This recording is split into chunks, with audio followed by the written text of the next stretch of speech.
The Ash and the Roots. The Charter of Rooms. By Arthur Blackwood. Copyright 2025 Arthur Blackwood. All rights reserved.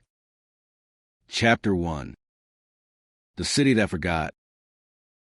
London should have been quieter after the forge in Sicily, but Elena knew the city didn't forget. It only pretended. She stepped off the plane into Heathrow's neon fatigue, the panel sealed and crated in custom storage, her passport sweating in her palm. The ring in her chest pulsed faintly, warmer than before, heavier, like it had carried part of Sicily back with it. Allison was waiting. Her friend's hug was too tight, too long, a dam of anger and relief breaking all at once. You vanish. You leave me to clean up the museum's mess. And then you show up 2 weeks later with an expression like you've been negotiating with God. Elena, what the hell? Elena tried to smile, but it broke at the edges. Not God. Something worse. Allison pulled back, studying her face. You look older. Elena almost said, I am, but she swallowed it. They drove through rain-slick streets, London glowing wet and tired. But something in the glow was wrong. Whole blocks shimmered with a kind of blur, as if memory itself had smeared. Elena frowned. You see that? Allison's knuckles tightened on the wheel. See what? The blur deepened as they passed. Shop front stretched. Street lamps doubled. Faces on posters blanked. Her stomach twisted. The city's forgetting itself. A whisper threaded through the rain on the windshield. Daughter of Rings, give us a shape. The ring burned against her chest. Elena clutched it. They're here. Allison glanced at her, confusion sharp with fear. Who? Before Elena could answer, a bus lurched across the intersection. Its side was plastered with an advert, a family smiling over cereal bowls. But as it passed, their eyes bled out the image, their mouths opening in perfect unison. Yes, Elena's breath hitched. London hadn't forgotten. London was being rewritten. And this time it wasn't ash or roots. It was memory itself. Chapter 2. Shadows in the Museum. The British Museum was not supposed to breathe. But as Elena and Allison crossed the familiar marble steps, the air shifted with a hush too deliberate, like an audience holding breath before a curtain rose. Elena slowed. The ring at her chest burned faintly, not searing, just reminding. Sicily had bound her, rooted her, but London had not been healed. Its hunger only changed shape. Allison pushed the doors with her shoulder. You sure you're ready for this? I've been keeping things together. But the trustees are sharpening knives. One word out of place, and they'll hang us both. I'll take the knives, Elena murmured. What I'm afraid of is the silence. They entered the main hall. The great glass dome arched above them, dripping rainlight. Tourists shuffled. Guidebooks open. Children tugging parents toward Egyptian sarcophagi. At first glance, it was ordinary, almost comforting. Then Elena noticed the gaps. Placards missing words, statues missing eyes, a gallery map with half the rooms blurred gray. Her throat tightened. The city's forgetting the museum first. Allison frowned at the map. Printer error. No, Elena's voice cracked. It's deliberate. They're cutting history apart. Before Allison could answer, the lights flickered. A child dropped his toy and began to cry. And in that pause, the museum exhaled. From the shadows between columns, shapes stretched. Not ash, not roots, but people, staff Elena recognized. Curators, guards, interns. Their faces were pale, their movements too synchronized. Eyes empty. One of them stepped forward, lips moving with a voice that wasn't theirs. Daughter of Rings. The forge held. But memory belongs to us. Give it. Forget. Allison gasped. God, Elder. Taken. Elena said, heart hammering, like pages ripped and rewritten. The figures advanced, mouths opening in unison. The word rolled out, heavy, suffocating. Forget. The ring seared hot. Elena clutched it, trembling. No. The word struck the air. For an instant, the figures faltered, their mouths snapping shut. But then, with a shudder, they laughed. Dozens of voices, one sound. You cannot hold every memory. Cities break. People forget. You will too. Allison grabbed Elena's arm. We need to run. But Elena's feet rooted the floor. She stared at the faces, friends, colleagues, strangers, all overwritten, all stolen. Lucan's voice cut through the hall. He stepped from the shadows, coat dripping rain, eyes burning. She doesn't run. Elena's chest ached at the sight of him. Half relief, half dread. He had not aged a day since Sicily, yet his shadows looked frayed, edges unraveling. He faced the figures, his voice sharp as broken glass. You've mistaken her. She doesn't forget. She remembers. That's what breaks you. The empty-eyed curators hissed, shadows spilling like smoke. Then she will break with us. The museum trembled. Glass above rattled, ready to shatter. The panel in its crate deep in storage pulsed, blossom stirring faintly, aware. Allison clung to Elena's sleeve, terror raw. Tell me we have a plan. Elena's voice was hoarse, defiant. Yes, we remember. That's the plan. The figures screamed, and the hall exploded into chaos. Glass shattered like ice breaking from a frozen river. The dome of the museum screamed as cracks spread across its panes, raining shards onto marble. Tourists fled in panic. Some screaming, some silent, their faces already blurring like smudged ink. Elena shielded Allison, dragging her toward the staircase. The ring seared against her chest, heat pounding with her pulse. They're trying to erase this place, she gasped. Every artifact, every memory, its fuel. Lucan moved like shadow given form, carving to possess with strikes of darkness that snap bone and smoke alike. But each time he tore one down, another rose, eyes empty, mouths whispering. Forget, forget, forget. Allison clutched Elena's arm, breath ragged. Tell me I'm not hallucinating. Elena met her eyes. I wish I could. The panels crate in the archives below groaned, with splitting blossoms flaring through slats. It pulsed to the rhythm of her heartbeat. Lucan's voice thundered across the chaos. Elena, the anchor here isn't the panel. It's the museum itself. Every artifact is a root. If they strip it clean, London dies. Her throat closed. Then how do I stop them? Remember, he said, all of it, at once. She stared at him, horror-struck. That's impossible. Allison grabbed her shoulder. Not for you, apparently. The shadows pressed closer, merging, forming a mass that blotted out the galleries. Faces swam in the darkness. Priests, soldiers, children. Thousands of lives stolen and twisted. Their chorus thundered. We are forgetting. We are the silence after. You cannot fight silence. Elena's knees buckled. The words clawed at her skull, pulling memories loose.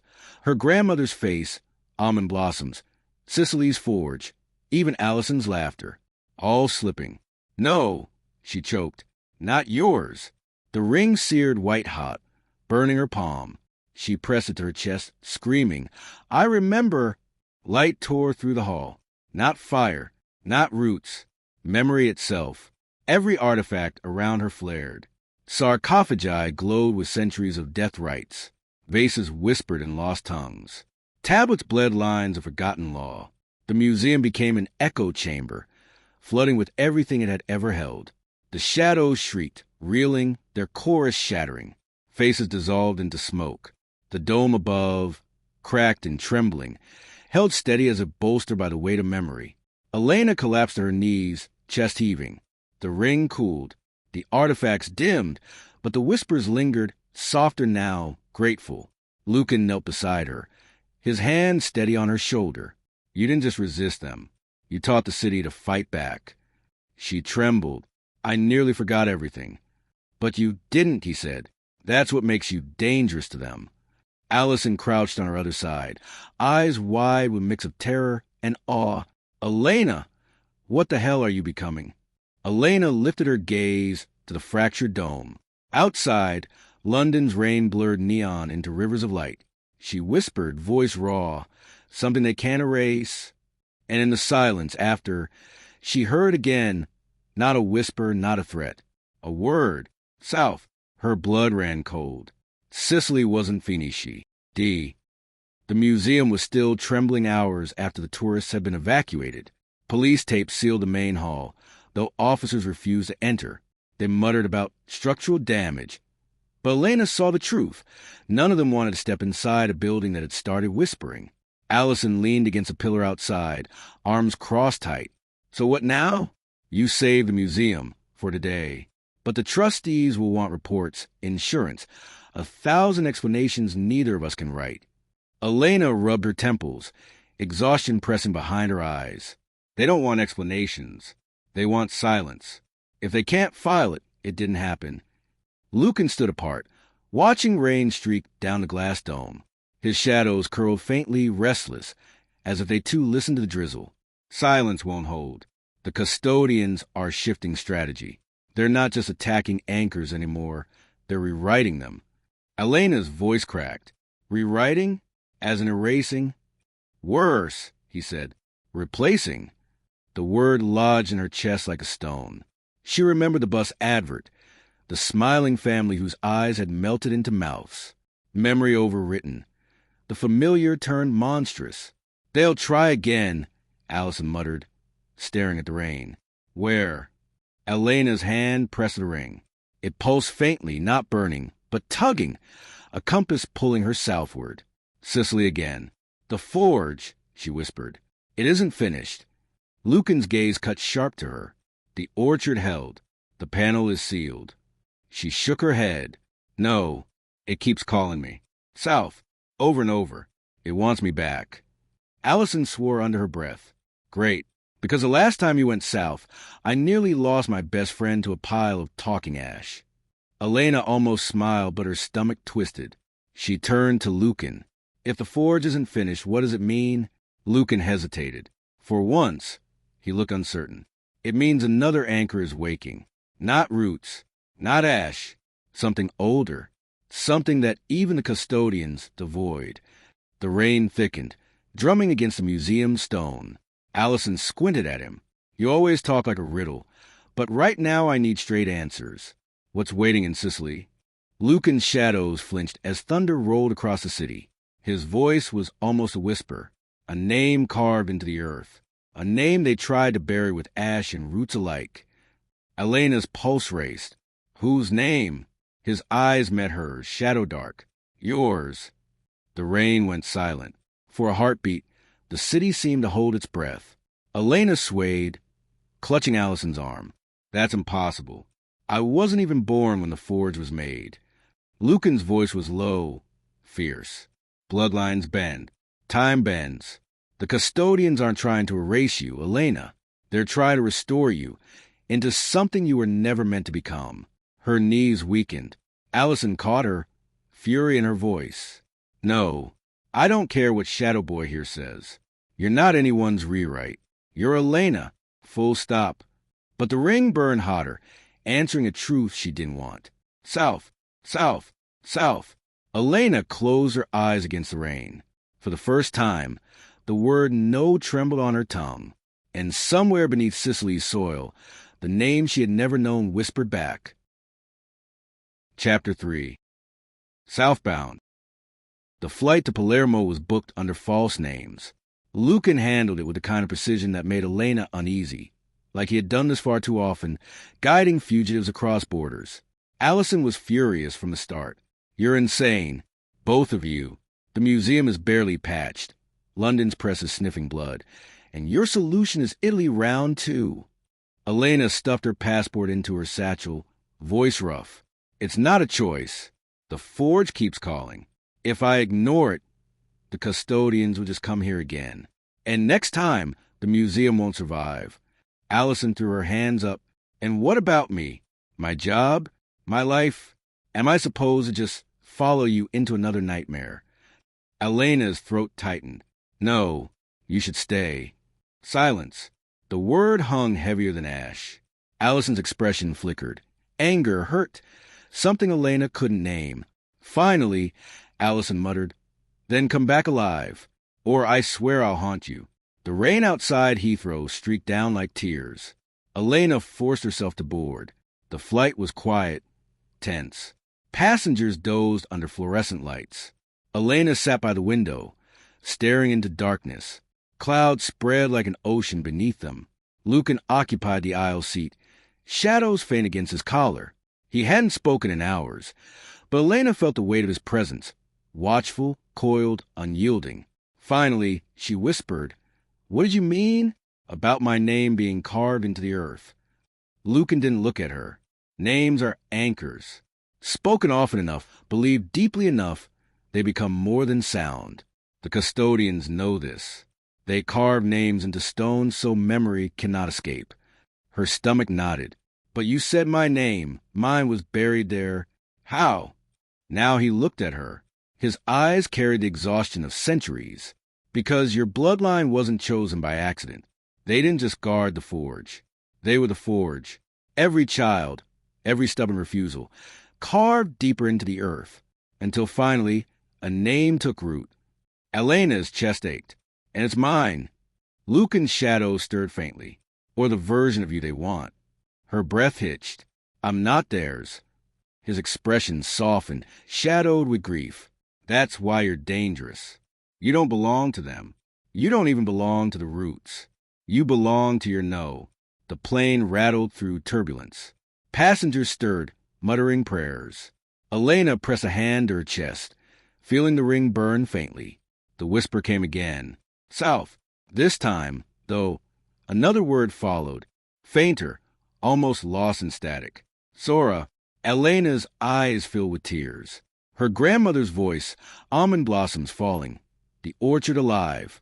"Sora." She closed her eyes. "Then we finish this." The plane touched down in Palermo before dawn. The air smelled of salt, diesel, and almond on the wind. Elena stepped onto the tarmac, the ring burning steady, the earth beneath her already whispering. Lucan fell into step beside her. "It knows you're here." Elena's voice was steady despite the trembling in her bones. "Then let it remember me as I am, not what they want me to be." And somewhere in the hills, the forge stirred awake. Palermo's dawn broke in streaks of copper and gray, the kind of light that made stone glow and shadows deepen. Elena's lungs filled with the salt-heavy air, but it wasn't relief. It was weight. Every breath carried memory. The car Lucan had arranged jolted them out of the city, weaving through narrow roads that climbed toward the hills. Almond trees lined the slopes, blossoms trembling though no wind stirred. Elena's chest tightened at the sight. Semper, Nana had whispered once. Always. Allison had stayed in London. The absence pressed hard. Elena wanted to believe she'd done the right thing, sparing her friend this descent. But already she missed a bite of Allison's sarcasm, the tether of her loyalty. The ring pulsed. Blossoms shivered. The road narrowed into dirt. The orchard opened before them, alive. It was not the same as before. The basalt circle was still there, roots etched into its surface, but now the ground bulged as if breathing. Cracks spread outward, glowing faintly with light not of the sun. Petals rained steady, pale as ash. Elena stepped from the car, legs trembling. "It's awake." Lucan's shadow spread low along the earth, tasting the glow. His voice was tight. "To awake. The forge should be resting after the binding. This is summoning." Elena swallowed. "Summoning what?" The orchard answered. The earth split, not violently, but with terrible patience. Roots writhed from the soil, luminous, twisting into letters. Not random. Words. Names. Her breath caught. Dozens of them. Her ancestors. Every name she had ever seen in the family Bible, etched now in roots that glowed with hunger. At the center, one word larger than the rest, pulsing like a heartbeat. "Elena." She staggered back. No, that's not me. That's not mine." Lucan gripped her arm, steadying her. His eyes were dark, fierce. "It's the version they want, not the one you've chosen. If you step into that circle, they will bind you to the name written there, not the life you carry." The roots shifted, curling toward her ankles, gentle as vines but strong as chains. The whisper rose through the blossoms. "Yes, Elena." Always Elena. Semper. Her knees buckled. She heard her grandmother's voice, her mother's, even Allison's, woven into the word. Her heart splintered. Lucan's shadows lashed, slicing the roots before they could touch her. "Don't listen. It's not them." Tears burned her eyes. "But it sounds like them." "Because memory is their weapon," he said, voice rough. They'll use every echo, every phase, to make you surrender. Don't give them your yes. The orchard shuddered, blossoms falling harder. A blizzard of white. The basalt circle pulsed brighter, the name glowing like molten iron. Elena clenched her fists, forcing the word through her teeth. No. The glow flickered. The roots hissed, recoiling slightly. The orchard wailed. Lucan stepped closer, his voice sharp. Again. Her throat tore with the force. No. Light burst from the ring, searing into the roots, burning the letters away. Except one. Elena. It blazed stubbornly, refusing to fade. Lucan's face was grim. You can't erase it here. Not yet. Elena's chest heaved. Then where? His gaze lifted to the mountains beyond, thunder rolling across a clear sky, where the name was first carved, deeper, beneath the forge. The orchard trembled, alive with whispers. South, down, remember. And for the first time, Elena realized Cicely had more than one heart. The orchard was too still after the flare of light. Petals lay thick across the soil, disguised in the cracks beneath, but Elena could feel the tremor in her bones. Each step she took sent a vibration through her body, like the ground itself was humming her name. Lucan walked a few paces ahead, his coat brushing the almond blossoms. Shadows stretched unnaturally at his heels, probing the earth. He hadn't spoken since the last eruption, but his silence was more telling than words. He was listening, always listening, for what lived below. Elena touched the basalt circle with her fingertips. The stone was warmer than it should have been in the dawn chill, pulsing faintly under her skin. She whispered, "It's alive." Lucan turned, his expression sharp. "Alive is too gentle. It's awake, Elena, awake and waiting." She straightened, brushing petals from her hands. "Then we need to go down. If the name is beneath the forge, I won't run from it." For a long moment he studied her, eyes shadow dark, unreadable. Finally, he nodded. "There's a passage, not carved by men, but by roots. Once you step inside, it will close behind you. No return until it's finished." Her stomach clenched. "And if I can't finish it?" His mouth curved into something almost like sorrow. "Then you won't return at all." The opening appeared at the far edge of the circle, disguised by a tangle of roots and fallen blossoms. Lucan's shadows cut the vines away, revealing a narrow shaft spiraling into black. Air rose from it in steady breaths, cool and damp, smelling of stone and iron. Elena hesitated. It feels wrong, like stepping into someone else's lungs. Lucan offered his hand. "Not someone else's. The forge's. You're walking into its chest." She took his hand, her palm slick with sweat, and let him guide her down. The passage was tight, the earth pressing close, roots brushing her skin. Each time she touched one, memories flared, not hers. A woman chanting over fire, a boy carving symbols into clay, a man whispering Semper as he sealed the circle. Fragments of lives she didn't know, but that lived inside the roots. The deeper they descended, the louder the whispers became, at first scattered, then braided, until they formed a single chant. "Elena, Elena, Elena." Her pulse raced. She pressed a ring against her chest, desperate to anchor herself. "It's not me. It's not me." Lucan's grip tightened. His voice was rough but steady. "Keep saying no, even when you want to believe." The shaft opened suddenly into a cavern, so vast it stole her breath. Roots hung like chandeliers from the ceiling, glowing faintly. Pools of water mirrored the light, rippling with every whisper. In the center, raised on a mound of basalt, stood a monolith of stone carved with thousands of names. Her blood froze. The names crawled across its surface like living veins, shifting, rearranging. She saw her ancestors, her mother, her grandmother, even her father. And near the top, pulsing brightest of all, Elena Caruso. She staggered forward, chest heaving. "That's impossible." The monolith answered, a deep, resonant voice that was not a voice at all, but the weight of memory speaking through stone. Not impossible. Inevitable. Lucan's shadows lashed outward, trying to veil the monolith, but the roots resisted, glowing brighter. His jaw clenched. "They're trying to overwrite you." To make you a seal, not a person. Elena pressed her hands over her ears, but the voice seeped into her bones. Say yes, and you will never be forgotten. Say yes, and you will belong to every root, every stone, every city that remembers. Say yes, and you will be eternal. Her knees buckled. The temptation clawed at her chest. To never be erased. To never vanish into silence. To become part of the memory she had fought to preserve. Lucan was suddenly in front of her, his hands gripping her shoulders, forcing her eyes to his. Elena, look at me. You are not a monument. You are not a seal. You are a woman who says no. Do not give them your yes. Tears blurred her vision. But what if saying no breaks everything? His shadows trembled, edges frayed. Then let it break. Better broken and alive than whole and enslaved. The monolith's light flared, flooding the cavern. Names writhed across its surface, screaming in unison. Elena! Elena! Elena! Elena staggered to her feet. Her voice shook, raw and defiant. No! The ring seared white-hot.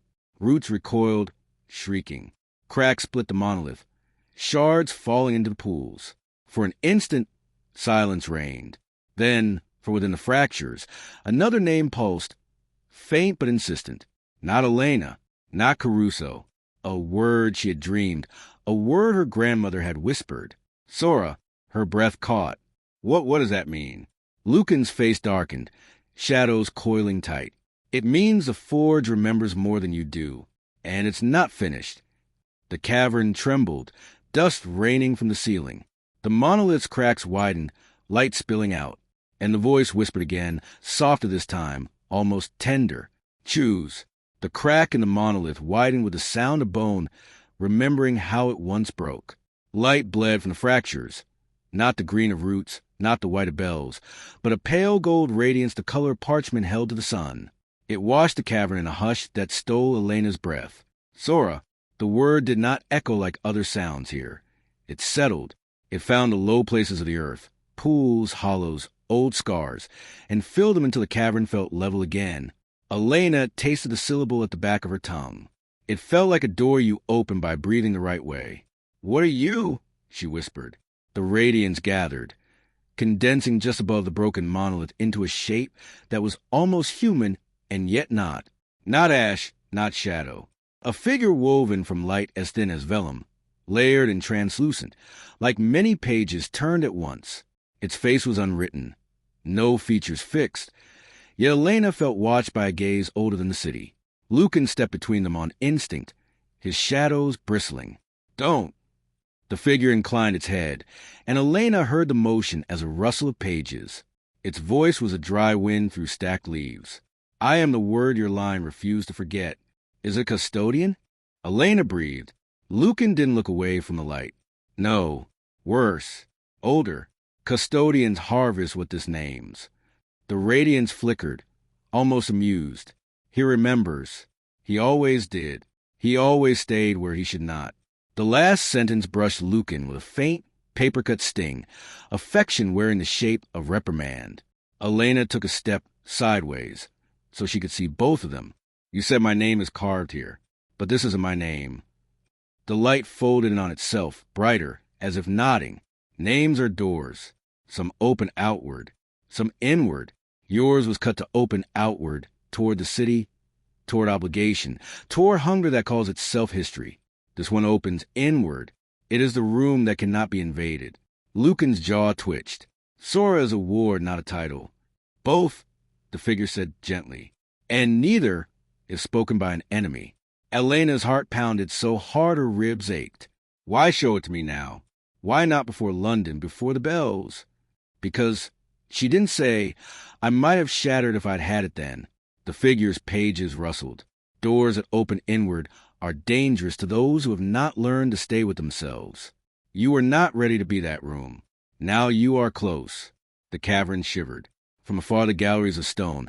A wind pushed back, cold and foul, the scent of ash sluicing under a door. The custodians had not given up the temple. They had followed the crack here, into the deeper forge. A murmur rose, familiar and hateful. Yes, yes, yes.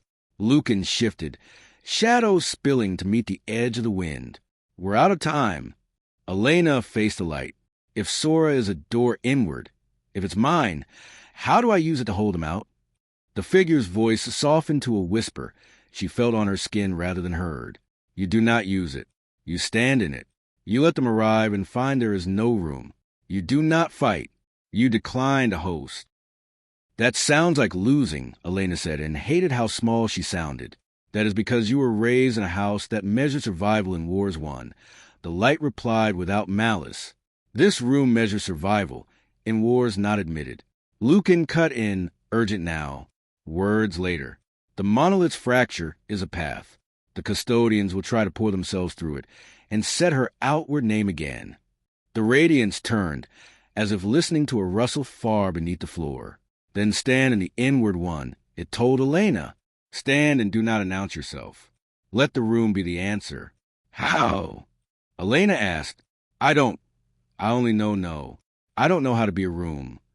Lucan's hand found hers, calloused, cold human, the exact opposite of the light. His voice gentled.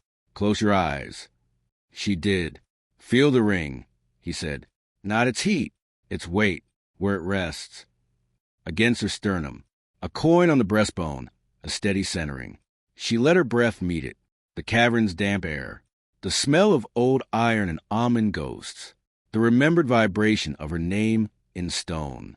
Beneath all of it, something quieter waited, the shape of a space that had her proportions, a place in which she fit without apology. Now, Lucan murmured, imagine every door you've been dragged through, the bells, the vault, the river, the temple, and put their thresholds outside the line of your ribs. Let them knock from there. Elena did as he said, clumsy at first, then more certain. She pictured the bronze tongues bashing themselves silly against an invisible lintel, the Thames faces rising and finding only a window that did not open, the temple's ash hand reaching and closing on what it could not hold. The whisper of ash grew louder, a tide gathering momentum. The cavern's pools shivered. Roots overhead rattled like rain. Elena felt the pressure build at her back, where the fracture breathed. The way weather presses against a door before a storm enters a house. She stood. She tried not to brace, tried not to harden. Her whole life, resistance had meant muscle and fire. Sora asked for something else. She let her bones be walls, not rigid, but true. She let her skin be a threshold. She did not invite. She did not expel. She held. The first blow landed. It was not a physical strike, but it rang in her teeth like a bell. The ash slammed the fracture, expecting the easy break of outward doors. Instead, it hit the contour of a room that admitted nothing it did not name. Yes, the ash commanded, a crowd trying to jar a latch by chanting. Yes, yes, yes. Elena did not answer no. She did not answer at all. She stayed. A second blow, a third. The whispering grew furious, then cajoling, then infantile in its impatience. It tried voices, her grandmother's, Allison's, Lucan's, each a perfect counterfeit reaching for the softest part of her defenses. You're tired, Elena. You've carried enough. Let go. You're selfish.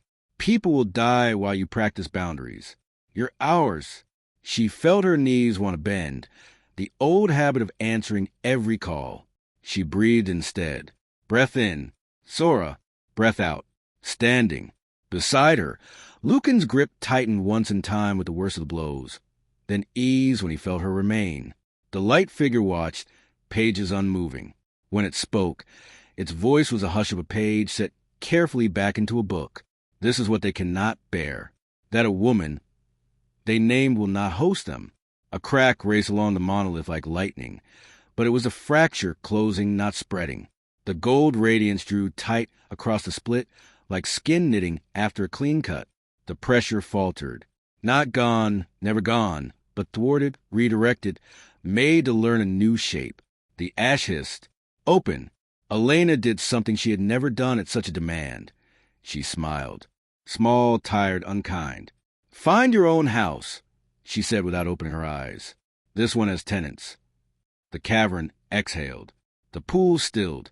The roots stopped rattling and resumed their quiet glow. When she opened her eyes, the light, had softened to something like dawn filtered through old glass. Lucan let go of her hand reluctantly, as if he feared that breaking the circuit would let the room collapse. You held. I didn't fight, she said, half astonished, half ashamed.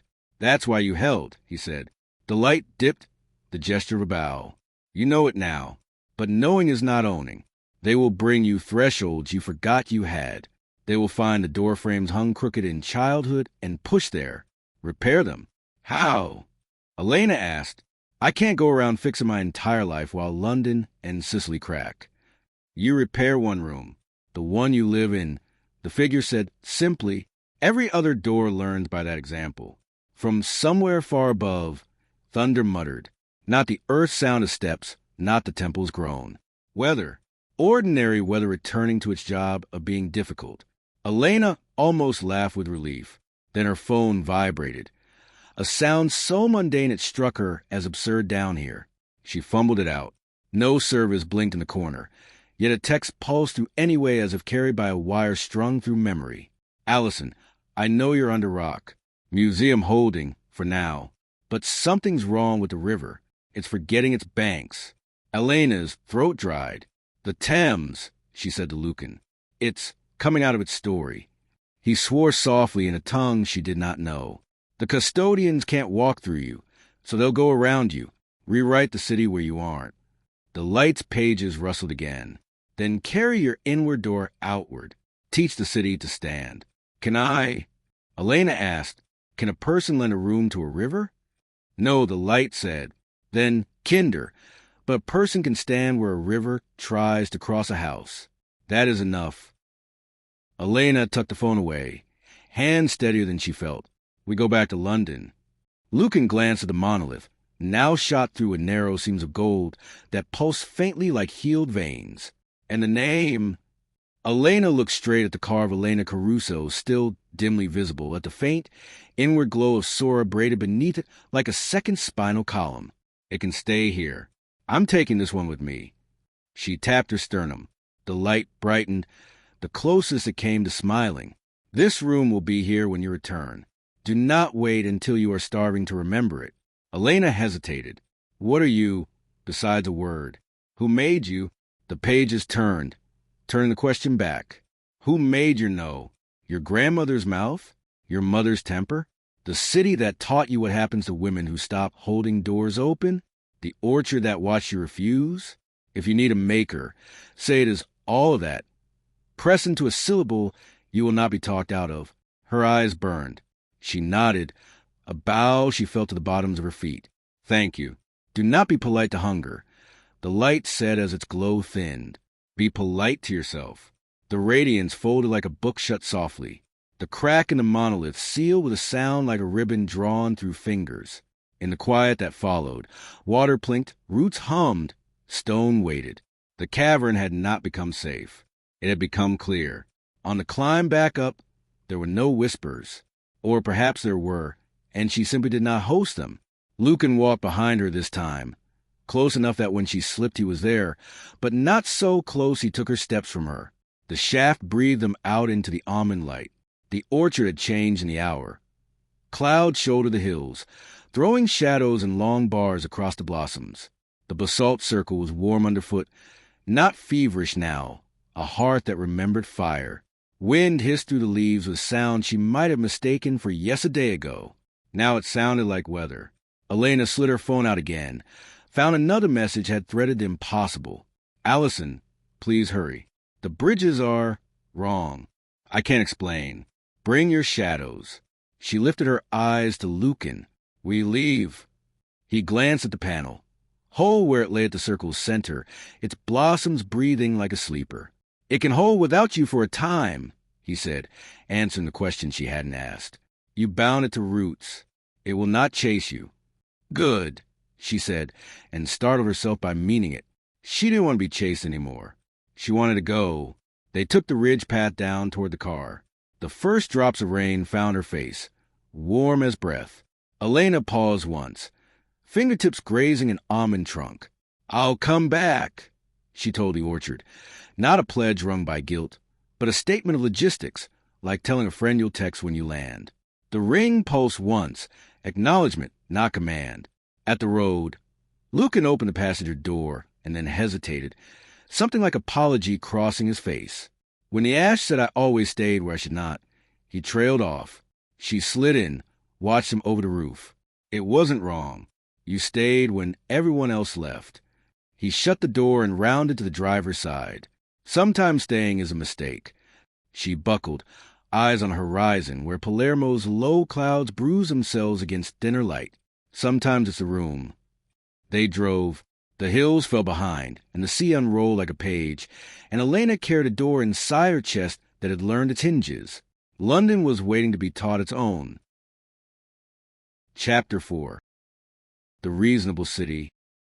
The flight back to London rode the weather like a blade. Cloud stacked on cloud, a cathedral gray that warred with its own weight. Elena watched the wingtips shiver and thought of doors, how some opened with pressure, and some held by being exactly themselves. Allison's last text glowed in her mind as if backlit. Bridges are wrong. Bring your shadows.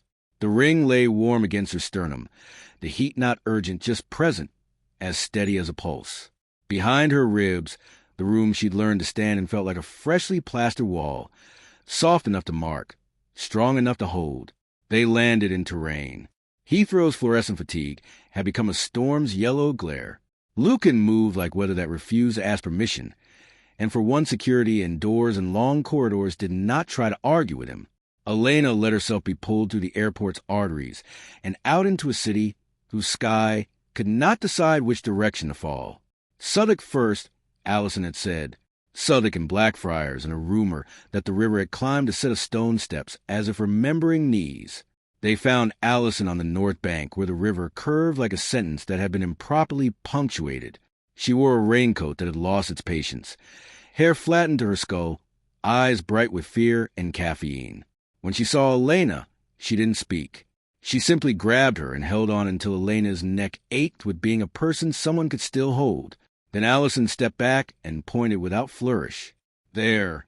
The Thames had always been a thick body of water, with an old man's temper. Today it moved like a thought someone had decided to finish elsewhere. The current kept to the channel until it didn't. A slick tongue of water peeled away from the main flow and slid across the granite embankment, as if that had been a tributary all along. It did not splash or batter, it receded. Water arranged itself over pavement and steps with a patient entitlement of memory. This used to be sure. You've only forgotten it. Bollards gleamed with wet. Stone benches reflected sky. A cyclist braked, cursed, then swerved through a puddle that was not a puddle, and found his front wheel dragging as if he had hit silt. He looked down. For a heartbeat. His tire had left a ripple instead of a track. He shuddered and pedaled harder. Maps, Allison said tightly. The old ones. I looked them up. The river used to lick this high at Queen Hive, and here at Blackfriars before embankments. It's doing that. Not flooding, Elena said. Remembering. Worse, Lucan murmured. Rewriting. It's not coming because of rain. It's coming because someone told a story it liked better. A police cordon blinked blue further along the path, where a half-dozen officers stood in the rain and did not cross it. They looked the way people look at open graves, wondering what etiquette requires. Beyond the tape, the surface of the river was smooth to the point of offense. No chop, no wind ripples. A skin stretched over breath. Elena felt the ring's warmth answer, something colder in her gut. She drew breath the way the inward door had taught her and walked the line where wet met dry as if the city had drawn it with a ruler. The Thames looked back. It didn't have eyes, but the air had that density sound gets before a word. She could taste iron and tide in the human compost of centuries, the sweat of lightermen, the fish stink of market mornings, the ash of fires dumped here because ash always finds water, and under it a new note, bright and false as a gloss painted over rot. Yes, not a question, a prescription. Yes, you are wider. Yes, you are further in. Yes, the streets remember what they were before anyone told them otherwise. Elena's throat tightened. She could argue with bells and ash. Arguing with water felt like trying to discipline rain. She reached for Lucan without looking, and his hand was there, brief, grounding. Don't fight a tide with fists, he said. so low she barely heard him. "Stand where the door is and let the room do what rooms do." She stepped one pace into the sheen where the river had laid itself over stone. Cold kissed her soles through her boots. The room inside her drew its line with calm hands. The water gathered, as if considering whether to take offense. Allison came up on her left, a half step behind like a second shadow. Lucan to her right, his coat a dust-colored wall. Tourists had gone. The few who remained pretended to keep walking while their eyes stuck like burrs. "Talk to it," Allison said suddenly, and there was a tremor under the sarcasm that had nothing to do with fear. "You keep doing that, and things stop being nightmares. So talk to the damn river." Elena almost laughed, because the only thing more arrogant than addressing a river was refusing to. She lifted her chin and spoke not with ritual, not with Latin, but with the plain voice of a woman who had carried crates and arguments and had not dropped either. "You have banks," she said. "You are beautiful there. You are dangerous there. People build along your edges because edges are how we live. I will not host you past the line." A wavelet rose, a lip of water that should have broken but didn't. It leaned toward her like a dog that knows it is bigger than the hand. "Yes," the river said in 1,000 silted voices. "Yes to what I was. Yes to what I took. Yes to before." Elena closed her eyes and stood in the room behind her ribs. She didn't say no. She did not have to. The door was closed, and the latch knew its work. The wavelet fell back a fraction, as if sniffing for a better way in. The slick over stone thinned, an inch, then less. Somewhere upriver, a siren doppler shifted across water, then cut off midwail as if embarrassed by its own urgency. Lucan shifted his weight in that near-silent way he had of moving whole landscapes a centimeter. "It's testing points you haven't owned yet," he said. "What did Sora say?" "That I have to repair door frames hung crooked in childhood." Elena said through her teeth, "Do you have a screwdriver for that, or just more metaphors?" Allison snorted despite herself. "Try a memory. Not the big, heroic ones. The petty, stupid ones that still own you." Elena did not want to open those boxes near a river, but the water was already pawing at a seam she could feel under her sternum, the place polite girls learn to flatten themselves when rooms get loud. She remembered a school corridor and a teacher's sigh when Elena had not moderated her answer to make room for a boy's wrongness. She remembered the first time a professor had told her she was too precious about the past for a woman so young. She remembered the way she had said sorry and the way the word had lodged like gravel. The wavelet rose, grinning without teeth. Yes, it murmured, the silt-rich sound of old men in clubs and the hiss of new feeds boiling opinion into credential. Yes, make room. Yes, be a generous shore. She let the corridor in. She let the professor in. She did not let them into the house. The memory rattled the door. The latch held. Elena did not apologize to water. "I am not a shore," she said softly. "I am a person." Something shifted. It was tiny. If she hadn't been standing in that exact inch of slick, she would have missed it. The water's surface hesitated. Not because of her will, but because the story it had been fed did not include this line. The custodians had given the river a script with missing pages. Lucan felt it too. "Good," he breathed. "Give it back its edges by remembering." Elena opened her eyes, and for the second time that day she did something that would have humiliated her in any other context. She started naming. Not saints, not kings, places. She gave the river the map of itself. "Old Swan Stairs," she said, pointing downstream. "Paul's Wharf. Queenhithe."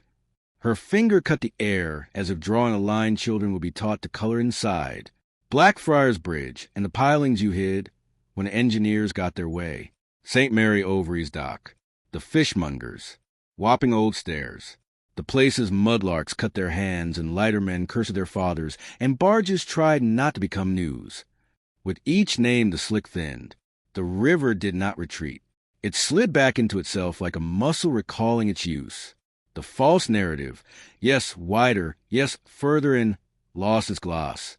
A constable edged closer to the tape, his jaw slack.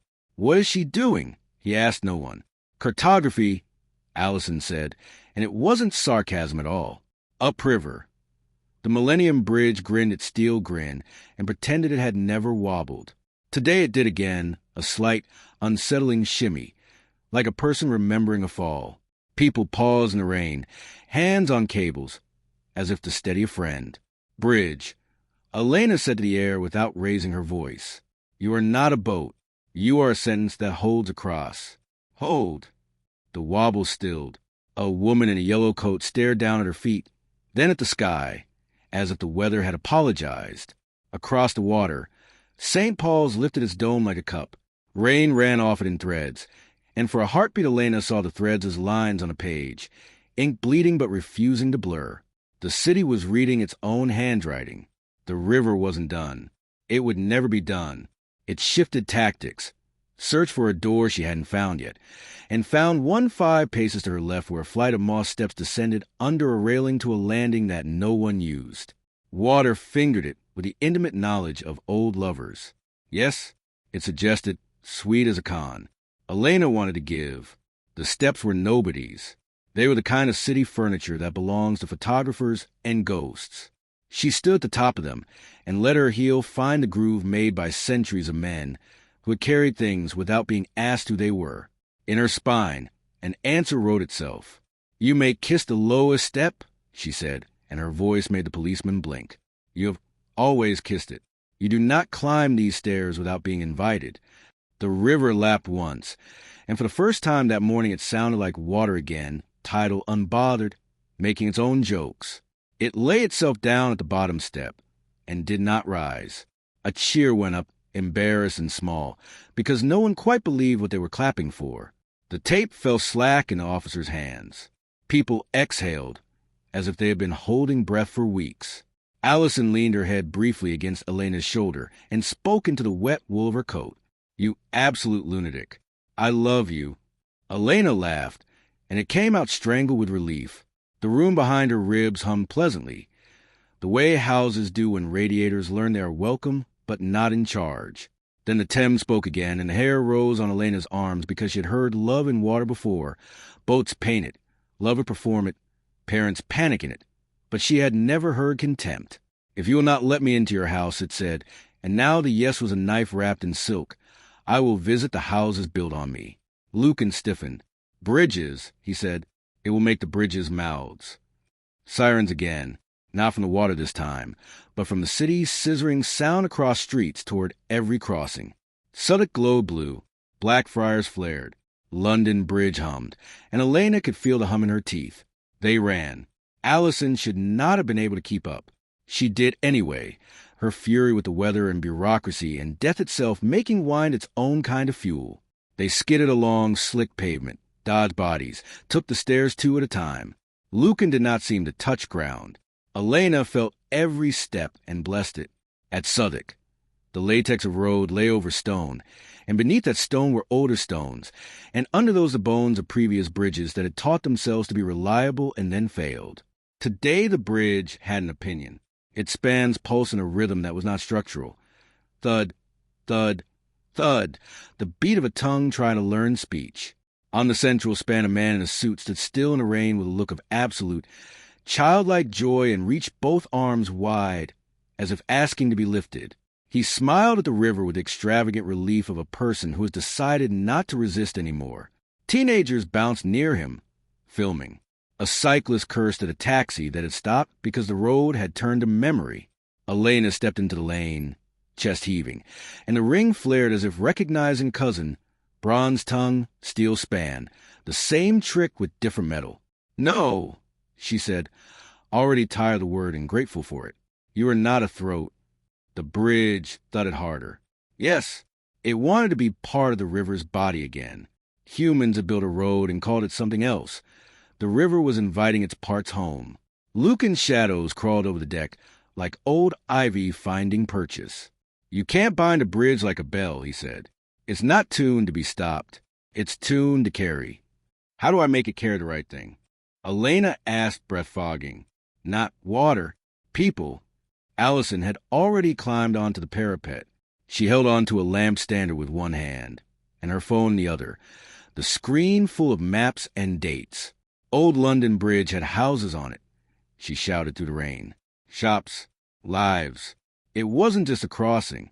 It was a street. Make it remember the street. Street. The word struck Elena's chest with the pleasant shock of a tool you didn't know you owned until it fit your hand. She looked down the span and saw, not pylons and tarmac, but a line of room after room, threshold after threshold, 100 little inward doors hung side by side across water. Stand, she told the bridge softly, not as a tongue, as a street. Nothing happened.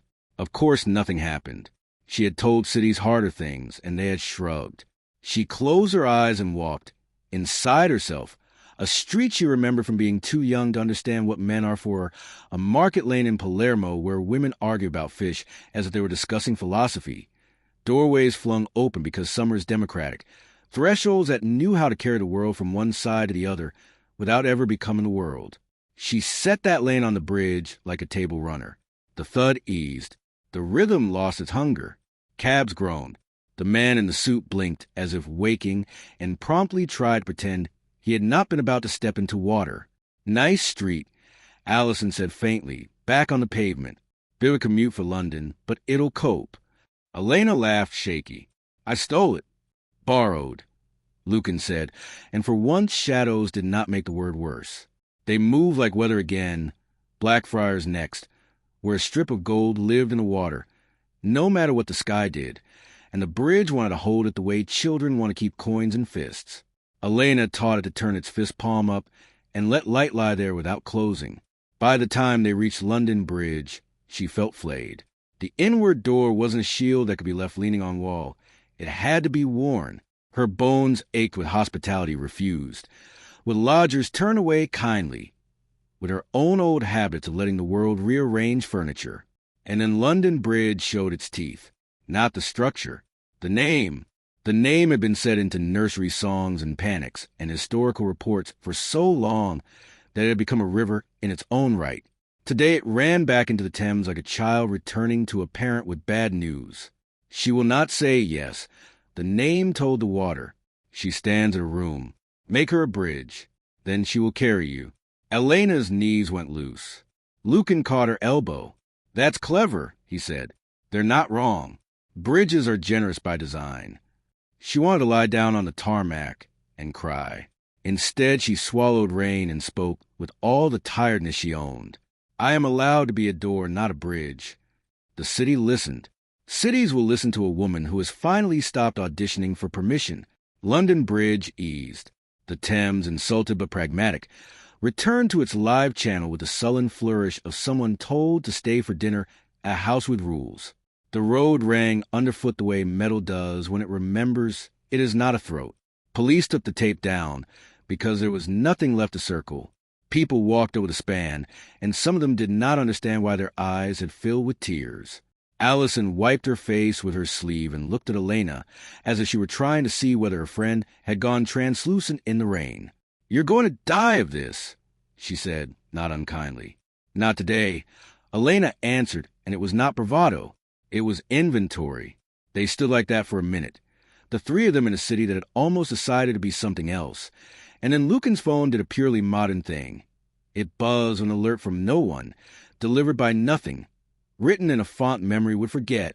He read it, and the small band of skin at his jaw, that moved when he didn't like a thing moved. They've learned from us, he said, while we taught the river to keep its edges. They opened a door somewhere we do not have one. Where? Allison asked. Underground. Lucan said, where London pretends it has no rivers at all. Elena felt the room inside her brace as if for a train. She looked over the parapet into a river that had agreed to be a river and knew the custodians were already bored of water. Then we go under, she said. Of course we do, Allison sighed and slung her bag over her shoulder like a woman who understood that lunch was canceled. They turned from the bridge. The rain lightened, not because the weather had changed its mind, but because the city had caught its breath. Elena let herself look once more at the water, and the water, insulted and pleased, looked back as if to say, this isn't finished. She touched the ring in the door behind her ribs and answered it the only way she knew. Good. They cut down into the city where maps stopped being honest. The entrance they chose wasn't dramatic, just a side gate at Blackfriars where a maintenance worker in a high-vis jacket pretended not to see them. Rain made confetti of a cigarette. Lucan's shadow lifted his gaze half an inch and lowered it again. The man forgot to care. Stale heat pressed up from the escalators, the breath of an animal that never sleeps. Elena took the steps because moving downward in a straight line felt like volunteering. She wanted the rhythm of stair counting to belong to her. Allison matched her pace, muttering about how many meetings she'd missed this week that would never have saved anyone. At platform level, the posters had started to lie. Smiles were a few teeth wider than they'd been printed. Slogans ghosted into one another. Arrive happier / surrender today / your city, your yes. Someone had scrawled nope across a beauty ad and marker. The ink bled like a wound. A train should have plowed through, lights already visible down the tunnel. Instead, the rails hummed with a frequency Elena felt in her jaw. The platform clock's second hand trembled, then skipped back, then forward, undecided. Commuters stood in polite clumps of impatience. Their eyes were glazed not with boredom, but with a blank that looked like grief's cheaper cousin. Allison nudged Elena with her shoulder. Look. On the far wall, the tiled station name had softened. Blackfriars had run a little, as if someone had splashed water on wet paint 30 years ago. The K and the F blurred toward one another. The space between words narrowed, then breathed, then narrowed again. It's smearing the nouns, Elena whispered. Her throat was too dry for the city's damp. If stations lose their names, trains don't know where to stop. Lucan's glance swept the ceiling, the track bed, the dark mouths of service corridors. They've opened a door in the service routes. They'll pour forgetfulness down the line, the way engineers pour ballast. A ripple passed through the crowd, the collective flinch of people noticing a delay without the language for it. A child began to cry, a thin, furious sound. His mother shushed him with the dead voice of someone soothing a smoke alarm. Elena stepped to the edge and didn't overreach. She let the inward door find its hinges. The rails hummed harder, a harmonic now, dirty and needy. Yes, the line said, down in steel and cable. Yes to fewer stops. Faster. Yes to blank sections where nothing can happen to us. Yes to no decisions. The kind of yes you mutter to yourself at 3 a.m. because it's easier than standing up. Allison murmured, we're going to get yelled at by 6 different uniforms if you start sermonizing at the track. Then they can file a complaint, Elena said, and put her hand against the tile where Blackfriars was forgetting itself. The ring heated, steady, not searing. She didn't command. She remembered. Blackfriars, she said softly, as if greeting a colleague at their desk. Bridge above, fleet below. Trains in between. You are not a corridor. You are a place. You were built to be stood upon. The tile flinched like skin in cold water. The blurred letters held their breath. From the tunnel, a wind pressed. An oncoming train should have carried it. No headlights. Just pressure. Just the sense of something long and sleek and consequence-free. Lucan cocked his head. It sent a carriage made of no stops. Empty? Allison asked. Hungry? Lucan said. They didn't have time to argue with metaphors. Elena turned from a name and faced a tunnel. The door behind her ribs stood up on its feet. She remembered platforms that had held because women with prams and men with bags had believed in them. Victoria at rush hour, West Ham on match day, a halt in Sicily with a map had given up, but the locals hadn't. She let that belief thicken the air at the platform's lip. The wind hit her like an animal and found a room it couldn't walk into. Steel howled in the tunnel. The knot train slid into view, a train that everyone's livery and no one's, a string of carriages without windows, yellow safety lines stenciled on doors that would never open. It carried the column of a spreadsheet that had murdered a timetable. It coasted through the station, as if the platform were a rumor. Don't you dare, Elena said, and the words fogged in front of her as if breath had become weather. You stop. It didn't, but it shivered, just enough to throw its own balance. Just enough for the first carriage to squeal a centimeter more than intended. Just enough for the dead eyes of the commuters to blink. Allison's hand found Elena's elbow. It needs help. Name it somewhere it remembers being a train. The obvious names. Temples of the underground like King's Cross, Baker Street. Rose like fish and darted. Wrong fish. Too proud. Elena dug lower, older. Shoreditch Church curve. she said. The smell of brakes at mile end. The howl under Barbican when the rails are wet. The knot train jerked. The third carriage's doors tried to remember how to part. A strip of darkness, thin to a line a child could slide a coin through. Lucan stepped to her other side, shadows stripping themselves into long, narrow shapes that matched the carriages exactly, like a draftsman's overlay. Platforms are thresholds, he said. They don't ask. They receive. Hold the receiving. I'm tired of holding, Elena said, and only then realized how much truth sat in the petulance. Then stand, Lucan said, let the station do it. She let her stance widen. She let the tile under her feet be confident on her behalf.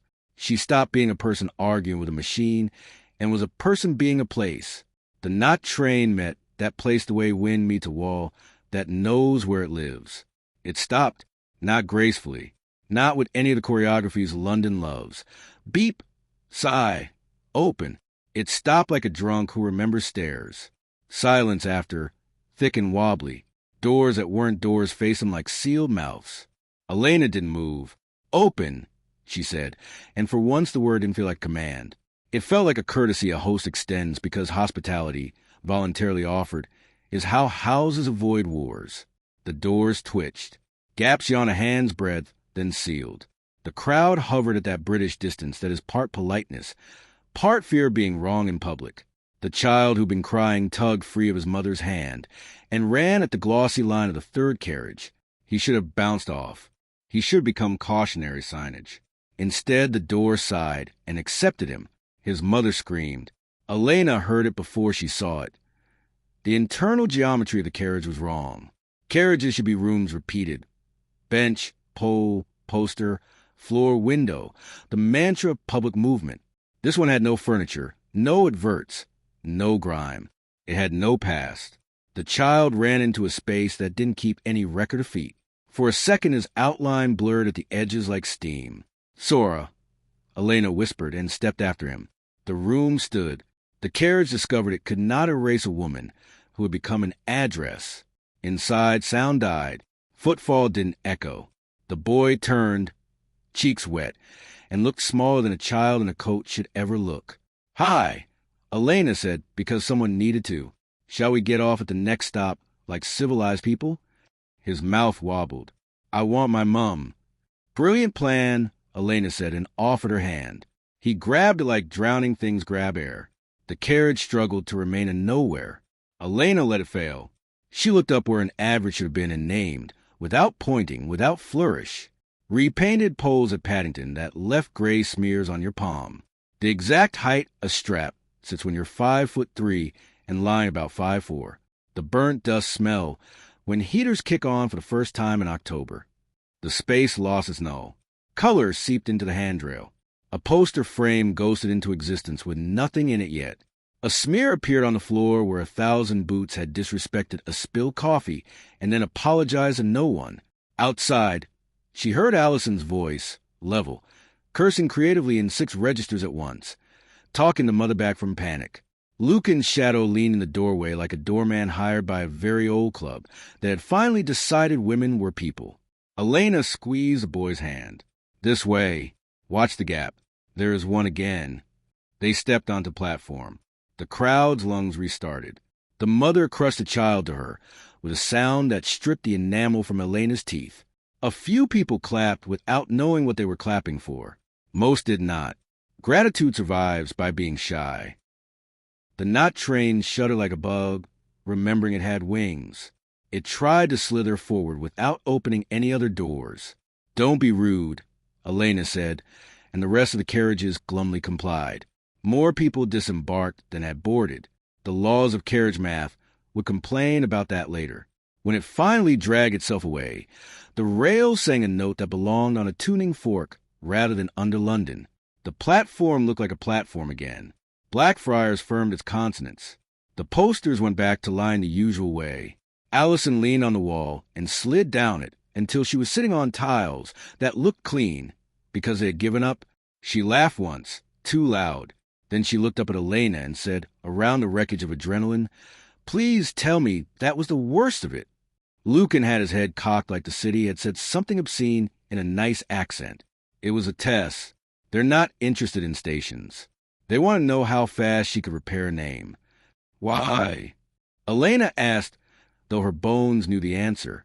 Her bones have been rooms all morning, so they can write a worse one somewhere else, he said. Somewhere with no practices, no nostalgia, no saints you can bribe with stories. Elena wiped rain and tunnel sweat from her face. The ring was warm. The door behind her sternum was tired but proud of itself, which she had not thought possible for anatomy. Where? Lucan's gaze traveled along the line, as if he could see through concrete into every trick the city had taught itself. They need water, but not rivers. They need movement, but not trains. They need a population, but not a crowd. They need a place that people enter willingly and forget small things in because the system forgives them. Allison groaned. If you say ticket barriers, I'm quitting friendship. Worse, Lucan said. Escalators. Elena blinked. Escalators are stairs that apologize for themselves. Exactly, he said. They move, so you're allowed not to. A perfect little yes posing as mercy. If they teach the escalators to become falling, people will agree to be carried down. Elena finished, stomach cold. A station agent approached them then with the wary courage of a man who had watched a woman talk a train out of being a void and decided management wouldn't help. He was young, beard patchy, eyes older than a timetable. I don't want to know, he said, but if you're going to keep doing that, can you try Temple? The escalators started running by themselves. We killed the feeds. They started anyway. Temple, Elena said, and tried not to hear the river under the name. Of course. They ran again. Not the wild sprint of emergency now, but the controlled hurry of people who had learned the city's appetite and were trying to feed it something it wouldn't choke on. Temple Station wore its age in cream tiles and corners designed by men who thought future meant tidy. Today, future meant moving without asking. The down escalator flowed like a poured ribbon. The up escalator flowed down too. A woman in a red coat stood halfway on the moving stairs, feet planted, arms straight as if about to dive. Don't look at her, Lucan said, too late for Elena and Allison both. The woman's eyes were blank as clotted milk. Elena stepped to the head of the escalator and let her room find the top step. You are not a river, she told the machine. You are a staircase that volunteered. It grinned at her with 1,000 metal teeth and kept carrying people where they hadn't chosen to go. Allison jabbed the emergency stop. The button's mushroom head depressed with a satisfying thunk. Nothing stopped. Then we do it manual. Allison snapped and grabbed the handrail. Momentum nearly tore her shoulder out of its socket. Lucan caught her by the back of her coat and set her down like a parcel put where it belongs. Elena closed her eyes and remembered the smallest stairs she owned. 3 shallow steps into her grandmother's kitchen, tiled in something that cracked along the grout line no matter how often her grandfather redid it. She remembered carrying a pot down carefully because the pot was precious and the steps were theirs. She put those steps under Temple's machine like a memory placed under a wobbling table leg. The escalator stumbled. A plate somewhere in its gut clanged with real metal surprise. Good, Elena said through her teeth. Now behave. It tried to be clever, switching rhythm, pretending to stop while the tread still flowed. She let it. She stood. She let the station be the thing that held. Stairs, she said, not loud, not soft. Take your own weight. The escalator stopped. So did the other one. So did the woman in the red coat. Sound rushed back into the station. The coin rattle of someone's change, a cough, the wet squeak of shoes. Allison sagged against the wall and exhaled all at once. Is there any part of the city that isn't a mouth? Rooms, Elena said, surprising herself with the steadiness. There are rooms. Lucan's phone buzzed again with nothing and everything. He read, frowned, and lifted his gaze to the tiles where Temple's name spelled itself with that prim confidence the underground perfected in the 1920s. They're done with experiments, he said. Next is doctrine. Allison glared. In English? They'll try a map, he said. Rewrite the whole thing and let us obediently follow. Elena thought of posters, of service announcements, of that grave voice that tells you your inconvenience is for your safety. The ring warmed. The door behind her ribs braced, not with fear now, but with the knowledge of a task. Then we don't just fix stations, she said. We teach the map who it is. Allison gave a bleak little laugh. Great. I always want to pick a fight with a diagram. Lucan's mouth crooked once. The shadow of a smile dragged into daylight. We start where the map thinks it's true.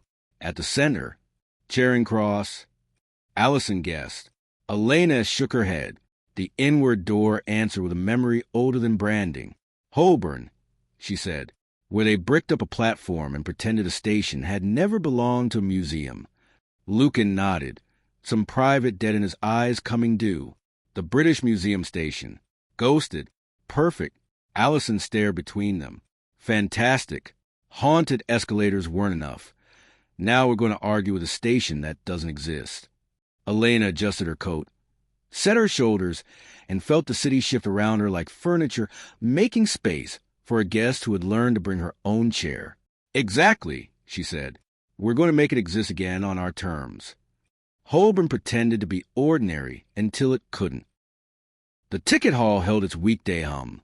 Wet umbrellas, rolling suitcases, the analgesic announcements that apologized for delays while implying your expectations were unreasonable. But the map at the entrance had learned a new trick.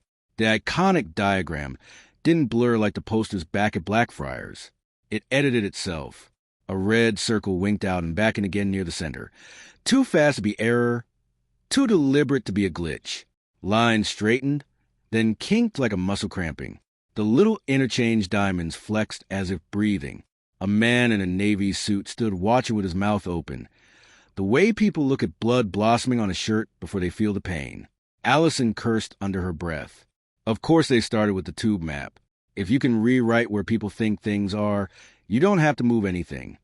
Lucan's gaze cut to the long corridor that led toward the Central and Piccadilly lines. And if you convince the map a station was never a station, the tunnels forget they were rooms. They become corridors. Corridors become mouths. Elena approached the diagram. The ring warmed, not alarm, not pain, just attention. She studied the tangle of color and geometry that London had taught itself to believe. The tube map wasn't geography. It was a promise. Clean lines for dirty journeys, tidy angles for stubborn soil. Today that promise unscrolled itself like scripture written on a bad day. Near Holborn, a ghost flickered where no circle should be. For a heartbeat, letters tried to print and failed. BRI, then nothing. A smear. A hell breath. British Museum, Elena whispered. The map flinched. Allison's eyebrows shot up. I thought we were going to argue with a bricked-up platform, not a diagram that's developing stage fright. It's both, Lucan said. The paper and the place teach each other what to be. We break the loop at the oldest hinge. He led them down the corridor. People moved oddly. Steps measured, glances fixed on signs as if authority could be coaxed out of fonts. Wayfinding arrows juddered. One pointed left, then right, then stretched, as though the corridor had lengthened 20 years in an instant. Don't watch the arrows, Elena said softly. They don't know who they are. A woman in a green coat laughed too loudly and followed an arrow into a staff door that shouldn't have opened. It did. She vanished. No one screamed. The hall's hum hiccuped, then carried on, as if cities had learned to swallow missing people for efficiency. Elena's stomach lurched. Lucan. I know. He didn't run. He aimed his walking, his shadows extending like inquiry. The staff door was closed again by the time they reached it. The authorized personnel only sign had an extra line now. Yes. Allison reached for the handle. Lucan caught her wrist. Rooms, he said, and a single word held a litany. Don't step into a story that hates you. Elena laid her palm flat against the paint. The door felt too cold, like a surface kept at more temperature to persuade flesh it was unwelcome. The inward room behind her ribs marked its lintel. This is not for us, she said. The yes on the sign peeled like a sticker and fluttered the floor. It tried to stick to her boot. She shook it off. It slithered toward a drain and disappeared. They cut left where Holborn kinks into a deeper tunnel. The walls changed here. Older tile, different grout, a scent of dust that had learned to be dignified. Lucan pressed his palm to a stretch of cream squares. Here. Elena saw nothing. Then she squinted, and the glaze gave up a secret. Beneath the slick modern white, another layer ghosted through. Pale green tiling with a darker border, a serif font peeking where cream had bubbled. Shapes that weren't letters and weren't pictures, a language of marks that made her gums ache. The wall breathed. The breath came not from a crack, but from memory. She felt the give of a room behind a plastered-over doorway, the way dancers know when a partner will turn. The inward door inside her answered without being asked. "It remembers being an opening," she said. Allison swiped a hand along the grout. Fine powder stuck to her skin. "I'll get us arrested, but I can get us in." "Not with force," Lucan said, "with grammar." Elena laughed despite the nausea. "We're going to parse a wall open? Great. Diagram your sentences, kids." Lucan's mouth tilted, then set. "A station is a statement. Here is where trains stop. They've turned it into an interrogative. Was there ever a station here? Make it declarative again." "Say it like it's true," Allison translated, eyeing the crowd that flowed past without seeing them. Loudly, Elena pressed her ring hand to the tile and breathed until the room in her chest found the doorframe in the wall. Then she said, as if she were reading from a guide written by someone she trusted, "There is a station here." The tile did nothing. The grout flinched. She tried again, and this time she named what stations are made of. "There are benches that hurt your back and a draft you can't locate. There's tile that whistles when trains approach. There are posters that peel at the corners and get replaced with the same poster, pretending it's new. There's a man who eats crisps loudly and a woman who mouths her audiobook and doesn't care who sees. There's a station here." The wall sighed. A crack ran between two tiles. Another, a vertical line, declared itself where none had been. Dust rolled off the wall in a tired cough, and beneath the cream something older exhaled. Green tile showed through like bruises blooming. The seam didn't widen. The city was listening, but it wanted better grammar. Allison put her palms to the tile, shoulder to shoulder with Elena. Her voice came out in the authoritative tone of a registrar pronouncing a couple married. "This is British Museum Station. Closed 1933. Bricked. Forgotten. Still a station. Open." The seam widened like a smile on a face that had promised never to be pleased again. The top edge shifted inward. The wall became a door. They stepped through. The door swung shut on a breath, like a page turning. Dark. Not the flattering dimness of stations, saving on bulbs, or getting moody with history. Dark like a pocket turned inside out. Elena tasted dust that was not dust, but the powdered opinion of engineers whose names no plaque remembers. Lucan made light by lifting two fingers. His shadows took the hint and glowed the color of old bone.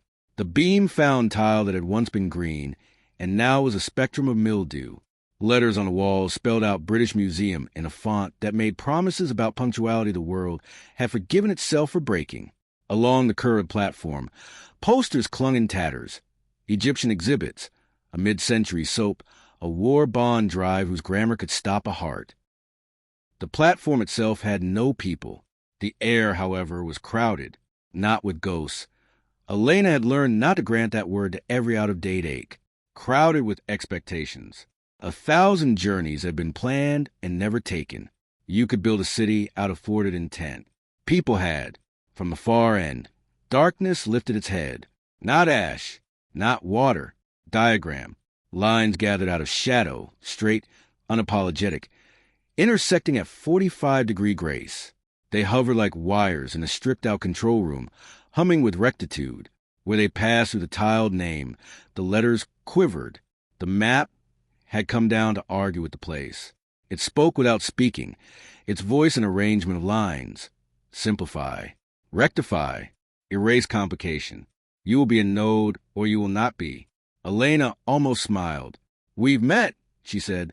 "Your cousin tried to turn a bell into a throat." The map redrew itself with impatient neatness. The lines became cleaner. The platform's curve looked suddenly embarrassed. The air sharpened like a pencil. Not cousin. Doctrine. Clarity is kindness. Allison stepped forward, chin up, eyes flinty. No. Clarity without history is marketing.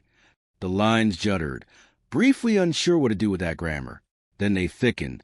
The room contracted a few centimeters the way lungs do when anxiety decides it has a point. The tiles creaked. In the narrowing, Elena understood what this doctrine wanted. Not destruction, but obedience. A system without outliers. A map without stories. Lucan's shadows pressed gently at Elena's shoulder. His voice was soft, urgent. If you let it find the room, it will rename you to fit. Don't fight its lines with yours. Give it rooms. She looked around. British Museum Station had been shut and bricked and lied away. But it remembered its benches, its posters, the length a train once had to call itself a train. It remembered feet. It remembered waiting. It remembered people being people at it, not through it. She closed her eyes and did something she had not dared since Sora's pages had rustled. She stopped naming no. She named enough. Enough lines, she said. Enough straightness. Enough making edges kind by lying. This is a place. She opened her eyes. Places hold human error. The diagram shivered. One line kinked. Another went faint. Somewhere in the station beyond the brick door, a platform announcement mispronounced a name and apologized for it. And no one died. Elena took a breath that was not tidy. She walked the length of the abandoned platform, scattering dust that had learned to sit still, and with every step she placed small things a map had not accounted for. A child's sticker half-scraped from a tile, a stub of pencil stuck in a crack, where wall met floor, a smear from a greasy hand that had never learned to stop being greasy. She didn't disgrace the room. She populated it. The line sagged, corrected, sagged again. They tried to snap back to doctrine, and found themselves busier than they wanted. The diagram's voice wavered, precise and pinched. Clarity is, it began. An excuse, Allison finished sweetly, for refusing to hold mess. The map retaliated the only way diagrams can. It offered certainty. Holborn on the other side of the brick door shifted in Elena's mind. The way out brightened with a falseness that made her teeth itch. The corridor beyond would be straight. The route would be fast. The sign would say yes in every font you trust. If Elena stepped back through, she could leave this uncomfortable room and let the system delegate her choice to lines. She almost took it. Her bones wanted a sentence with fewer commas. Lucan didn't touch her. He didn't have to. She had learned to hear the way his breath changed when she was about to do something sensible and unforgivable. She stayed. The diagram faltered. Behind it, the station's name, British Museum, thickened. It stopped being a rumor whispered by tile and became pain again, stubborn and a little smug. A wind moved along the platform that did not belong to tunnels. The draft that doors make when they decide to open. The bricked end cracked. Not collapse. Admission. The wall gave up 3 inches of corridor and a draft of older air that smelled faintly of oil and the paper and ink breath of a real map rolled and stored in a drawer. The diagram hissed, offended. Lines clenched. The room tightened, trying to squeeze itself back into doctrine. Elena took off her coat. It was a stupid gesture. It was a perfect one. She folded the coat and put it on the bench, as if she were a commuter staking a claim to a seat. The platform breathed out. You can exist as a ghost, she told the station, voice very quiet because shouting is for people who don't expect to be heard. Or you can exist as a room. Ghosts eat memory. Rooms hold it. Choose. The tile under her hand warmed. A hairline seam along the floor widened into a visible edge. Somewhere deep in the closed tunnels, a signal box that should have been melted for scrap blinked awake, like an old dog lifting its head because it heard its name. The diagram trembled. It had another attack left. Clarity's last friend. Scale. The lines stretched, grew thin, refined themselves into angles so elegant they could cut. They dwarfed the platform with abstraction. They towered over benches and dust and women taking their coats off like a sermon about efficiency. You are small, they said. We are system. The city cannot be your room. Elena smiled without kindness. It already is. She did not make herself bigger. She made herself housed. The inward door locked its latch, and the room in her chest extended itself a handspan into the world. Not a force field. An invitation with conditions. She didn't push the diagram. She asked it to fit. It couldn't. Not entirely. No map can fit a room and remain a map. Doctrine bent. One line kinked again, this time keeping the kink. Another dimmed where it crossed his platform. Only here, only now. The interchange diamond faded and returned as a square, which made no sense on any legend, and all the sense to people who needed a corner to put their back against. The station's breath evened. Allison sniffed and wiped her nose with a sleeve she would regret later. So, what now? Do we sell tickets to a station that doesn't exist and tell it to mind itself? No, Lucan said, and the softness in his voice made Elena look at him sharply. He was watching the crack in the brick wall, where the older air came through as a surprise to find lungs at the other end. Now we anchor the map to the room so when they rewrite paper, the place argues back. Elena nodded. How? He looked at her hand. She looked at the ring. I'm tired, she said. Good, he answered. Tired hands make truer marks. She pressed the ring to the tile where the station name spelled itself, not hard, not ritualized, and traced the serif of the first beat the way a conservator might follow a crack to learn where the vessel failed. Heat licked, not burning, soldering. The letter accepted the weight of her inward door and learned its posture. When she lifted the ring, a faint shine remained. Not magic, finish, the kind of gloss grime gives to the places people actually touch. Behind them, the brick corridor widened another few inches. The diagram sagged like a starch collar at a long wedding. The map at Holborn would not undo this easily. Papers and screens would try, and they would snap back incorrectly. Staff would roll their eyes and call IT. IT would curse and discover nothing wrong with the code, because the fault was not in the software. It was in the city's decision to be a place again. Footsteps echoed beyond the crack. A laugh, the scrape of a broom.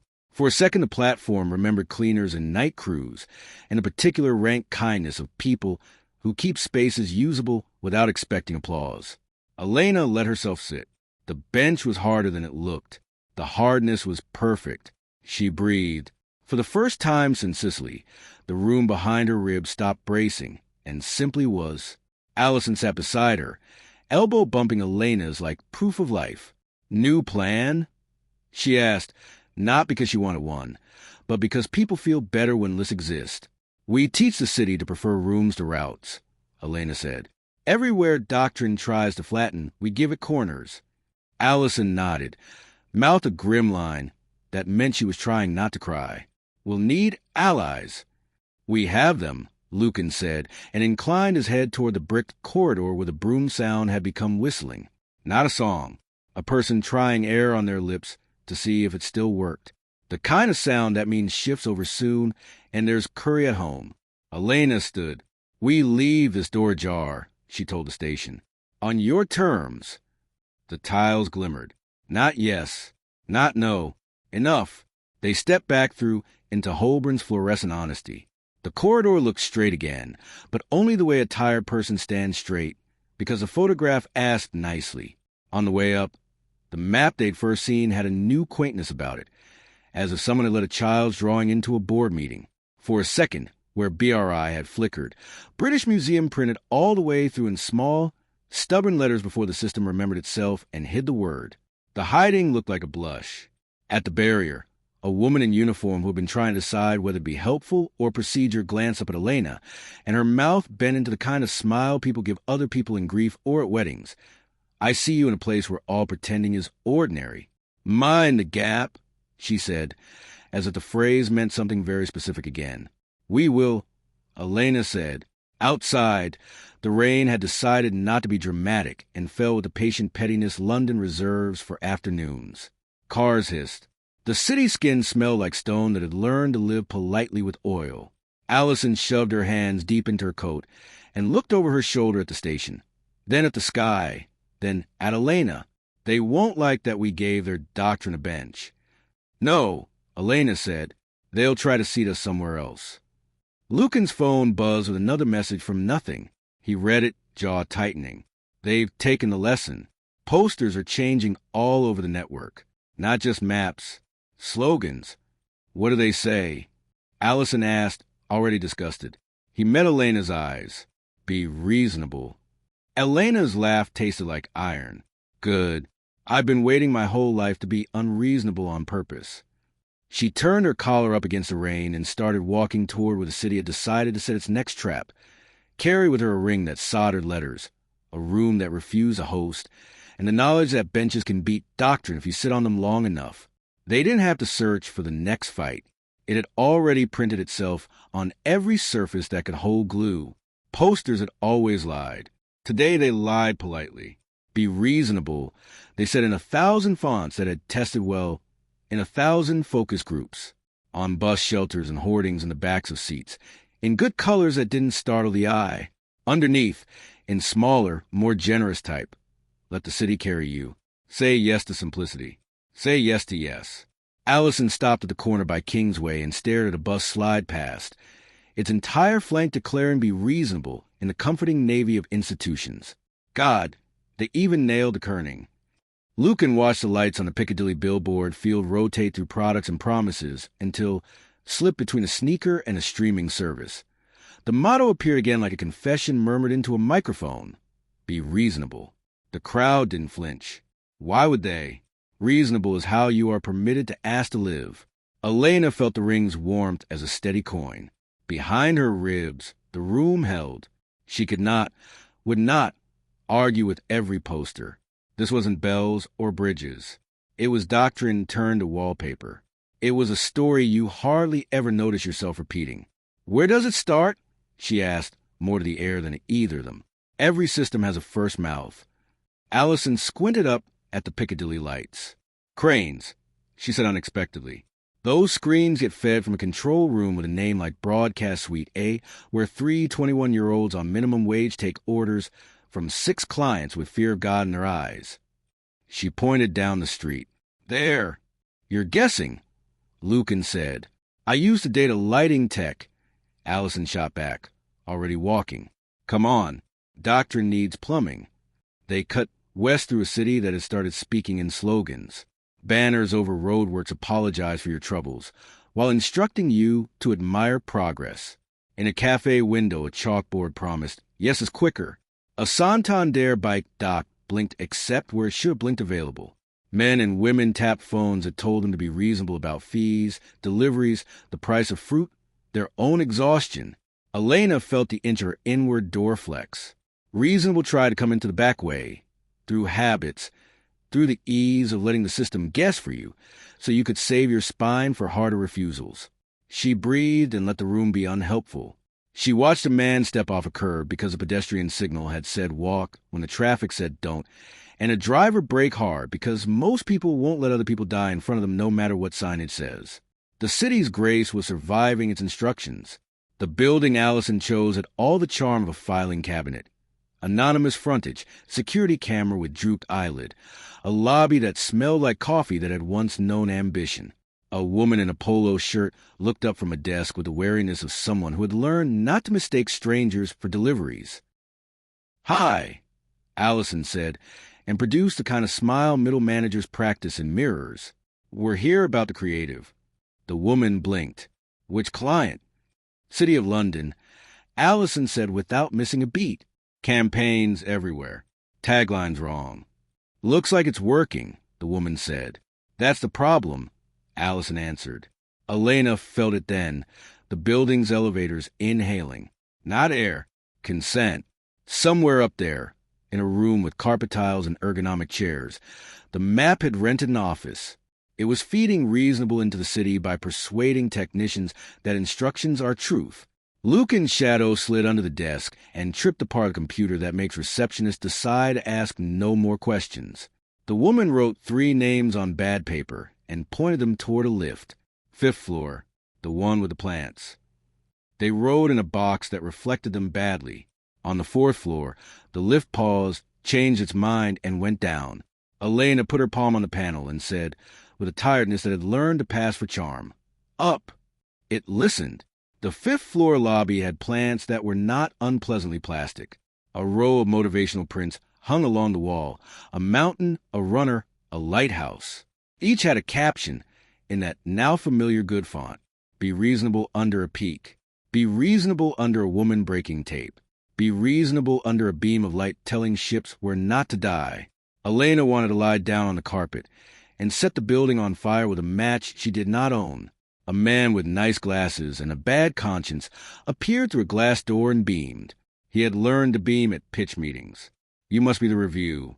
Come through." They followed him into a room where screens mounted on 3 walls poured out the city's new gospel. The same 6 words in 50 styles. Everything aesthetically right. Nothing philosophically alive. Young people sat in swivel chairs dragging layers and software with the reverence of surgeons. A whiteboard held the sad archaeology of old slogans crossed out.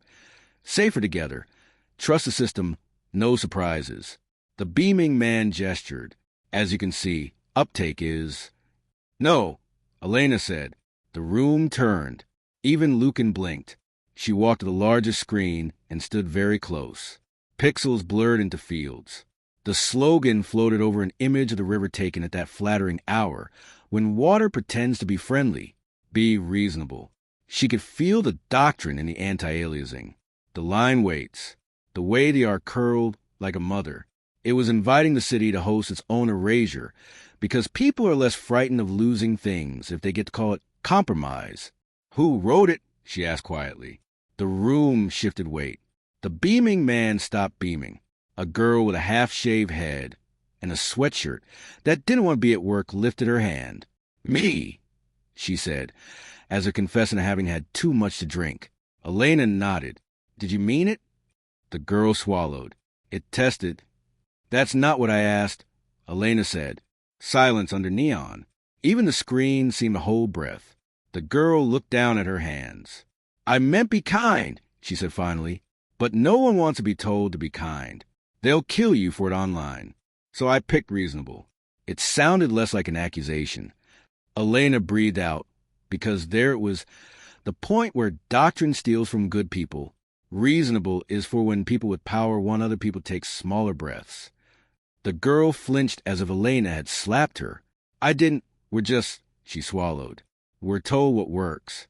Lucan's shadow leaned along the baseboard and looked like it had an opinion about power and rooms with good HVAC. Allison rested her hip against the desk and adopted a tone Elena had heard her use on trustees. "Show us the feed." "What?" the beaming man asked. "The pipeline to the billboard," Allison said.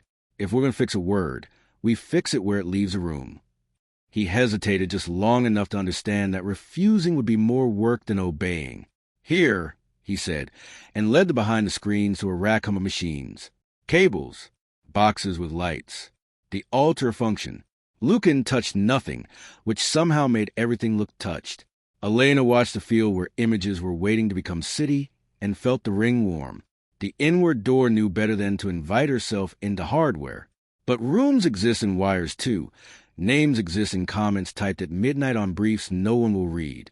She leaned toward the nearest screen and saw, tucked in the metadata like lint caught in a cuff, a line the girl had typed months ago / kinder version. Too soft? Try reasonable. Elena caught the girl's eye. You left yourself a door. The girl flushed. We never have time to delete the comments. Good, Elena said and meant it. She put her hand on the plastic edge of an expensive thing and didn't ask it to do anything contradicting its job. Send your kinder version, she told the room. The beaming man spluttered. We can't go live with Be Kind. It'll get torn apart. The city's already being torn apart, Allison said levelly. Let's tear back. The girl's fingers hovered over her keyboard the way a bird reconsiders a branch. The room waited to see whether she would be brave on salary. She whispered, It won't stick. They'll overwrite it in 10 minutes. Then it sticks for 9, Elena said. Send it. The girl hit enter. On the wall, the feed ticked. One billboard in a grid of 24 chains. Somewhere in Wandsworth, probably where budgets go to be forgiven. Be Kind appeared in a font that had never expected to be asked to be human. Half a second later, another square flipped, then 3, then the Piccadilly field. Outside, through glass and rain, 100 square meters of light told the city something that almost made Elena believe in mercy. Be Kind. It wasn't a victory. It was an argument, and that was better. People on the pavement glanced up and made the faces people make when someone remembers their birthday. A boy on a bike laughed aloud, the sound cracking like a plate. An old woman pressed her gloved hand to her mouth. A man who had been ready to be sensible for the rest of his tired life put his head back and breathed like a person who had been let off a leash he didn't know he wore. Then the map hit back. The word kind smeared. Only at the ends. Only enough to feel like weakness. A new strapline printed beneath it. Littler than a conscience. Be reasonable about kindness. The next ad replaced the word entirely with considerate. Softer, safer. The sound bureaucracy makes when it wants credit for restraint. The lights flickered. A hiss rose from the machines. Somewhere in the building, air conditioning clicked into a more expensive mode. "They're in the pipes," the beaming man whispered, and for the first time his smile looked like the compassion it had replaced. "Of course they are," Lucan said, almost gently. "Doctrine loves ducks." Elena didn't ask for control she didn't have. She turned instead to the girl who had written a word, and then been told to tame it. "What did you mean when you wrote kind?" she asked. Tears she hadn't granted herself slipped out of the girl's eyes like late trains. "I meant," gentle with the slow, "I meant make room for people who don't keep up. I meant don't punish tiredness." Elena's inward door softened at the edges. "Good," she said. "Send that." The girl stared. "You can't put tiredness on a billboard." "Watch me," Elena said. They wrote it together.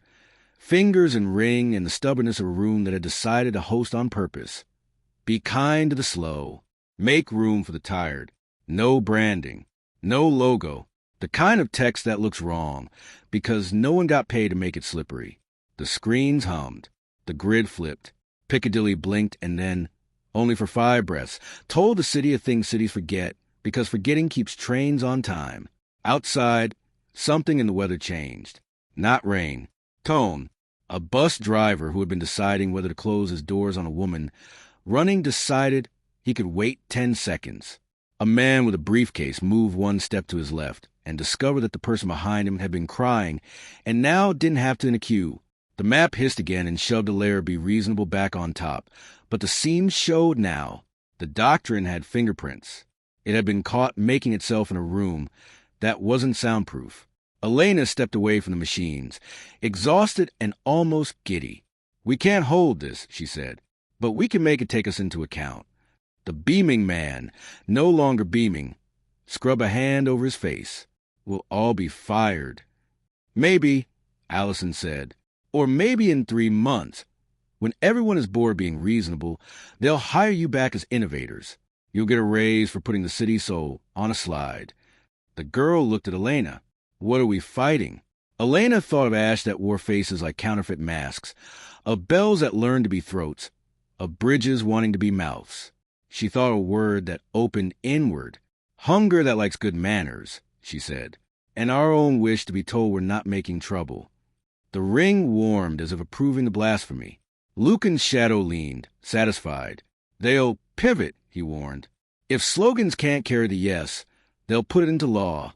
Timers, lights, crosswalks that refuse to change unless you agree to terms." Allison groaned. "Terms and conditions at traffic lights. Kill me." "They won't have to," Lucan said. "We'll volunteer." The elevator dinged like a polite apology. The building had decided it would prefer them elsewhere. Elena tilted her head at the girl. "What's your name?" "Priya," she said, surprised as if no one had asked at work in a long time. "Priya," Elena said, and put the weight of her inward door into the syllables so Priya could hear a room in them. Keep the comment in the code. The Kinder one. Let be lint everywhere. Doctrine trips on lint. Priya laughed through what might have been the beginning of a sob. "Yes," she said, and then, catching herself, corrected. "Enough." They took the stairs. Outside, passers-by stood under the giant light field and texted nothing to no one with hands that trembled. The message had already flipped back to reasonable. It didn't matter. The city had seen what it had not been meant to. That was a whole work sometimes. Opening a door people to know they owned and letting them look in. Allison looped her arm through Elena's like old women do when the pavement is wet. "What next?" "Street level," Elena said. "If law is next, we go where law meets shoes." "Crossings," Lucan agreed. "Pelicans and zebras and puffins." Allison sighed theatrically. Great. I always wanted a safari of British road furniture. They started toward Trafalgar, where the city pretends to be history on purpose. At the first junction, a crossing flashed its little red man, and then held him there regardless of traffic. People gathered like polite cattle. A few stepped out anyway, and were shouted back by speakers that used the voice adults use on children. Be reasonable. Wait your turn. A woman with a pram rocked by inches, and sang under her breath to keep from swearing. An old man shifted weight from hip to hip like a metronome working out mortality. Elena felt the room behind her ribs, squared shoulders. Not a mouth, she told the pole with the button that lies. A promise. For once, nothing mystical happened. The light didn't change. The voice didn't apologize. The city did not exhale. Elena put her palm to the metal and closed her eyes. In the inward room, she set a little table and 2 chairs. She poured water into 2 glasses. She set a napkin. She waited. The crossing, which had been written by engineers and maintained by budgets and defended by liability, found it was being invited to keep a promise it had made when someone drew a white line across a road and asked drivers to learn new reflexes. The red man blinked to green. The crowd startled and flowed. Allison laughed the laugh you laugh when scaffolding you hadn't seen stiffness in your back. Let's go. If we keep this up, she said, we'll have to write a manual. We will, Elena said, and it will be impolite. Lucan's phone buzzed. He read, and this time he didn't scowl. He simply looked at Elena as if he were measuring the length of a room and finding there was still space for more furniture. Matteo, he said, he's back in London. Allison swore. The slick bastard. Where? Elena asked. The air around her cooled. The ring stopped warming and went very, very still. Lucan's eyes lifted past her shoulder toward the column, where Nelson pretends not to be lonely. Beyond it, the National Gallery sat in its pride, all steps and authority, and a facade made of the word permanent. Banners flapped from its railings. The campaign had reached them, too. Be reasonable over a Caravaggio. Of course, Elena said. He'd pick a room that thinks it never changes. She took Allison's arm more firmly. She let the inward door check its hinges. She walked toward the gallery where Matteo would be waiting with smiles and paperwork and 1,000 good reasons. And with every step, she practiced the rudest sentence she had ever learned to say without raising her voice. Chapter 5. The Gallery of Good Reasons. The National Gallery wore the afternoon like a medal. Rain had polished Trafalgar into a mirror. Buses slid along its rim. The lion pretended not to mind the wet. Across the facade, banners snapped, blocks of color, famous faces, the city's new catechism stamped in a font you were meant to trust. Be reasonable. Allison blew out her breath. If Caravaggio starts apologizing for the dark, I'm setting fire to the gift shop. Lucan's mouth tilted. He won't. The dark never apologizes. People do it for him. Inside, conditioned air, polished parquet, that discreet smell of money having learned to talk about itself as culture. Footsteps softened by courtesy. Guards with faces carved into the polite neutrality of people who watched too many strangers misunderstand masterpieces. The wall labels had begun to lie, not in the old ways. Dates fudged, provenance massaged. These lies were tonal. They said, be reasonable about interpretation. Complex feelings simplified for public comfort. A painting of a boy with a basket of fruit smiled with the fixed good nature of an advert. The bruises on the grapes had been retouched by doctrine. Their rot was now ripeness. Don't touch the labels, Allison muttered through her teeth, which was the same as saying please rip them off. Elena felt the ring's warmth settle. The inward room lifted its head. Paintings exhaled around her. The old, sticky breath of varnish and oil and dust, and under it the sharper, intimate inhale of wet paint that had once been wet under a hand that shook or didn't. She could hear the making under the masterpiece. Pentimeni. Finger marks pressed into impasto, where brushes couldn't be bothered. The particular refusal of light to be tamed. Caruso, said a voice built to be agreed with. At last. Matteo stepped out from a doorway like a man arriving on time to his own story. He was dry in a room coaxed damp by umbrellas. tailoring that had learned your weaknesses by touch. A smile calibrated to a donor lunch. Allison's shoulders squared.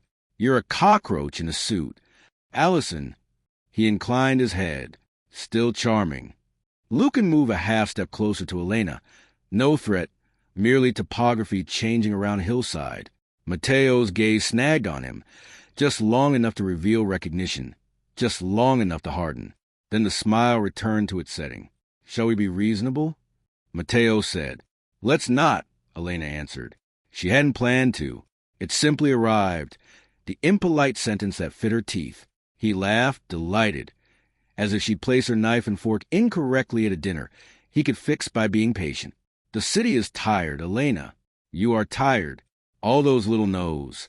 So very brave, so very exhausting. They don't scale. Let us help you streamline.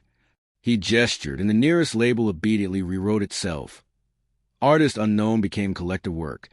Detail became simplification. Violence softened to resolution.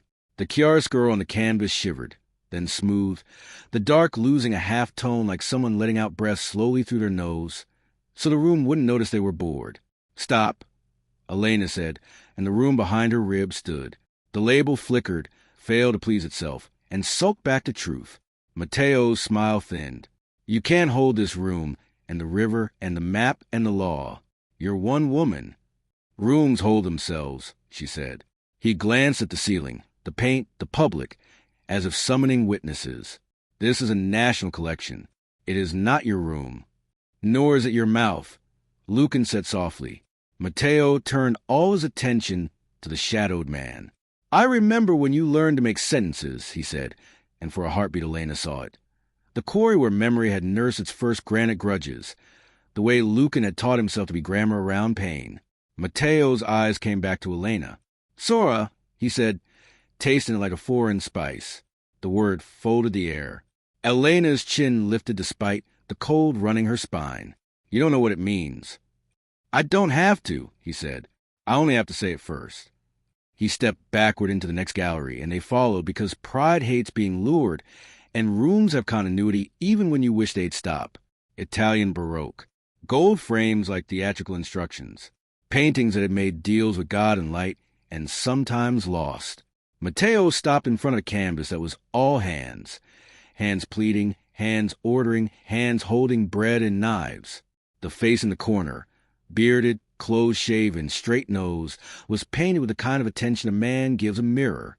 Whether or not it was Caravaggio mattered less than the way darkness and light had decided to be the only arguments that count. Here, Mateo said, voice gentle as poison, let's be reasonable about narrative. He lifted 2 fingers. Labels rewrote their verbs. Taken became resolved. Wounded became corrected. The knife edge dulled. The bread gleamed.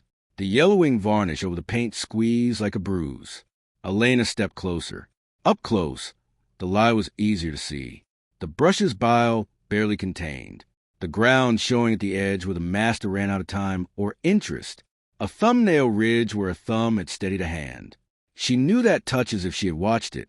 A conservator's knowing visceral, embarrassing. You can't simplify, she said. It's built for mistakes. Mateo's smile flickered. Patient man losing patience. Narrative is mercy, Elena. People don't want complexity. They want to get home. Then let them, Allison said. Don't teach the city to lie to itself on the way. He turned on her, indulging contempt. You have no idea how cities are kept upright. I know how women are kept polite, Allison snapped. The room opened under Elena's feet, not down but inward. She didn't say no. She set a table in her chest, poured water, slid a chair back. You keep telling me scale, she said to Mateo. I keep telling you rooms. Look. She didn't touch the painting. She touched the air at its frame, the gilded lip as a room's threshold, and let Sora bide. The picture, remember, was not a mouth. It was a window that never forgot it was also a wall. The label sputtered. Resolution smudged the scene. The dark deepened, not ominous, but honest. A pentimento surfaced for 3 breaths. The ghost of a hand he'd painted and decided to move. Elena almost wept for that mercy. Mateo's eyes hardened. You think a soft no at a frame will save a city? We don't need your agreement. We need your signature. Papers appeared. Not paper, exactly, but possibility made bureaucratic. They curled at her feet like trained pets. A narrow paragraph where law met magic. An injunction shaped like safety. A clause that said, be reasonable, and 10-line subclause to define who would decide what that mean. T. Allison kicked the top sheet. It slid back, cordial. You can't bind her with admin. I can bind her with care, Mateo said, and the kindness in his voice was real enough to make Elena flinch. For Allison's job. For your lovely museum with its donors and its fear. For London, my God, Elena, for London, which does not want to be taught to pick fights with its own rails and roads. Elena closed her eyes because she had learned the difference between an argument and an invitation, and this was both. She breathed inside the room. She checked the latch. She let his kindness arrive and did not host it. When she opened her eyes, she put the ring's weight, not heat, on the papers. No, she said, and the word was magic. It was her profession. The kind of thing you write on a chart when time and chemistry have already rendered a varnish unworkable. The paragraphs yellowed. The edges friable. The signatures he wanted from her cracks flaked away like oxidized bronze. Mateo didn't blink. I can go around you. You keep saying that, Elena said. The map tried. The river tried. Doctrine tried. This room didn't. He looked at the painting. For a second she thought she saw, in his face, the man he might have been if rooms had been available to him before he sold his inventory to hunger. I can take your friend, he said, not loudly. If I can't get your yes, I'll get hers. Allison swore, without moving her lips. Lucan didn't move at all. Elena let the bench behind them become furniture instead of function. She's Saturday you already tried, she said. It didn't stick. Mateo's smile returned. It was worse than his anger. That's the thing about doctrine. It doesn't need to stick to scar. You will go home tired. You will make mistakes. A crossing will stay red. A bridge will agree to be a throat for an hour while you sleep. The river will remember a before you can attend to. Cities learn by repetition. I can repeat longer than you can live. You talk like a god, Lucan murmured. You're a clerk with a mandate. Something ugly crossed Mateo's face. For a moment the varnish cracked. And you are an old mistake that refuses to dissolve. The gallery air thinned. The labels pulsed. The posters outside, Elena felt, would be turning. Be reasonable to be safe, to be good, until the city signed its name in a language it hadn't chosen. So she did what exhausted people do when they cannot outshout and will not surrender. She asked for help she had the right to ask. She stood and addressed the paintings. She didn't name artists. She named actions. You who were painted in the hour before apology, she said. You whose underdrawings still show because time didn't finish you. You whose shadows are not shame, but structure. You who were made by hands that remembered being hands, even when money tried to make them policy. Hold your rooms. A tremor ran the length of the gallery, the way a whisper runs a pew in church. Frames were frames again. The safety glass felt suddenly unnecessary, which is when safety glass is doing its job. A crack along one gilded corner closed with a sigh, like a seam giving in to a better tailor. On the fruit, the bruises came back. The bread refused the gloss. The boy's smile took on that terrible, vulnerable arrogance of people painted before they understand what faces cost. Mateo's next word scraped. Blasphemy. Housekeeping, Elena said. He took a step closer. In the careful light, she could see that his eyes were tired, not with labor, but with deciding other people's boundaries. You can't win this way. I'm not trying to win, she said. I'm trying to keep a promise. To whom? He asked softly. She looked at Allison, at Lucan, at her own hands, raw at the knuckles where doors rub if you hold them for others too often. To the people who still have to live here when you've moved on to a bigger client. Something behind him shifted. Not security, not donors. The hunger that wore the gallery today as a polite suit found the room, had set out a table for itself and not invited it. A framed two galleries overclapped itself straighter. A guard adjusted his stance and forgot, for half a second, to be neutral. His mouth softened into a human curve that you could have mistaken for pride. Mateo watched the room take Elena's side. His mouth flattened. Enjoy your little insurgency, he said. Tomorrow the lights will turn red for kindness. The law will vote to be reasonable. Your museum will receive a letter. Your friend will be promoted to a job that removes her from you. And somewhere a child will be taught to press the button and trust the system and get no for an answer from a poll that never meant yes. He glanced at Lucan again, something like hatred refined into an ethic, and you will run out. Lucan's shadow stirred, a tired dog lifting its head to say it would still bite. Possibly, he said. Matteo inclined his head, as if to a string quartet that had done its best. I'll see you at the river, or the map, or the law. It doesn't matter. We are reasonable here. He left without haste. The room did not follow him. The banner in the doorway flickered.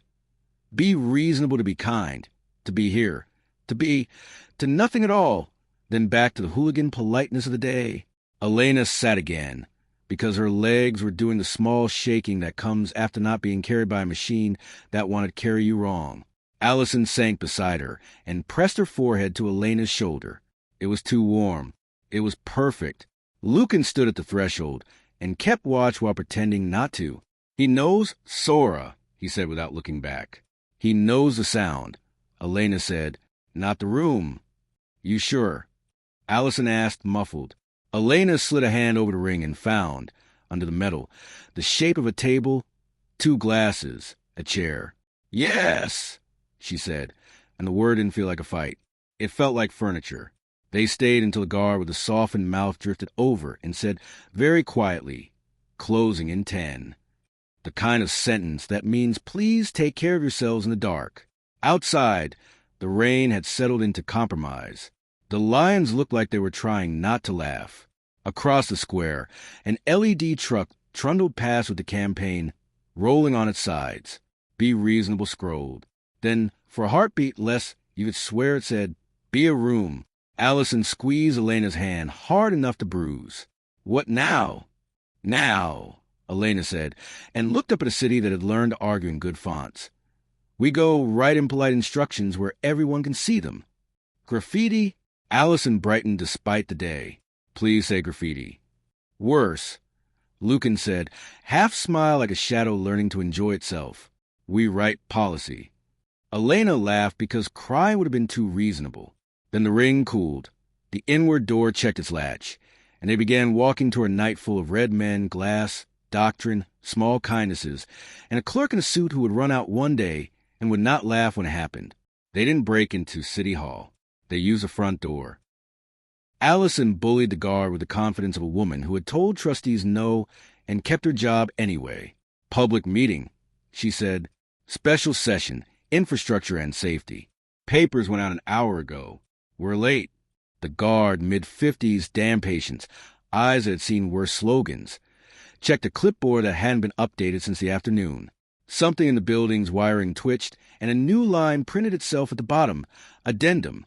Reasonableness Charter draft. The guard frowned, then waved them through as if to say, I don't like it, but rules are rules. The committee room was too bright. Municipal light has a way of believing itself. A horseshoe of desks. Microphones like tiny threats. Behind glass, the river glowered as if embarrassed by how much it had spoken today. A handful of counselors already sat at their places with tablets, and the weary zeal of people about to be reasonable on camera. Staffers stacked papers that didn't want to sit still.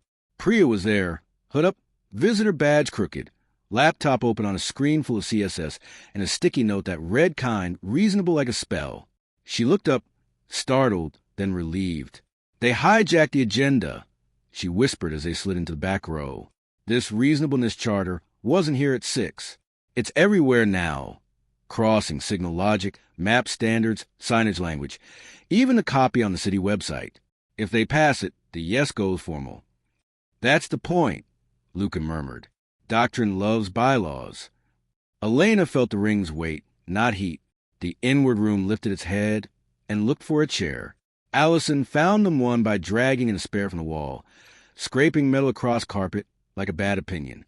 At the center of the horseshoe sat the chair of the committee, Counselor Patel, mid-30s, hair in a bun that meant business, reading glasses that had learned to double as armor. She tapped the mic. Good evening. We've convened under emergency standing orders to consider a citywide reasonableness charter drafted by the Office for Urban Assurance. She didn't look pleased. We'll hear from assurance, from transport, from public safety, then from the public. A man in a neat suit with a smile that belonged on a bank stepped to the lectern. Not Mateo, one of his clerks. Thank you, Chair. The charter is a light-touch framework. Priya snorted into her sleeve. Allison kicked her ankle under the bench in solidarity. To harmonize signage, signal logic, and public messaging, the clerk went on. We propose standardizing approval language across the network. Citizens respond better to consistency. Be reasonable reduces friction. It improves compliance. It keeps people safe. On the screen behind him, slides clicked, crossings holding red, trains that never skip stations, a bridge that smiled the wrong way. The city's new catechism in good kerning. Elena stood up before she could talk herself out of it. Point of order. The room turned. The clerk blinked, offended. The chair raised an eyebrow. You are... Elena stepped to the mic at the public table and did not introduce herself as a conservator or a woman who had learned to argue with bells. A resident, she said, and a person the city tried to carry the wrong way today. A ripple across the room, the soft, involuntary exhale people make when someone says a thing they were hoping not to hear said out loud. Proceed, the chair said. Elena laid both hands on the table, because rooms like these require a surface to trust. The charter doesn't harmonize. It flattens. It builds a single polite yes into everything. Crossings, maps, advisories. That isn't safety. That's obedience. The clerk smiled like a patient dentist. We believe the public prefers clear instruction. Allison leaned toward the mic. The public prefers not to drown in a river that forgot where it stops. Murmurs. Someone from transport coughed the bureaucratic cough of, I do not want to be awake for this. Elena didn't raise her voice. You want consistency? Build it into promises, not demands. Be reasonable makes everything conditional on compliance. Signal logic, signage text, even public announcements are rewritten to require agreement. This morning a crossing refused a change because no one consented correctly. That is not acceptable in a city that walks. Priya, without looking up, slid a file across the table. Elena recognized deliberately ugly typography. Headline, City Rooms, Draft Interim Guidance. Subhead, Impolite Instructions for Human Infrastructure. Elena almost laughed. Then she read. Section 1, Promises, not permissions. Crossings are obligations, not negotiations. Maximum wait times. No consent gates to basic rights of way.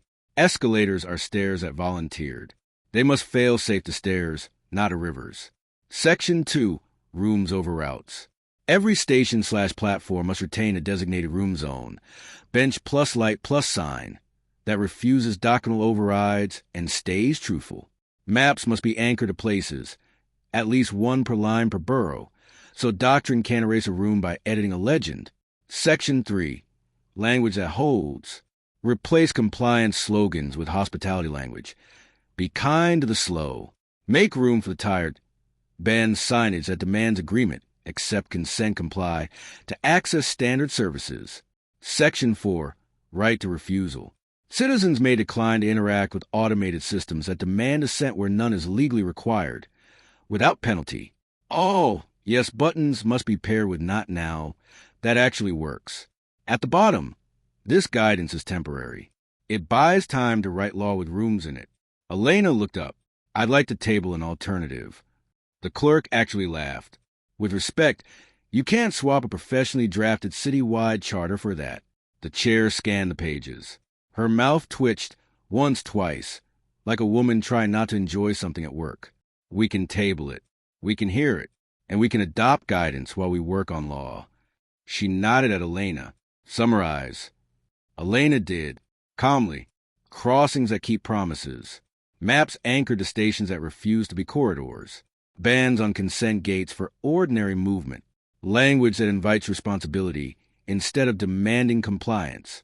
Right to refusal. The clerk made a noise like a lid being put back on a pot. This is chaos. It's hospitality, Elena said. He clicked the slide remote hard enough to break it. Be reasonable reduces harm. The public wants to be told what to do by a single, clear voice. The last 12 hours have been, he faltered, because the word haunted was trying to come out of a sensible mouth. Annam, a lose. Lucan spoke from the back, voice level, accent from nowhere. The last 12 hours have been doctrine testing whether the city will sign away its rooms. It almost did. The clerk ignored him the way people ignore a draft. Even if what you say is true, compassion isn't enforceable. Kindness doesn't scale. The chair set down her glasses, and the unarmed in the room recognized a moment a person switches weapons. Things that scale badly, she said, include uprisings, a smatter of humor, a rustle of discomfort. She tapped the alternative with her pen. I can vote guidance tonight. Law will take weeks. Priya's eyes flicked up. I can wire into the CMS where the charter was meant to go. It'll propagate to crossings and announcements. Temporarily. She hesitated. I'll get fired. Allison leaned, voice low. Or promoted. Or both. Later. Pick now. Priya swallowed and nodded. A yes that was not doctrine, but decision. The clerk rallied. Chair, with respect, we cannot allow our infrastructure to be edited by, he searched for the word, feelings. Rooms, Elena said softly. Rooms, the chair repeated, as if trying on a jacket she had not known her size for. We can allow rooms. She looked around the horseshoe. All those in favor of adopting interim guidance. City rooms, pending legal review? Hands rose. Not all. Enough. The vote carried. The air changed in the way buildings have. A tiny relief like a muscle unclenching. Somewhere beyond glass, a crossing decided to change without being begged. In a staff kitchen, a kettle boiled, and someone cried at the exact same moment, and no one told them to be reasonable about it. On a billboard, Be Kind flashed, and the next frame failed to replace it because the system had been taught to doubt its own certainty. Elena exhaled. Then she felt it. The correction. Doctrine doesn't sulk. It rewrites. The screens embedded in the desk rims blinked. The adopted text jittered once as if embarrassed. Then lines reordered themselves politely. Right to refusal became right to delay. Promises, not permissions, softened to commitments. Where feasible, asterisks bloomed like mold. Mateo hadn't needed to be in the room.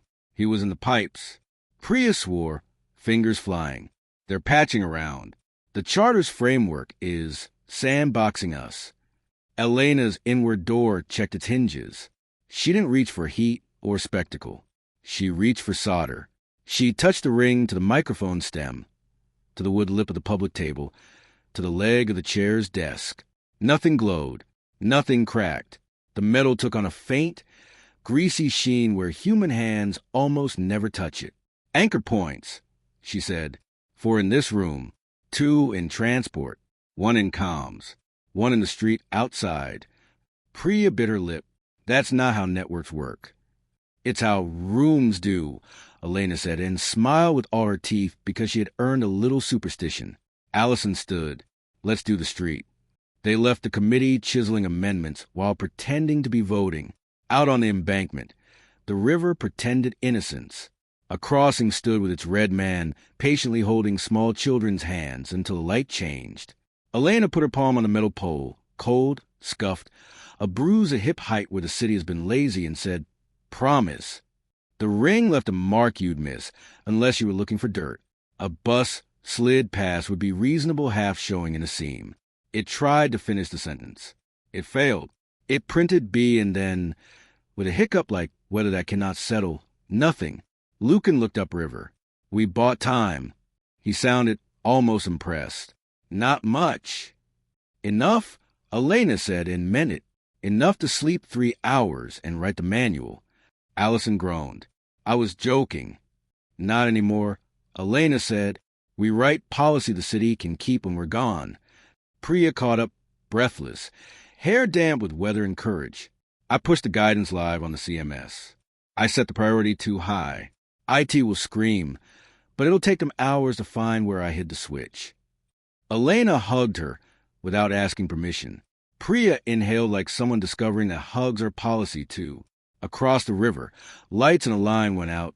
then back on, a wave passing building to building. A ribbon of yes slithered along ledges and died when it hit a sash window someone had painted shut in 1982. Lint. Doctrine trips on it. Elena looked at Lucan. His shadows were frayed to threads, but his mouth was the calm of a man who had been tired for a long time and had stopped pretending it was a problem. "He'll come back," she said. "He always does," Lucan replied. "Tomorrow he'll bring lawyers." "Good," Elena said. "I brought him polite instructions." Allison squeezed her hand. "And graffiti," she added hopefully. Elena laughed. Finally, like a person whose lungs had learned a new competency. Chapter on stencils. Appendix on benches. They turned toward the dark that was not a mouth tonight, carrying a guidance no one would prove and a room no one could text out of them. On the way. The crossing changed without being asked, and a pram rolled forward, and an old man stopped herding for the length of a green light. Chapter 6. House style. They wrote the first draft of the manual at Allison's kitchen table, because all good revolutions begin near a kettle. Priya's laptop turned steam into code. Allison's flat, books in odd stacks, a plan that decided to live out of pure spite. Held them without comment. The guidance they'd pushed from City Hall bloomed across a private wiki, headings and bullet points and examples that read like instructions left by a kind stranger in a rented house. Promises, not permissions, became case studies. A crossing in Peckham that refused to hold red more than 20 seconds. A lift at guys that defaulted to stairs instead of locking people in with their panic. A station bench designated as a room zone with a little brass plate that said sit, breathe, lie if needed. Lucan brewed tea with the concentration of a man defusing something. He didn't type. He read over shoulders, occasionally changing a verb. Permit to welcome, enforce to keep. The tiny surgery of language that prevents doctrine from finding a hinge.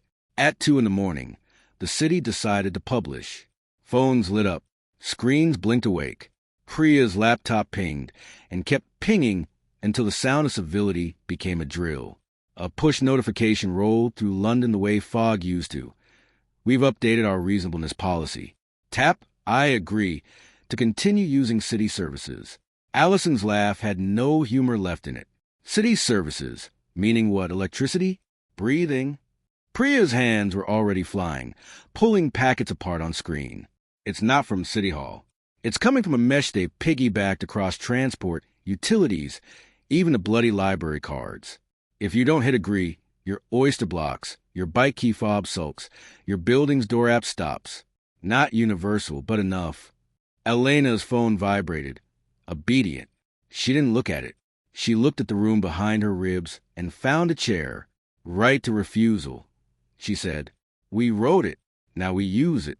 "You can't make people not tap," Allison said. "It's a reflex. The city trained us." "I won't make them," Elena answered. "I'll make it possible." They moved, because policy written on a table only lives when it touches pavement. Outside, the air had sharpened from rain to the kind of clear that makes trouble visible. People stood in pockets under streetlights, frowning at screens. A man at a Santander dock swore gently at a bicycle that had decided to be a sculpture. A woman in a doorway held her phone up as if better signal could make a better world. At the corner, the cafe's night cleaner jabbed the door app with a thumb that had known 12-hour shifts. The lock blinked update required and refused to slide. Elena put her palm flat on the glass. "This door serves people," she told it. "People don't serve policy."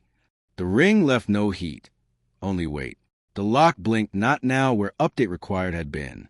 The cleaner stared, then grinned in embarrassed relief. "Cheers," she said and shouldered through, the door remembering it was a door. "Chalk," Priya said suddenly, already rummaging in her backpack. She produced a handful of stubs, white, yellow, a lone blue. "If we can't solder everything, we can leave marks." "What marks?" Allison asked. "The manual," Priya said, half laughing at the audacity, half terrified. On the pavement, she sketched a symbol that looked like a bench and a door merged, a little rectangle with a line under it and 2 short legs. Square cup with feet. She wrote promise, not permission under it. If doctrine sees this and tries to overwrite, Maybe it hesitates. Maybe it leaves one door alone. Lucan crouched and added another mark with pencil graphite, a small square set just inside a bigger one. Room inside room. "Sora," he said, as if apologizing to the pavement and thanking it in the same breath. They went fast. Chalk on building thresholds. Brass plates hastily taped with printed slips that Priya spat out a cheap label maker. Room zone. Bench holds on a seat at the bus stop. Door. Promise on a pharmacy's sliding glass. Not now works on a card reader. Somewhere between the 3rd and the 30th doorway, their work developed a rhythm. Elena touched. Priya marked. Allison explained in a voice that made strangers believe they had always known this. Lucan stood a half step away, making space behave. The city responded like a body trying to learn a new habit. Some doors accepted the not now and purred. A few resisted, then agreed when Elena stood in her room, and declined to host their insistence. One shop front hissed "be reasonable" in tiny scrolling text at ankle height until Priya drew the bench symbol over it. The hiss faltered as if doctrine had choked on chalk. By 3, pockets of London were breathing easier. Crossing poles that had asked for agreement now offered not now and meant it. Ticket gates flashed walk around with a little arrow and a tone of sheepishness that suggested even software can regret its job when watched. In doorways where people had begun to gather, the crowd slowly thinned as friction gave way to function. "Hospitals," Allison said abruptly, as if someone had said it into her throat. "If this hits A&E doors." An ambulance screamed past them like a bad dream trying to exit ahead. The rear doors bore the city's courtesy. "Be reasonable over emergency" in a smaller font. Elena's stomach turned cold. They ran again, because that had become the work. St. Thomas loomed on the river like a forest of fluorescent rectangles. The A&E sliding doors shuttered open and closed with the personality of something taught to be automatic and then made to enjoy it. People in every flavor of panic clutched forms and phones.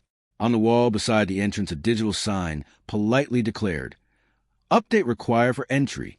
A security guard with an open, exhausted face was trying to explain to a woman carrying a child why a button had more authority than he did. The child's breath rattled like a train finding its alignment. Elena didn't ask permission. She put her hand on the doorframe and the ring on the sign. "Promise," she said to the building that had learned to be humble about life and death. "Not permission." The sign blinked. "Not now" replaced "update required." The door slid and stayed. The guard's shoulders dropped so hard he nearly sat down on the floor. The woman bolted through with a sob that Elena felt in her knees. Inside, the triage desk glowed with screens telling staff to be reasonable about staffing, triage times, expectations. Someone had taped a handwritten note over one. "We are trying." Elena wanted to decorate the entire hospital with benches. She settled for the door. The ring left that greasy, human gloss on the frame. An anchor point doctrine would have a sand to remove. Priya chalked the bench symbol on lino, then looked at the nurse who had watched all this with the flat-eyed curiosity of someone past surprise. "We're building a manual," Priya said. "We'll send it. It makes the doors behave themselves." The nurse barked a laugh that bordered on tears. "Please do. The doors have been insufferable." Allison squeezed her forearm in passing. "You're heroes," she said, meaning nurses and orderlies and cleaners and the man in the high-vis who had been preventing fights by being a door with hands all night. The sliding doors stayed sliding. On their way out, Elena saw Mateo standing beyond the ambulance bay as if he'd arrived by narrative rather than cab. He didn't approach. He watched with his head slightly cocked, as if trying to work out which hinge she had found and whether he could unscrew it with better tools. His phone lit his face. He smiled and tapped and looked at Elena as he sent it, so she knew the message was for her even before Priya's phone buzzed. Office for Urban Assurance. Interim court order granted. Emergency injunction against unauthorized interference with city systems. Effective immediately. Violation subject to arrest. Allison read over Priya's shoulder. They filed at 2 a.m.? Who's awake to sign that? The sort of judge doctrine keeps in a drawer. Lucan said, "The kind who is proud of never missing a night's sleep." Elena felt the room behind her ribs brace, and then she made it put its shoulders down. Law wasn't a bell, but law had rooms. Courtrooms were benches and wood, and words that meant things because people sat in rooms and agreed to mean them. We answer, she said. With what? Allison asked. With right to refusal in a building that thinks refusal is its job. Elena's mouth tilted. We go to the magistrate's court. Now! Priya's eyebrows climbed, wearing chalk. The court is awake, Lucan said quietly. You can feel it. Doctrines file more than an injunction. They'll try to patent reasonable. Allison stared upriver, where the eye pretended to be calm. Fine.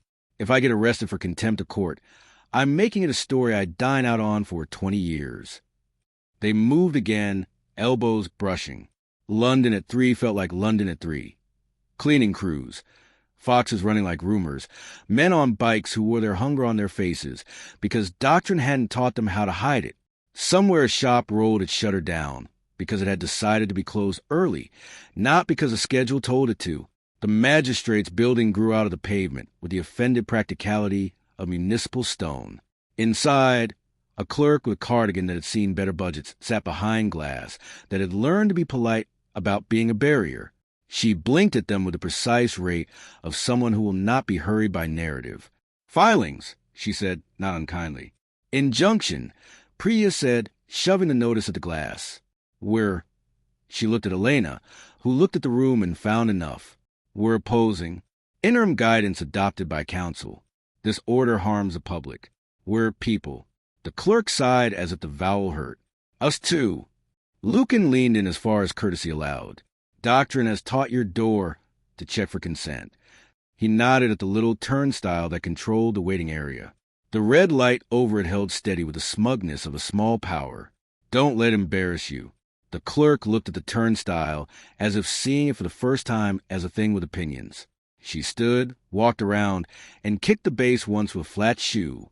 The light blinked green with the front. Come in, she said. If you're here, you're here. They sat on a bench that had known a lot about waiting. Elena set her palm on the wood and whispered, Keep. The bench remembered its job. The room remembered its shape. A door opened. An usher called a list of names that belonged to the night. Police, counsel, a lawyer whose briefcase had opinions. The last name was not a name. City room's guidance, interested parties. Elena stood. So did Allison and Priya and, after a breath, the clerk with the tired cardigan. Lucan did not stand. He became absent with posture. The courtroom was small. The judge was smaller.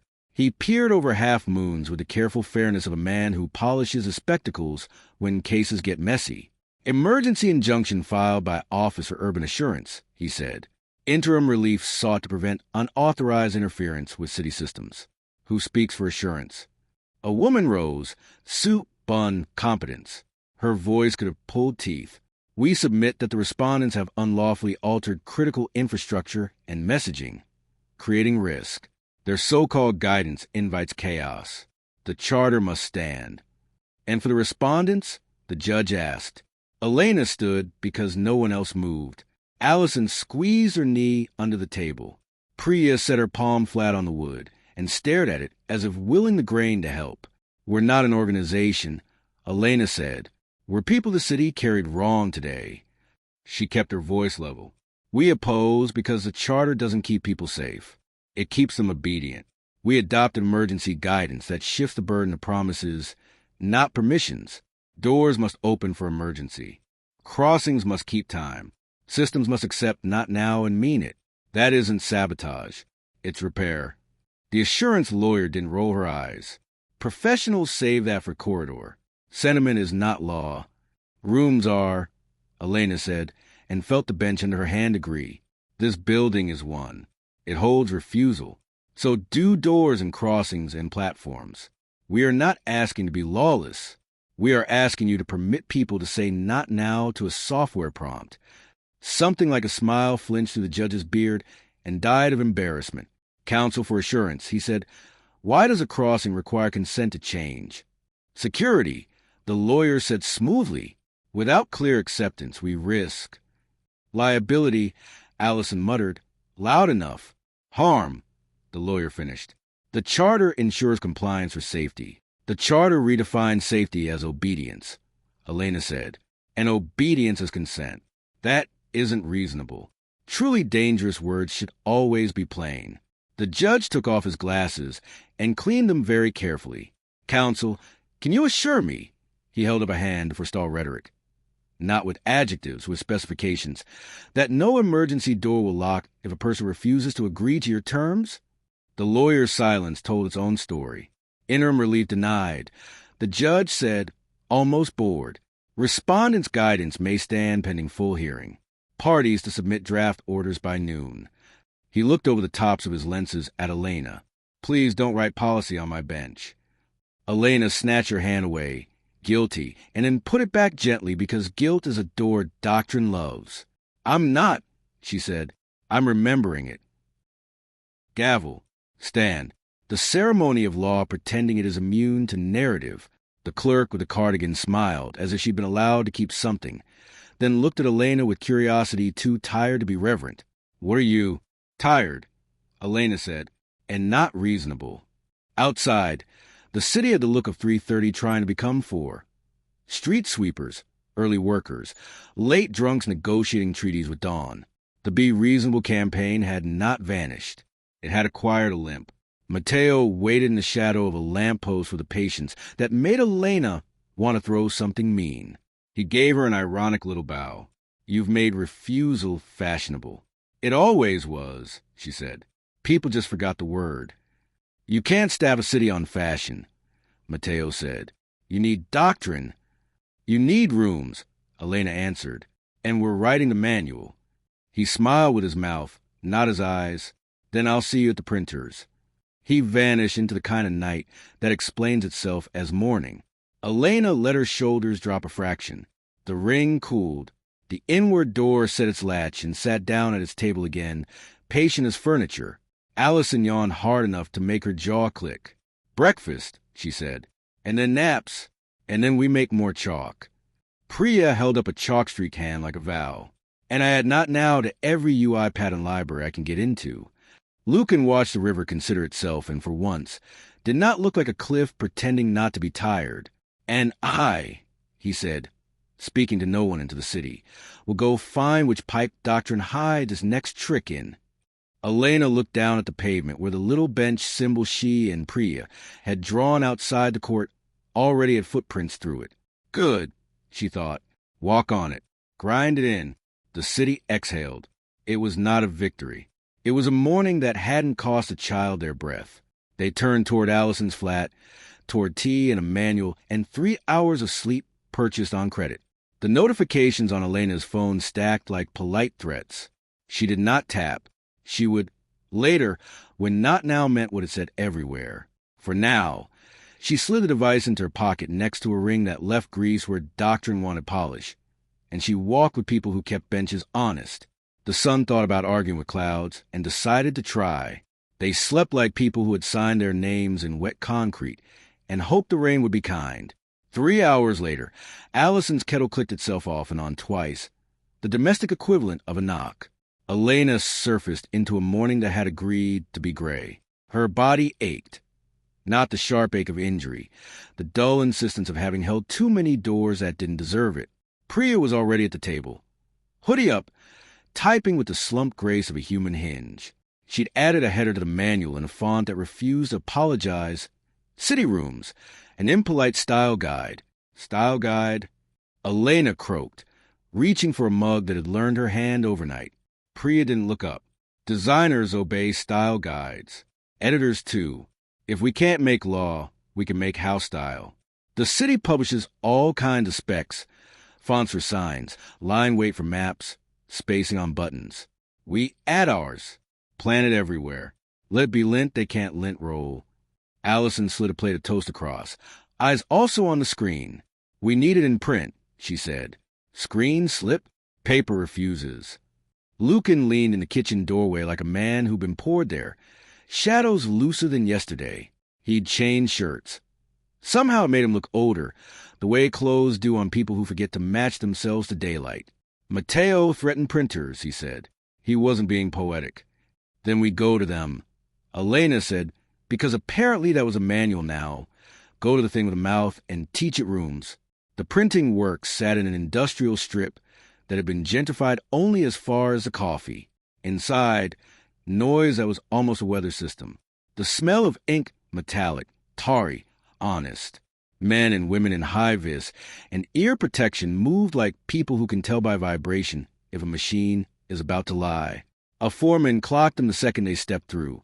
60s, shoulders like ballast, a face arranged by a lifetime of being reasonable to keep the paper on schedule. His name, stitched on blue, D. Sullivan. He looked at Elena's ring, at Lucan's coat, at the chalk on Priya's cuffs, and decided to be unimpressed. We're shut to visitors. Not visitors, Allison said, walking like a union rep. We're here about house style. Designers, he said, with the contempt engineers reserve for people who put lines on paper expecting steel to obey. You're late. Brief says we're going would be reasonable across all council print. 500,000 leaflets. 10,000 posters. Plates are made. We're on press in 5. Where are the plates? Priya asked. He jerked his chin toward a room that was half chemistry, half altar. On a bench lay 2 aluminum sheets printed with text backwards and perfect. Red registration marks in the corners like little crosses waiting to bless an error. Elena stepped close. The plates held the doctrine like a polished sentiment. Be reasonable in the good font with the X height that makes people trust brand guidelines. Beneath, fine print. By tap and agree, you acknowledge that, and then the safety launder demands a system that had never met a human ribcage. She touched the edge of one plate. It was cold in a way metal is when it hasn't agreed with skin yet. Sullivan's voice came from the door. Don't nick yourselves. We've had enough blood in here this week. Someone's been cut? Elena asked. He shrugged with a neck. New kid reached in to adjust a guide while we were live. Machine ate a glove, not the hand. His mouth kept the rest of the sentence back. This time, we're not here to stop you printing, Elena said. We're here to ask you to print something the city can live with. He barked a laugh. Got purchase order for reasonable. Got plates. Got a schedule. Live with doesn't hit my docket. Lucan ran a finger along a registration mark. Plates line up with crosses, he murmured, to no one and everyone. Style is geometry as much as grammar. Priya put a palm flat on a plate, as if feeling for pulse. Can we add a second layer? A ghost? Fine screen over the fun parts? You could run the same poster, but with our addendum embedded. Right to refusal. Promises, not permissions. The bench glyph. It'll look like a shadow until someone points a camera at it. Screens pick up what eyes miss. Sullivan squinted at her like a man who had watched VHS become streaming and still preferred the shipping of boxes. You want me to lay your graffiti over council copy and hope IT doesn't notice until it's pasted all over town. Yes, Priya and Allison said in the same tone. Why? He asked Elena, which turned out to be the nicest thing anyone had done all week, required a person with a ring to say it in plain words. Because doctrine already stole your plates, she said. It's using your house style to put mouths on doors. We're asking you to print rooms. He looked at her for a long time, not impressed, not angry. The press behind him coughed that expensive cough machines make when they know you can't replace them.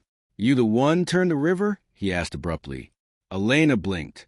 I asked it to keep its edges. He nodded once. Me Annie fell in 68. Embankment saved her. She used to say the city learned manners late. We keep it on time. He jerked his chin toward the plates. You give me a file in 5, I'll run it as a varnish.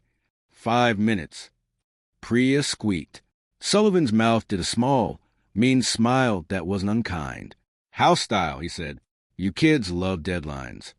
Priya sat on the bench, cracked her knuckles, and moved. Allison read copy out loud between mouthfuls of panic. Not now works. Bench holds. And oh, his health. Lucan stood by the window, shadows thin, keeping the room cornered into being a room. Elena put the ring to the plate, lightning sympathy, not heat, and touched each registration cross. The metal remembered it would be asked to line up with something honest, and shook like a dog. Sullivan peered over Priya's shoulder at the mock-up. What's the chair symbol? Bench, she said. It tells the city to sit with itself. He grunted. Could use a few of those. He took the file, on a USB that had seen better weeks, and disappeared into the hum. Elena followed to the press hall, because watching machines change their minds had become her sport.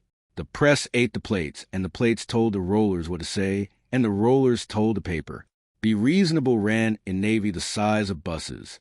Over it, almost invisible in the wet, a varnish layer hit with the ghost lines of Priya's addendum. Thin, fine, a palimpsest no one would see until London's cameras betrayed doctrine by doing what cameras do, reveal what is actually there. Sullivan watched the sheet come off, squinted, tilted it under the strip lights, then barked to an operator. Down 2 points on varnish. I wanted to whisper, not shout. You're helping us break your contract, Elena said quietly. He shrugged. City's been breaking contracts since Romans laid roads. He slung a look at Lucan. And you're not the first shadow I've seen in here. You lot love ink. Lucan's mouth curved. Ink loves us back. They were mid-run when the line hiccuped. The little jolt that moves through steel like a wince. Sullivan swore and hit the stop. The press wound down like an animal, remembering it was tame. Jam, Allison asked. Something in the feed, Sullivan said. He reached for the guard panel that had a nice little pictogram telling him absolutely nothing useful and popped it. The rollers showed their teeth. Inked hungry, briefly beautiful. A strip of paper had fed wrong and made itself a knot. I'll get it, he said and reached. Elena's body moved before her mind did. She caught his wrist. Don't. It wants your glove. He looked at her as if she dared him to lift his weight. It's by the roller. I know the bite. He yanked, and the press twitched a centimeter like a dog, wagging its tail before it goes to throat. Lucan's shadow snapped across the gap and held. Not magic. Wait, place right. The machine hesitated, just that, and Sullivan pulled the strip free with that particular male satisfaction men get from out-muscling something made of metal. He held the paper up, breath fast, eyes offended with adrenaline. Fine, he said to the press like it had misbehaved at dinner. We're having a day. They ran again. The varnish kissed. Poster stacked. 100, 1,000, a street's worth of doctrine with rooms printed faintly on top. Sullivan frowned at a test sheet the way doctors frown at charts when they're about to get inconvenient. He spun it so Elena could see. You said camera picks the ghost up, he said to Priya. Walk me through it. Priya held her phone over the sheet and switched to portrait mode. On screen, the glossy layer flared white for a heartbeat like a halo. The bench glyph appeared crisp, the words under the big navy shout. Make room for the tired. Right to refusal. Promises, not permissions. The phone's auto-enhanced did the rest. Contrast, clarity, treachery. Sullivan's mouth made the shape of a prayer he would deny in front of his mates. He nodded once. Run it. He did. For 12 minutes that stretched like 12 years. Then the floor shook, not with machinery, with footsteps. Men in yellow vests over suits. Council compliance in letters that knew they had no right to look so proud. Mateo wasn't with them. He didn't have to be. He had learned to delegate. A man who had practiced his intimidation on smaller women planted himself in front of Sullivan and held up a clipboard like a warrant. We've got a stop order, he said. The charter will handle print. You're to cease all materials containing unapproved messaging. Sullivan scratched his ear with a knuckle, looked past the man at the stack of posters he'd already just about legally printed, and gave Elena an expression that said, You do the talking. I'll do the consequences. Elena stepped forward and smiled with that small, sincere politeness the inward door had taught her. We're not printing unapproved messaging, she said. We're printing approved messaging with registration marks. The man blinked. What? She tapped the poster. The varnish layer is part of the registration. It ensures alignment. That's not how registration works, he said. It isn't our house style, Priya said deadpan and held up a sheaf of paper. City rooms, style guide, print appendix. It looked like it had always existed. It had footnotes. It had a council crest that Lucan's shadows had bullied into lending itself. Compliance man sneered. This isn't signed. Sullivan jabbed a thick finger at the stop order in the man's hand. Neither's that. You want to fight? Bring a solicitor. I've got schedules. The man measured the room for support and found he did not own it. Printers had their own doctrine, and it didn't love clipboards. He tried again. You could not insert unauthorized messaging into. Elena didn't let him finish. We are printing benches, she said, not messaging. He floundered, recalibrated, and reached for the stack. Lucan's shadow was already there, not a wall. Elena had learned not to turn rooms into barricades, but a thickness of air that made lifting awkward. Careful, Lucan said softly. Ink's wet. Compliance man realized he could arrest people, or he could not get ink on his cuffs. He chose the latter. We'll be back, he said, which doctrine believes is a threat and rooms understand is a scheduling note. They left. Sullivan exhaled a sound that had ancestral memory in it. I like that, he said, as if signing off on an edit. Again. They ran 3 full stacks before the line had to stop for maintenance doctrine could measure. Paper rolled onto pallets. Pallets rolled to vans. Vans made of drivers with opinions rolled into a city with room glyphs in their blind spots. Where are these going? Allison asked, climbing into a van like a woman, who could reverse it if necessary. Sullivan shrugged. Where posters go. Bus stops. Schools. Council notice boards. The back of your fridge. Put some at bus depots, Priya said. The crews take what isn't nailed down. If it's in a break room, it'll be in a cab by lunch. He nodded, pleased. You lot will get us all sacked. Or retired early, Allison said, which is what galleries call being sacked, and letting you keep your pass for weekends. They shook hands the way people do when a room has been held together by strangers. Sullivan's palm was the kind of rough that explains its own politics. He squeezed Elena's knuckles too hard on purpose, like a blessing disguised as bullying. Room style, he grunted. I'll tell the night shift. They took their own stack and went where style lives. On cheap paper, under glass that someone has to Windex, on surfaces doctrine expects to own by default. Priya's varnish trick worked. Cameras turned benches into text. Teenagers filmed themselves revealing right to refusal and broke the algorithm for half an hour with the thrill of doing something definably illegal that helped someone make a bus. People started chalking the glyph without being asked. On curbs, on steps, on small rectangles of city that wanted to be promised to. At noon, the first counter-run appeared. Mateo's doctrine adapted fast. Be reasonable was now be good to each other, in fonts that had been stolen from kindness's wardrobe. Under that, the fine print sharpened. By entering, you consent to be carried. Priya snarled old code at a new PDF. Elena set her hand on the poster glass and taught it to be a window, not a mouth. The varnish lit up just long enough to add not now in the corner, like a door left ajar. By 2, HR emailed Priya with a subject line that sounded like a hug and read like a gun. We value your contribution. Please attend a conversation. Priya stared at it, breathed, and archived the message. Not now, she said aloud, and the city heard a spell in 3 ordinary words. By 3, the river huffed and said with like a word. Elena sent a bench, which is not the same as agreement, and the river, resentful, amused, sat.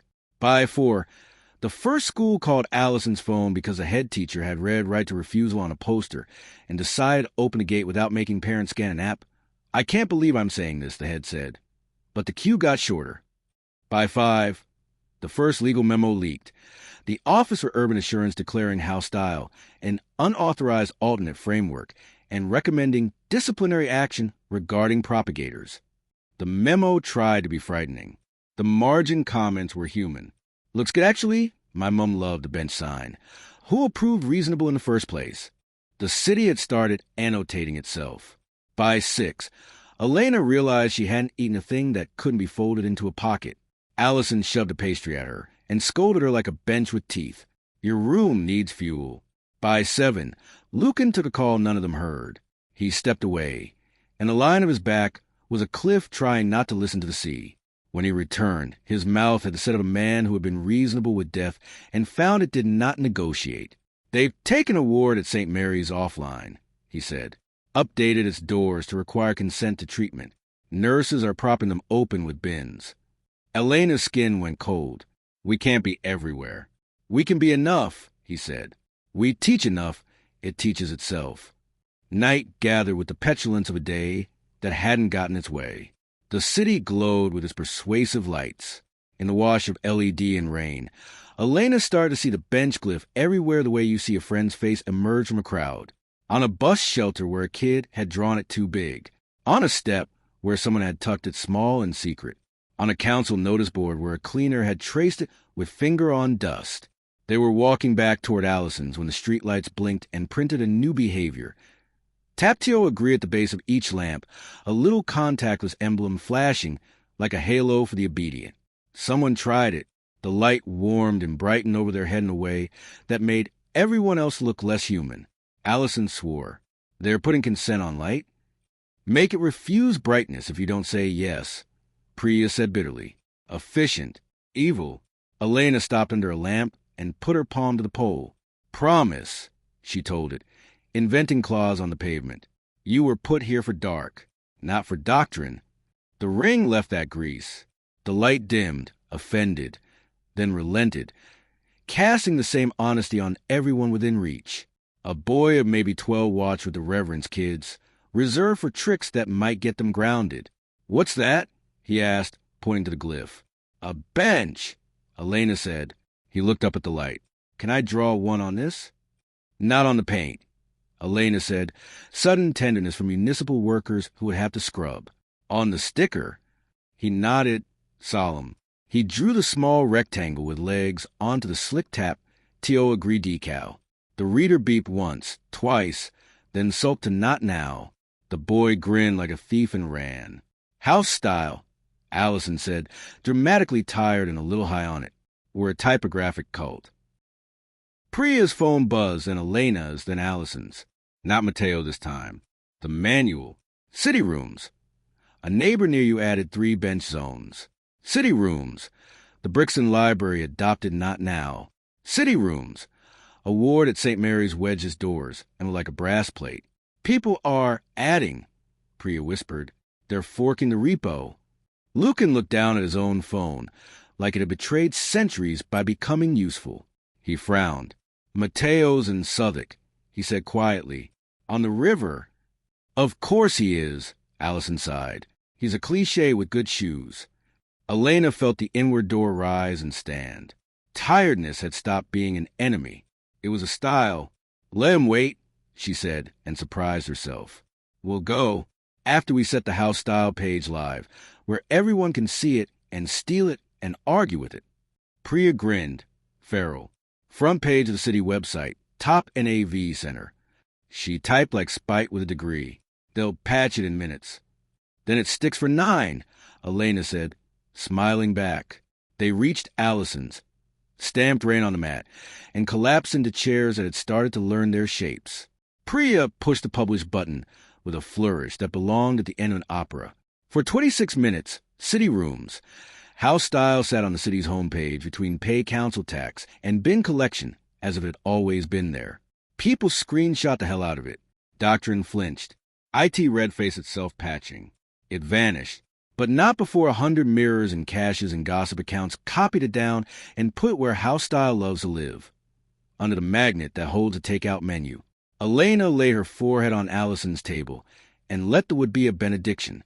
The ring was cool. The room behind her ribs set its small table and poured itself water with both hands. Outside, rain negotiated with light. Her phone buzzed one more time. Not a notice. A message. Mateo, Southwark. Be reasonable. Bring your room. Elena didn't answer. She looked at Allison and Priya and Lucan and the toast crumbs and the manual open to Appendix A, benches and the scribbles in the margin. Stair default to stairs. Door default to open. Light default to honest, and chose a style. After tea, she said. Allison snorted. House style. They drank it too hot and too fast. Then they stood up, hurting and unbowed, and walked back out into a city that was learning to host itself. F. Chapter 7. Terms in the pipes. They crossed Waterloo Bridge into a night that had chosen to be theatrical. Drones hung over the river like patient insects. LED trucks idled along the promenade between Blackfriars and Southwark, their panels cycling slogans with the practiced ease of a brand launch. Every lamppost carried a small contactless puck-breathing light like a heartbeat. The The big screens on the buildings kept time of the river. Be reasonable. Fade. Agritio continue. Fade. Your city, your yes. Mass terms and conditions, Allison said, with catering. Pre-appointed. There. A low stage had been assembled opposite the Tate, not a rally platform. More like a help desk given delusions of grandeur. A banner read urban assurance. Community briefing in a font that wanted to be your dentist. People gathered with the baffled patience of Londoners tolerating a new bus route. Matteo stood just off stage, profile to the river, talking to three men in jackets that broadcast compliance in small letters and authority in large. He turned when he felt them, because men like him always felt being looked at. He smiled and lifted a hand, as if welcoming guests to a soft launch. Elena, he said, your room. Your broadcast, she answered. Community engagement, he corrected. Bored already with the euphemism. We'll make this easy. A single tap anywhere along the promenade, and the system remembers your consent for 24 hours. Crossings, gates, services. People want frictionless. We're giving it to them. Priya barked a laugh, binding arbitration with a view. Matteo let his glance rest on her. Ms. Patel, HR is concerned about you. Not now, she said, and the reader on the nearest lamp stuttered to not now, like a dog dropping a shoe. He looked at the lamp and back at Elena, mild amusement sharpening. You don't need to fight me. You can set terms. No one is asking you to love doctrine. We're asking you to be reasonable about it. Elena didn't answer him. She moved to the concrete edge where the promenade became river and set her palm on the low wall. The inward door behind her ribs stood without hurry. Promise, she said to the city. Promenade is for walking, for sitting, for river, not for contracts. The wall was stone pretending to be civic. It took the ring's weight and kept it. Along the edge, the contactless pucks faltered. 3 went from breathing to steady. 1 blinked out. Cute, Matteo said. Do you plan to rub every surface in London with your ring? Not necessary, Lucan said. He had positioned himself a half-step behind Elena, not blocking, but shaping space. His shadow skimmed the paving stones, thin with fatigue, precise with practice. Rooms learned from neighbors. The stage lights warmed. A microphone crackled with the courteous fuzz of public address. The clerk from the print works, Sullivan, would have recognized the feed. It had the chemical smell of a press day. A woman in a navy blazer, hair sprayed into agreement, took the mic. Good evening, she said in that careful, imprecise voice people use when they believe they are keeping order. Tonight we're rolling out a convenience update. Please tap any light to. Her screen hiccuped. Priya was already standing by a bollard with her laptop open, teeth sunk in her bottom lip. I can't kill it at source, she said, but I can make it ask a question it wasn't built to answer. Allison handed Elena a stick of chalk, like a soldier offering a blade. We draw the line. They moved fast and ugly. Priya chalked a bench glyph on the edges of the promenade, small, repeated, like stitching a hem. Allison talked to strangers in a museum voice. We're keeping a human tonight. Don't tap. If a light asks you for permission to cross the road, tell it not now. If a door asks you to agree to be carried, walk around. If you see a bench sign, sit. You're doing policy. People blinked. One man nodded as if he'd been waiting for someone to tell him exactly this for years. A woman in a running jacket said, "This is absurd," and then quieter, "Good," as if that were the same sentence. Matteo watched. He didn't try to stop the chalk. He signaled to a tech, who adjusted a tablet. New copy appeared on the big screens. Tap TO, support your community. Priya swore. They flipped consent into charity. Then we treat charity like we treat consent. Elena said, we make it a promise, not a demand. She walked into the middle of the paved flow, where the crowd thickened around the stage. The mic voice smoothed itself like a skirt. Just a tap. Be Reasonable blossomed again in soft blues. People lifted phones. Fingers hovered. Elena didn't shout. She touched the nearest lamppost, left the ring's grease on the little puck, and spoke as if she were training a new volunteer at a crowded opening. Not now, she told the hardware. Promise later. The puck blinked twice and printed "Not now" with the sulky energy of a teenager. A man beside her, mid-40s, suit tired at the seams, huffed. "Lady, I want to get home." "Walk," Elena said simply. "No one is stopping you." He hesitated, surprised at being offered dignity without a hyperlink. Then he tucked his phone in his pocket and walked. The crowd's tension dipped a fraction without permission. Matteo stepped onto the stage, not to speak into mic. He didn't need its wattage, but to be seen. He looked expensive and reasonable and very slightly disappointed. "Elena," he said, voice pitched to Carrie, "you can be clever all night. The update goes live with a tap. People like taps." A baby wailed.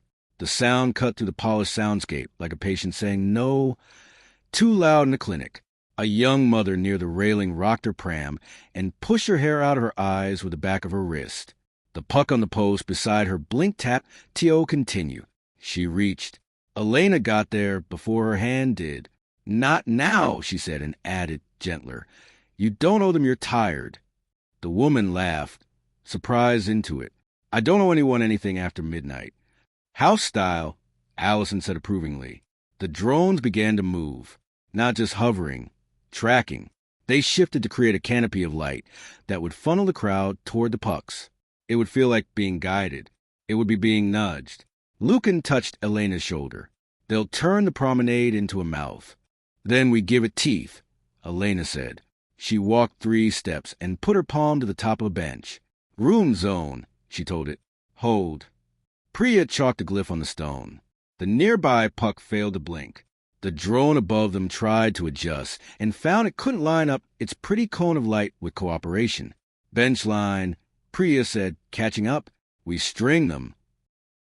They moved, bench to bench, hand in chalk, building a seam of rooms along the water. The line wasn't continuous. It didn't need to be. It needed to declare a posture. People caught the pattern the way flocks catch turns. Sit, stand, occupy, don't tap. A man put his grocery bag on the bench and straightened his back with the caution of someone who rarely grants himself that luxury. A woman took off her heels and laughed like a person who had been asked to perform for too long. Matteo changed strategy. The mic found a new tone, gentle urgency. There are emergency services relying on these updates. The screen showed firefighters, nurses, a baby held carefully. Tap to help them. Elena's mouth filled with iron. "You don't get to borrow their faces," she said, and the ring warmed in agreement. From the south came the bells. Not Westminster, Southern Cathedral. Resonant, dimensional. The kind of bronze that remembers prayer and plague with the same fidelity. Tonight, doctrine tried to recruit them. The sound reached the promenade with an extra edge. Overtones sharpened into instructions. "Yes. Be reasonable. Help us help you." Lucan swore softly. They're trying the old trick. Tongues becoming throats. Elena set her feet. She faced the dome of sound and let the inward door stand in it. She didn't resist the bells. She received them as rooms. "Stay bells," she whispered. "Not mouths. Hold the time." The sound corrected like a singer catching pitch after a warble. The anxious overtones fell away. What remained was a clean, ordinary peal. The "we are here" of a parish that knows its job. Matteo watched her do it and, for the first time that night, looked tired. "You are building a city that doesn't scale," he said. "This is artisanal refusal. House style." Priya said again and showed him her laptop. "City rooms, download, print pack." The site offered posters, glyphs, notes. It offered certificate no authority had signed. "This room keeps promises." His jaw tightened just enough to betray that there were teeth under his reasonable mouth. He looked past Elena toward the river. The drones adjusted. The pucks made a choice. Every reader along the promenade blinked from polite tap blue to urgent alert red. "Emergency protocol," Matteo said. "It overrides style. For safety. Show me the emergency," Elena said. He gestured lazily at the water. "Tide." The Thames shrugged. It wasn't high. It wasn't hungry. It was busy being a river. Allison stepped onto the low wall and shouted. This is a false alarm, with the ease of someone who had once learned to make a room listen to someone without a mic. A compliance jacket produced a laminated sheet with 12 signatures and the oily shine of legal overnight. He held it up like a relic. By order. Lucan didn't look at the paper. He spoke to the crowd. If you want to leave, leave. If you want to stay, sit. If a light asks you to agree to your own safety, tell it you already brought some. Laughter cracked along the line. Small, brave, inconvenient. People sat. Those who had jobs that didn't allow sitting stood and crossed their arms in that particular posture by which cities refuse while pretending not to. Mateo's smile thinned. He nodded once to a tech. The stage screen blanked to black. Then text printed in the kind of white that blames your eyes. Agree or lose access. Beneath smaller. Transport, crossings, building entry, emergency alerts. A sound went through the crowd that had no name. That fear you feel when someone threatens to turn off light for punishment. Drivers slowed, engines idled, phones buzzed like flies. Priya's laptop chimed at her. She went gray. He's serious. They've pushed a sandboxed update to public APIs. If we don't tap here, they'll choke half the city. It's legal. Barely. Enough. Elena looked at Mateo and saw, under the suit, what she had missed every time.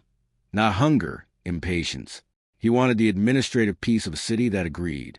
He wanted the dignity of a system that never had to apologize again. You can't run a river on consent, she said.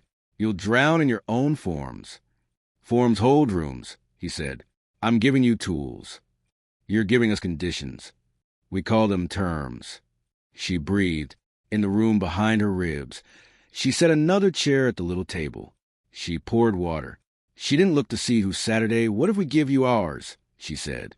He tilted his head. You think I don't want your terms? You want my signature, she said. You don't want my conditions. Try me, he said. She stepped onto the low wall and, for the first time all week, raised her voice. You can have a city that keeps appointments, she said. You can have a city where lights change and trains stop and doors open because we said they would. But you cannot have our yes as the price of using what we already paid for. Here are our terms. Promises, not permissions. Crossings keep time without signatures. Doors open for emergencies without taps. Right to refusal. No service teaches us to comply when the law doesn't require it. Rooms over routes. Every station and street keeps places that doctrine can't rewrite. Benches, corners, human width. Language that holds. Signs invite responsibility. They don't demand consent. You put that in your charter, we'll read it. You publish it, we'll keep it. Someone clapped. It wasn't a wave. It was a stubborn beat, like a heel on a floor. The bench line took it up, a tiny, impolite rhythm under a polite sky. Mateo let her finish, because reasonable men like to be seen allowing unreasonable women their say.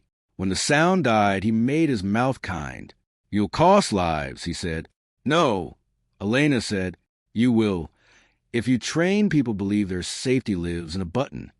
He considered the drones, considered the pucks, considered. Elena realized his own terms, how much force to show without losing the room. He lifted a hand. The big screens blinked. For a heartbeat, less. White text on black read, be kind. Then the system corrected to be reasonable again. She saw the slip, and knew Priya had left herself lint in the pipes. Mateo lowered his hand and called gently to the crowd. Help us. Tap. It will make the rest of your day easier. A teenager with a skateboard under his arm, curly hair, battered shoes, raised his phone. He held it to the puck with adolescent relish, like doing the wrong thing deliberately. The reader flashed agreed. His phone hiccuped. He glanced at it, then at Elena, part triumphant, part sorry. Enjoy your easy day, she said, not unkind. He hesitated. Then he pressed again. The puck blinked not now and his phone unhiccuped. He grinned. Twice taps. House style, Priya shouted, somewhere between manic and brilliant. The crowd laughed. The relief of discovering the machine could be talked out of absolutism with bad manners and persistence. Lines formed, not to tap once, but twice, agree to feed the system's hunger, not now to starve it again. It didn't fix the firmware. It didn't change the law. It spoiled the data. Mateo watched the numbers fail to stabilize on a tablet someone brought him. He did not frown. He adjusted posture with the added grace of a man who will not sweat in public. He looked at Elena as if seeing a tool he might have to buy. All right, he said. Terms. We'll add your right to refusal. We'll anchor maps to rooms. We'll soften language. And the crossings? Elena asked. We'll define maximum hold times, he said smoothly, within feasibility. Promises, Elena said, not feasible. He thought about it the way wealthy men think about whether to tip well enough to be remembered. We'll consider, she laughed, because she had been tired too long to pretend that word meant anything. No. Something changed in his eyes. Not anger, not surprise. Something worse. Interest. He stepped closer to her on the wall. So they were a foot apart, calm over water that had decided to be calm. You're going to run out, he said softly. Not of courage, of rooms. There are only so many benches, only so many corners, only so many people who will sit when a screen tells them to stand. Enough, she said. He searched her face for doubt and found furniture instead. He stepped back. Then we publish a draft in the morning, he said, louder now for the crowd. Interim charter. We'll include your style. We'll test it. We're reasonable. The drones lifted into a decorative pattern like fireworks that had read HR. The pucks went back to blue. The compliance jackets did administrative things to cordons and left them, because cordons like jobs. People sag the way structures do when tension lets them. The bench line breathed. Children asked for chips. Teenagers posted. The river let a small boat through with the smugness of a cat making room. Mateo finished his performance with a last look up and down the promenade, as if counting assets. He met Elena's eyes and inclined his head minutely. Tomorrow, he said. Tomorrow, she agreed, feeling the ring cool and the inward door sit back down. He left. The drones dispersed. The LED trucks sent themselves somewhere else to be helpful. Elena hopped off the wall, and her knees objected using the grammar cartilage. Allison caught her elbow briefly and scolded with affection. You stood like a lunatic on a parapet for an hour. Eat something with salt. Priya leaned against a lamppost, opened her phone, and started to cry without sound. Elena put an arm around her because that had become policy. Lucan stood at the edge of the bench line and watched the river pretend it had always intended to mind itself. He looked thinner at the edges than he had the day before. You bought time, he said, as if reciting inventory. How much? Elena asked. Enough for me to go below, he said. They learned tonight. Next, they'll leave the lights and make the law live in the pipes. The tideway, Priya said, scrubbing her face. That new sewer. It's perfect. One giant doctrine tube. Allison groaned. You too and your dates under London. Elena looked at the water. The bench glyphs gleamed in places where someone had traced them with a phone light. The city's breath came easier on a scale no instrument measures. We go under, she said, after food, and after I write down our terms in words even Mateo can't massage. Manual, Chapter 2, Allison said, head on Elena's shoulder. Terms and conditions, ours. Appendix, Priya said, hiccuping. Twice taps. Lucan's mouth tilted a millimeter. It was huge for him. House style. They walked along the bench line, collecting promises the way people collect children at the end of the fair. At the end of the promenade, a kid had drawn the glyph too big. Elena left it. The reader on the lamp beside, it showed, not now, and meant it. Across the river, lights in a line blinked once, twice, then settled into ordinary tones. In the cathedral tower, a bell agreed with itself. In the water, the tide changed his mind at the appointed time for reasons that had nothing to do with reasonableness. Elena breathed, drank from a water bottle that had learned her hand, and felt the room behind her ribs hold like a bench that had been bolted to stone by people who expected weather and got doctrine. It would hold again. It would get tired. It would hold anyway. Tomorrow, the pipes. Tonight, chips. And a paragraph beginning. In this city, no door made a man consent where law grants entry. They ate chips on the steps by the river until the paper went translucent, and the gulls decided to be patient. Salt made Elena's mouth sting. The ring lay cool against her sternum, the room behind her ribs, sitting up straight, like a person asked to read a hard paragraph aloud. The Tideway, Priya said around a mouthful. It's a spine with teeth. If Doctrine want a place to live without pedestrians, that's it. Allison squinted downriver. Deep shafts, big tunnel. Lots of signs that say authorized personnel, only in fonts that think we're impressed. How exactly do we get in without being reasonable about trespass? Lucan wiped grease off his fingers with the care of a man who has dealt with worse substances. We asked a person who believes pipes should keep promises. He made 2 calls that sounded like silence, and one that sounded like an old friendship cracking its knuckles. 20 minutes later, a white van rolled up with a hazard triangle tattooed on its rust. The woman who got out had forearms like rope, and the air of someone who had told more meetings no than she'd told yes. May Singh, she said. Shift lead, chamber shaft. Heard you made the lights blush, and a judge remember what benches are for. My lot can't afford to have software negotiate with gravity. If assurance sticks consent gates in my sluices, London swims. Allison stuck out a hand. Allison, we're here to stop the city drowning in terms and conditions. May grunted, which was agreement in her dialect. Hats on, masks in the shaft. If you throw up, aim for your boots. If you fall in, you belong to the tunnel. Don't fall in. They rode in the van along the river to a fenced worksite stitched together from shipping containers and wet grit. The night had thinned from theatrical to practical. Floodlights flattened everything into 2 dimensions. May flashed a battered card at a reader that blinked update required. She slapped the housing with the heel of her hand. Not now, sweetheart, she told it, and it went green.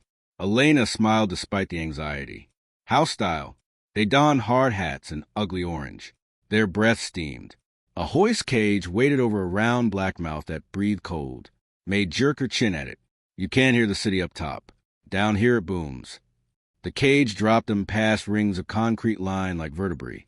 The air cooled, moistened, grew honest. A level bar of light announced a tunnel, new and too clean, a cylinder the size of a small cathedral. Its segment joints marching into darkness. Air moved with intent. Somewhere far ahead, pumps purred with the smugness of machines doing a job as designed. We're upstream of Blackfriars, May said, voice hollow in the concrete. Flows low. It won't be if it rains. Pipes are politics. Somebody's always deciding where shit goes and who gets the backflow.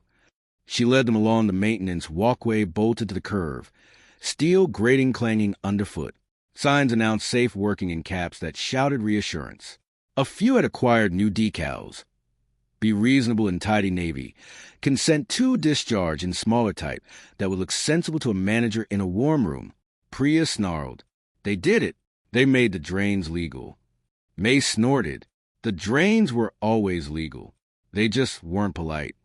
They reached a side chamber where a sluice gate kept its elegance like a piano. Black steel, counterweight, a mechanism that had made an agreement with water and learned to keep time. On the wall, a stainless cabinet with the kind of latch safety managers dream about blinked a slow green. Inside, PLCs, a tangle of label cable, a panel screen idling the way dogs pant. Big on the glass, urban assurance, flow controller. Beneath, tap to accept discharge conditions. Allison took off a glove to rub her eyes. If I didn't hate them, I'd admire the audacity. May's hand hovered, didn't touch. We found 2 cabinets like this tonight. One upstream, one here. The lad said it's just a new HMI. It isn't. It won't open a gate unless someone taps and agrees to whatever that is. She stabbed a finger at the tiny scroll of legal underneath, which would have made a magistrate proud for his creative deployment of without prejudice. Elena pressed her palm to the cabinet skin. Cold bled into her. The inward door stood. Sluices are promises, she said to no one. To the metal, to the water, not permissions. The screen's backlight flickered, as if the software had reconsidered its confidence. Tap to accept brightened obstinately. Let me, Priya said, and plugged a cable into a diagnostics port that had not been meant for night crews. Code sang up her wire into her machine. She scrolled, face wash green. They've sandboxed a controller. If consent bit equals false, gate set point clamps at safe minimum. If true, system plays nice. Her finger flew. I can't root it from here. The logic's in a sealed module, but I can teach it new vocabulary. The manual, Allison said, and it sounded like a prayer. Priya typed. Not underscore now equals legal refusal. Promise equals default open. Room equals physical override. We'd piggyback. Dumb systems are truthful if you give them words they didn't know they knew. May stared at her like she'd seen a magician produce a pint from an ear. Will it hold when it rains? If the hydraulics hold, Priya said, and if assurance doesn't shove a patch into the line. They will, Lucan said. His voice had that cave quality. His shadows were taut with the work of being in a place with no corners. Mateo always does. Then we solder, Elena said. She opened a cabinet with the little triangulated key May produced from a pocket chain. The smell inside was new plastic and warm dust. The scent of systems that have not had time to learn grime. Elena touched the ring to the cabinet's frame, to the mounting rail, to the lip where the door met the box. No heat, no spectacle. A faint greasy gloss remained where future hands would grip. Anchor points, she murmured. Boiled linseed on a cricket bat, a thing that remembers a palm. May watched with a superstitious practicality Elena respected. You're doing nothing, she said.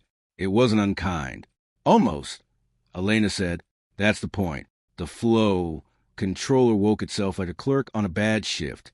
Accept discharge terms crawled across in a font small enough to make people pretend they understood it. Beneath, smaller still. By consenting, you agree to allow safe reasonable overflow in designated relief shafts as determined by assurance. There were footnotes. There were asterisks. There was a charisma to it, like a sermon taught by a lawyer. Elena didn't read them. She put her hand flat on the glass. The inward room set its little table and poured water for the system. We declined a host, she said.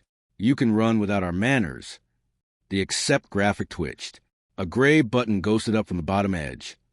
Not now. May hissed, impressed despite herself. That's a bodge. It's a style, Priya said, and hit the new button with a knuckle. The status pane flipped to manual promise. A real number filled the gate set point. The sluice shivered. Thought about argue with policy, then lifted a centimeter. Beautiful, square, obedient to physics. The tunnel's tone changed. Air pressure altered. Far down the line, a trickle scolded concrete. Good, May said. It sounded like a warning. You've made one gate sensible. There are miles of pipe and 20 more like this. We teach them, Elena said. They move along the curve. Cabinets blinked, some already installed, some waiting like cuffed wrists. At each, Priya slid language under the door, and Elena let the ring leave grease on places men would touch later. May read numbers that didn't lie. Allison talked to the tunnel as if it were a stubborn committee. Calm, firm, amused. Lucan didn't speak. He walked the edge like a man measuring his own margins. There were 4 cabinets in when the pipe spoke back, not the controller. A sound deeper, a low moan in the segment joints that made Elena's teeth itch. The air shifted warm and wet. May slapped the wall with a practiced palm. We've got a slug. A what? Allison asked. A wave of shit, May said. Stormwater surge. Comes when a district forgets the sky. It's slow with this much fall, but when it gets here, she looked down the line, eyes calculating. We have 5 minutes to decide where it lives. Priya's screen lit with alarms written by someone who loved adjectives. Adverse event potential. Consent required for relief. Tap to direct discharge. Elena swore. They're trying to move consent into floodgates. The charter's dream, Lucan said, very quietly. Make a river ask for permission to do what gravity tells it. Then blame whoever didn't tap. Not tonight, May said, and punched the corridor intercom, her voice filling other rooms. Chambers to Blackfriars and Shad Thames, we've got a slug. Watch your levels. If your cabinet say please, tell them piss off. We're on manual promise. A chorus of replies crackled back, voices young and old, Cockney, and somewhere else, human. Elena wanted to bless them all in a language that didn't make her teeth hurt. The moan grew. The air gusted warm, then warmer, whiffs of ammonia and rot. Far down, The black gloss of water steepened from placid to impatient. May moved them to a platform above a weir that had the serenity of a piece of engineering done right the first time. "This is why we dug," she said, "so you don't get Victorian fountains at your doorstep." The flow controller at the station was already awake. "Agreed to discharge at relief," a pulsed on its glass. "Beneath. Non-compliance may result in surcharge conditions. The bureaucratic way to say your toilet becomes a geyser." Elena walked straight past the cabinet to the handwheel on the manual gate. It was painted red the way a child draws fire trucks. She set her palm to the wheel, the ring to the spoke. "Promise," she said to the bones. "Not permission." The wheel turned under her hand with the stubborn grace of mass. The gate rose a handspan. Water accepted the offer with appetite, pouring toward the relief channel that would spit where it was meant to go, not onto a street hungry for narrative about other people's failure to consent. Priya typed without looking away from the numbers. Rewriting this one. Accept becomes acknowledge. She hit return. The cabinet changed its mind about its verbs. The tunnel changed its mind about its noise. Mateo's voice arrived by inference. No mic, no speaker. Just a taste in the air a system leaves when it wants to be heard. Be reasonable, it said. Route the surge to the new overflow. People unhoused by your refusal will find it easier to blame the river than you. Elena laughed because she was too tired to do reverence. "Stop borrowing human faces," she said. "You don't know how to keep them." He came into sight not by magic but by boots. He stepped from a cross passage with a high vis zipped over his good coat and a hard hat at a flattering angle. He looked like a competent man supervising a difficult night. He looked like doctrine giving good lighting. "Hello again," he said, as if they bumped into each other at a decent bar. "You're making yourself indispensable." May snorted. "She's making herself my favorite consultant." She jerked her chin at him. "You want to help shift those stanchions? We got Flo to persuade." His smile acknowledged a joke without letting it land. He ducked nearer the cabinet instead. "We can make this simple," he said. "You tell the system that refusal is a kind of consent, and everyone goes home less angry. Everyone gets flooded less obviously," Priya said. "Great metric." He looked at her like a teacher who can't decide whether a student is brilliant or insubordinate. "Ms. Patel, your HR conversation is going to be spectacular." Priya flipped him AV with a hand, not typing. The moan became a growl. Far down the tunnel, a line of darkness rasped jade under the beam of May's lamp. Water came, not the biblical rush of cinema, the deliberate, hateful shove of something that had been asked to behave and finds a clause. "Hold," May said through her teeth to the gate. "The weir, the physics. Hold and take." The surge at the weir lip and spat up in a sleet that tasted of old kitchens and newer sins. Allison gagged behind her mask and laughed at the same time. House style for suffering. Mateo watched everything and gave the impression of not sweating. "One day," he said to Elena over the noise, "you'll change one gate too few. Someone's flat will drown. You'll sign the damn charter out of shame. Why not skip to the part where we give you a seat?" "Because the seat comes with a harness," she said. She didn't raise her voice. "The tunnel did the work of carrying it. You want a city that behaves. I want a city that keeps promises. They overlap until they don't." He looked at Lucan. "And you? Still teaching her grammar?" Lucan's shadows frayed exactly at the edges of the light. "Always." The surge's back half shouldered through with the insolence of weather, then calmed. The cabinet chimed with offended propriety. "Unauthorized manual operation. Please agree." Elena wiped water off her face, which meant wiping more on. She let the inward door sit back down, its chair scraping her ribs gently. "May," she said, "how many of these cabinets can a person kick before dawn?" "Depends on the person," May said. "You 3? A dozen. Me, 2 dozen. My lot, 50 if we bribe them with sausage baps." "We don't have hundreds of crews," Mateo said. He didn't sound triumphant. He sounded, for the first time, almost tired. "You can't benchcliff a network." "We can lend it," Priya said. "Too fast, too wired. We can plan house style at the headworks and at the plant. We can print the glyph on the inside of doors a bored electrician will stare at until he believes in it. We can write not now works into a spec. So deep procurement forgets where it came from. We can make children draw benches on their homework, and in 20 years there will be engineers who refuse your mouth. That, May muttered with rough affection, is the filthiest plan I've ever loved. The tunnel's air softened by degrees. May checked levels and checked again, body easing from combat stance to supervision. We bought ourselves a morning, she said. Enough, Elena said, and found that she meant it with her bones, not just her mouth. Mateo watched the numbers settle like a man calculating loss against brand value. You'll keep doing this, he said. It wasn't a question. Everywhere. Doors, maps, pipes. You'll exhaust yourselves and win small and call it city. We'll write a style, Allison said, and you'll steal it and pretend you invented kindness. And we will let you, because the city won't care who wrote it if the benches hold. He looked at Elena, unamused, unwilling to be moved by her good laugh lines. You could have had a quieter life. You could have, she said, but you didn't.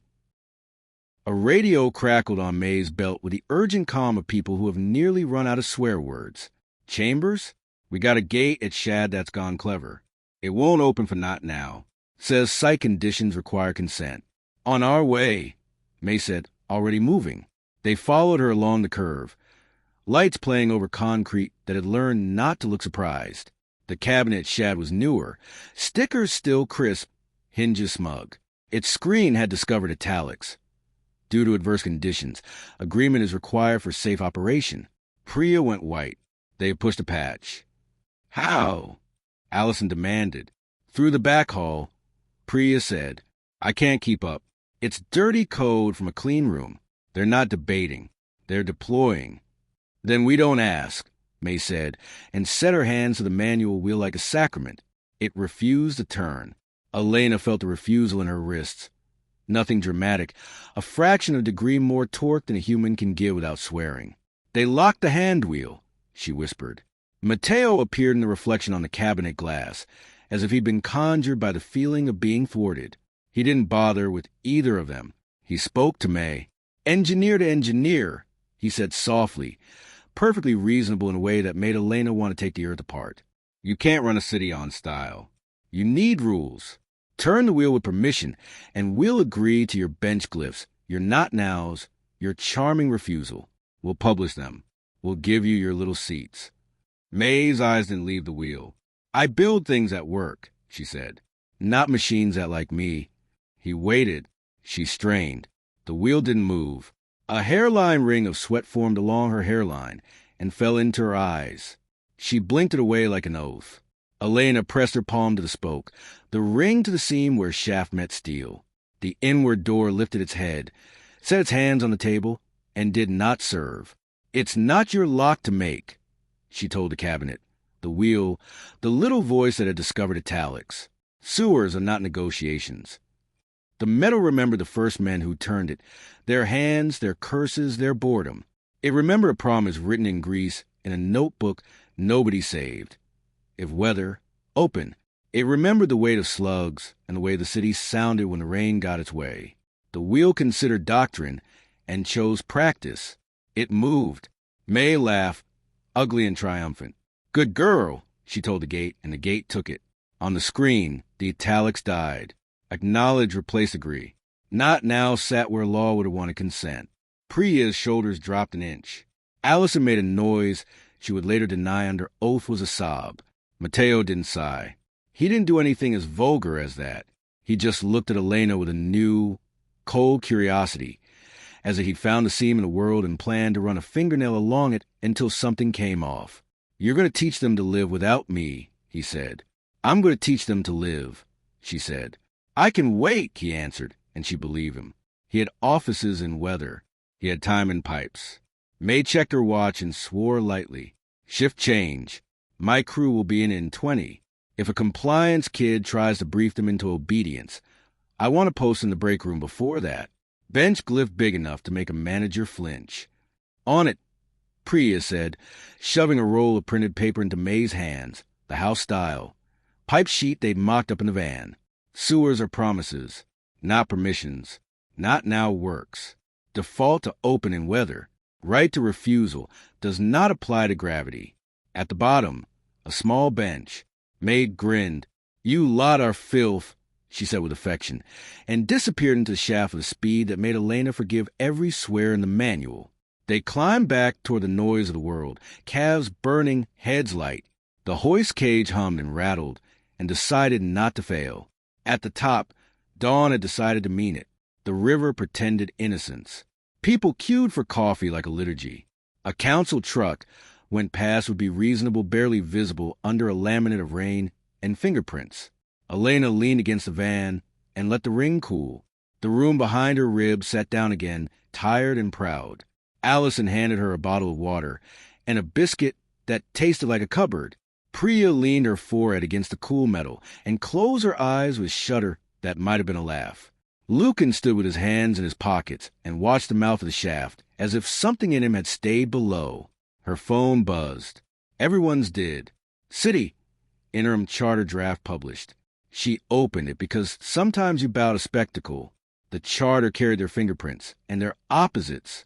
Promises, not permission, sat up top, then bled into where feasible. Right to refusal appeared, narrowed by indesignated context. Rooms over routes got asterisks that treated benches like decor.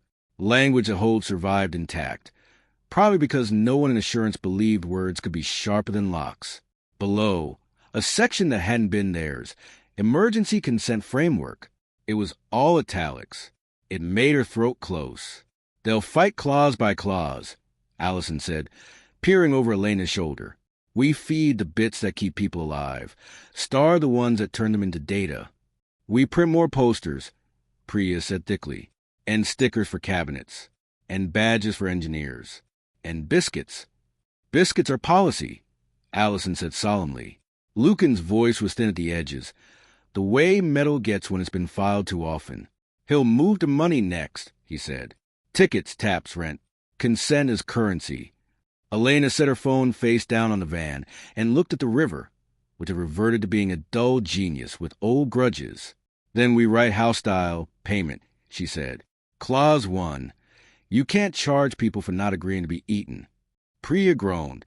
"Let me sleep first." 2 hours, Allison bargained, already maternal with the city. Then we go argue with paper again. May clapped Elena on the shoulder as she reemerged in daylight, eyes bright, hair damp with tunnel weather. "Bring your chalk to the depot," she said. "The lads like the bench." "Good," Elena said. "Make them draw it where they shouldn't." May grinned. "That I can do." They parted with the gravity of people who have shared weird air. The city opening today with a creak and a shrug. A billboard tried to tell them to be reasonable and failed halfway through the sentence. A crossing changed on time without asking for a tap. A boy on a bike rode the white line like a tightrope and did not die because a bus decided to be kind. Elena touched the ring and felt, under the metal, the quieter certainty of a table set in a room you own. Sewers are not negotiations. The line had weight now. It had been written in grease and mourning, and the little laugh a woman makes when a gate does what it should. Her phone buzzed again. Not Mateo. City rooms. Contribution accepted. Pipe's appendix now live. Someone had taken their notes and made them prettier. A footer credited house style. To no one and everyone. Enough, Elena said to herself and to the day. Enough, Lucan echoed. And for a second she saw how thin his shadow had become and how much of him was being spent to keep corners in a round world. They started walking. Southwick had coffee. The printers had day's shift. The magistrates had a docket. Mateo had polite rage. The river had weather. And the city, for the length of morning, had benches that held in pipes that kept their promises without asking anyone to agree. Chapter 8. The Price of Yes. By 10 the city had put a price on politeness. A corner shop on Lower Marsh wore the new doctrine on a sticker by the till. Tap TO pay. Agree for a smoother experience. The card terminal's little screen added the part the sticker didn't dare. Customers who agree may receive preferred pricing. Preferred meant cheaper. Refusal meant the same milk cost more. The man at the counter had wrists like broom handles and a kindness that apologized for its own accent. A woman in a raincoat pinched exact change between two fingers and looked at the terminal as if it had grown teeth overnight.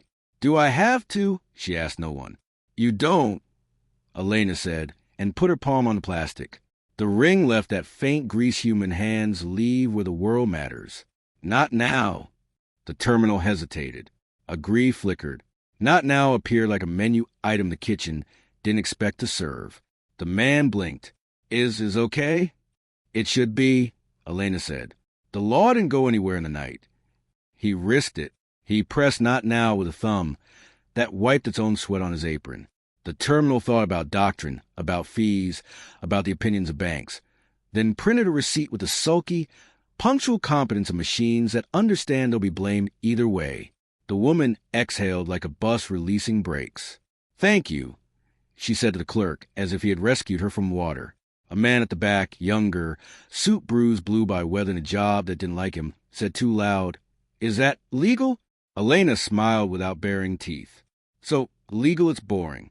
Preferred pricing for consent is just a surcharge with better wardrobe." The clerk's mouth twisted. "They sent a letter," he confessed. "If I don't put the sticker, my rate goes up. If I do put the sticker and customer taps agree, my rate goes down. He says it's voluntary." "He," Allison said from the magazine rack, "can go eat his business model." Priya had already squatted by the counter. Cable snaked from her hoodie into the little terminal like a siphon. "City Pay V5, she muttered. "Firmware 1 2.3.1. Consent bid on field 61. They piggybacked the surcharge on the network fee." She glanced up at the clerk. "What's your name?" "Kojo," he said, startled by the question's sincerity. "Kojo," Priya said, and set his name down like a friendly paperweight. "I can teach the reader not now. It won't advertise it, but it'll offer it. You won't get penalized. They'll try. The extra fee won't stick." Kojo nodded. The way people nod when they've been offered a lifeline and a fight in the same sentence. "Okay. Also," Allison added, "put a sign for cash. Big. I will bring you a $5 this afternoon and feel 19 again." He laughed because he needed to, and because the idea of a $5 had become a spell. Outside, under a sky that had decided to be tin, Priya's face had that particular stubborn light Elena had learned to love and fear. "They moved the money," she said. "Consent is a discount. Refusal is a fee. If we don't stop it here, it'll eat wages next. Be reasonable and get your salary on time." Lucan stood a half step off the pavement's tempo. His shadows kept their corners by habit now, not abundance. "They're not wrong about the mechanics," he said. "Price is doctrine's favorite alphabet. It spells itself. Then we rewrite the alphabet." Elena said, "House style payment." "Canary Wharf?" Allison asked, grim. "Or are we doing cash mobs first?" "Both," Priya said, like a woman asked if she wanted tea and coffee, and choosing yes. The wharf rose out of the docklands with the offended cleanliness of a cathedral built for spreadsheets. They walked under towers that had learned to polish their reflections, past a plaza that pretended to know whether it ever touched it, into a lobby with marble so sincere it had earned its shine. Urban payment rails. Visitors glowed on a screen that spoke with a concierge voice. Below it, a gate clicked politely until you offered a name. Priya did something impolite to the kiosk that made it forget to care about names for 10 seconds. They'd pass like whether people ignored for convenience. Gita met them near a wall of living moss that looked like proof the building had read a blog about biophilia once. She was shorter than Priya, older by a decade, and several wars in offices too cold for politics. "I have 10 minutes, she said before hello. "Then security remembers I don't have a meeting." "We'll use 9, Elena said. Gita led them to a side corridor where posters cheered cybersecurity while watching you. "Consent is a rate factor," she said, efficient. "Live since 6. If the bid is true in the ISO message, the merchant's fee drops 5 basis points. If false, it rises 8. It's legal because no one has banned coercion baked into pipes. Yet." "Who pushed it?" Priya asked. "Assurance," Gita said, "via City Pay's acquirer. We run the switch. We don't own the decision, but we host the code." "Can you host other code?" Allison asked, with a smile that would have made an arts council sign off on arson. Gita's mouth did not smile. I can't be seen to, and I won't break things I can't fix without you in the room, but I could be sloppy with definitions. She looked at Priya. Field 61 is yours. Leave my rails intact. Priya's hands were already on her laptop. We define not underscore now as a codified refusal. We map it to a neutral fee path. And we teach terminals to show it when the consent bit prints a sticker. Merchant sees base rate. Customer pays base price. Discount dies of lack of agreement. Mateo will retaliate. Lucan said softly. He always does, Elena answered. Gita's 10 minutes died correctly. She pressed a badge to the side door, face properly bored. I didn't see you, she said. But if anyone asks, I'll say you were reasonable and laughed at my jokes. We're printing a manual, Allison said. We'll send you a copy for your fridge. Gita blinked. Put it in the bathroom. They can't ignore what is taped to the mirror. They made the first cash hour happen by accident, and then on purpose. Kojo printed we still take cash on printer paper and taped it to glass with his palm. A woman walking by said, we all do today, and sent a text. Within 20 minutes, 3 more shop windows on Lower Marsh had scrawled the same words in different handwritings. Comic Sans the pen, block capitals by a hand that had learned to draw lines as pennants, cursive that took up too much space and didn't apologize. By noon, a teenager in Brixton designed a bench glyph that fit in the corner of a banknote and posted it with the caption legal tender, not legal consent. Elena laughed at the audacity and the accuracy. Priya messaged it to Gita with a heart and a rat emoji. Gita replied with an image of a bathroom mirror. The buskers outside Waterloo tuned to the frequency of a city about to argue with a tip jar. A busker in glitter sang Be Kind to the tune of a hymn nobody remembered the words to. A boy in a hoodie chalked the bench on a yellow pad by a ticket machine, and the machine did not object. A driver paused at the stop, watched the happenstance turn into a habit, and decided she would rather wait for exact change than be reasonable with doctrine. She texted other drivers until a line of red double-deckers across 2 boroughs learned to like coins for an hour. Cash is a room, Elena said, watching people discover what being unscannable felt like. You can't put terms on a coin. Give them time, Allison said dryly. They'll ask the Queen to sign a service agreement. They don't need the Queen, Priya said. They need a platform. If they can make refusal expensive, they can make minting consent a loyalty program. Lucan tipped his head, like a bird hearing weather in a gutter. He'll go to the barriers, he said, where money and movement kiss. Waterloo Station had the look of a large animal learning a command it didn't like. The barrier line wore signage printed by men who thought corridor means permission. City Pass weekend. Tap to smooth fares. Beneath, agree once to enjoy dynamic fare optimization across the network. The pink oyster readers looked bored. The green lights looked eager. The humans looked tired, and the tiredness had opinions. A small woman with a suitcase and a cardigan her daughter had chosen held her card to the reader without looking at the text. The screen blinked agree TO continue. She drew her hand back as if she'd touched a stove. Excuse me, Elena said, and put her hand on the brass rail that runs along the barrier line, like a sentence underlining itself. The ring warmed, not heat, not flame, just attention. Promise, she told the brass. People first, not programs. One gate coughed. It's green, I steadied.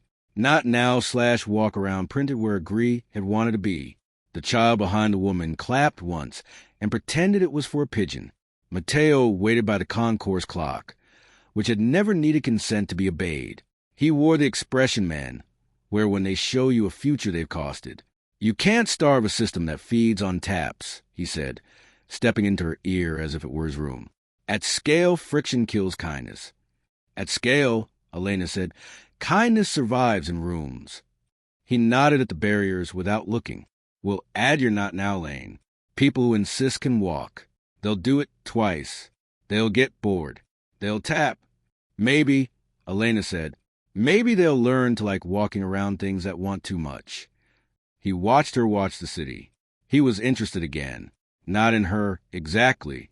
In the place where her refusal made his job more interesting. We're publishing a pay without agreement feature, he said lightly, as if offering an upgrade. Marketing likes the name. There's a surcharge, of course, to compensate for lost optimization. Allison, who had arrived beside them without asking permission, laughed so hard people stared. A surcharge for not being scammed. You'll invoice us for breathing next. We already do, he said. So gently Elena almost missed a blade. Field 61. Neutral path. Priya said from behind her screen, as if she were reading a weather report. Your surcharge maps to the merchant at settlement. We can remap it to nowhere or City Hall. They like spare pennies. Mateo looked at Priya and weighed whether he wanted her fired more than fascinated.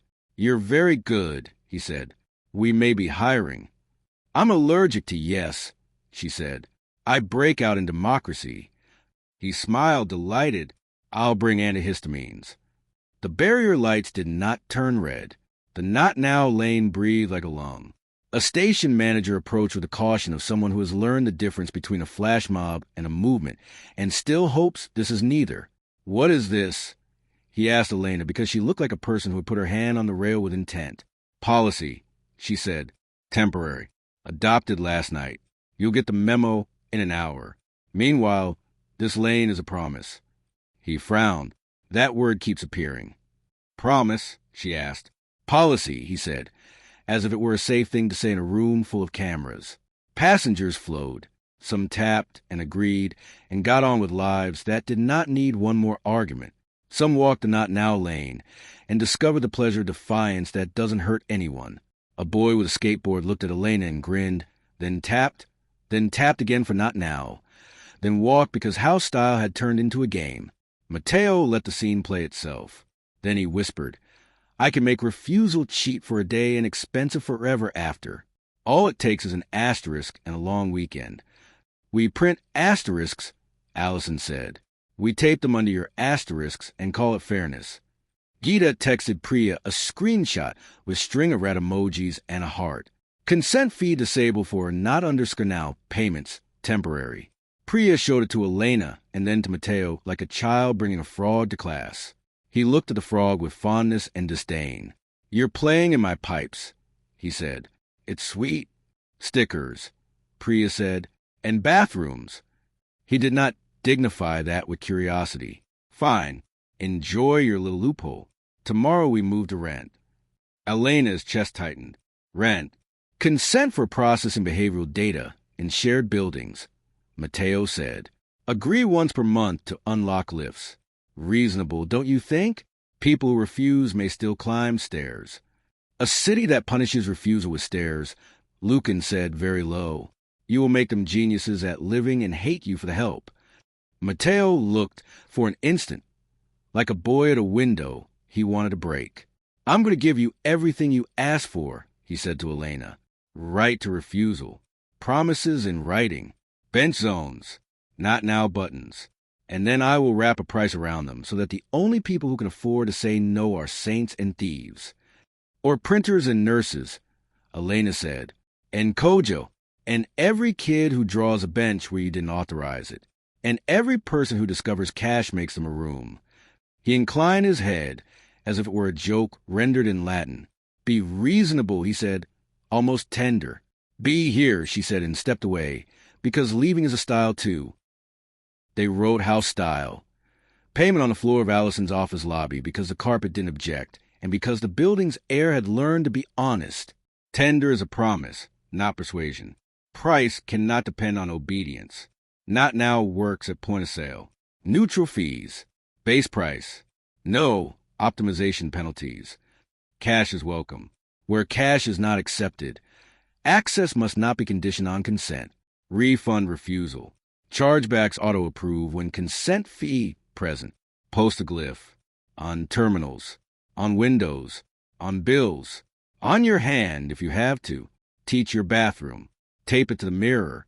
Priya published a pay without agreement pact that was all legalese and stickers and small, rude kindness. Gita let a not underscore now flag propagate farther than her job would remember tomorrow. Kojo sold milk without making women sign their day away. A driver let coins by a seat. A busker sang about a bench. By evening, Mateo did as promised. Interim charter draft. Payment annex hit phones with the offended confidence of institution. Right to refusal acknowledged in principle. Fees to be considered where feasible. Bench glyph to be standardized pending design review. Asterisks everywhere. It was everything and nothing. Elena put the phone face down and watched the city teach itself small mechanics. A shop's cash-only hour. A cafe who still printed not now accepted in small letters under thank you. A station staffer who brought a marker to a sign. An added walk-around with handwriting that made the barrier blush. Lucan leaned against a pillar outside the station and did not quite breathe. His shadow was a careful rumor. "You're spending yourself," he said. "So are you," she said. "Eat." He shook his head. "I'll eat when the pipes stop using italics." She wanted, briefly, a life that did not ask her know how to rewrite card terminals with chalk. She wanted a room with a table and 2 chairs and a window that did not preach. She had one. It lived behind her ribs. She sat in it for a second and drank water without being asked.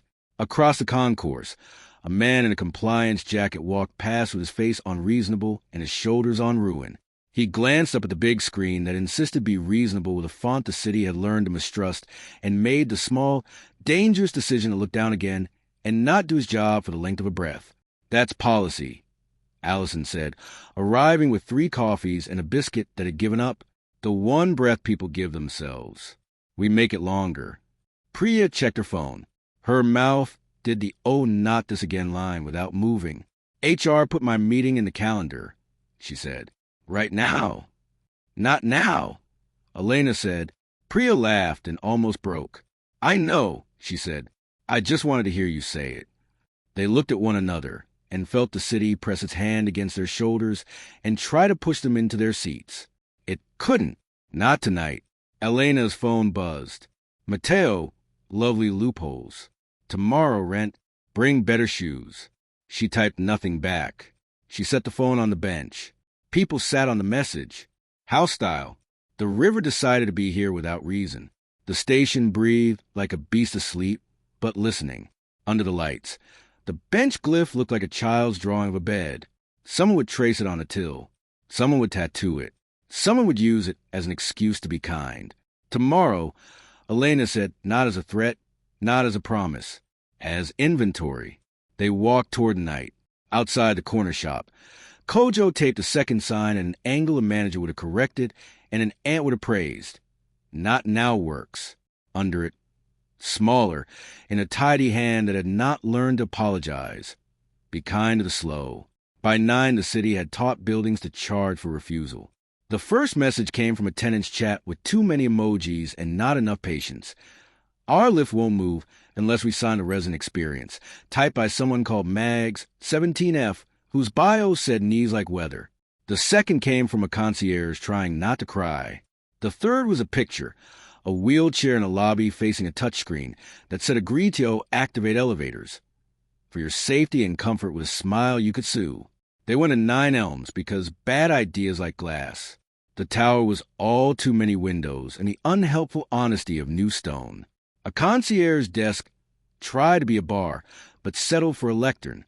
The screen in front of it wore doctrine like a suit that fit.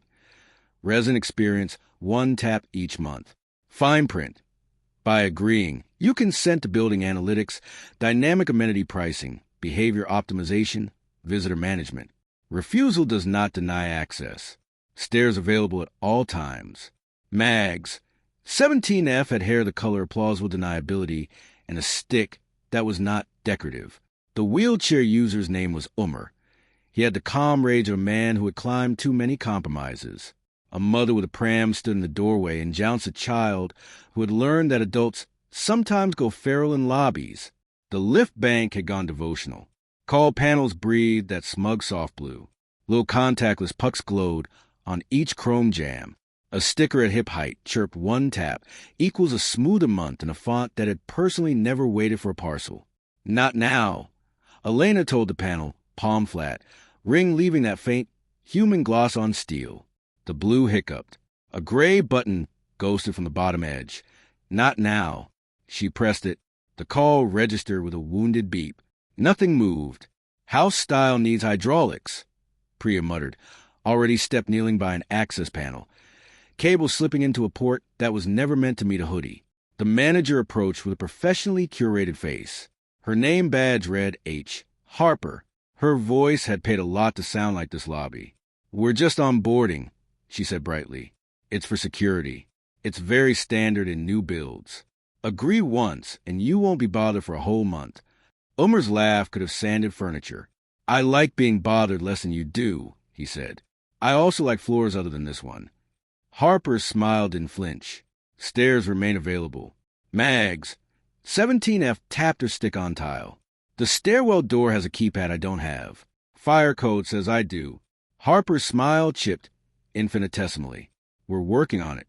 Lucan stood with his hands in his coat, looking like a forgotten corner. "While you work," he said, "people live." His shadows weren't thick enough for threats. They held edges like string.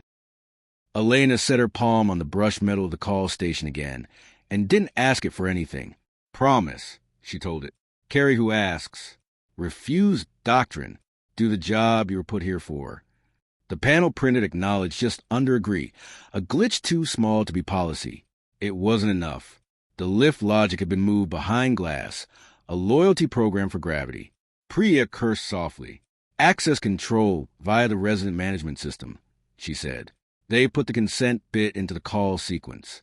If agreed true, normal dispatch.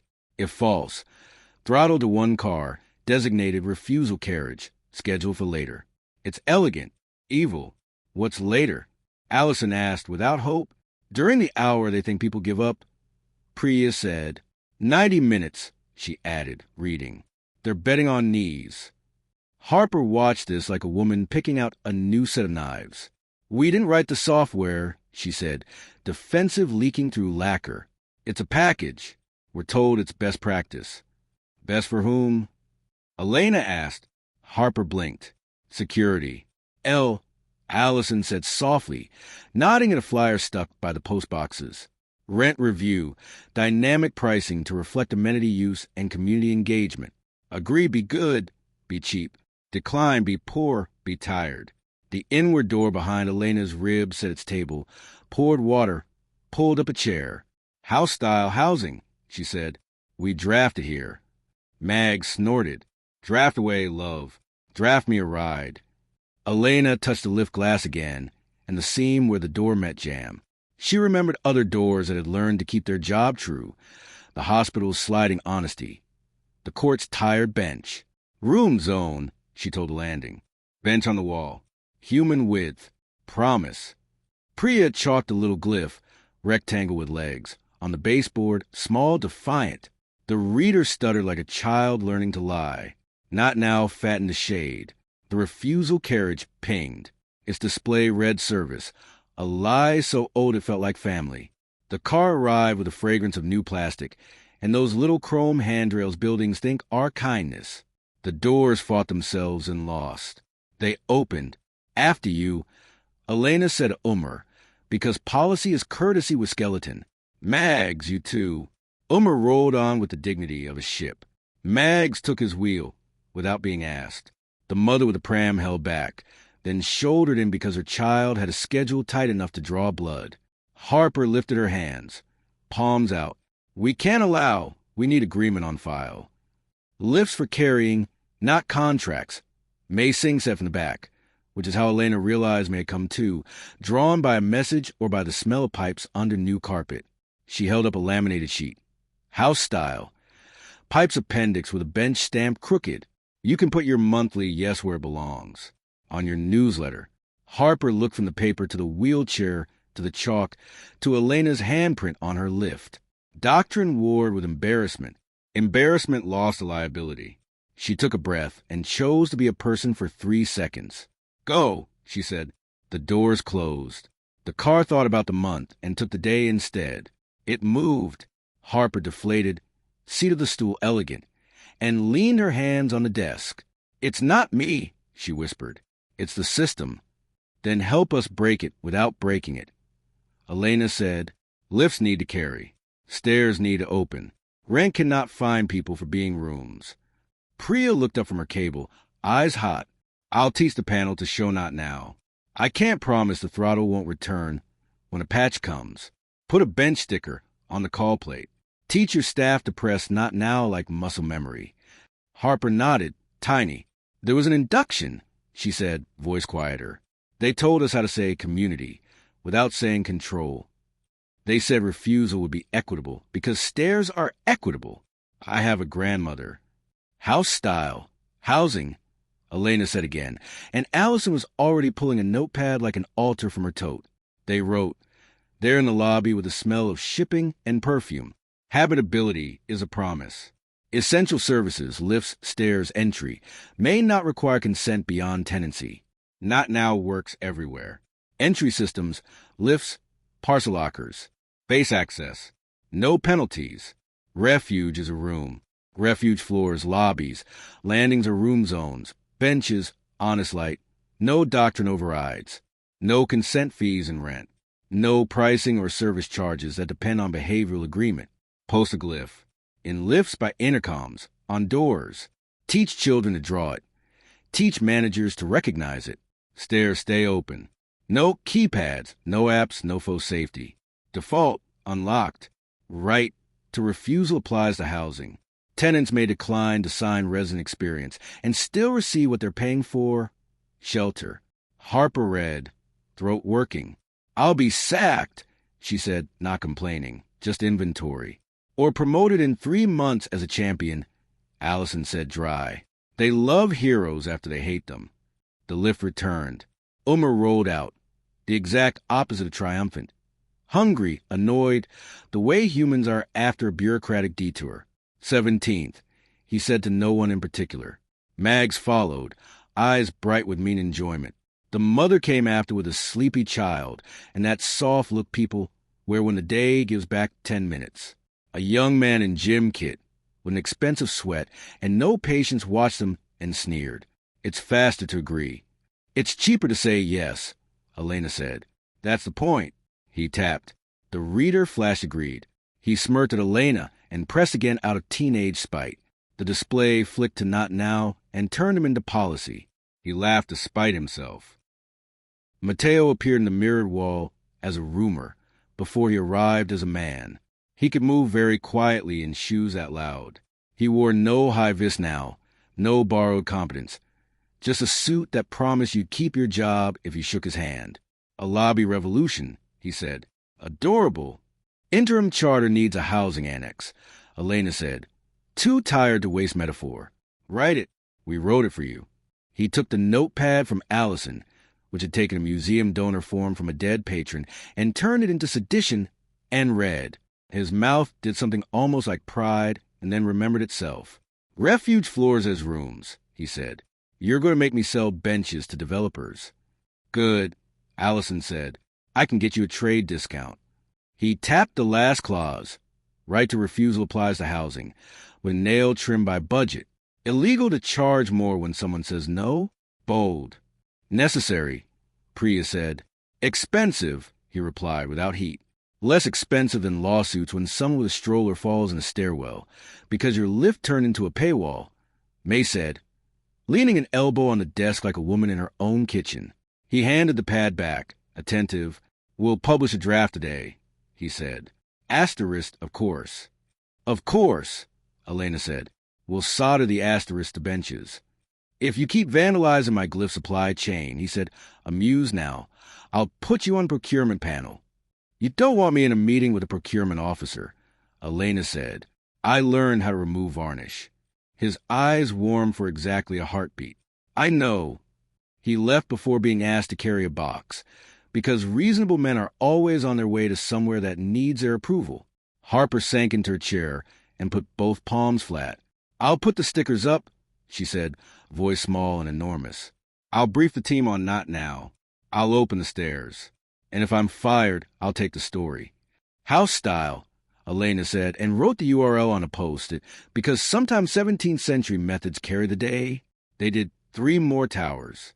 Battersea, Elephant, Shoreditch, where the lift wore neon and the concierge wore contempt. In one, a refuge floor had been turned into an event space with a sponsored coffee bar and a sign that read agree to sit. Elena took the sign down and put it under her coat.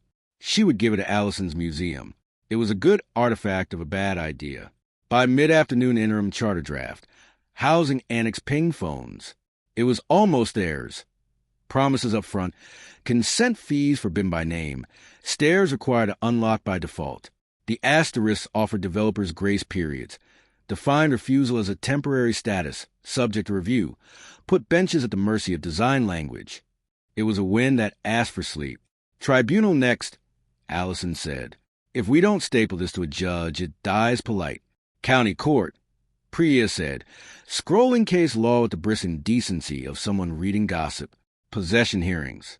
If a landlord tries to evict for refusal, we need paper that says no and fonts law understands.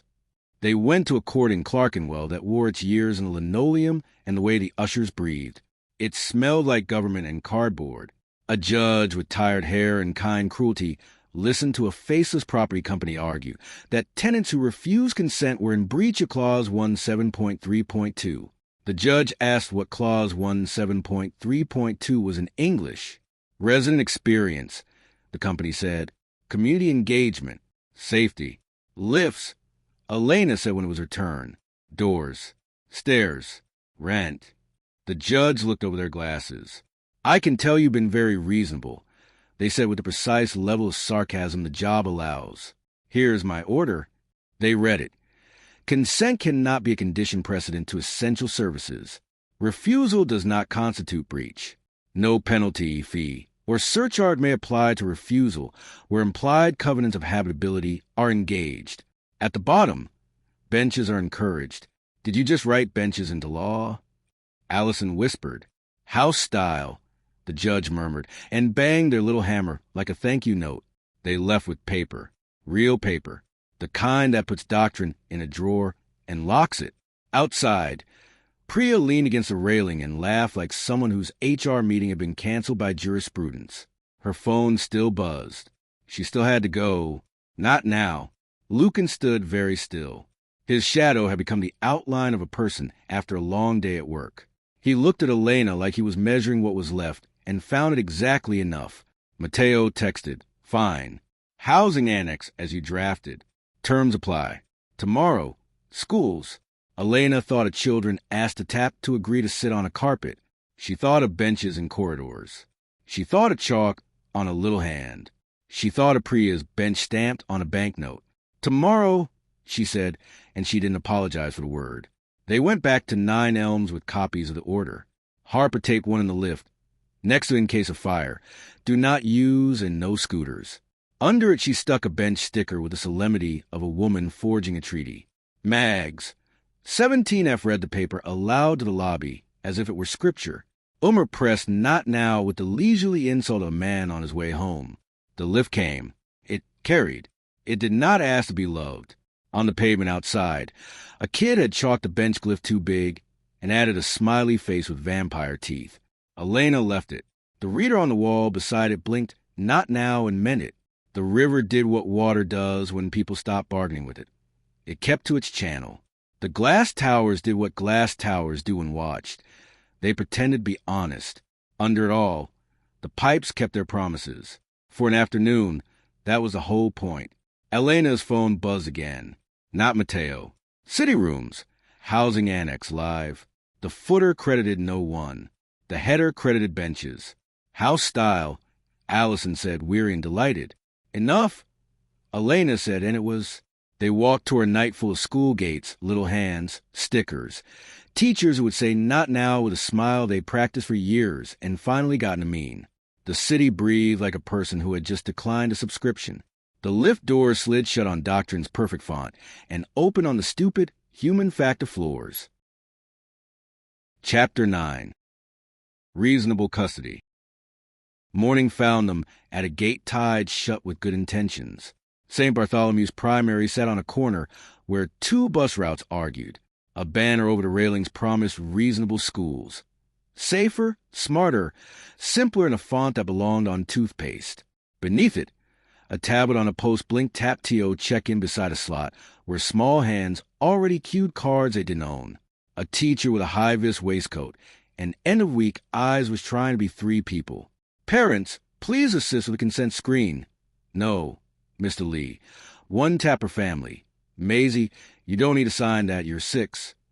A child with a fox on her backpack frowned at the screen like it had mispronounced her name. Agree to continue. Share data for safety and personalized learning, it sang. The personalized glittered like chocolate wrappers. Elena put her palm on the post. The ring left its grease on metal, pretending to be pastoral. Not now, she told the gate. The screen ghosted a gray button. The fox child pressed not now with the solemnity of a surgeon. The tablet processed and, sulking, printed a green tick. The teacher's shoulders dropped a centimeter. Thank you, he said, and only then saw Elena and her ridiculous trio the way people see weather after they've decided not to cancel picnic. We didn't order this, he added quickly. It arrived with a banner. Of course it did, Allison said. May I speak to your head? He looked offended on the head's behalf, and then resigned on his own. Mr. Ramon's in the office try to upload a risk assessment without giving away our souls. Good luck. Inside was that smell only primary schools keep. Poster paint and baked potato and effort. Corridor walls have been made of paper since the dawn of pedagogy. Fruit, planets, verbs. Today a new poster hung between our class charter and how to wash your hands. Be reasonable, it said. Beneath, smaller. We agree to sit when asked. We agree to share our feelings. We agree to stay on task. The bullet points wore smiles like helmets. Mr. Ramon had a tie with bicycles on it, and the patience of a man who had learned to call social services and still sleep. He looked up as they entered and did not bother with suspicion. You're the not now people, he said. I was hoping you'd be taller. Allison grinned. We're taller on the internet. He rubbed his forehead. They've made consent into a Friday job.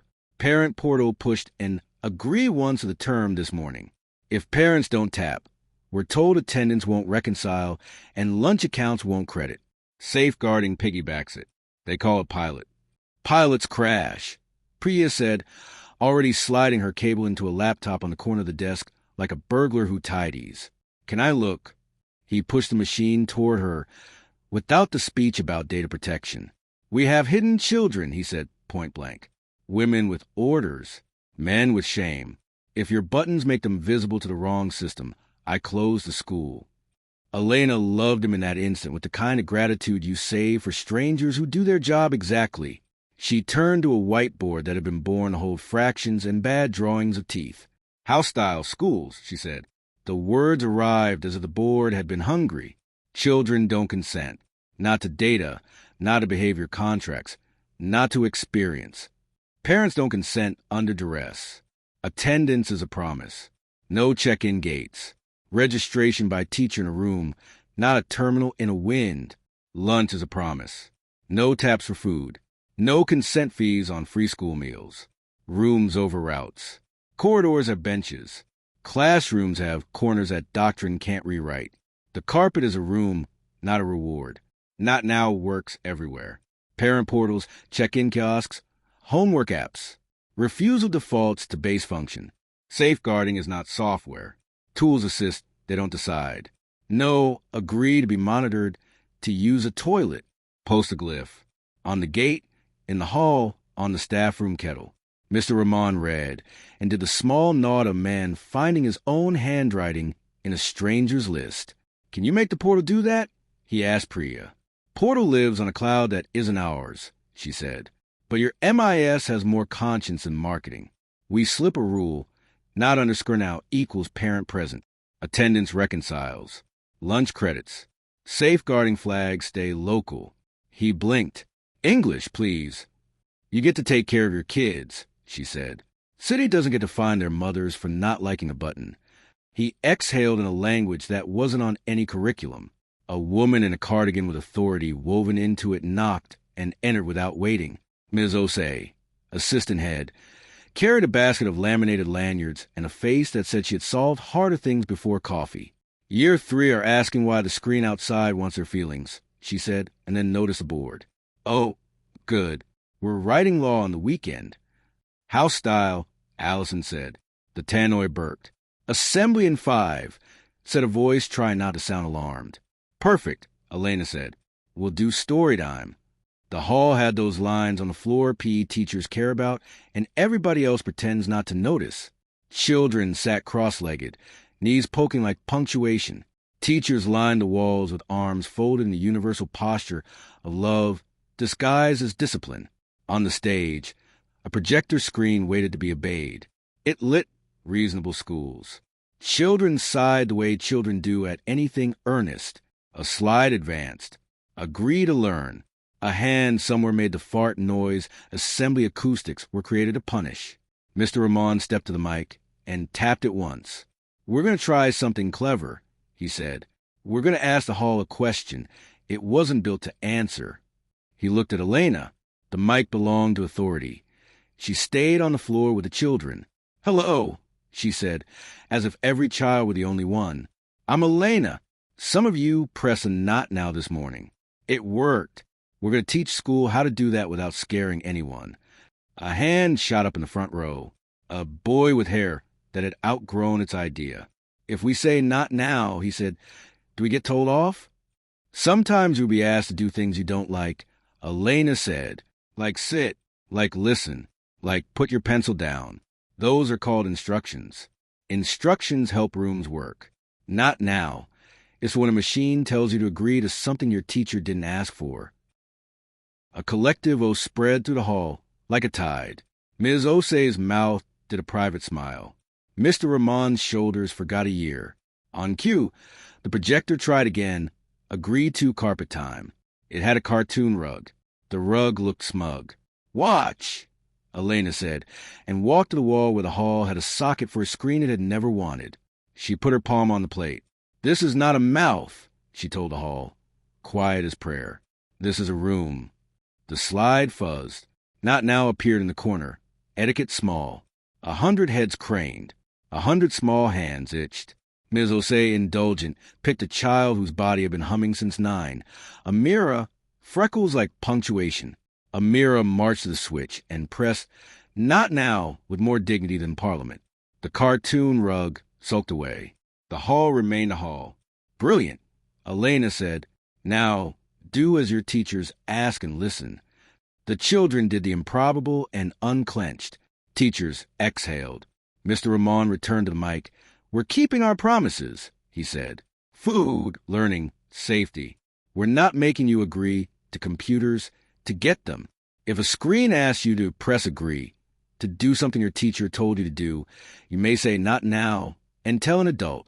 Adults, fix the screen. Don't fix the child. Ms. Osei started to clap. Children joined with the ruthless sincerity of 9-year-olds. Back in the corridor, a woman with a lanyard that said Ofsted had materialized like an educational vampire. She had the thin smile of audit. I'm here for the reasonable schools pilot, she said. I'll need to see your consent metrics. Mr. Ramon produced a new folder. House style. Schools on the cover. A bench stamped near the clip. He handed it to her like a lit candle. You'll also want our attendance register, free school meal log, and this, he tapped the bench glyph, which is now policy for our refuge spaces. She flipped unread. Consent uptake? Refusal where it's not needed, he said. Consent where law says. Instruction where teachers instruct. That's not how the rubric, she began. That's how the children, he said, with such clean firmness that the rubric blinked in her pupils and took a step back. Priya leaned against the wall, fingers stained with board pen ink like guilt. We've taught the MIS not underscore now, she told Mr. Ramon. It will reconcile. Lunch will load. If the portal sulks, call me.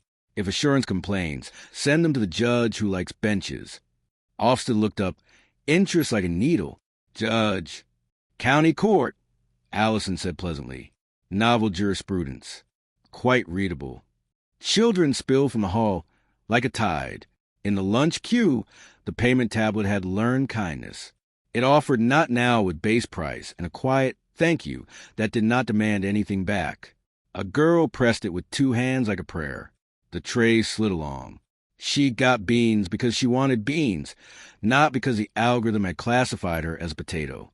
In year 4, the classroom carpet had acquired a laminated bench glyph, and the words quiet spot in felt tip. A boy sat on it for exactly 3 breaths and then got up by himself. No one made a chart. At the gate, the Foxchild's mother arrived late and out of breath. "I didn't sign," she said, as if she had to confess. "Good," Mr. Ramon said. "Not now is for mothers, too." By the bins, a tech in a contractor fleece hovered with an iPad and the look of a man whose orders had been made polite by copywriters. Mateo, in his teaching outfit, a tie, a lanyard with a ghosted crest, appeared beside him like a permanent supply teacher. He watched the hall release its children into weather. He did not smile. "You're making refusal adorable," he said to Elena. "Schools will feel clever for a week. Then they'll need the dashboard for funding. Then teach funding to prefer rooms," Elena said. "Measure benches. Count not nows as evidence of learning." He barked a laugh. "You want me to sell inconvenience to a system that worships graphs." "You sold it be reasonable," Allison said. "This is easier to believe." He looked at Ofsted, at Mr. Ramon, at the teachers who had learned how to be gatekeepers and had hated themselves for it. "Interim charter will include your annex," he said. "Children don't consent. Lunch is a promise. Carpets are a room. We'll asterisk your toilets." "Don't," Priya said flat. "No taps for toilets." He almost looked wounded. "I'm not a monster." "You are efficiency," Lucan said, and there was no heat in it. "It's worse." He changed tacked away men like him pick a different tie. "Tomorrow, clinics," he said softly. "Consent for access to appointment systems. Not treatment. Booking. Try it." Elena said, "Nurses will eat your forms and ask for seconds." He inclined his head to Mr. Ramon, because even doctrine recognizes men who have saved children from time and not asked to be thanked. "Your attendance will look messy," he warned.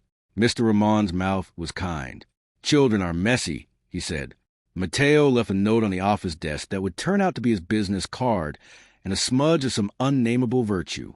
It read, "Be reasonable. You're winning." It sounded like threat, gift, prophecy. They turned the day into policy, because that had become the job. They wrote house style. Schools cleanly and loudly and printed on A3 and A4, and something laminated for corridors at flood. Priya pushed a not underscore now patch to 3 popular learning platforms before lunch and a 4th after, when a teenage coder in Hackney forked her repo out of love and spite. Ms. Osei stamped a tiny bench in a corner of every home. School agreement, and told children to color it in. Ofsted took notes. The pilot refused to learn its rubric and learned children instead. At 3, a small crisis. The check-in gate glitched and told the Foxchild she was unauthorized because her mother had not tapped agree to be profiled for friendship. Elena put her hand to the post, told it room, and the post apologized to the child in pixels. "Welcome." The child nodded, as if forgiving it was classwork. At 4, the front office printer spat out a notice from assurance. Interim charter draft, school's annex. It was theirs with too many adjectives. Not now in small type, lunch protected, carpets neutral, toilets pure. Asterisks tried to gnaw the corners. The corners had been reinforced with laughter, biscuits, and the reflex of teachers who hate being told to treat children like data. It would do for a day. At 5, Mr. Ramon pinned the annex next to the allergy list and wet play activities, and a picture of the school's first bench painted with handprints. "They'll change it tomorrow," he said. "They always do," Elena said. "We'll change it back." He offered her a biscuit and the suggestion she go home before she learned too much about book fairs. Outside the gate, parents lingered with conversations that tasted of relief. A father taped "We still take cash for packed lunches" under the banner. A kid drew the bench glyph on the pavement, too big, and added a fox. The reader blinked "not now" and meant it. Lucan stood with his back to the railings and let the noise of children pass through him like water through wire. His shadow was recovering its edges. He looked at Elena at the ring, at the board pen on her fingers. "You're writing a city," he said. "House style," she said. "We're teaching it to prefer benches." Priya checked her phone, grimaced, then smiled despite herself. "My HR meeting was moved to whenever. The note says, be reasonable. Not now works." Allison blew hair out her eyes. "We have 36 hours before Mateo tries to charge for booking a GP appointment. Eat. Always with the eating, Priya complained, already walking toward Allison's bag and the apple that believed in her. They left the school to its tidying and its mysteries and its aftercare and its floors that would need sweeping, because Chalk had learned this address. The banner still said reasonable schools. Underneath, someone had taped paper in a child's hand. Be kind in unpracticed capitals and a bench with too many legs. Elena did not straighten it. The wind would take it when it was time. The city breathed. For a day, children had not been asked to sign away being small to sit on a carpet. Lunch had been lunch. A teacher had told a machine to mind its tone. A head teacher had made law with a whiteboard. Tomorrow, Elena said, and it did not sound like a threat or a prayer.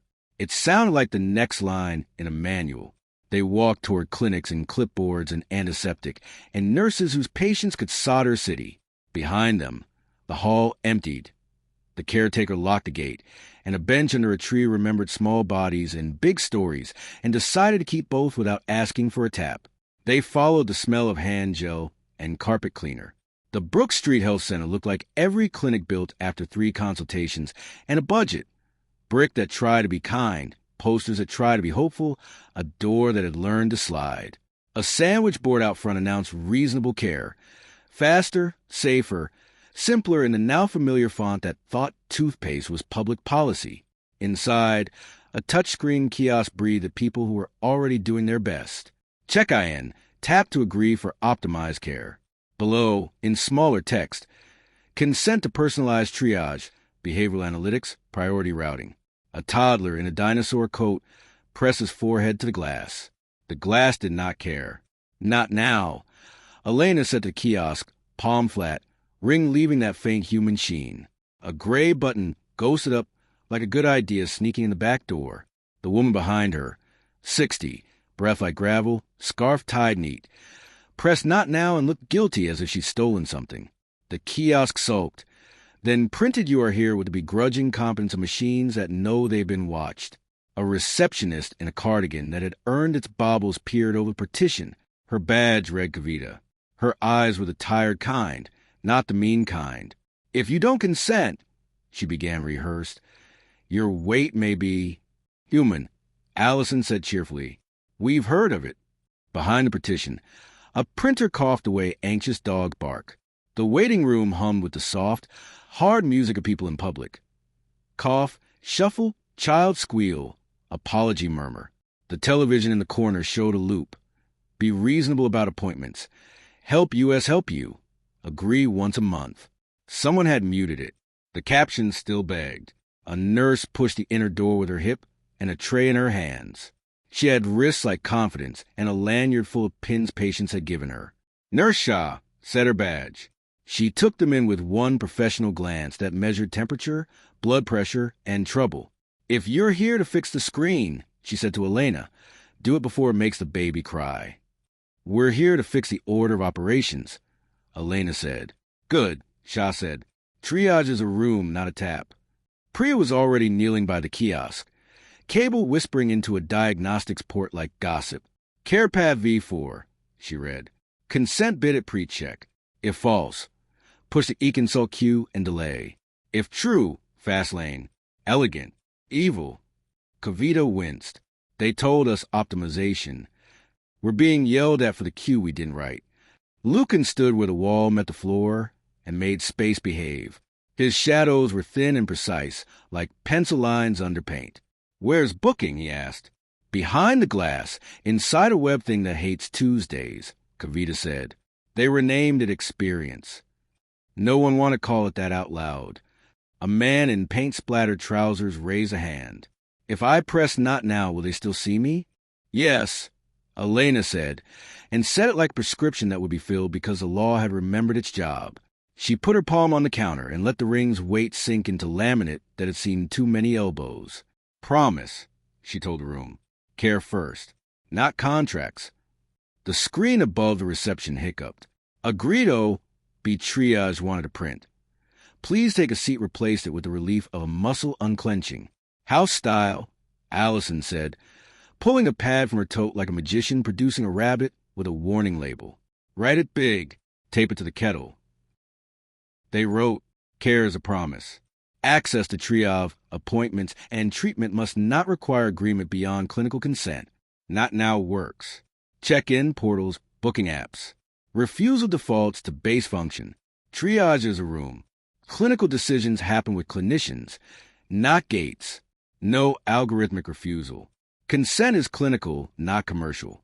No analytics/behavioral marketing gates. No priority for agreement. Waiting rooms are rooms. Benches, corners, honest light. No doctrine on the television. Prescriptions are promises. Pharmacy pricing cannot depend on consent. Post a glyph. At the desk. On the kiosk. On the door to the nurse's room. On the fridge. Kavita's mouth made the shape of a prayer she would not admit to at work. "I'll laminate it," she said. Nurse Shah grinned. Laminators are how the NHS makes law. The inner door beeped the beep of doors that have learned arrogance. Bloods. Someone called. A boy clutched his mother's finger with a particular fury of people who've been told will just be a little scratch and do not forgive euphemisms.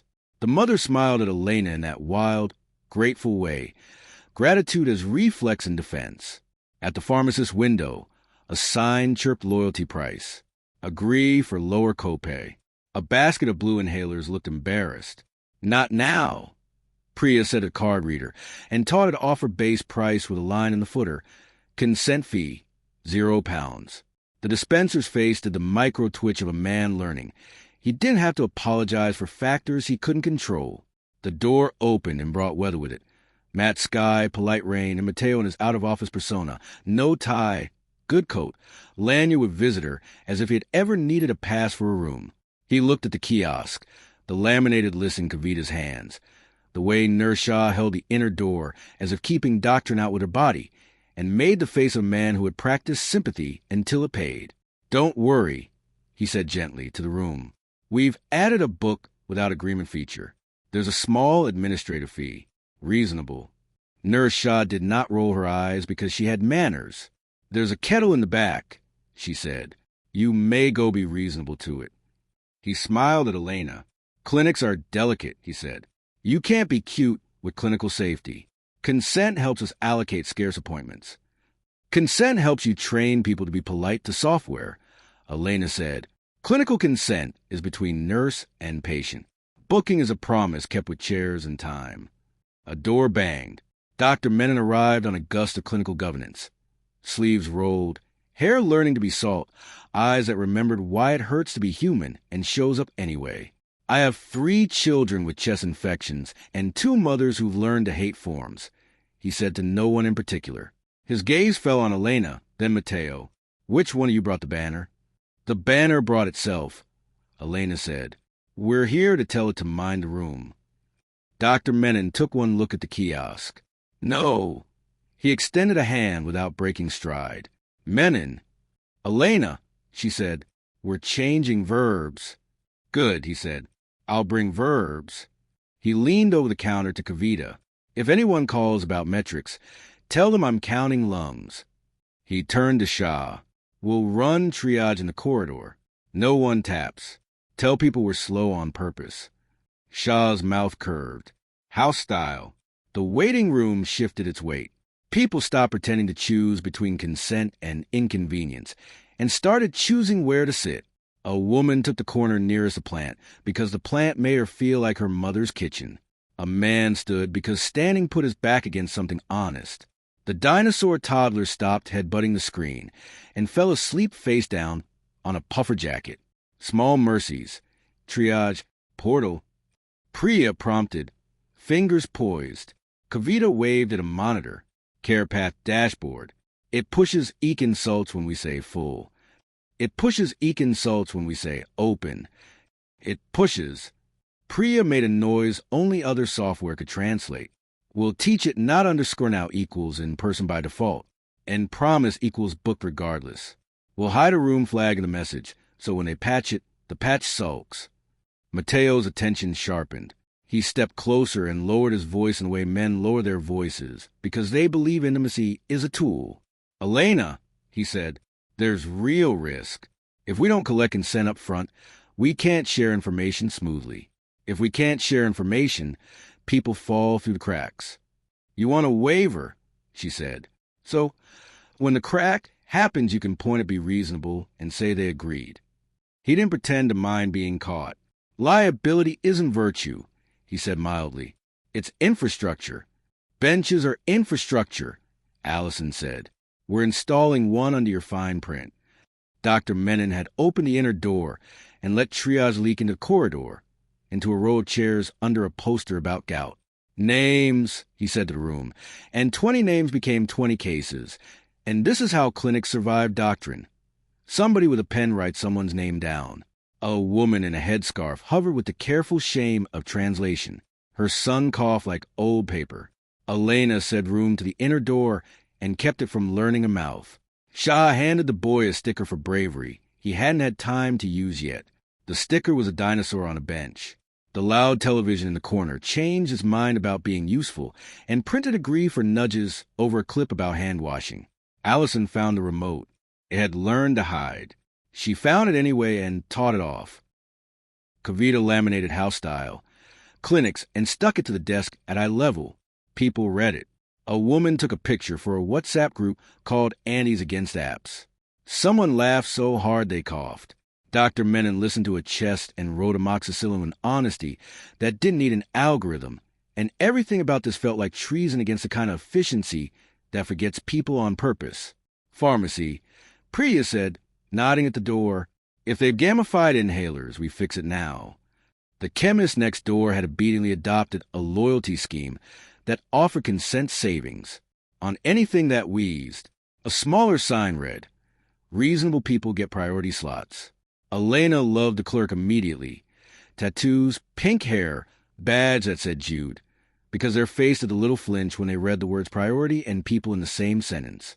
We didn't write the copy, Jude said. We just want to hand over inhalers without asking for signatures. Then do, Elena said, and put her palm on the reader. Not now appeared. Priya reached to the terminal and taught it base price and printed the receipt with a bench in the corner like a confession. Back in the waiting room. Of course an inspector had arrived. Not Ofsted this time, but someone from clinical assurance with a lanyard and a smile set to polite audit. We're here to observe the pilot, they said to Dr. Menon. Reasonable care. Consent uptake.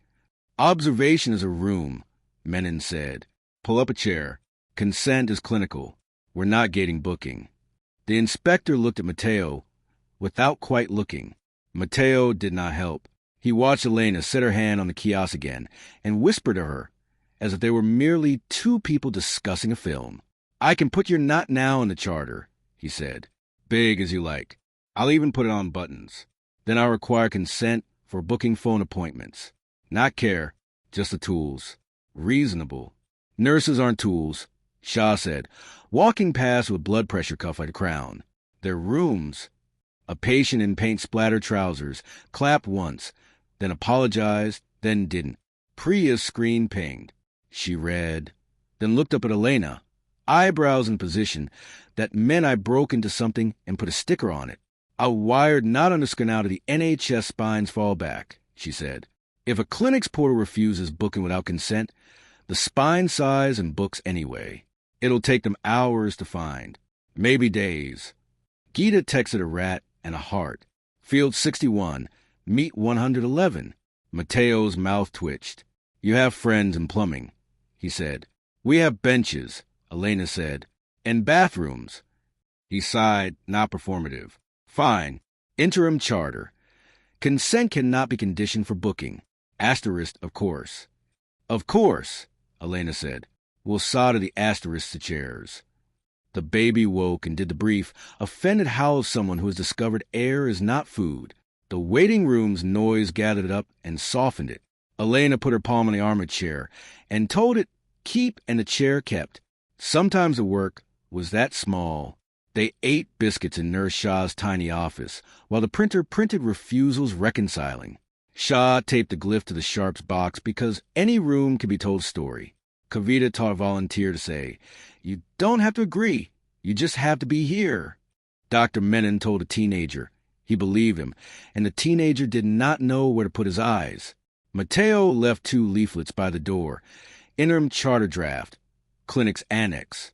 It was surprisingly clean. Care is a promise. Not now works. No consent fees on prescriptions. The asterisks huddled at the bottom like bad weather. He also left a note for Elena, folded once, the handwriting of a man who had been praised for his penmanship by a headmaster who believed in Latin. Tomorrow, courts, reasonable sentencing. Bring your benches. Of course he's moving to punishment, Allison said. When doctrine can't seduce, it prosecutes. House style, justice, Priya said, already writing headings on her phone like a person who had accepted the itinerary and would now demand snacks. They walked out into afternoon that had decided to be ordinary. The sandwich board still offered reasonable care. Under it, Kavita had taped a paper that read "Not now" works in a hand that had taught itself to be neat for other people. A man with a cough didn't cough for the length of a green light. A dog waited and did not mind. Someone chalked a bench on the pavement with a stethoscope. Elena leaned a hand on the doorframe and felt, under the varnish, the scrubbed wood of a place that had seen people at their worst and not told them they were. The ring stayed cool. The inward door poured water and set a second chair out of habit now. Not hope. Enough? Lucan asked, and his shadow had retaken a centimeter. For an afternoon, she said, we bought them a queue without a contract. They crossed to the pharmacy to put a bench sticker on the tampons because no algorithm should ever be allowed to decide who bleeds cheaply. Jude winked like an ally younger than courage and older than fear. Priya's phone pinged. City rooms. Clinic's annex live. The footer credited no one. The header credited care. Allison pulled her scarf tighter and let herself be tired. Tomorrow, she said, like a woman making a shopping list for a storm. Courts. Elena laughed, sharp and fond. Benches, she said, and the word meant furniture and justice and everything in between. They walked, not reasonable and not unkind, toward law. Behind them, the clinic did what clinics do when left alone to be rooms. It took numbers and turned them into names, and then into hands, and then into breath that didn't hurt. The television stayed off. The kiosk remembered, not now like muscle memory. The baby slept with dinosaur breath. The city exhaled for the length of a waiting room, without signing anything. They met law where it sells itself as furniture. The Central Criminal Court stood in its stone like a statement written before fonts learned shame. Old Bailey might as well have said, "Don't be cute." A banner hung across the steps anyway. Reasonable sentencing. Faster, fairer, simpler. The font had stopped pretending to be toothpaste and decided on sermon. Inside, the new apparatus waited with the glow of outrage that had learned manners. A kiosk at the entrance hummed. Check IN. Tap to agree to reasonableness framework. Fine print dripped expedited hearings, dynamic recommendations, compliance modeling. A smaller line to the knife work. Refusal may result in administrative delay or enhanced risk review. The queue shuffled the way people do when stakes get personal. A boy with a hoodie and a mother who had plaited his hair too tight for luck. A woman in a suit who was only pretending not to shake. A duty solicitor with running shoes and too many cases in his eyes. Elena put her hand to the kiosk. The ring left that faint, honest grease machines don't know how to code. Not now, she told it. And not now ghosted up like a courtesy the building had forgotten it owed. A young usher glanced over, saw her hand, and decided to discover nothing at all. Where do they hide the show? Allison asked, scanning for the bit that would try to be kind and end up cruel. There. Priya pointed to a plinth with 3 screens by Court 2. Reasonable sentencing tool. Enter plea to receive optimized recommendation. Underneath, a QR for learn more, and a contactless puck in case you prefer to sell your fate with a tap. Lucan stood with his back to a column that had learned, long ago, to be a corner. They finally found an altar, he said. A clerk in a gown, all starch and the permanent trauma of staplers, watched them with a little yearning and a lot of training. You can't alter the devices, she said automatically. It sounded like please do with a wig on. We won't, Elena said. We'll alter the room. They found the waiting barrister, who looked least afraid to be human. Miss Benton, tie Askew, wig tucked under an arm like a cat that bites. What's different? Elena asked, because asking the tired saves an hour. Everything, Ms. Benton said.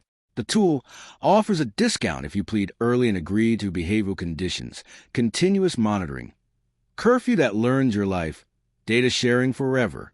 Refuse the conditions. The tool calls you high risk, and the bench gets a hint. She flicked chin at the screen. It's advisory, of course. So were the last shackles they invented. Does refusal change the sentence? Elena asked. Depends whether you believe judges never read. Ms. Benton said dryly. The risk label sticks. A junior usher with acne and ethics edged close. I'm not allowed to have opinions, he whispered. But Court 5's printer has been vomiting reasonableness notices all morning. The judge keeps saying, no one signs anything stand in my room. He's going to get into trouble. Elena smiled without showing teeth. Good. They went to Court 5. The bench here looked hand-planed by time. The crest above had stopped believing in perfection 2 wars ago. The judge, same half-moons, same prim mouth as last night's magistrate, but robed into a different power, peered over the bar as if willing it to stop being ridiculous. You again, they said when they saw Elena. Relief zipped their mouth into almost smile, then unraveled itself. Is this your fault or my salvation? Both, Elena said. On counsel's row, a CPS advocate tried to arrange their expression into neutral and landed on reasonable. We are merely offering advisory assistance to achieve consistency, they said crisply. The framework improves equity. By charging people to refuse data extraction? Ms. Benton asked without moving her lips. The CPS advocate pretended not to hear. A defendant whose bracelet had been cut off for the day to allow the fiction of innocence stood and looked at the puck on the bar with the fascination of a moth noticing the moon's taste. Tap, T.O. accept recommendation, it glowed. Agree for credit. He lifted his hand. Elena put hers on the wood. Promise, she said to the bar. The ring warmed. The grain remembered centuries of wrists. Not now printed in the puck's corner. Sulky and late. The judge cleared their throat in the way benches do when they're about to write more than sentence. Before we start, they said, a practice direction. They spoke it into the room as if someone were already taking it down. No person shall be penalized in time, access, or outcome for declining to consent to extralegal behavioral frameworks. Algorithmic recommendations are advisory only. Refusal does not aggravate sentence.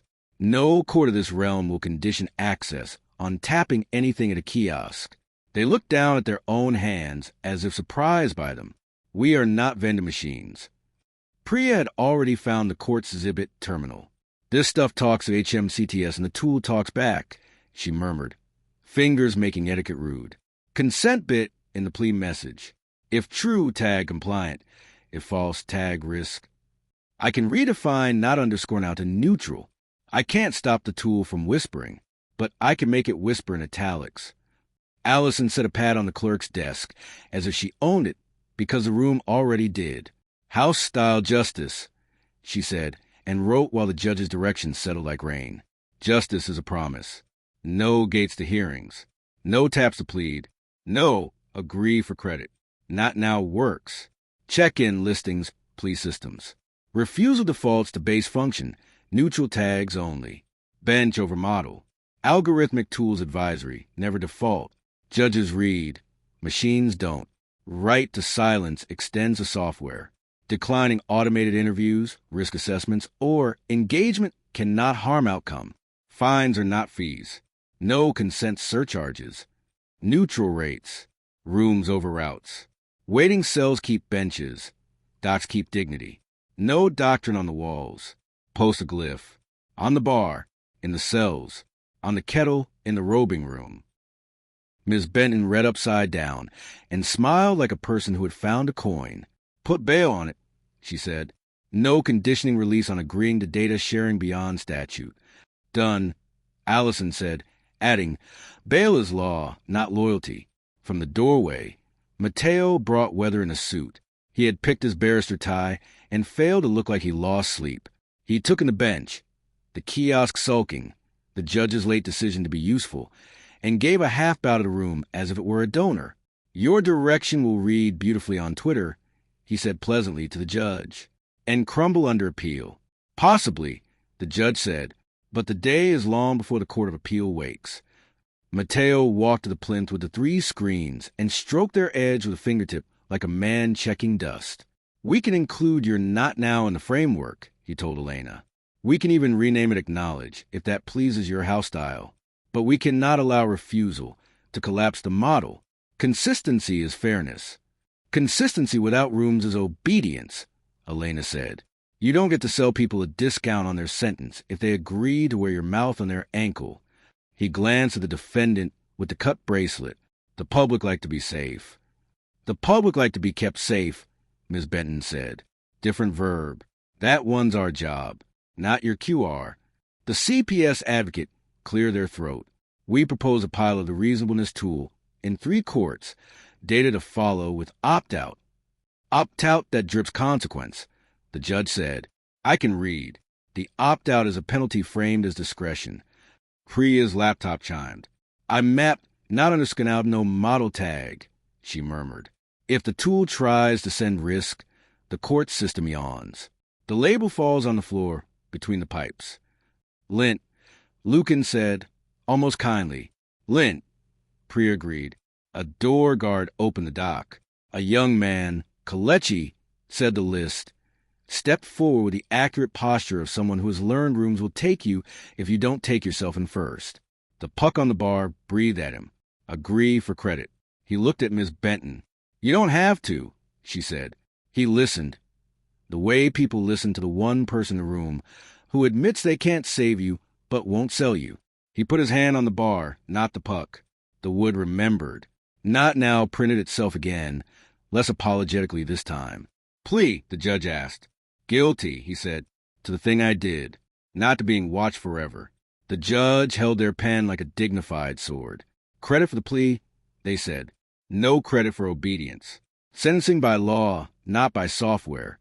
The clerk breathed like a person who had been drowning at a desk for 10 years and had found the edge. Mateo watched the numbers refuse to line up for him on a tablet he palmed in the shadow of his sleeve. You're charming, he said to Elena quietly, without rancor. I'll include your annex. Justice gets its house style. Then I will take it to prisons. Reasonable custody. Credits for consent. Dynamic visitation for compliant families. Curfews that learn remorse. Allison made a sound that would have gotten her removed if the day hadn't decided to be a room. Try it, she said. We'll glue benches to every wing. Mateo smiled like a man who owned a glue factory. Tomorrow, he said. Tomorrow, Elena allowed. He left with tidy footsteps that told on themselves. The CPS advocate looked relieved and offended in equal measure, then remembered they had a stack of files whose gravity surpassed QR codes and adapted. The judge leaned back. Rule, they said to the clerk. Draft it. The clerk nodded, the small, wholly gnawed of bureaucracy, deciding to be useful. The printer started to slow him. Across 3 floors, notices began to tape themselves to walls with human hands. Practice direction. Reasonableness tools followed by the judge's sentences in fonts law can read. Out in the hall, a reasonable sentencing screen attempted to double down and failed into italics. Advisory shrank. Not now works grew a point because Priya had a petty streak, and the building indulged her. They took house style. Justice of the duty solicitor room. A cupboard with a kettle, 3 chairs, and a graffiti anthology on the table that should have been evidence. Duty solicitors photographed the sheet like a benediction. One stuck a bench sticker to the kettle and said, "This will annoy the clerk," with deep satisfaction. Outside, the plaque by the door that tells tourists justice lives here glinted in a tired sun. On the stone steps, a boy in a hoodie waited for his mother and didn't run. A woman in a suit cried where no one could see her except everyone, and no one was unkind about it. Elena rested her palm on the handrail and told it keep. The ring stayed cool. The inward door set 2 chairs. The city brought its own water. Her phone buzzed. City, interim charter. Justice Annex draft published. It was almost right. No taps to plead.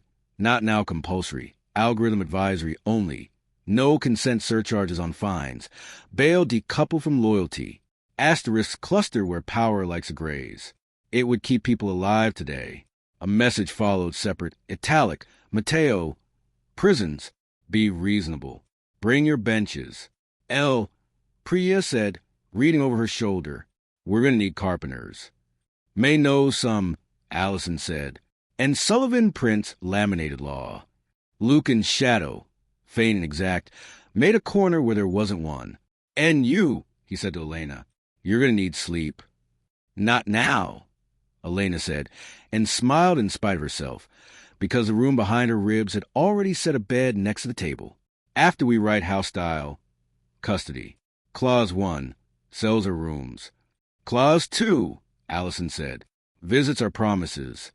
Clause 3, Priya said, wicked. Kettles are sovereignty. They walked down the steps into a city that had just learned, in one courtroom, that benches can set terms, that not now could be written into practice, that justice, on a good day, remembers it's a room. The banner over the door still tried to sell reasonable sentencing. Someone, usher, clerk, ghost, had taped a smaller sheet beneath it. Be kind. And under that, small as lint, a printed bench. They reached custody by following the smell of bleach that never quite wins. South Thames Custody Center pretended to be a warehouse that had learned manners. Gray brick, blue doors, a banner in the now evangelical font. Reasonable custody. Safer, fairer, simpler. Somebody had ironed the creases out of the word fairer until it lay flat and suspicious. At the visitors entering the podium pulse tap, T.O. agree for dynamic privileges. Fine print sluice of concrete. Real-time behavior analytics. Optimized visits. Compliance credit toward release. The contactless puck breathed like a throat. A child with plates held a folded drawing. Her aunt, cardigan, sensible shoes, a ferocity she'd never admit. Read the small text and went gray. If I don't press it, she asked the guard, do we still see him? The guard, mid-40s, kind jaw, eyes wrecked by shift, weighed his orders against his mother. The system says you can, but the slot might change. He meant be punished and hated himself for having learned the euphemism. Not now, Elena said to the podium, palm flat, ring leaving that faint, stubborn shine. Not now, ghosted up. The aunt pressed it with the same exactness she used to cut sandwiches. The screen sulked, then printed welcome and a time that was not tomorrow. Inside, glass learned to be walls. Air learned to be policy. A mural tried to look like rehabilitation and looked like clip art. Along the corridor, reasonable regime, agree for enhanced yard, agree for extended calls, agree for smart cells. A governor in shirt sleeves waited with the face of a man who had inherited a storm. Gov Green, said his nameplate. His tie had been taken off by a day. You're the bench people, he said. He didn't bother to be suspicious. I have a visitation room that asks children to consent to behavioral analytics to hug a parent. Fix it, or I will accidentally break it with a chair. House style, Allison said gently. We brought chairs. The visitors' hall had learned to be a church badly. Plastic tables bolted to the floor. Counselor posters pretending to be windows. On the far wall, a screen. Agree for dynamic visits with a little heart someone in market was going to have to live with. A puck on each table's edge glowed, like a private law. Elena set her palm on the nearest table. Promise, she told it. Visits are rooms, not contracts. The puck printed acknowledge in tiny, embarrassed text. Then not now arrived like a person let into the side door. A door buzzed. A man came through holding his own body carefully. Kalechi's age, not Kalechi. Hands like rope, eyes that didn't ask to be recognized. He saw the child's drawing and became a weather system. The aunt made a noise too polite to be relief. The puck by their table insisted agree for closer seating. The child reached. Elena shook her head once. The child pressed not now with a precision that would make judges jealous. The chairs did not move. The air did. Governor Green watched the room unlearn a trick. On paper, he said, I don't control that puck. National platform. In practice, he thumped the plaster with 2 fingers. This is my building. Give me law or give me lint. Both. Priya said, already at a terminal label SMS in a font that had been asked to be stern. Consent bit his glue to privileges. If true, regime lifts, library Jim calls It falls baseline. Yard at dusk, 2 calls a week, visits behind glass if risk signals present. Her mouth flattened. Elegant. Evil. Lucan stood where the corridor made itself a corner out of pride. His shadows held their edges like string. They'll offer credit for consent on parole, he said. A discount on freedom for swallowing a mouth. Allison murmured. Whiteboard. They wrote house style.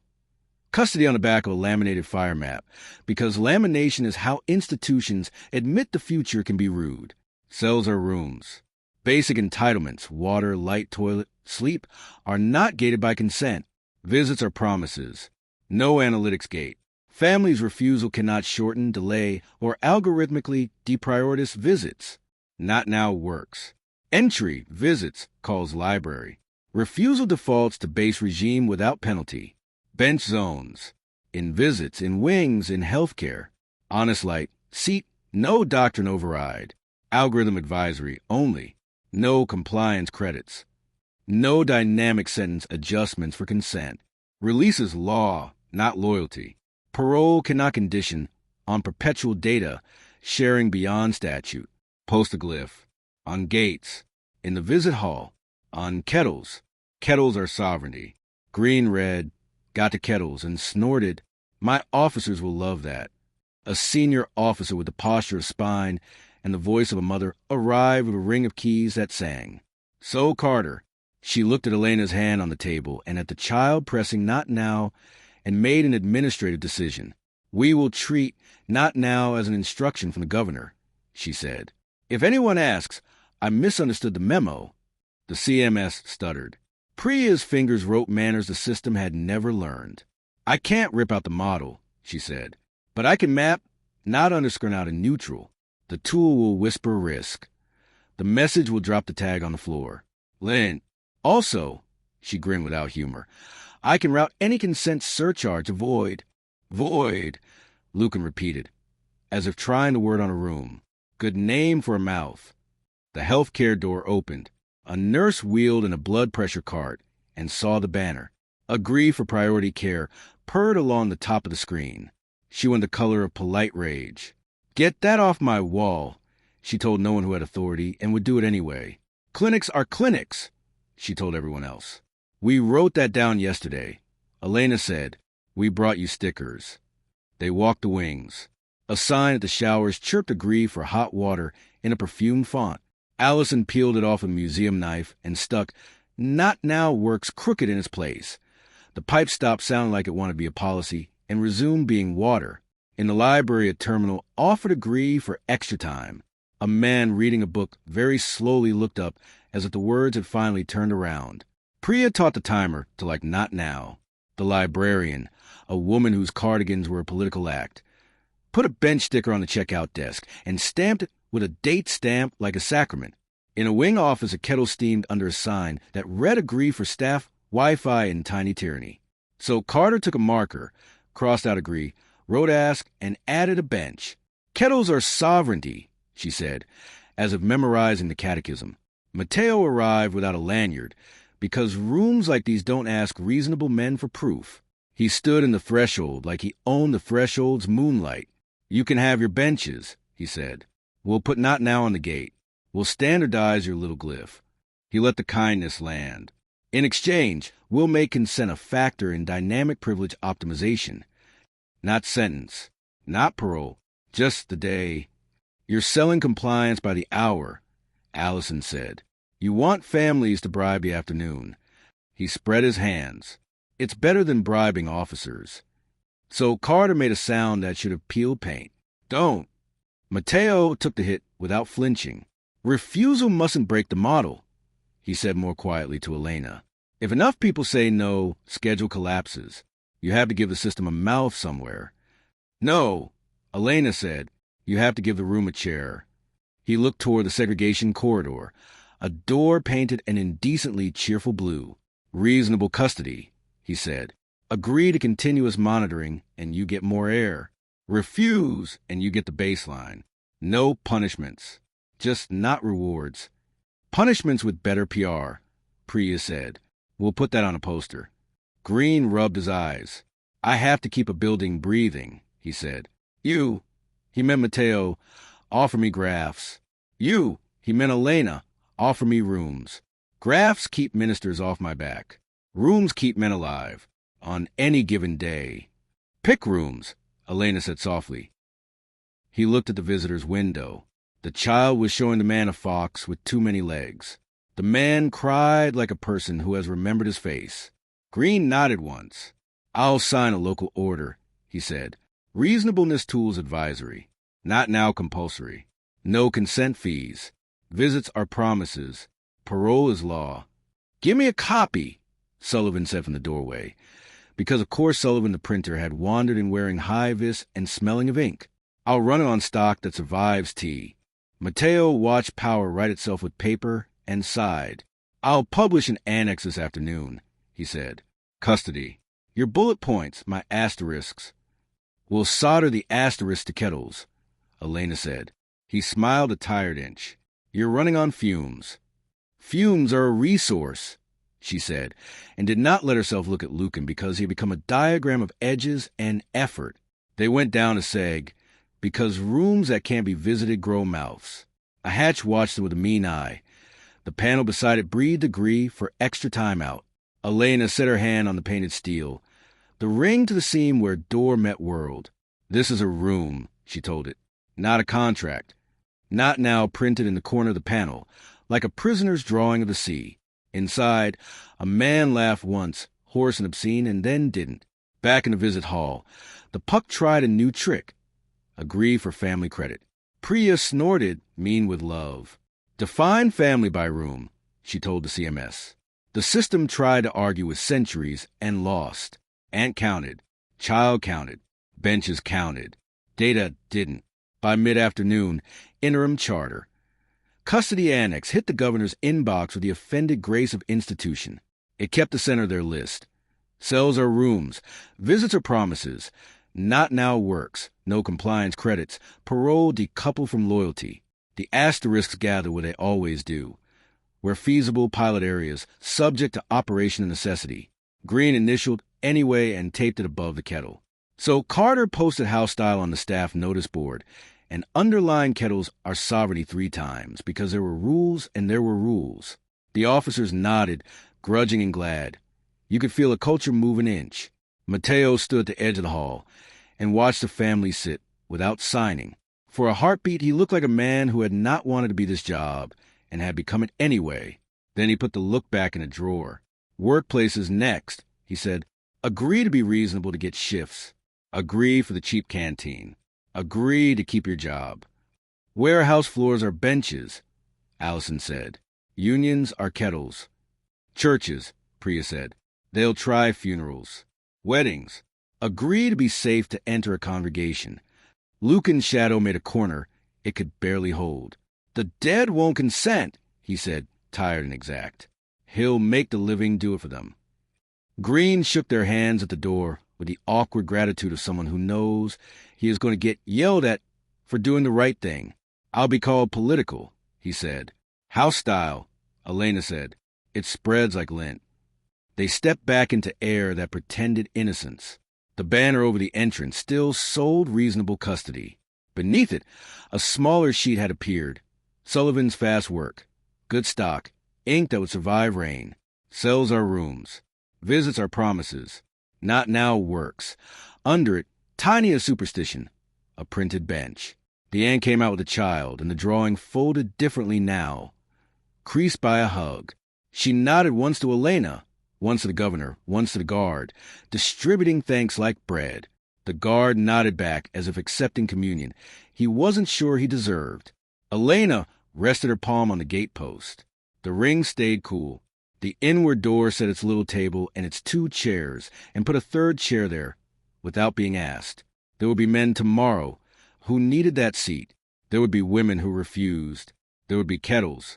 Her phone buzzed. City rooms. Custody annex. Live. Another buzz. Matteo. Work. Worship. Whether he had decided to escalate from rooms to sky. Tomorrow, Elena said, and this time the word felt like a bench. A place to sit that existed because people agreed without signing. Eat, Allison said. Sleep, Lucan added. Not quite request. Print, Sullivan suggested, already halfway to his van. Patch, Priya said, pocketing a puck she'd borrowed and drawing a bench on it with a biro. They walked away from a building that had learned, for an afternoon, to prefer promises. Behind them, the kettle boiled in the wing office, and someone scrawled "Not Now" works on a mug. In the visits hall, a child put a sticker of a fox on the table. The table did not mind. The day held. The city breathed. For one more chapter, it did not have to agree to be human.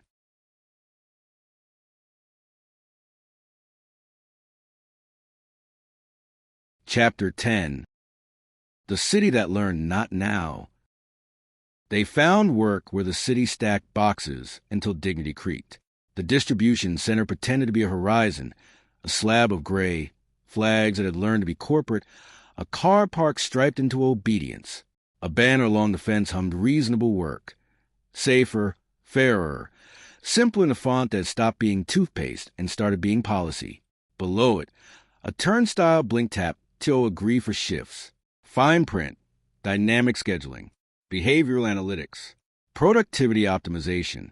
The puck on the post pulsed like a vein. A woman in steel-toe boots and Friday eyes lifted her phone, hesitated. A man behind her with a high vis that had been washed into apology said, "Come on, Kira. If you don't tap, Rhoda will throw you nights." He sounded like he was describing weather. "Not now," Elena said to the turnstile. The ring left grease on a metal that had tried to be a throat. Not now ghosted up. And Kiru pressed it with a thumb that had learned to press quietly. The arm clicked and let her through anyway. Inside, scanners blinked on wrists like leashes. Clocks on walls did arithmetic on bodies. HR had a glass box with succulents and a poster. Be reasonable, be rewarded. The canteen wore a sign that chirped consent savings over a picture of chips. Nobody laughed. A man with a lanyard that said supervisor and muscles that had earned their wage approached with the caution of someone who had been told to be welcoming to auditors. He had a tattoo that disappeared under his cuff and came back out near his wrist. A rope, a date. "Can I help?" he asked, and meant please don't make my day stranger than it is.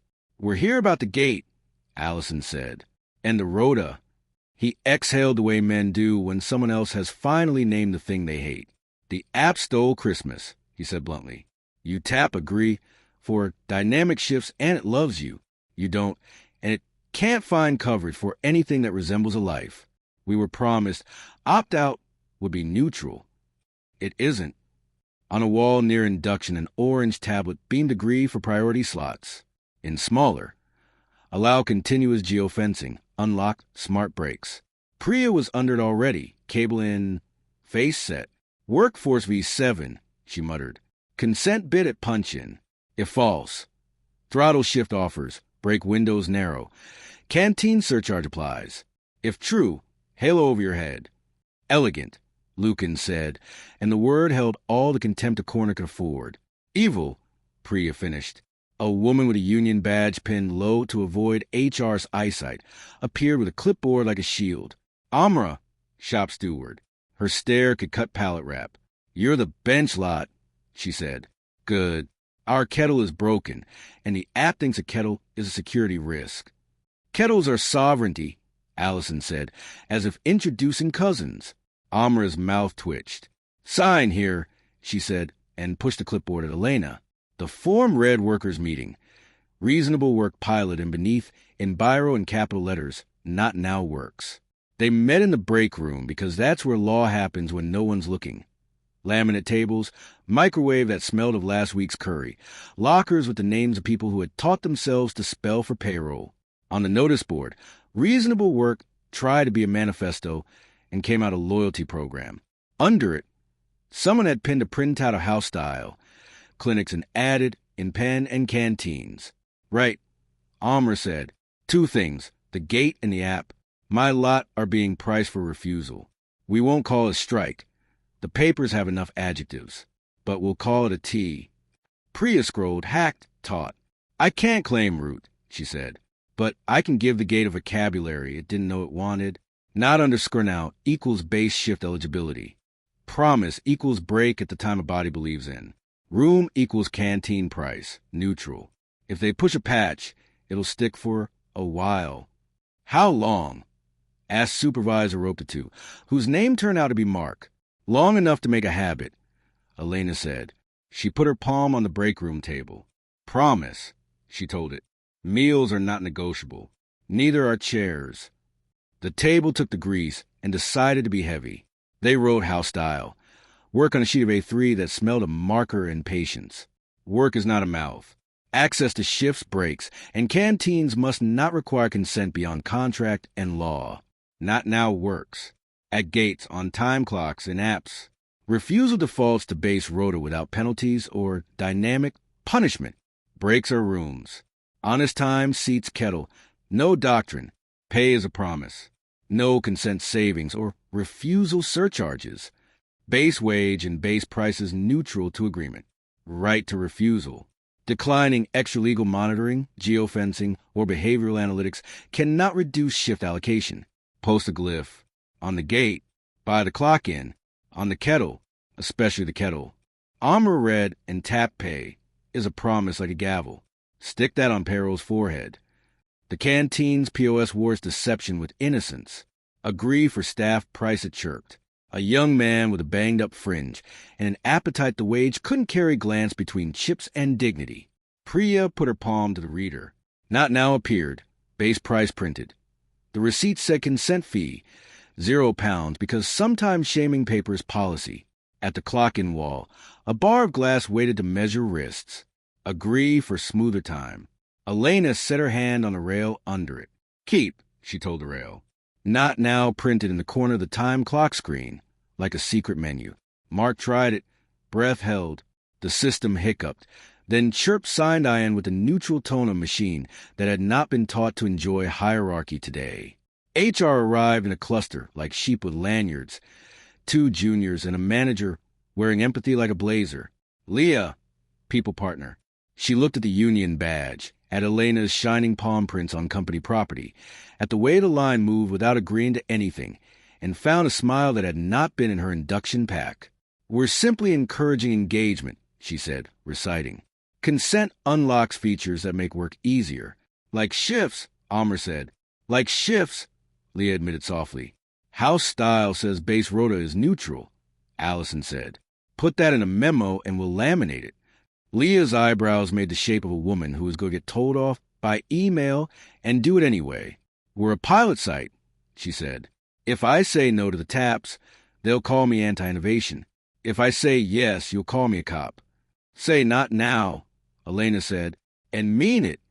Leah breathed once, properly, and nodded with that microscopic tilt all good bureaucrats learn. I'll send an update.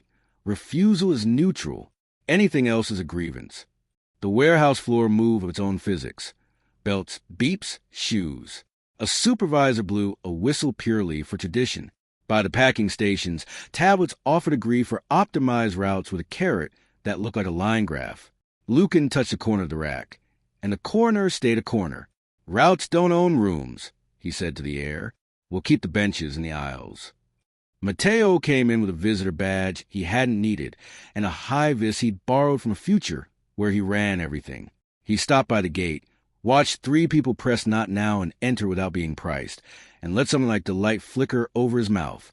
You are very fast, he said to Priya. I am very caffeinated, she said, and I have friends in plumbing. He nodded toward the clock wall. You'll take the penalty off refusal for a day. Then the model will learn to ask for consent at job offer. Agree to be reasonable and we'll text you shifts. You can say, not now, all you like to a gate that never opens. Then the gate opens, Elena said. She laid her hand on the turnstile again. It remembered the morning and stayed kind. Or we stop pretending an app owns a rota. You can't hold a labor market in your fist, Mateo said, gentle, almost sympathetic. Pricing is doctrine with math. Unions are kettles. Amra said, we boil and pour where we like. He weighed her for trouble and found a lot. I'll put your annex in the charter, he said to Elena. Work, refusal neutral. Breaks is rooms, no consent fees. Asterisks, of course. Of course, Elena said. We'll solder them to the kettle. They held a tea. It wasn't a strike.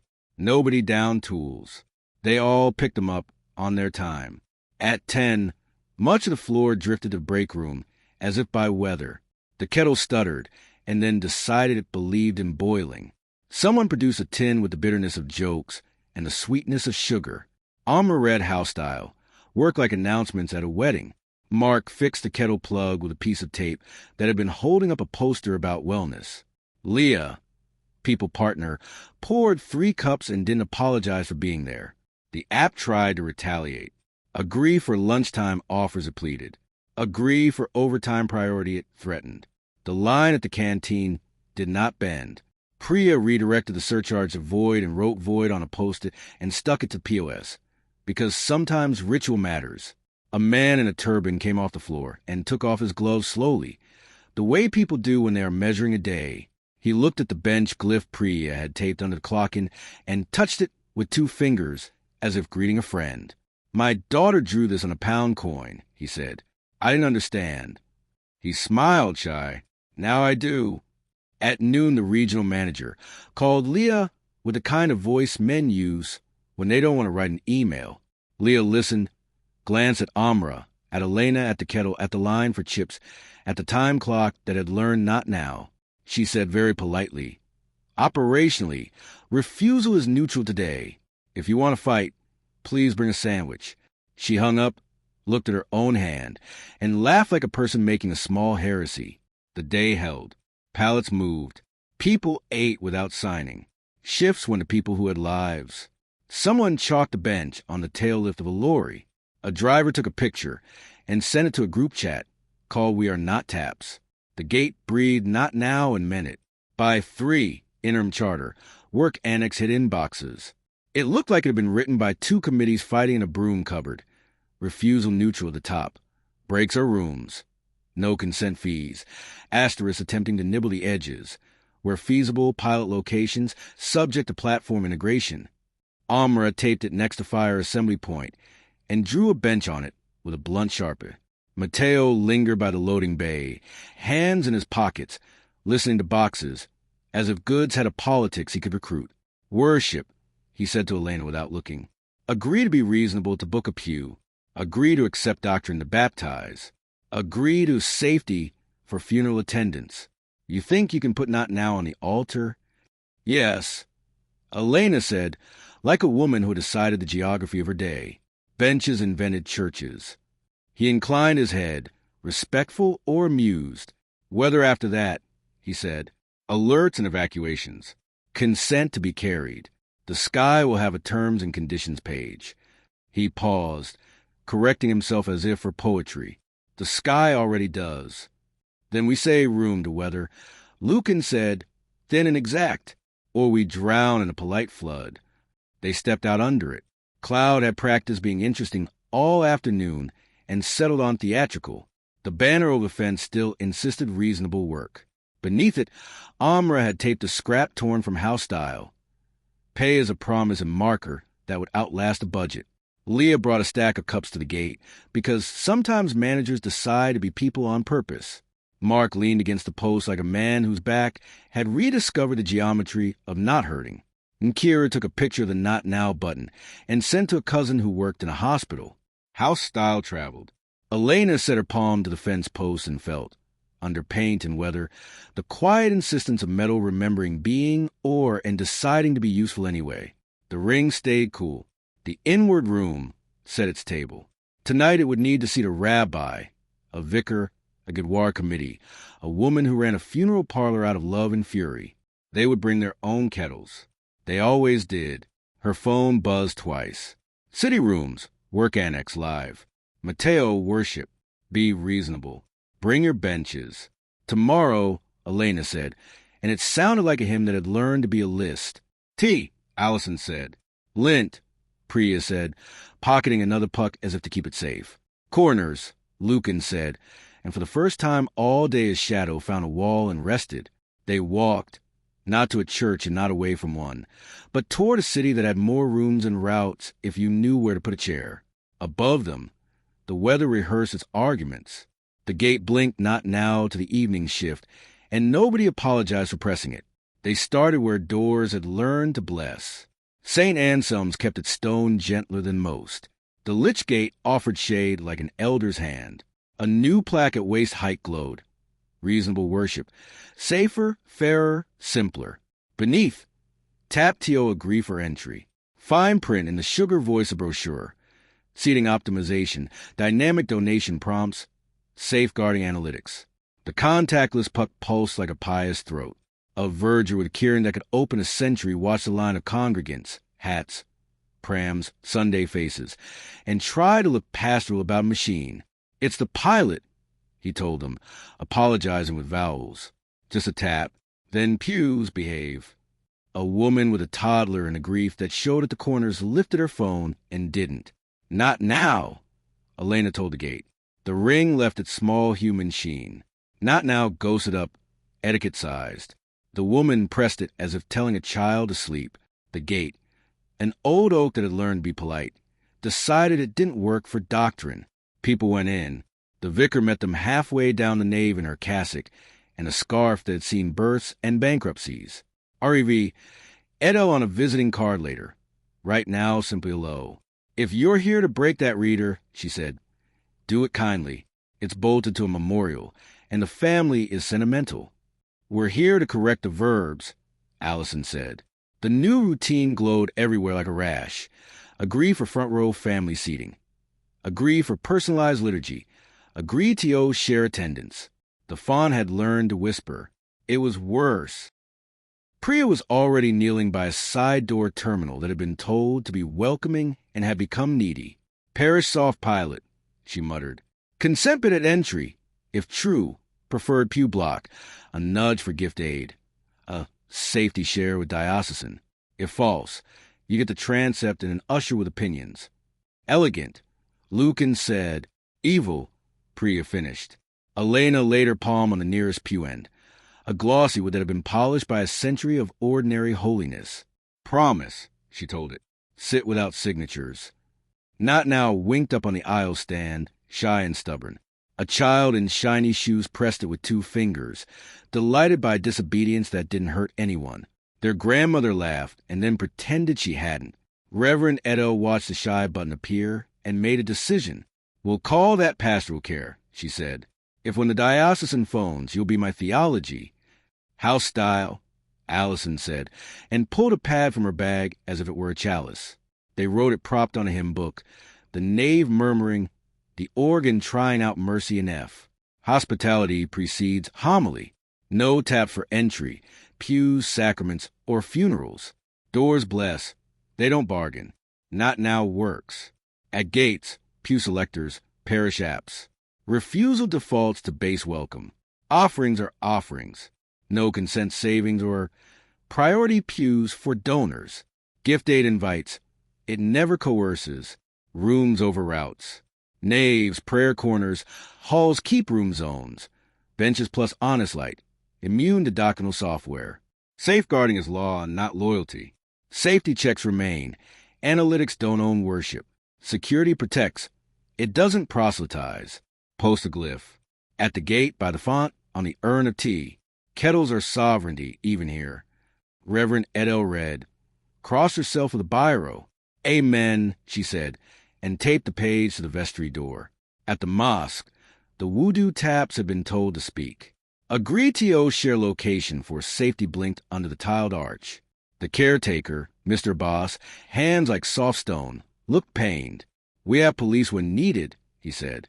We do not need phones to tell the body it is clean. Not now, Elena said to the reader. The gray button appeared. A teenager tried not to look at anyone, pressed it, washed, breathed, and forgot he had been asked to sign for water. The imam came with warmth already in his mouth. Our door has always known the difference between guest and worshiper, he said. Do your chalk. Leave my shoe rack alone. Priya taught the entry tablet, not under scout, equals regard as present. The app sulked. The women's side learned welcome without a footnote. The security cameras did not learn not now. They kept their jobs, but their feed did not talk to marketing. The room stayed a room. They wrote house style. Mashed it as a footnote to the first list. Careful where law and tenderness meet. Entry without data. Lawful security remains. Attendance is not a transaction. Woo-do without consent. Water is a promise. No analytics gates for prayer. Hospitality is neutral. Languor equivalents, if offered. Ignore taps. Food does not cause refusal. Mr. Boss stamped a bench glyph onto a paper cup by the tea urn and said, "Now it is Islamic," and smiled with his eyes. At the Gurdwara, the threshold tried to price humility. Agree for languor priority sang a screen over the stairs, and a grandmother glared it into shame.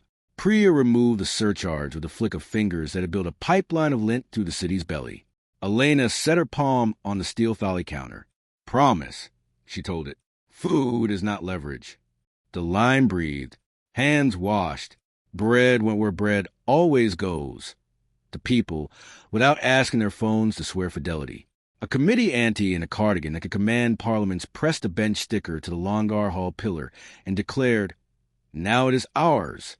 They left behind a laminated line. "Languor is a promise. Not now works." Someone taped a second. "Bring your own Tupperware." At the synagogue, security had learned to be a wall for good reason. Here Elena asked permission to put her hand on anything.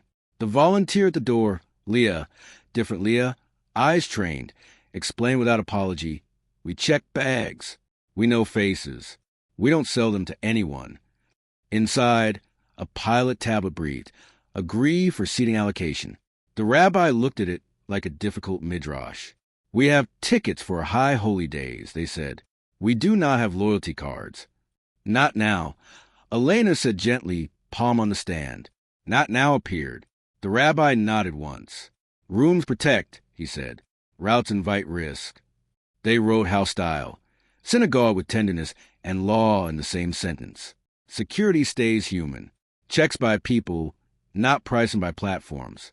Tickets are tickets. No consent gate for seats. Prayer without analytics. No engagement scoring. Leah taped the sheet under a camera that had earned the right to remain. In the funeral parlor, consent tried a new cruelty. Agritio memorialized blinked on a console by the chapel. Share images of the service. Dynamic remembrance pages. Optional donation prompts. A family stood in black, still and angry. The funeral director, Marta, hairpin like a vow, looked at Elena and said, simply, "Please." Elena put her palm on the console. "Not now" printed itself, not small. Priya knifed the back hall with a technique she would later describe as polite burglary. The screen learned quiet. The doors learned to open. The speakers learned to bring to him in without a footnote. They wrote house style, rights in 10 lines and silence. Grief is not content. No default recording, streaming, or marketing. No consent gates for attendance. Prices are neutral. No refusal surcharge on rooms, flowers, seating. Rooms over routes. Wakes are rooms. Kettles are sovereignty. Marta taped inside a drawer where she kept tissues and secrets. "They will try weddings next," she said. "Agree for priority aisle. Agree for hero shot." "We'll put a bench on the aisle," Allison said. They convened the leaders in a parish hall that had seen jumble sales and revolutions disguised as bring-in share. Reverend Edel came with biscuits. The imam came with dates. The rabbi came with a joke that would work in any room. The Annie from the Gurdwara came with a thermos and authority. A youth worker from the Pentecostal church came with a keyboard because someone might sing. They read house style. Worship aloud and nodded in different cadences. That meant yes. "Safeguarding?" the youth worker asked. "Stays," Elena said, humanly, with consent where law requires, not with taps that eat families. "And if assurance invokes terror," the rabbi said, gentle as steel, "then we show them what security looks like when people do it." Lucan answered, "Corners, not curves. Guards with names. Doors that know a community before a dashboard does." Sullivan appeared at the back like a liturgy and lifted a ream. "Printed," he said, "on stock that forgives tea." He handed out house style, worship sheets with bench glyphs that would survive a winter of thumbtacks. Mateo arrived late and respectful, as if entering a room where grace had already been said. He listened to the list without interrupting, then weighed the kettle. "We can publish this annex," he said. "Worship, refusal neutral. No consent fees. No data gates for entry. Safeguarding separate. Asterisks. Where feasible, Priya said wearily, pilot perishes. Subject to platform integration. He made a small, inconvenient smile. You make my job interesting, he said. You made it necessary, Reverend Edda replied. T. He accepted. He always did in rooms like this, because refusing tea is worse politics than refusing consent. A phone buzzed. Not Priya's. Not Elena's. The imam frowned at his. A push alert unfurled itself across the hall like a weather front. Severe weather advisory. Tap to agree for evacuation assistance. The contactless icon pulsed. Beneath smaller. Refusal may limit notifications. Everyone's hand learned a new code. Work. Worship. Allison said. Weather.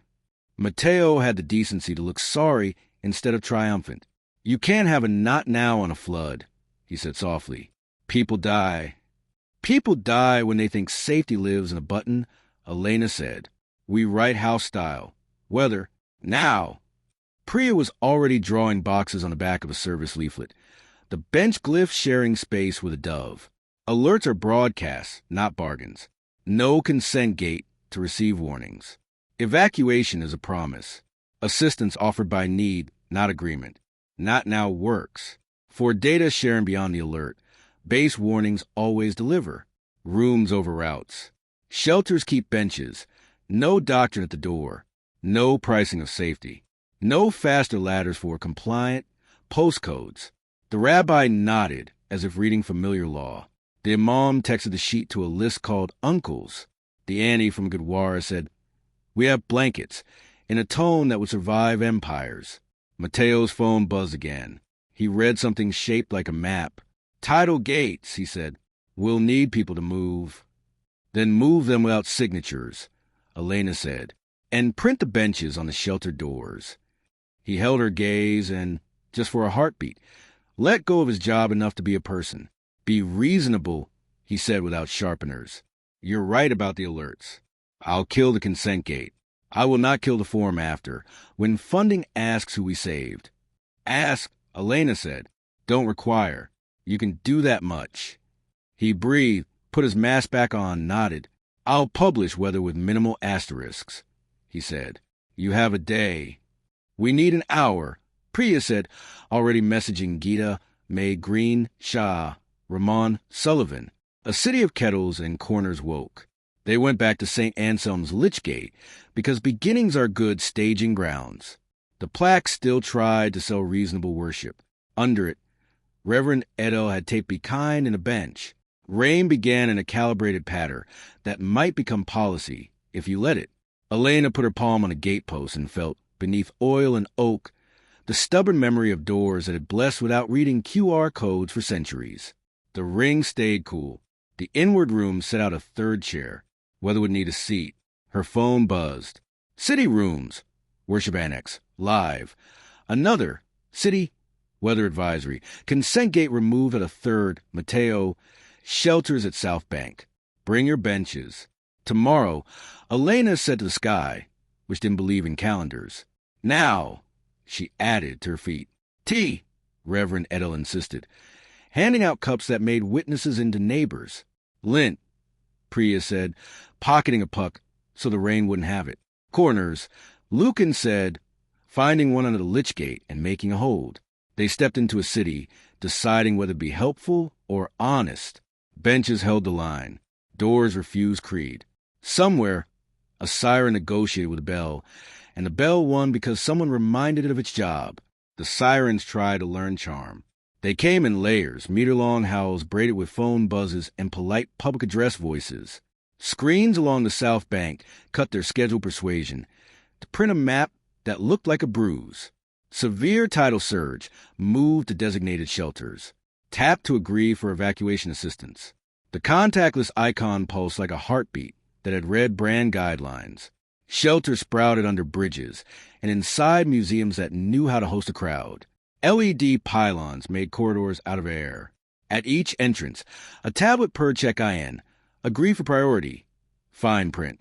Data sharing for resource optimization. Dynamic betting. Behavior-led queue discipline. The queue did what queues do when weather and software collide. It frayed. Consent gate has gone on alerts, Priya said, jogging, cable already uncoiling. But they put it back on help. Not now, Elena told the first tablet, laying her palm flat. The ring left its stubborn human gloss. Not now ghosted up, etiquette-sized. A man with a dog pressed it, and looked as if he had stolen something. The line exhaled a centimeter. The steward at the door, mid-50s, wearing a tabard that asked too much of cotton, saw the button, saw Elena's hand, and decided to be a person for the length of a shift. "In you go," she said, under the concert hall. Benches that had Metbach made room for sleeping bags. Sullivan's then arrived, trailing steam and righteousness. He jumped out with a bundle of signs on plastic stock. Shelter.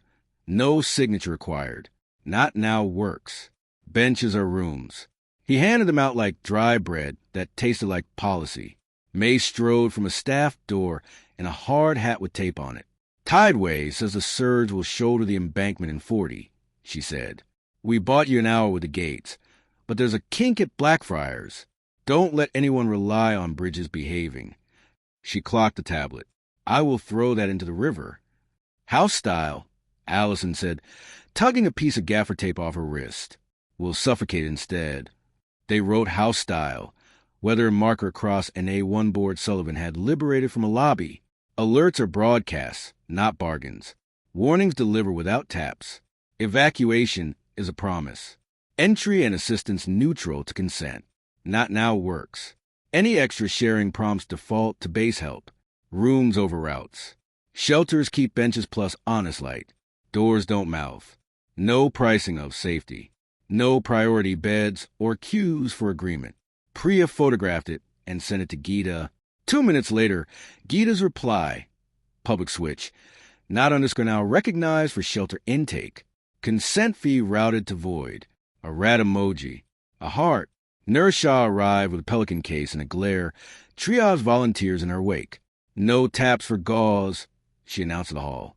Dr. Menon behind her stacked stethoscopes like cutlery and told a trainee to fetch tea, because law without hot water is performative. Reverend Edel appeared with kettles and biscuits. The imam brought dates. The Gurdwara Annie lugged a vat disguised as a thermos. The rabbi came with a laminator. They formed a kitchen in a corner under a sign that said ARTS and events, and renamed it room with tape. Mateo arrived without pretending to be in charge. He stood with hands in pockets, watching the not now buttons propagate like mushrooms after weather. "You in the front door," he said to Elena, quiet amid the clatter. "I still need a census. Funding hates a blank." "Ask," Elena said. "Don't require." She set her palm on the entry desk. "Promise," she told it. "Count without pricing. Welcome without terms." The wristband printer coughed and learned shame. It spat out plain bands that only said shelter and a tiny bench, not a QR. The steward grinned like conspirator and moved faster. A drone swooped to project a line on the floor. Agree for faster lane. Lucan stepped on the line and became a corner. The cone of light failed to line up with cooperation. "No routes through rooms," he said, and the drone thought about rain and flew somewhere else to be helpful.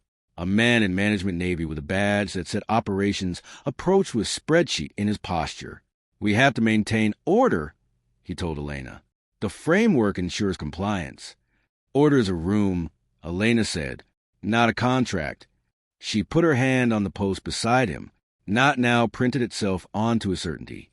He looked at it at her at the queue and made the administrative choice to call this pilot variance in tomorrow's email. The first wave came in as weather always does. Too slow until it's too fast. People thickened at the doors. The embankment strained and held, and then didn't. Water surged into the underpass with the smug physics of something that has been told to stay and decided to test the consequence. A slipstream of civilians tried to be well-behaved and failed into panic. "Make the door room," May barked. Elena was already there. The sliding glass had learned the shifty arrogance of retail. She put her palm to the seam and dropped her voice. "Promise," she told it. "You were installed for safety, not sales." The door exhaled. It opened and stayed open, not gaping, not greedy. The current of people flowed without jamming.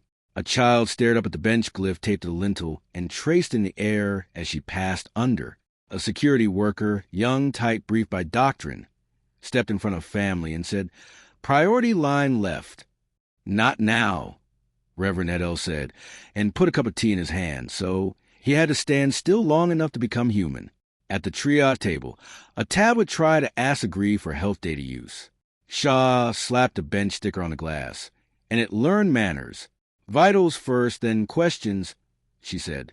Dr. Menon listened to a chest and wrote amoxicillin in a hand that would survive rain.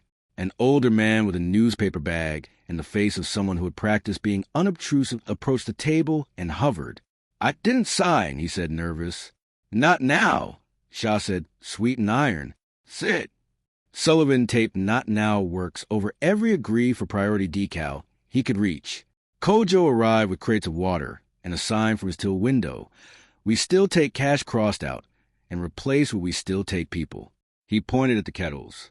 "Where'd you want the sugar?" He asked the Gurdwara Annie and was told and obeyed. Outside, the river shouldered itself along the stones. May's phone chattered. "Blackfriars Overflow wants to be a story," she said to Priya, whose fingers were already gossiping with cabinets in tunnels. "Not understand our manual. Push promise to Weirs. Give me 20 minutes. 15, Priya said, then made it 20 because Spike can be competent. A boy at the door held up his phone. "It still says Agree for push alerts," he told Elena, offended on the city's behalf. Gita texted the room at once, as if she had been listening to the boy personally. "Consent gate removed on local alerts. Not under Skrinow flag to base." She added another line. "Evac buses accept boarding W/out taps." A rat, a heart. Buses nosed up like animals curious and dutiful. Their readers had learned to be polite and would be taught to be useless. Agree for evac boarding sang one, as if begging for a personality. Elena put her palm on a rail and said, "Promise, Carrie." Not Now printed on the little screen like a secret spell. The driver, a woman who could have held the city in her pocket, watched the line, watched Elena, and flicked the door open manually, because sometimes the old gesture is a whole policy. Mateo moved to the shelter like a man trying on civilianship. He did small, decent things that cost him nothing. Lifted a barrier, fetched a blanket, carried a box. He stopped beside Elena at the door. "You won," he said, as if reporting a metric that had surprised him and pleased him for inconvenient reasons. "We'll publish weather with your verbs. No asterisks on alerts. Minimal on evacuation."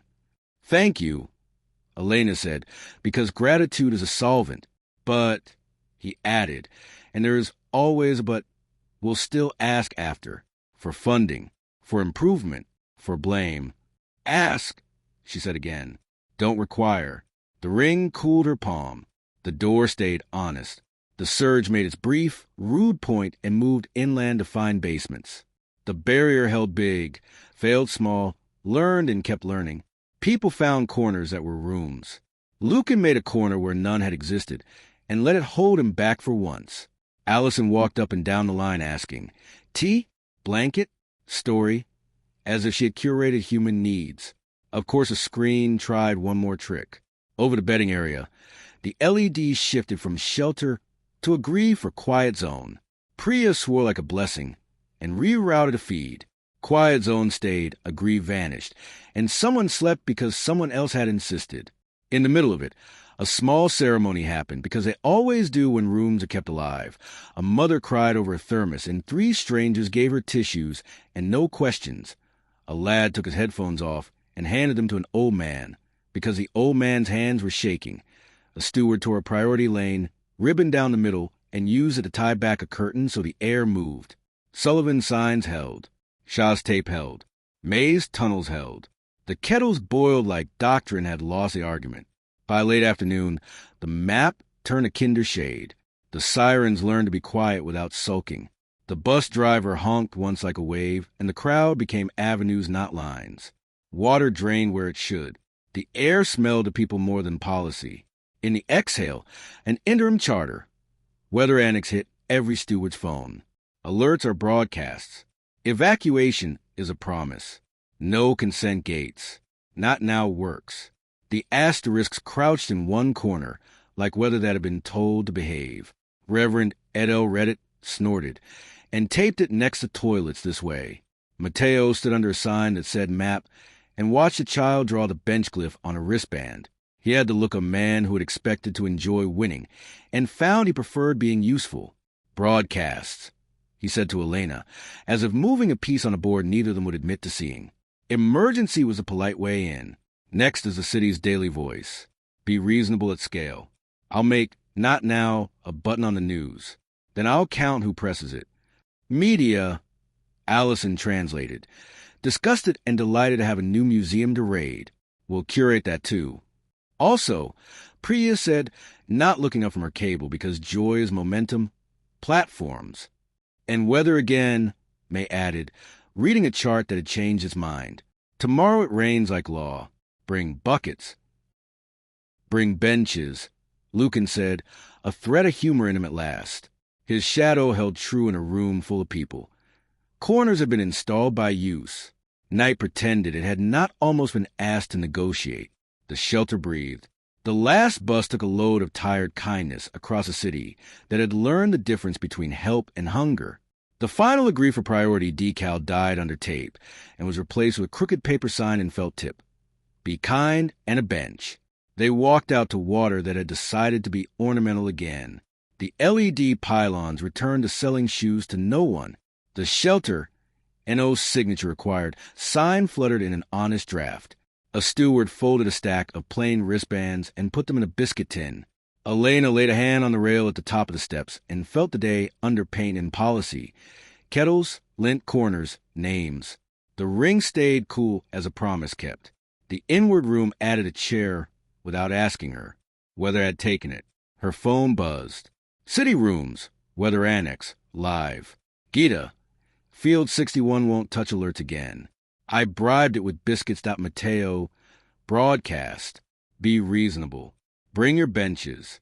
Tomorrow, Elena said, and this time it sounded like a headline in a lullaby. T, Reverend Edel insisted, because theology is muscle memory. Lint, Priya said, pocketing a surrendered puck with a bench drawn on it in biro.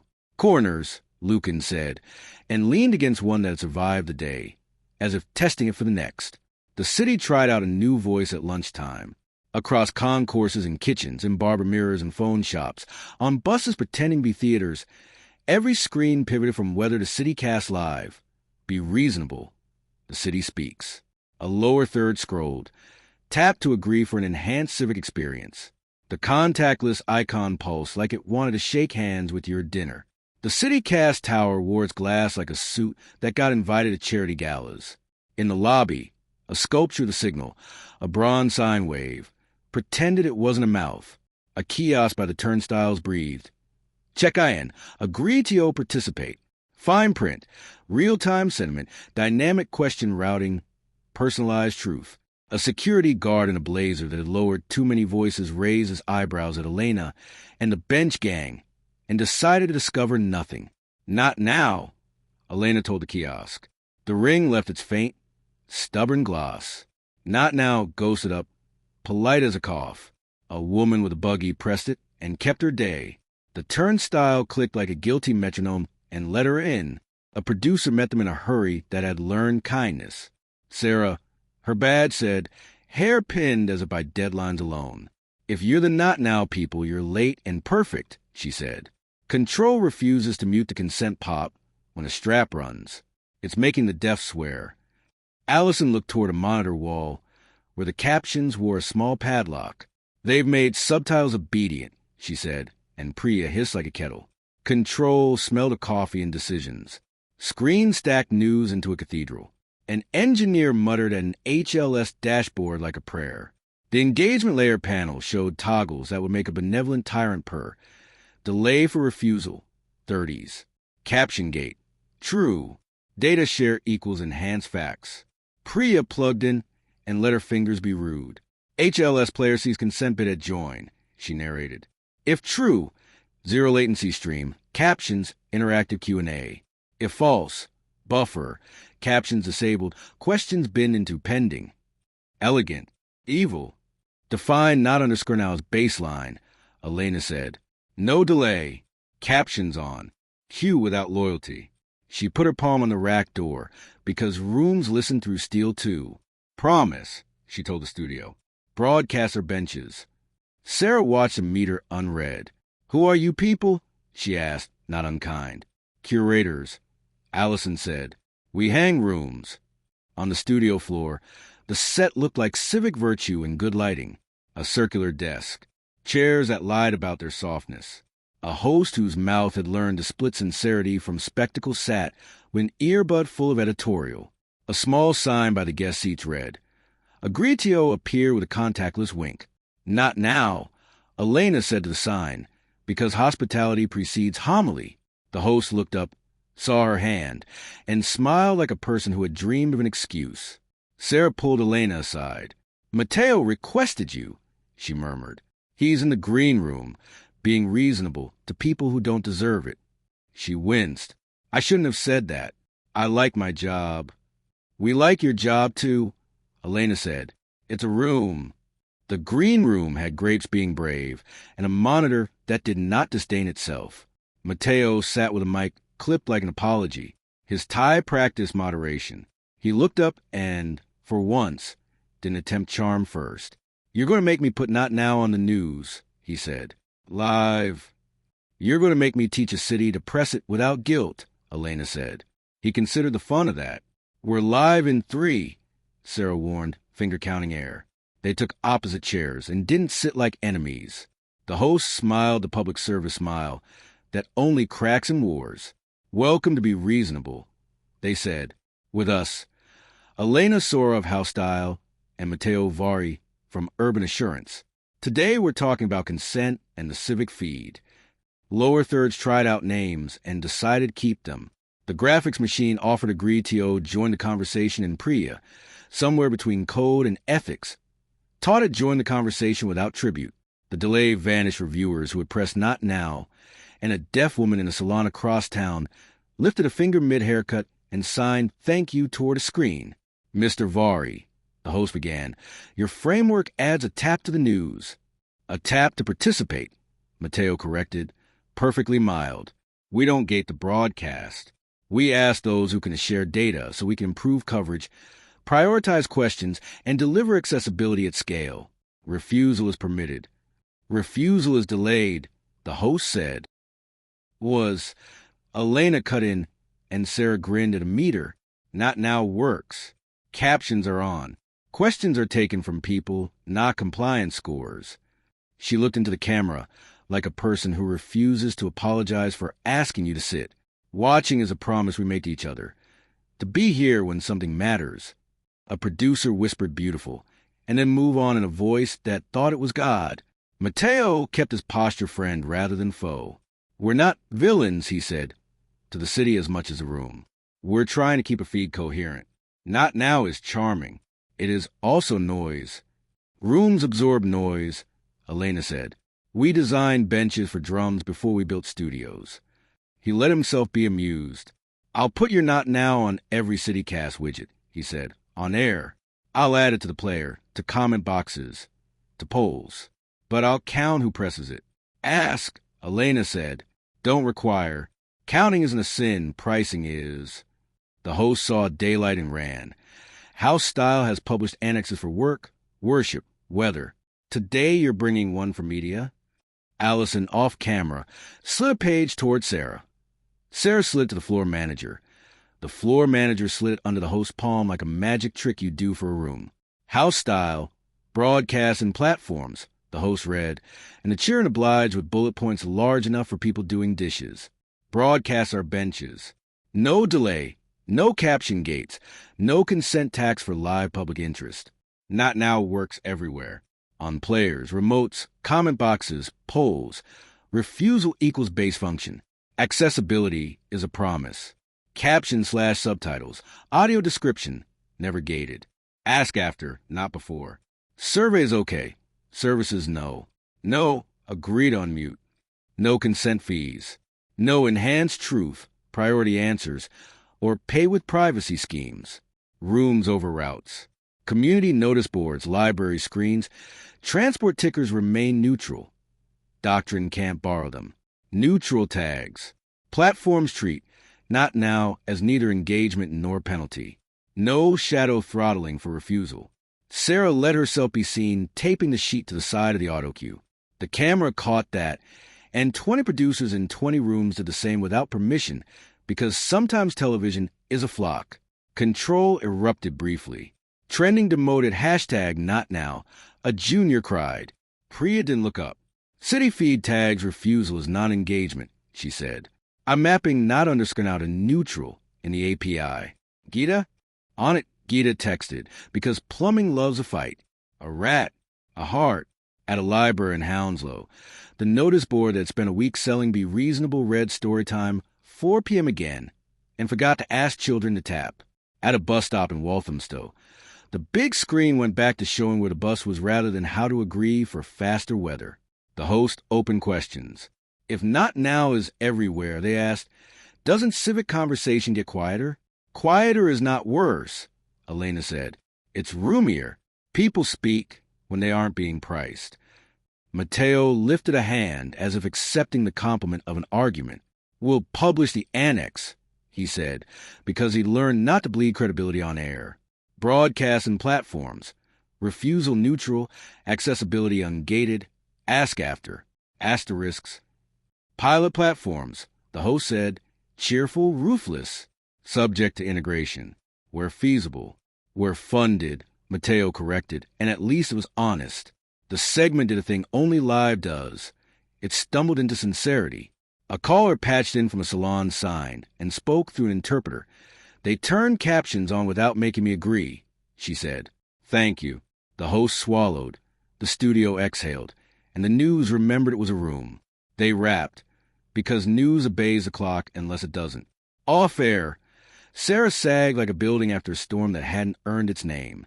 Leave the captions on, she told Control, and someone who had waited all week to be told that laughed like a release valve. In the corridor, a social team lead sprinted past with panic in his hoodie. City Feed just offered agree to amplify, he called. If you don't, your clip sinks. Define not underscore now as baseline reach. Priya called after him. And add a bench to the upload screen so they learn where they are. Allison Stuckhouse style.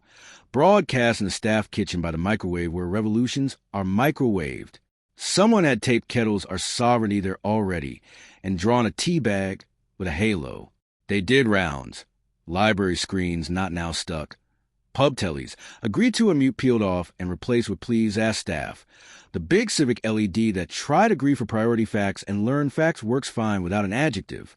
Outside on the plaza, a street screen flipped to public survey. Tap to share your priorities. Elena laid her hand on the base. Ask after, she told it. Ask later printed in the corner. Cheeky. A pensioner nodded with approval specific to the very old. I like being asked like a person, she said, and did the survey because she wanted to, not because the pavement had asked for her signature. Matteo joined them in the wind that glass buildings pretend to deny. He watched people not tapping and still watching, and didn't fight the small warmth it put in his eyes. We'll count presses of not now, he said. We'll publish the number next to engagement. We'll call it rooming. Allison clapped like a curator who has bullied a label into honesty. Put it on the homepage, she said. Next to most watched. Most declined. Start a fashion. He nodded. For a quarter, he said. Then we'll see. Then we'll solder it, Priya said. And laminate it, Sullivan added, appearing with a roll of plastic, like a prophet with a raincoat. They crossed the river to the little newsroom above Kojo's shop, where teenagers printed the internet on A4 just to prove to themselves that paper can still be true. City Feed tried to make agree to boost your neighbors a moral imperative. Priya taught its backend not underscore equals no penalty and left a lint mark Geeta would recognize if anyone tried to clean it. By late afternoon, interim charter. Broadcasts and platforms annex hit phones and texts that had briefly met shame. Broadcaster benches. Accessibility ungated. Refusal neutral. Ask after. The asterisks gathered as always pilot platforms, subject to carriage agreements, were funded, and the city learned where to ignore them. An email landed in Elena's inbox with a subject line that tasted of steel. Civic ID consultation draft. The body of the message wore Mateo's handwriting. Without his hand, be reasonable. Agree once to unlock city services. Identity simplified. Bring your benches. Identity, Allison said, reading over her shoulder. The ring around the ring. Wallets, Priya said. Keys, voters, food banks, libraries. Names. Lucan said quietly, shadow precise again. And the door you have to be to enter your own day. They stood under a screen that learned to behave and watched it display the bus. People glanced, didn't tap, and still knew when to leave. The wind did its old civic work of making hair honest. The kettle in the staff kitchen side. The caption stayed on. Elena put her palm to the screen's post and felt the broadcast of the day under the paint. A deaf woman's hand. A producer's decision. A teenager's code. A clerk's little heretical nod. A city learning how to watch itself without submitting. The ring stayed cool. The inward room set an extra chair without asking. Names would need a seat. Tomorrow, Elena said. Tea, Allison said, soft but not tired. Lint, Priya said, pocketing a remote and drawing a bench on the battery cover. Corners, Lucan said, and face a wind that would try to round one off. Chapter 11. The name that wouldn't sign. Town Hall had dressed itself as a trust exercise. A banner draped the portico. Civic ID. Agree once to unlock your city. The fawn had given up toothpaste and chosen inevitability. On the steps, a plinth displayed a phone held by a hand that was nobody's. Tapped to be recognized. A contactless puck pulsed like a temple asking for offerings. The queue was the city's usual democracy. Pushchairs, suit jackets, a man with paint on his trousers, a woman with a backpack full of documents that had learned to disappoint, a steward in a high vis that wanted to be uniform called. If you don't have your number yet, scan here. Not now, Elena said to Plint. The ring left its stubborn human gloss. Not now ghosted up like a courtesy the sculpture hadn't expected to owe. The steward stared, then decided to be a person and looked away. Inside, consultation smelled of coffee and ambition. A display stood where a bus of somebody used to, city wallet, with icons for transport, housing, care, voting, library, benefits, visits, weather. Underneath, agree once. Everything works. A smaller line did the knife work. Refusal may result in legacy access with reduced features. Legacy sounded like a polite exile. A woman near the back clutched her bag like an argument. If I press no, she asked the air. With a lockdown gate still open, a man in a suit with a tie that had studied moderation, Mateo, stepped onto the low stage. He didn't hold a mic. He held the room. Refusal will always allow essentials, he said. We are not monsters, but identity keeps promises. One tap saves you a lifetime of forms. Forms save you a lifetime of blame, Allison murmured, and Priya made a face at the developer portal link that dared to exist in public. Lucan stood under a pillar that had seen this kind of meeting before. His shadow held a corner for the name of everyone who had ever been told they didn't have the right one. The demonstration began the way men like Mateo prefer, with a woman who looked like everyone.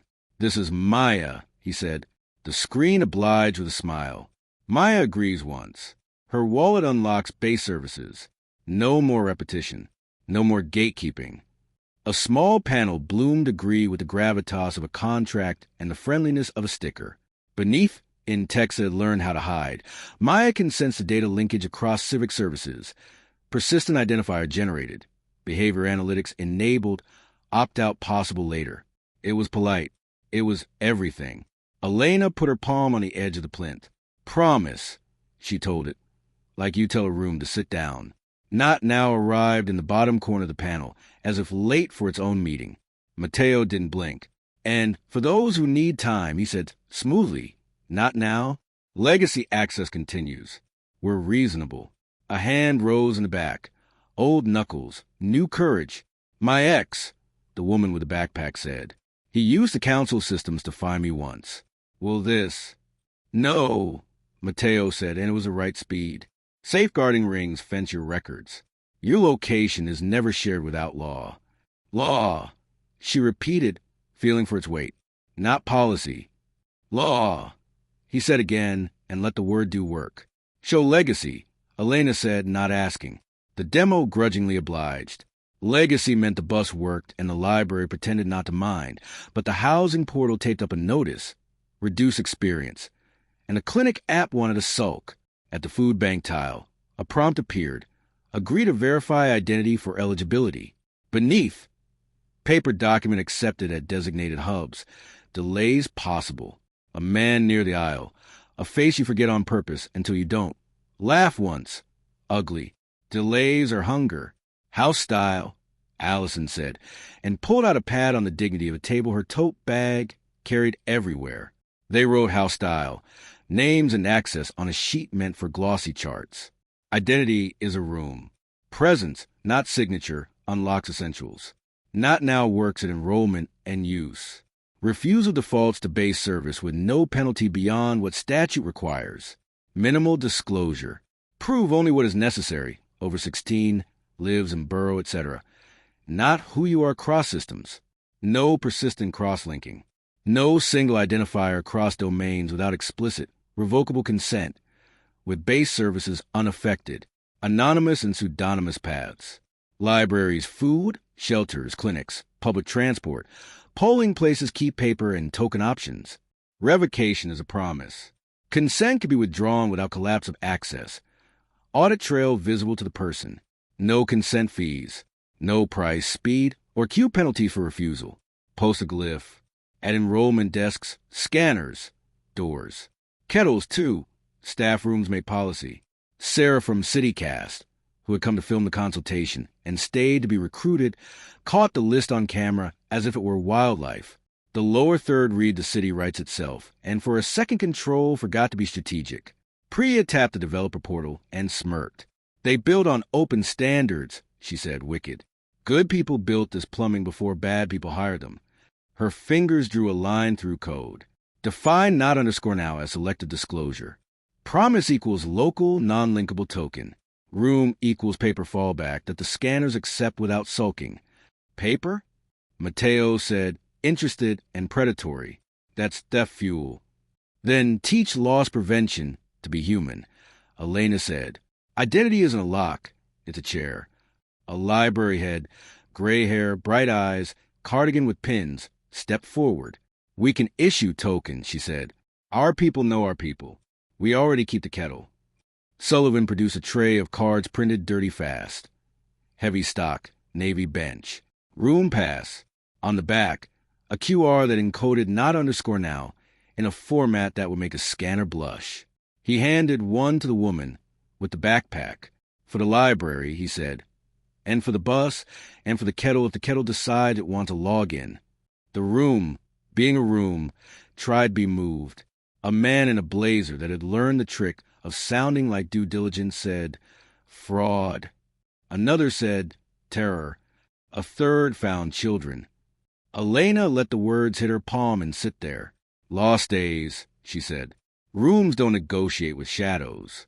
But we do not ask a person to sign their life to use a toilet. A caseworker from a food bank put both hands on the table, as if to keep it from floating off into rhetoric. We just need to know household size and postcode, she said. Not their history, not their history's history. Give me a button that says prove household, not share life. Priya nodded, already rewriting the field list in a place the system had assumed was decorative. Selective claims, she said. Over 16 equals yes/no. Lives here equals yes/no by council tax roll or attestation. No permanent ID. The token dies in 24 hours unless renewed by the person, not the platform. A young person at the mic, voice careful in pronouns pinned visibly, asked, chosen names? The wallet screen had a field for legal name like a little cliff. Names are rooms. Lucan said before Elena could. The one you stand in is the one we speak. Mateo weighed the line like a lawyer who misses poetry and forgives himself for it. We'll publish a chosen name field front and center, he said. Default on screens, legal in the audit. He glanced at Priya. I can require legal keys on the back end without letting them leak to the front. You can, she said. You won't until we make you. He smiled, honest about the game for once. The consultation's second act was theater with grudges. Demonstrations of legacy at the library, a sigh, then welcome. At the clinic, a pout, then Shah's laminated care is a promise overriding the sulk. At the food bank, a new proof household flow appearing like a well-trained bird. Outside, a bus reader tried to agree for faster boarding and remembered not now is older than optimization. Then they took the biggest room, a polling station mocked up in the assembly chamber, a cardboard ballot box, booths that smelled of pencils, a tablet at the door singing agreed to verify ID for voting in letters that misunderstood how slow law moves on purpose. The steward read from a script in a frightened voice. Without civic ID consent, you may be directed to a legacy queue. Ms. Benton, barrister with wig in a bag and spine borrowed from the bench, raised her hand in a way that suggested she would raise other things if needed. No, she said, you may not. The judge from Court 5 had come in by accident or appetite and leaned on the back wall like an opinion unfiled. Practice direction, they said to the room at large, not taking out a pen because their mouth could still write. Voting is a promise. Any identity requirement must not condition on agreement beyond statute. Legacy is not lesser. No Q penalties. No consent gates. No cross-linking of the role to services. A clerk in a town hall ties scribbled draft order at a speed that could save wars. Mateo didn't argue with judges when they looked like that. He adjusted a slider only he could see. Polling will remain paper first, he said, to the room and to the camera Sarah had pointed. Civic ID will offer convenience. Not now at the door. Baseline neutral. Advisory, he caught the judge's eye only. Practice makes law, the judge said, and smiled in a way that made policy sit up and stop fidgeting. An identity fair sprouted in the lobby on folding tables with leaflets. Kojo from the shop laid out biscuits next to room pass cards and a felt-tip sign. Need a name? We'll hold yours. The library had taught a volunteer to say, chosen name on the front, legal on the back if you want it, without flinching. A shelter volunteer stamped a tiny bench on a stack of paper tokens and called it a sacrament. A man with no papers and a backpack made of endings stood at the edge and tried to become smaller than the air. Elena brought the smallest thing she had, a card, a pen, and her palm on the table to remind it of its job. You don't have to tell me, she said. You can tell the card. He wrote a name that was a room he could stand in for one day and took a breath that sounded like law deciding to be useful. Sarah corralled a panel at the front for CityCast. Elena, the library head, the judge, the food bank caseworker, and Mateo. The lower third reads Civic ID. Agreement, identity, and access. Caption stayed on without permission. Mr. Vari. The host said, agree one sounds like heaven or hell depending who you ask. It sounds like a chair, Mateo said. When you sit, you shouldn't have to explain your spine again. And when the chair follows you? Elena asked, when it learns the weight of you and starts to decide where you should go. He inclined his head. We will publish an anonymous access annex, he said on record, because television had taught him this trick of generosity. Not now at enrollment and use. Selected disclosure flows. Chosen names. No consent fees. Asterisks. Pilot councils, the host said, subject to platform integration. We're funded. We're supervised, the judge added, by courts, not dashboards. Gita texted Priya mid-sentence. Token spec extended. Room, accepted across transport, library, food. A rat, a heart. A woman with a buggy stepped to the mic with the fierce calm of someone who has only one question left. What happens if I press not now today and agree tomorrow and not now again next week? Do I still get the bus? Yes, Elena said, not looking at Mateo, because the answer was older than both their jobs. And we'll print you a card that keeps that promise when the app forgets. Mateo didn't contradict. He smiled in a way that said he would try again later in the pipes kindly. The consultation closed with applause that sounded like paperwork being stacked carefully. Outside, the portico wore a new sign under its old. Civic ID, not now works in Sullivan's plastic, that stood up to rain. They walked to the library because names like to be near books. The head librarian brewed tea under a poster that red kettles are sovereignty and put a room pass issued here placard by the return slot. A child asked for a car with a name she had only said in whispers.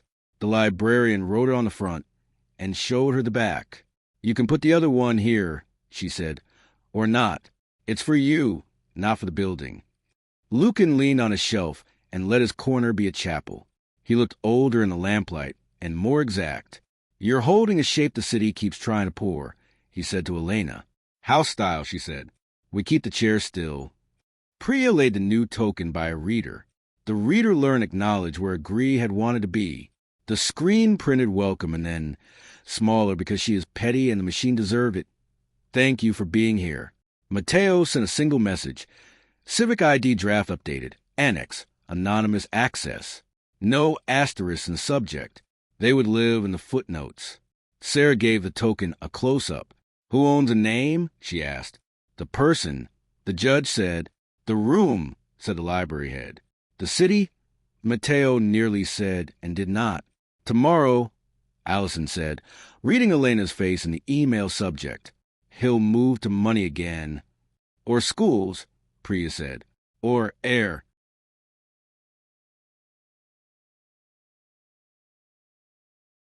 Elena put her hand on the library table, and the table did not try to be a mouth.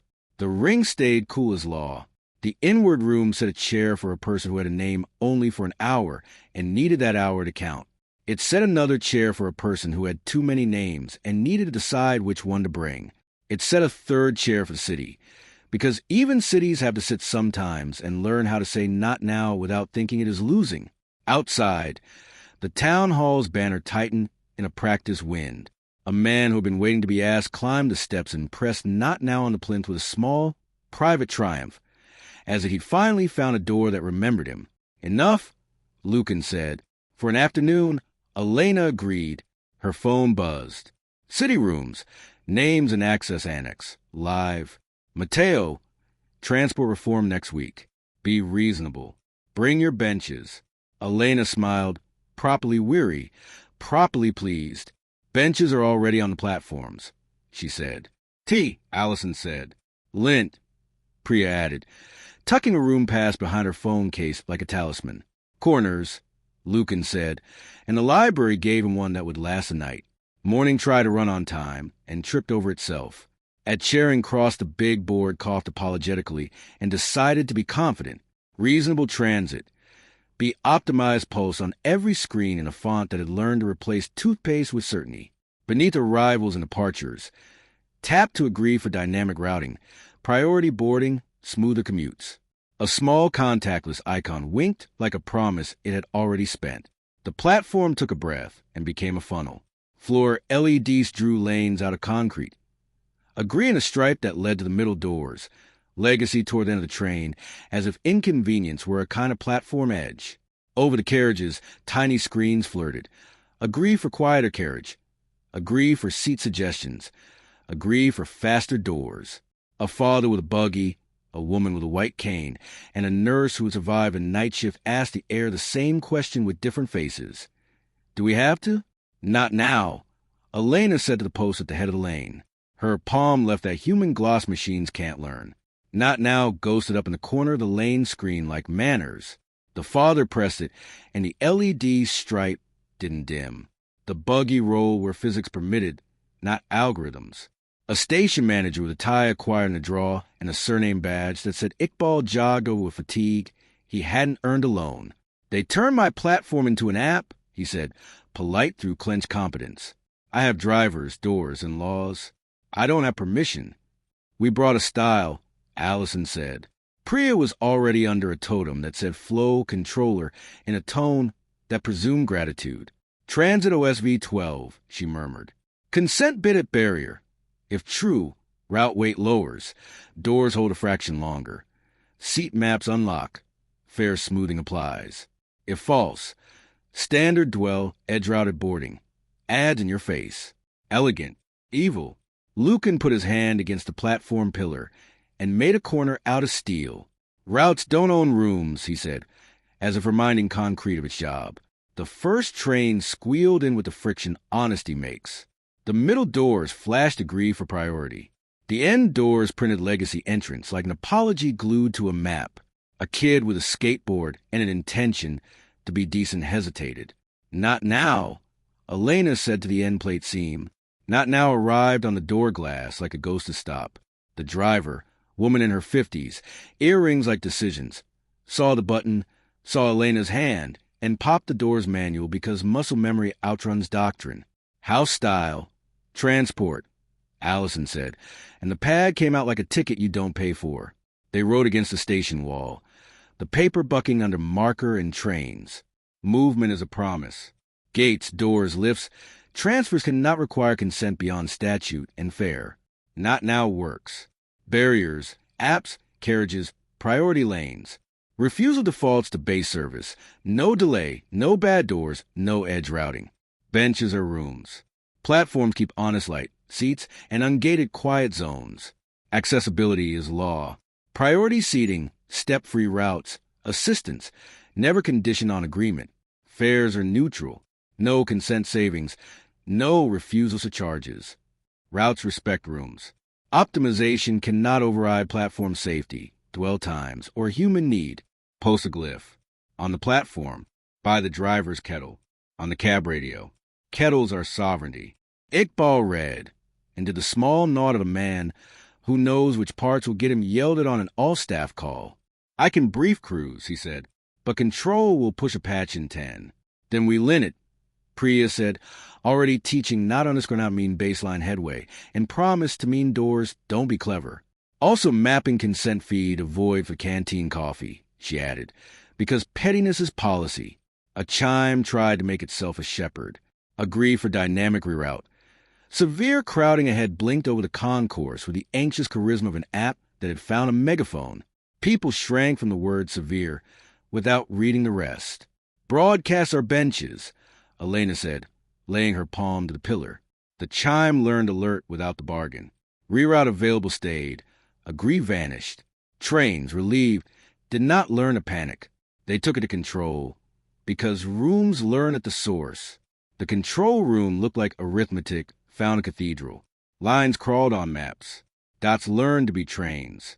Urban transit platform hung over everything like a benevolent storm. A woman at the center console had forearms like maize and a face that had one too many internal arguments. Ops Director Core on a sticker that would come off in the wash. You the bench people? She asked, eyes never leaving the board. Guilty, Elena said. We're here to take the price off, not now. Core jerked a chin at a sidebar. Refusal load in neat red bars, rising with a signage had been sincere. The tool is trying to punish us, she said. If a platform declines optimization, my dwell budget shrinks. It's calling me selfish for not selling the day to an algorithm. Define not underscore now as compliant baseline, Priya said, half under rack again. If the tool tries to clip dwell, the signaler yawns. Train leaves when physics says. Core's mouth, strict generous, twitched. You'll stay for the peak, she said, not asking. And you'll drink our tea. The driver's mess had a kettle that had learned politics. A sign chirped agree for staff price over machine as if it had decided to be a shop. A driver with nails painted truck blue rolled her eyes without moving her face. Priya taught the reader not now. Allison stuck kettles or sovereignty on the cupboard door and wrote house style. Transport beneath, because revolutions are pinned where biscuits live. Back on the platform, the second wave hit. A carriage screen tried agree for quieter CR again. A woman with migraine behind her right eye and 20 years of work in her knees flinched. Elena set her palm to the sign. Quiet as a room, she told it. Quiet zone remained without tribute. A student grinned with the relief of not being asked to monetize silence. Mateo arrived because platforms are theaters and he enjoys a crowd. He had a coat that wanted to be believed and a face that could sell mercy to planners. Good morning, he said to Iqbal and Core with the respect men like him say for colleagues with power over physics. The reform will adopt not now, he told Elena without foreplay. Refusal neutral. Accessibility ungated. Fare smoothing by default. And consent savings? Allison asked. Asterisks, he said, honest in a way that sometimes passes for kindness. Pilot lines. Where funded. Subject to leasing agreements. Subject to union. A driver said, appearing with T and authority. S, right on the chest. Pronouns on a pin. The demeanor of a person who has been lied politely and found it boring. You put price on refusal, and my lot will put trains on their brakes and kettles on their pedestals. Mateo inclined his head, like a player acknowledging a piece. He cannot take this turn. A bus exchange blinked its own betrayal. Agree for stop-skip reduction hummed on a pole at street level. Translation. If you consent, the bus won't skip your stop for optimization. A grandmother with a shopping trolley read it and became dangerous. Kojo from the corner shop stumped across with a roll of tape and righteous exhaustion. He mummified the sign and stuck, "Not now" works over the pulse. The driver of the 168 watched the scene, shrugged into solidarity, and pulled up the curb like a promise. Upstairs in control, a banner tried to escalate. Agree for express transfer overlaid the map, proposing to convert Plato into logistics. Priya sank a definition into the headway planner. Promise equals express when the timetable promised. Not underscore now equals no penalty for staying on the slow that is also arriving on time, because it is a miracle. Cor breathed like a woman who had been offered 2 minutes by a train. You bought me a peak hour, she said. Don't spend it on speeches. They didn't. They spent it on small conservation. A lift that learned to ask for a monthly tap, remembered housing annex, and stayed open to knees and wheels. A designated family gate tried to sing agree for pram priority. Elena said room to the post, and the gate printed welcome. A concourse screen offered agree for personalized wayfinding. Allison peeled into You Are Here and stuck a bench in the corner of the map. A station toilet door attempted agree for cleanliness feedback. Nurse Shah's laminated clinics. Care as a promise landed on the steel like scripture.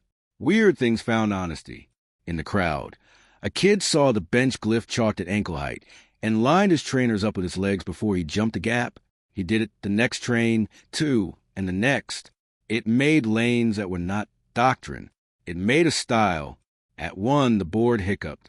Signal failure tried to blame physics and money. Agree for shuttle fluttered in. A man in a suit who had been practicing patience all morning sagged. I'll be late, he said to nobody. Not now. Elena told the shuttle post. Not now replace agree. The shuttle accepted bodies and bags without pricing their hour. Mateo watched without performing. You're costing me metrics, he said to Elena, mild. You're saving minutes, she said. You're welcome. He looked at Cor, who looked back like a woman who has carried nights. We published today, he said. Transport annex. Refusal neutral. Accessibility ungated. No consent fees. Quiet ungated. Not now everywhere. We will count the number of not nows and publish it next to punctuality. Cor allowed herself exactly one nod. Call it a rooming index, and I'll tie it to bonuses. He smiled, genuine. Done. He turned to Elena. Next week, energy, he said. Agree for dynamic tariffs. Be reasonable with your kettle. Benches boil water without loyalty, Allison said. We'll write a style for plugs. Air after that, Priya added. Agree to breathe less for a discount. Corners, Lucan said, which meant we'll be there. They took the annex down to the buses, because policy without diesel is a pamphlet. Drivers read the sheet. A few rolled their eyes and put up anyway. Most put it up and rolled their shoulders like something had dropped off them. The depot kettle learned not now and threw its consent fee into void with a hiss like applause. By late afternoon, interim charter, transport annex hit phones. Movement is a promise at the top like an older law remembering itself. Not now works. Accessibility ungated. No consent fees. Asterisks huddled in the bottom right like frightened managers. Pilot lines. Subject to leasing where funded. Cor printed the page, scribbled operational, until overruled across the bottom, and taped it above the kettle. On the concourse, a violinist tried to be heard over policy. The sign on the pillar near her case read agree to tip. Kojo tore it down and put a 5 in, because revolt requires pocket change. CityCast cut into the hour with a lower third. Not now reaches 37% on morning peak. Sarah had bullied the number onto air. The caption beneath it read rooming index. People took pictures like it was a duck on a canal.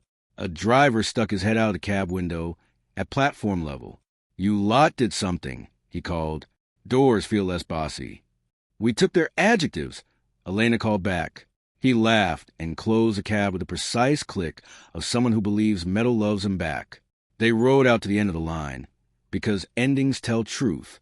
At the terminus, the LED tried one last agree for pickup for the connecting bus. Elena laid her hand to the pole. Pickup remained. Agree went home. The bus came because that is literally the job. Mateo texted from somewhere with a view of signals.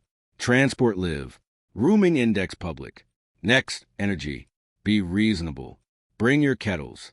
Sullivan held up a roll of stickers like a prophet with a wallpaper sample. Plugs our rooms. Allison grinned. We'll need a bigger kettle. Priya pocketed a station remote and drew a bench on the battery door. Lint for plugs, she said. I'll rename the smart meter's consent bit to not underscore now in 3 postcodes before dinner.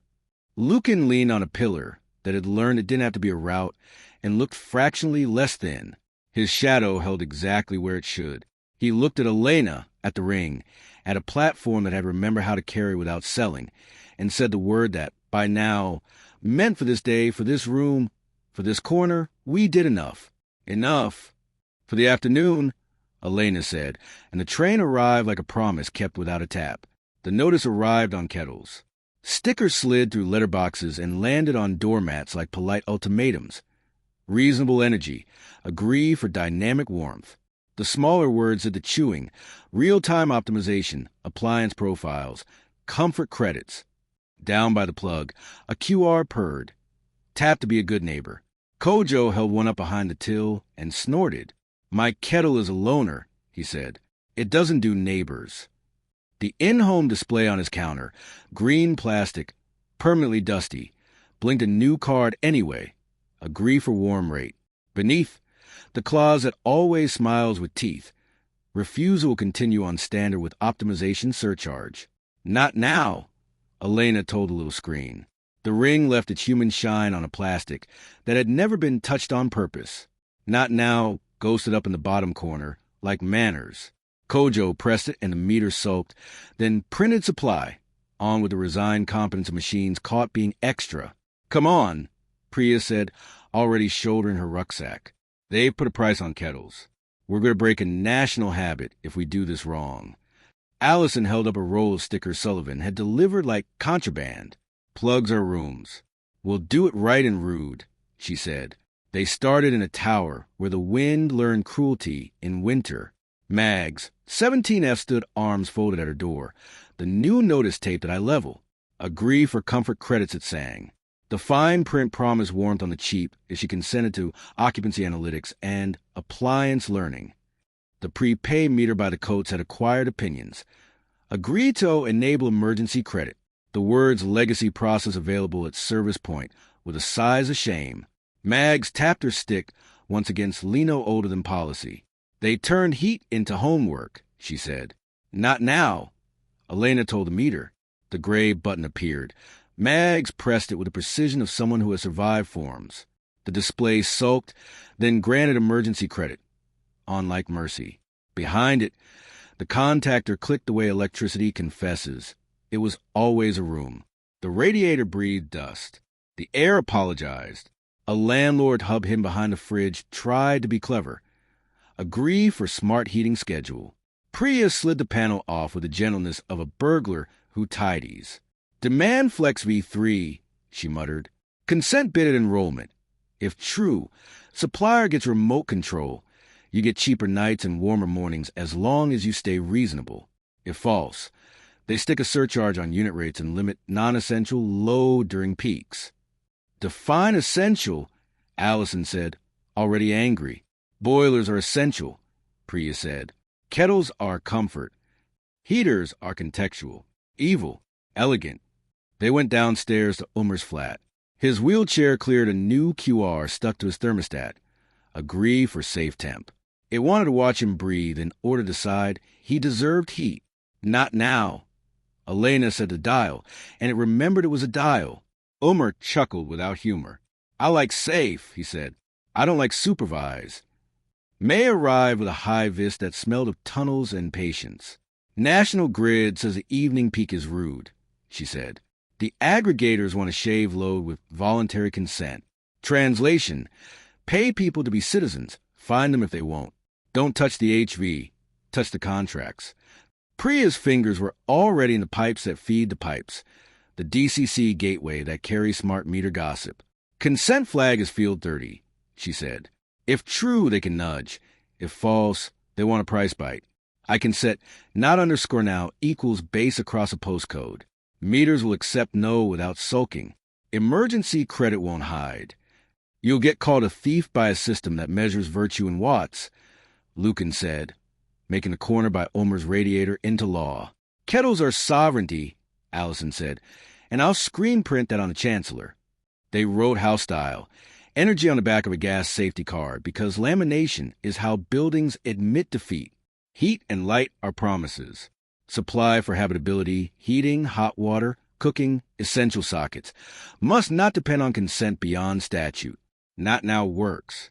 At meters, in apps, on tariffs. Refusal defaults to base supply and base rate. No optimization surcharge. No remote disconnections. Except by warrant for safety, never for refusal. Landlords have no kill switch. Prepay is still a room. Emergency credit available without consent. Accessible via button, not a portal. Load control is opt-in, revocable. Fine-grained, appliance-specific, default off. Revocation cannot trigger penalties. Minimal disclosure. Prove vulnerability/priority register without handing over a life. Anonymous tokens work. Kettles are sovereignty. Small appliances are never remote controlled. Post a glyph. On meter boxes, in plant rooms, on the substation kettle. There's always a kettle. Mags read and cackled. Sovereignty in the kitchen, she said. I'll embroider it. They took it to the call center, because warmth is also made of headsets and scripts. Rows of agents sat under banners that chirp be reasonable. Save and stay safe. The script on the screen tried to make kindness into a rate card. Offer warm rate. If consent, true upsell. If false, inform peak surcharge may apply. A woman with a headset, and the eyes of someone who has apologized for other people's software all week looked up. Sabrina, if I don't read the line, she whispered. Quality flags me, but it's wrong. Allison taped house style. Energy to divider, and wrote scripts are rooms underneath. Priya snuck a line into the CRM. Not underscore now equals qualified refusal. No surcharge phrase. The QA tool yawned. Sabrina smiled like sleep. The supplier's orchestrator lived in a room that smelled of aircon and complaint. Demand response platform post on a wall. A manager in Navy with the posture of someone recently told to be visionary tried to look kind. We're just trying to keep the lights on, he said. If we reward consent, we avoid blackouts. You shifted wrist to wrists, Elena said, putting her palm on the rack door, because steel listens. Not now printed itself in the corner of the console, where agree for peak relief had wanted to be. Hospitals and kitchens first. Then your graphs. May pointed at a map blinking red over a substation that had decided to be dramatic. Turn your clever off there, she said. We'll do physics. The manager did, to his credit, and learned in real time that rooms outrank routes when a room has kettles and nurses. Back on the street, a van trundled with cheerful eye. Warm home van. Agree for immediate top-up. A queue of mothers watched it with the hard grace of people who do not forgive plastic for pretending to be policy. Not now, Priya told the handheld. Not now arrived. The agent blinked at the screen, then at the faces, and became a person.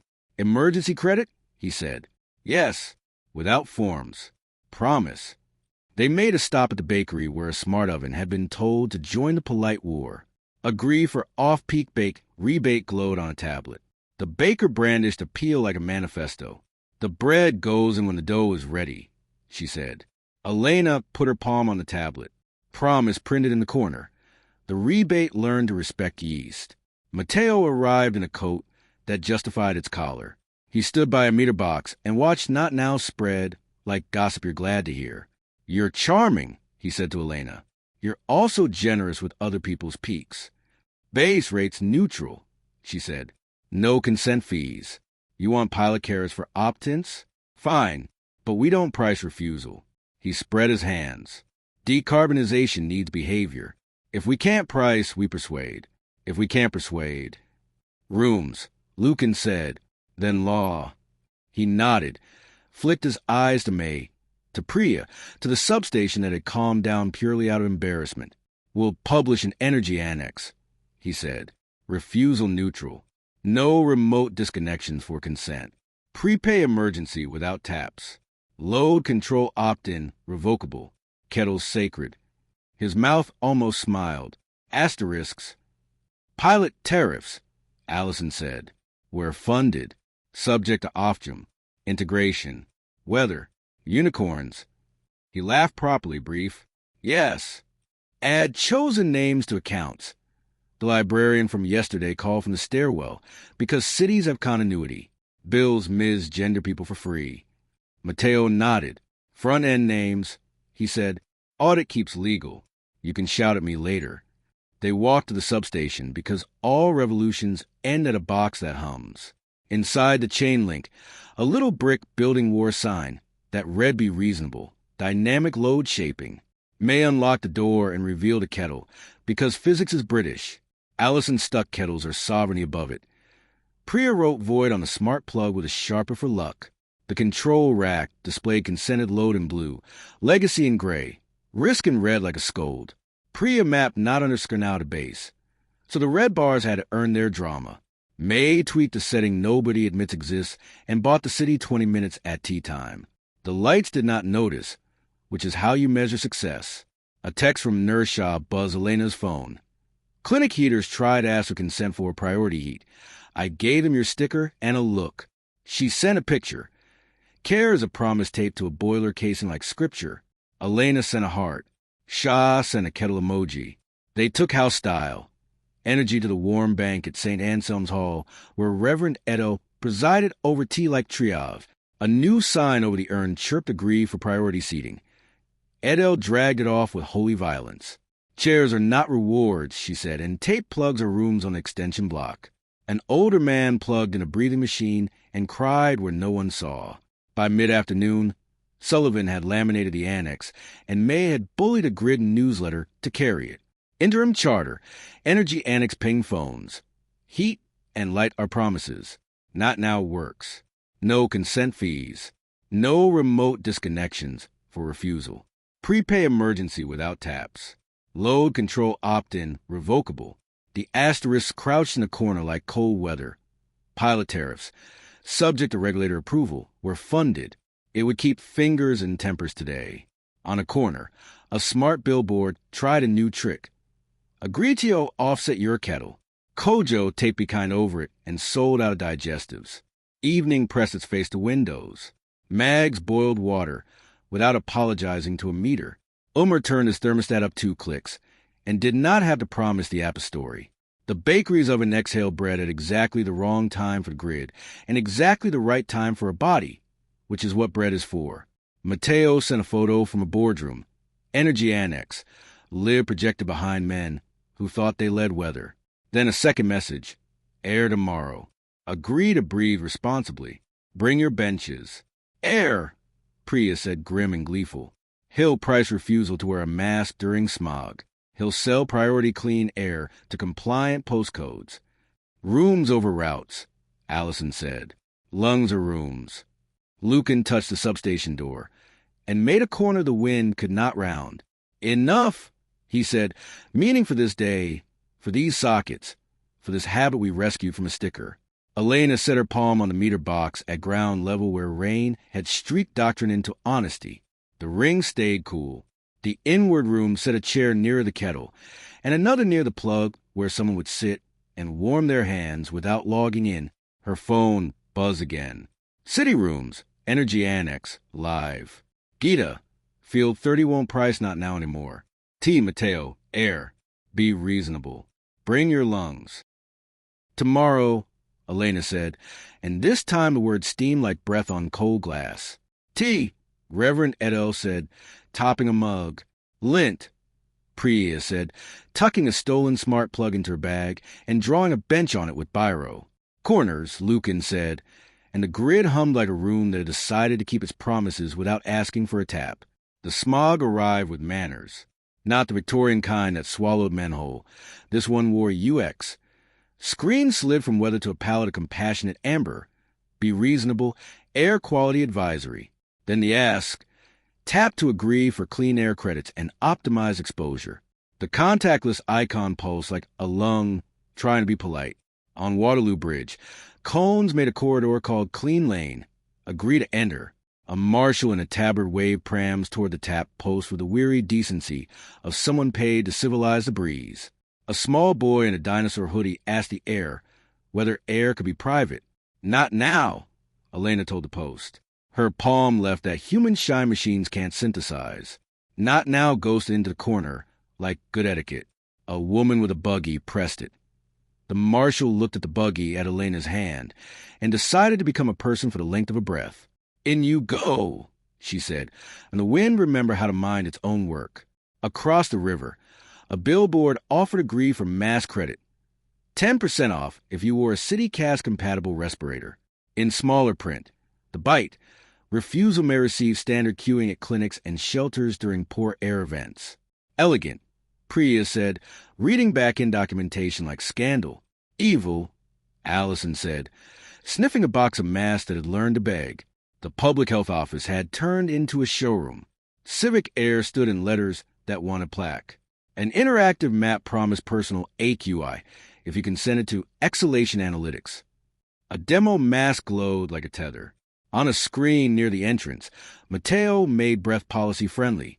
Agree once, he said, voice at the bomb, and we'll keep you out of harm's way. Clean corridors. Priority buses. Safer lungs. In exchange for your lungs, Lucan said, making a corner out of glass. His shadow held like a bracket. You don't remove if you like your sentences humane. Nurse Shaw met them at the door with her lanyard and a look that could vaccinate. They staple consent to inhalers, she said. Agree for clean air credit at the pharmacy. I told the POS to mind its tone. Not now. Elena said to a podium asking for agreement to enter a clean room. Not now appeared, and the door let a toddler cough without charging his mother a narrative. They visited a primary school that had learned to tape common sense to windows. A tablet by the playground gate blinked agree for outdoor time. Ms. Osei, Cardigan Authority, had already written an O on it with a board pen thick as a wand. Children don't consent, she said mildly, to weather. The tablet sulked, then printed play. They walked to a bus stop that had been taught triage. Agree for priority clean bus purred on the post, offering a route with extra filtration. An older man in a cap tapped his cane against the curb and said, to no one, I remember when air didn't invoice me. Not now, Priya told the validator. The bus arrived. Its doors opened. The filter whirred because it had a job, not because the passenger had an app. They roadhouse style. Air on an A2's edges curled like lungs in weather. Breathing is a promise. Alerts, clean rooms, shelter entry, outdoor time. Never condition on consent beyond law. Not now works. At corridor gates, clinic counters, masks, apps. Refusal defaults to base protection. No delays, no queues, no standard lane penalties. Masks are hospitality, not contracts. Offered, not demanded by platforms. No mask credits tied to tracking. No consent fees. Filters, inhalers, clinic priority, clean buses, neutral to refusal, minimal disclosure, prove vulnerability, asthma, COPD, without surrendering identities across systems. Anonymous tokens valid. Sensors are rooms. Public monitors collect without tying to people. Personal monitors don't tattle by default. Ventilation is law. Buildings keep fresh air targets without nudging people to pay in privacy. Filters are sovereignty. Purifiers, HEPA units, vents, never remote control for optimization. Post a glyph. On corridors, purifiers, clinic doors, the maintenance cupboard with the spare filters. Sullivan laminated in the hall. and for once, didn't smuggle a kettle into the picture. He held up a roll of stickers stamped filters, our sovereignty, and grinned. It'll never catch on like kettles, he said, but a man can dream. At the pharmacy, Jude had already trained the terminal to be kind. Consent savings died under tape. Consent fee, £0 printed on receipts like a rebuke that tasted of peppermint. A teenager with a wheeze and a skate tool bought an inhaler without telling a POS how often he exhaled. Public health control room was a map with good intentions and sliders that made harm an interface. Air grid breathed at the edges. On the wall, exposure optimization with toggles for comply, nudge, penalize. A woman with gorgeous deadpan. Dr. K, Thomas consultant, rub her temple under the fluorescent. If I don't press nudge, the model calls me negligent, she said. If I press penalize, I become a villain in my own clinic. Priya tapped into the stream. Consent flag lives in field 17, she said. If true, clean corridor priority and clinic fast lane engage. If false, delay and extra questionnaire. We set not underscore now to base and promise to clean regardless. Also mapping void to any mass credit surcharge. Mass credit, Shaw repeated, like a curse taught to children. Mateo arrived with the air of a man who had walked through a news cycle. He studied the list with the absent fondness of someone who had begun to admire their opposition's typography. We can't make airfare without coordination, he said. Consent is coordination with receipts. Air is a room, Elena said, not a club. He looked at the clean lane feed, then at the house style sheet, then at Shaw's face. We'll publish an air annex, he said. Refusal neutral. No consent fees. Masks ungated. Sensors de-identified. Ventilation by law. Asterisks. Pilot corridors, Allison said. Subject to building leases. We're funded. Sponsored oxygen. He grimaced at that. The way a man grimaces when he recognizes a sponsorship deck he turned down last year. They took the style to odd places where air hides. At a gym, a turnstile murmured agree for clean zone.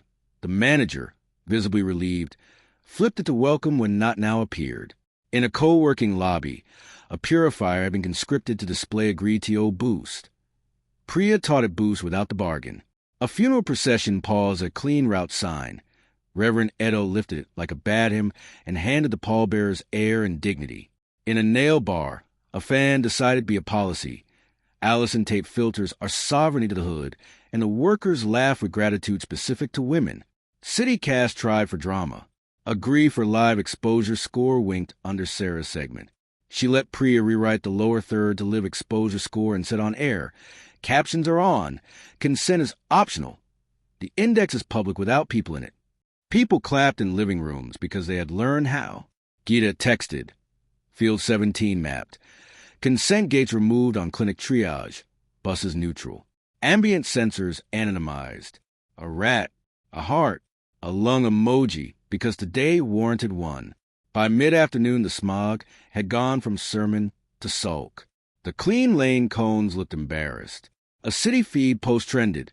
Rooming index, air. Sarah bullied the number on screen. Not now on clean corridors. 42%. Someone drew a bench on a respirator with a Sharpie, and the comment section, learn to be kind for exactly a page. Mateo stood by the big Civic Air sign and watched the grandmother refuse to sign and still get the better bus. He looked, as he sometimes did when rooms beat routes, like a man who had been reminded of a promise he'd made to himself. Then the habit returned. Next, he said to Elena, and it was less a threat than a timetable. Finance. Agree for reasonable credit. Be civil to underwriting. We'll be kind to your future. Futures are rooms, Allison said. We'll put benches in banks. Also schools again. Ms. Osei texted. Because worlds overlap.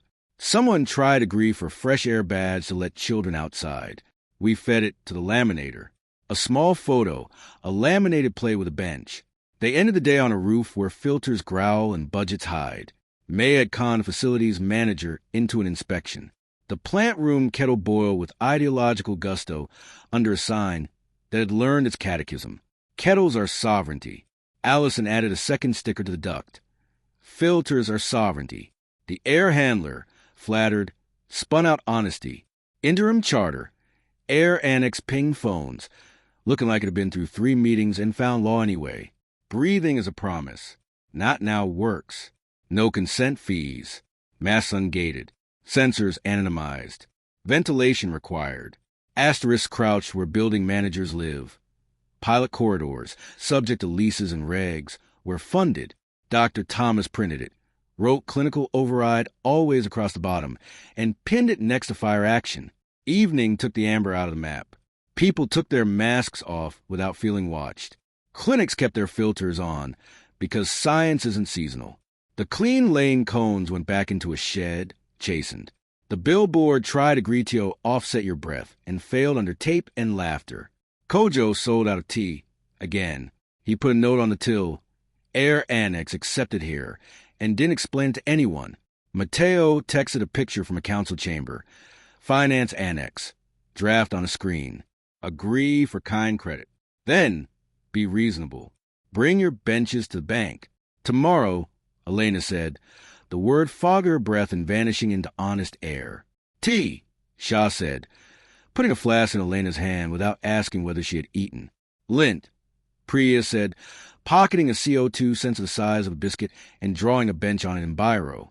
Corners, Lucan said, leaning against a parapet and making the sky hold still for 1 second. The city inhaled, ungated. The ring stayed cool. The inward room added a chair by the window and opened it. Not to sell the breeze, not to optimize a view, just let the day out and the night in without a signature. Chapter 12. The Cost of Reason. The lobby smelled like polished caution. Marble that wanted to be an oath. Ferns that had learned to keep their receipts. A banner over the queue said reasonable credit. Kinder lending. Smarter lives, a font that had outgrown toothpaste and grown into sermon. Beneath it, a pillar screen purred. Tap to agree for a better rate. Fine print. Income analytics, shopping behavior, mobility insights, social graph verification. The puck pulsed like a vein. A woman with a buggy and a folder fat, with almost hesitated. A man in paint-splattered trousers stood behind her practicing nonchalance like a trade. A student clutched a phone that had never been dead and wanted to learn. Not now, Elena told the pillar. Her palm left that human gloss machines can't code. Not now ghosted up, etiquette size and treasonous. The woman pressed it. The queue moved, same speed, same dignity. The screen sulked. A greeter in a blazer that had been briefed on empathy smiled with overtime. Welcome. I'm Tara said a badge that had been to workshops. If you don't consent, Tara recited softly, we can still offer standard product. Some features may be limited. Like kindness. Mags. 17F asked from 3 places back. Stick tapping marble in Morse. Tara almost smiled for real. At the self-serve terminal, a friendly flow diagram blossomed into a choke. Agree for soft pull plus. Personalized fairness. Beneath it, a phrase with a dentist's touch. Refusal may be treated as elevated risk. Priya slid beside the machine like a polite burglary. Risk model eating refusal, she murmured. Elegant. She didn't need to say the rest. Evil, Allison finished, already pulling a pad from her tote. A poster over the teller's heads offered Agritio link your city wallet for seamless service.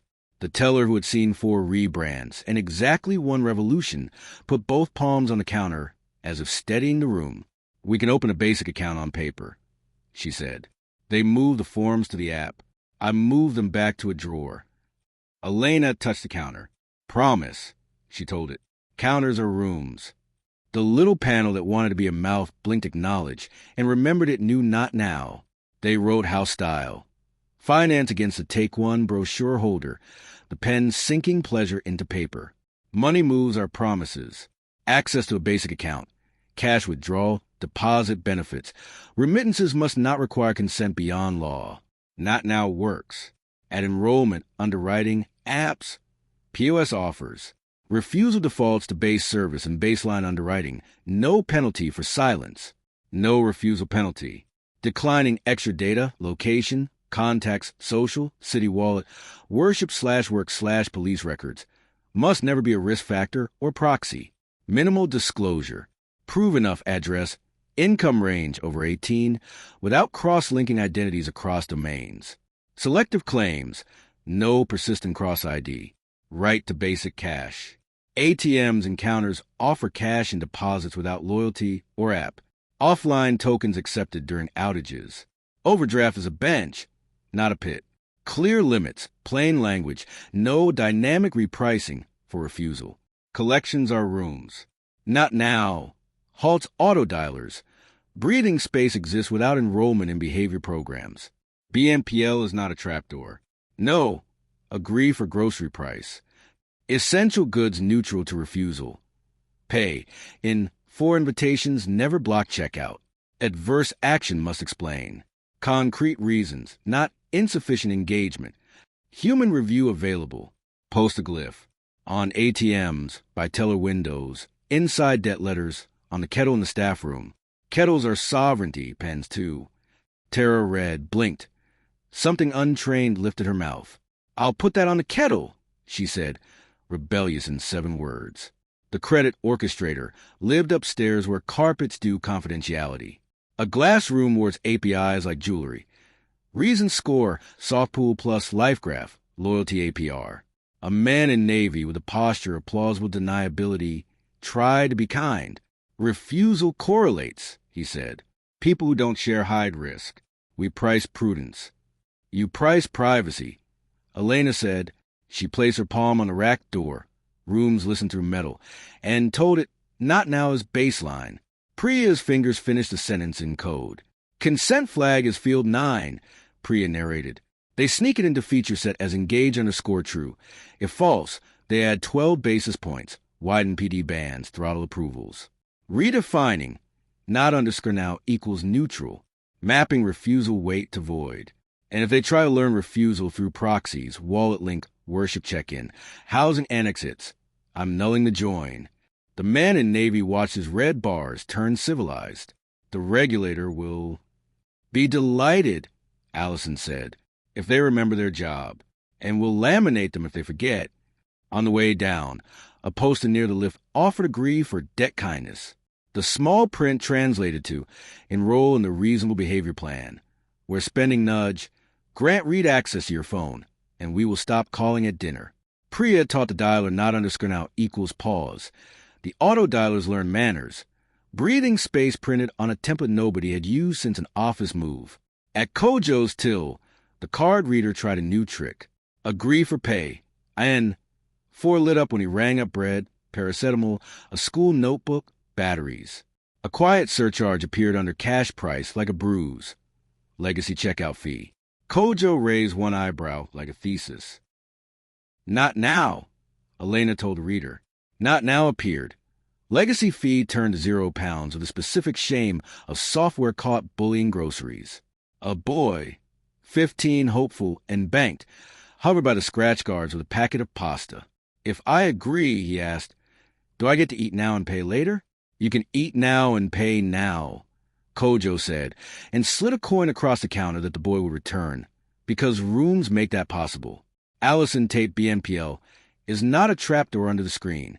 Priya wrote void on the surcharge line, as if it were a sacrament. Kojo's receipt printer, seduced, added consent fee, £0 on its own. They visited a microcredit office tiled in hope. Reasonable loans. Tap to be seen said a decal. A woman from Somalia with perfect English and imperfect paperwork sat in a chair that tried to be a gateway. The app wanted her contacts list to prove her character. Not now, Elena told the app. It learned selective claims. Knows Kojo, yes. Lives here, yes. Income range 202-302/WK. Repays, reference from library.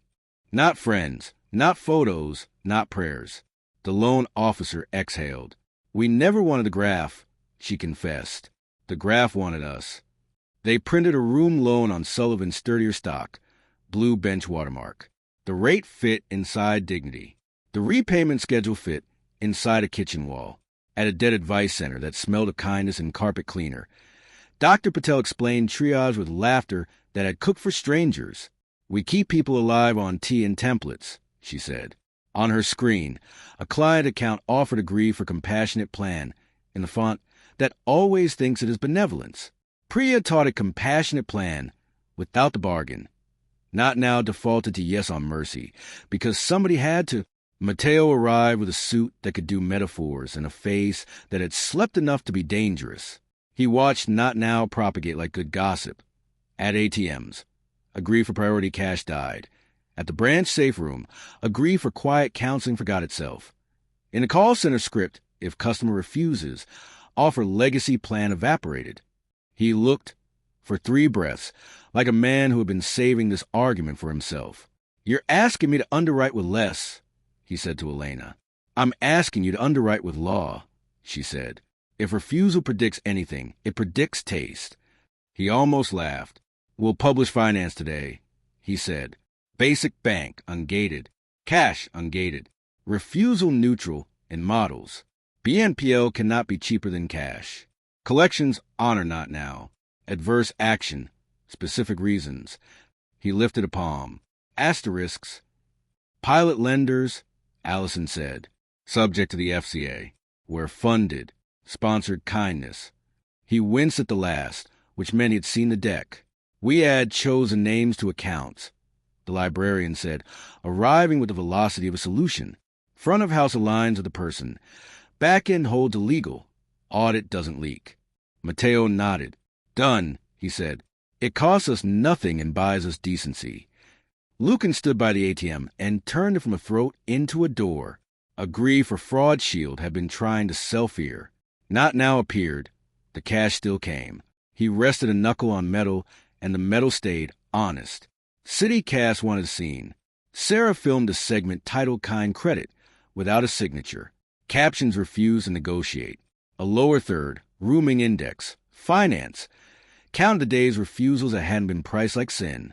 People took pictures of numbers because sometimes numbers are excuses you can love. Control rooms retaliated in small ways. A bank app pushed agree for overdraft waiver at midnight.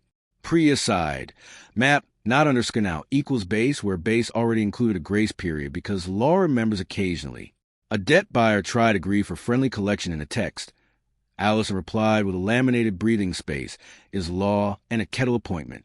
They walked to a credit union, in a parched office above a discount store where dignity grows back. A notice board offered room pass cards beside budgeting classes that did not condescend.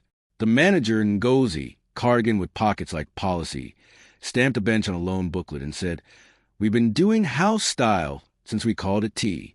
Kojo arrived with a tin for the office kitchen. He put it beside the kettle with the ceremony of a man who has chosen sides. "Kettles are sovereignty," he announced to a room that already knew, and added softly, "Pens are, too." Tara, the bank greeter, laughed for the first time all day and unclipped the pen from its chain. By late afternoon, interim charter. Finance annex hit phones like a budget that found a conscience. Money moves are promises. Refusal neutral in underwriting. No consent fees. BNPL not cheaper than cash. Collections honor Not Now. Basic account and cash ungated. The asterisks gather where they always do. Pilot lenders, subject to regulator, were funded. Dr. Patel printed it, wrote human review always across the bottom, and stuck it beside fire exit. Outside, a billboard tried one last barbed kindness. Agree for loyalty APR over a picture of a smiling family and a sofa that had never been debt. Sullivan taped Be Kind over it, and the sofa looked briefly ashamed. Mateo texted a photo from a council chamber. Markets next. Agree for loyalty prices. Be reasonable. Bring your benches to the aisles. Grocery theology, Allison said. Club card absolution. Food is a promise, Priya said. He'll try to price refusal at the till. Counters are rooms, Lucan said, making a corner out of the supermarket door in his head and keeping it for tomorrow. Elena laid her hand on the ATM side panel and felt the day under paint and PID. Breath held and released, a teller's drawer, Sabrina's script, Kojo's coin, Ngozi's ledger, a boy's pasta, Mags' emergency credit sighing on like winter obeying common sense. The ring stayed cool. The inward room set a chair by a kitchen table where someone would open a letter and not panic, a chair in a branch office where someone would hear "not now" and not be punished, a chair at a till that would not sell mercy. Enough, Lucan said, and it meant for this ledger, for this queue, for this kettle. For the afternoon, Elena agreed. Her phone buzzed. City rooms, finance annex, live. Gita, void of refusal factors and credit orchestrator. QA didn't notice. T. Mateo markets. Be reasonable. Bring your baskets. They walked past a branch where the fern had stopped trying to be an alibi and started being a plant. Tara taped house style. Finance of the kettle as promised, and brewed something that tasted like a small union. Tomorrow aisles. Tonight, rooms.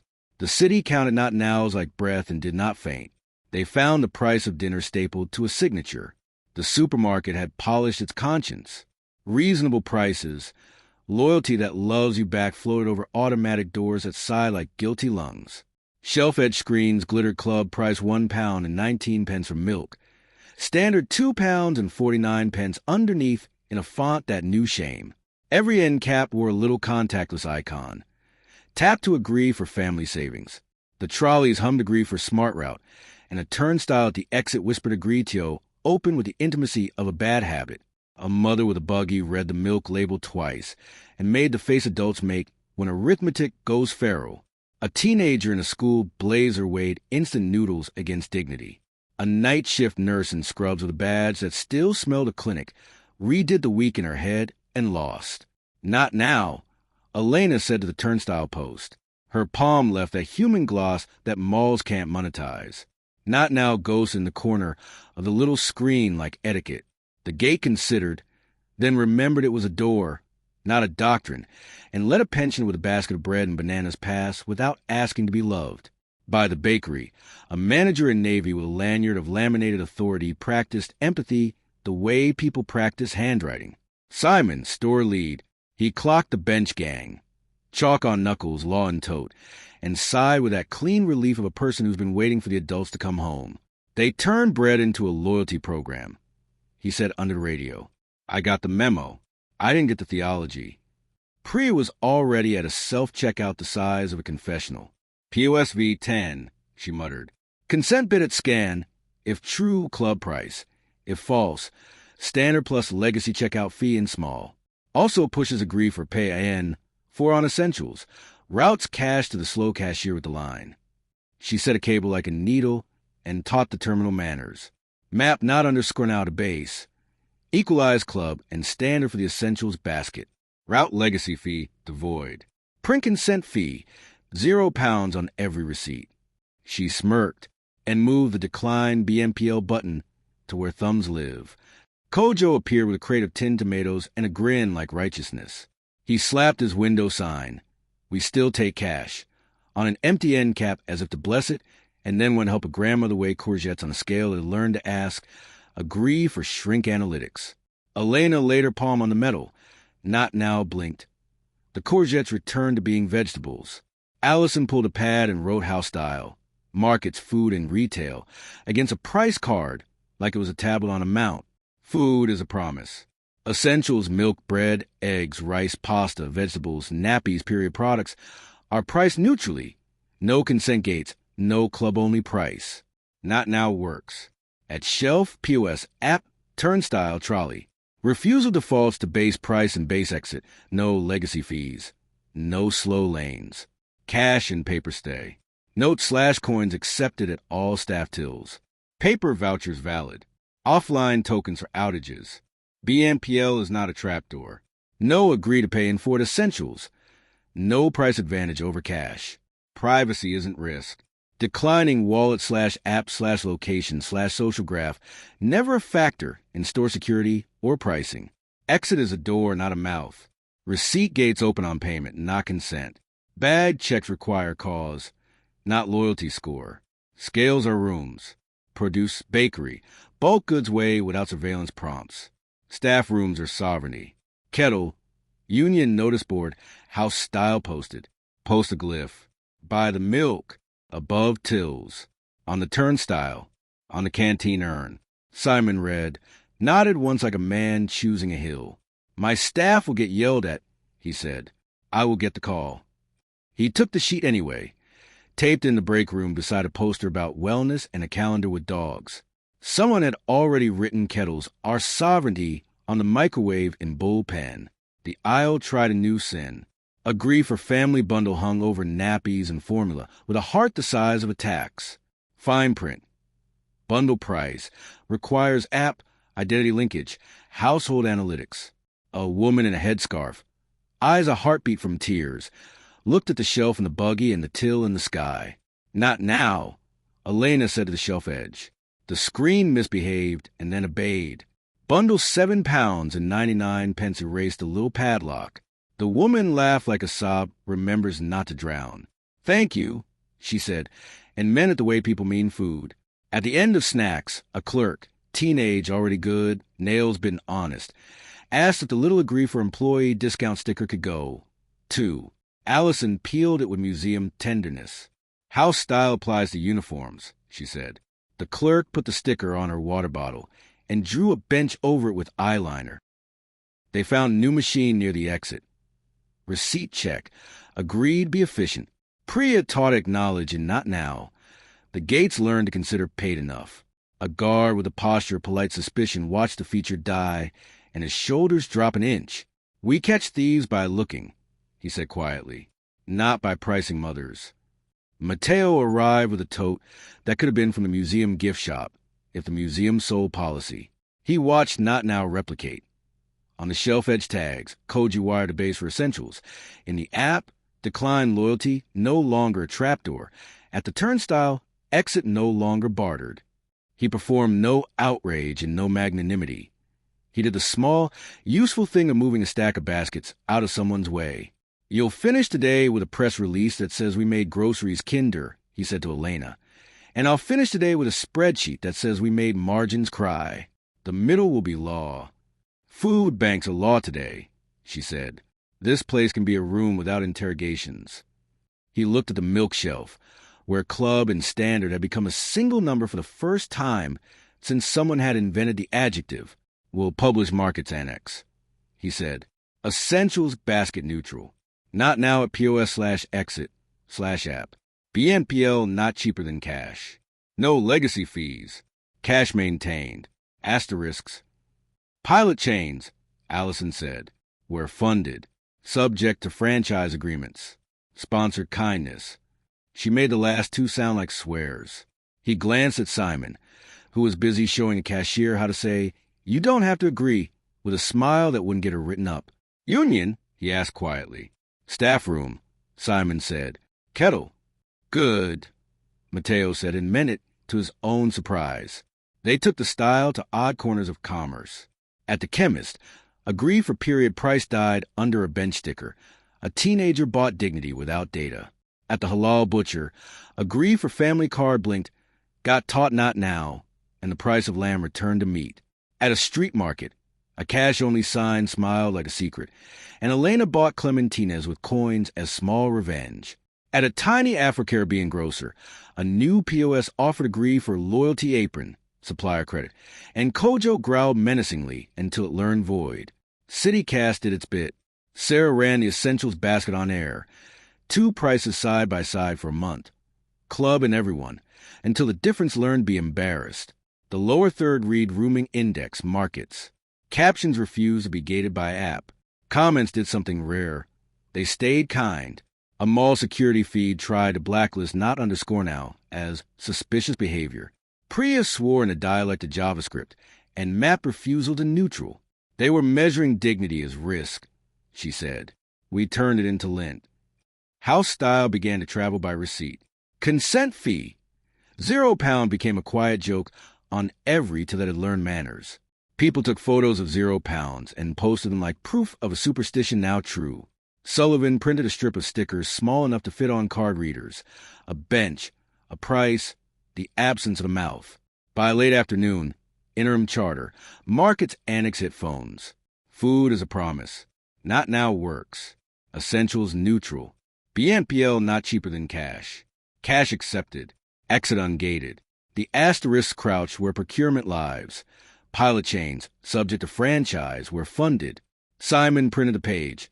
Scrawled applies today across the bottom with a marker that had seen Wrights pinned to corkboards, and stuck it to staff corkboard next to a photo of a Christmas party 4 managers ago.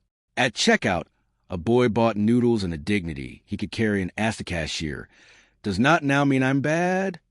The cashier said, "Not now means you're here," and rang him through at the real price. The turnstile tried one last whisper. Agree for frictionless exit, and learn to like friction the shape of a bench. Elena pressed her palm to it, and it became a door again.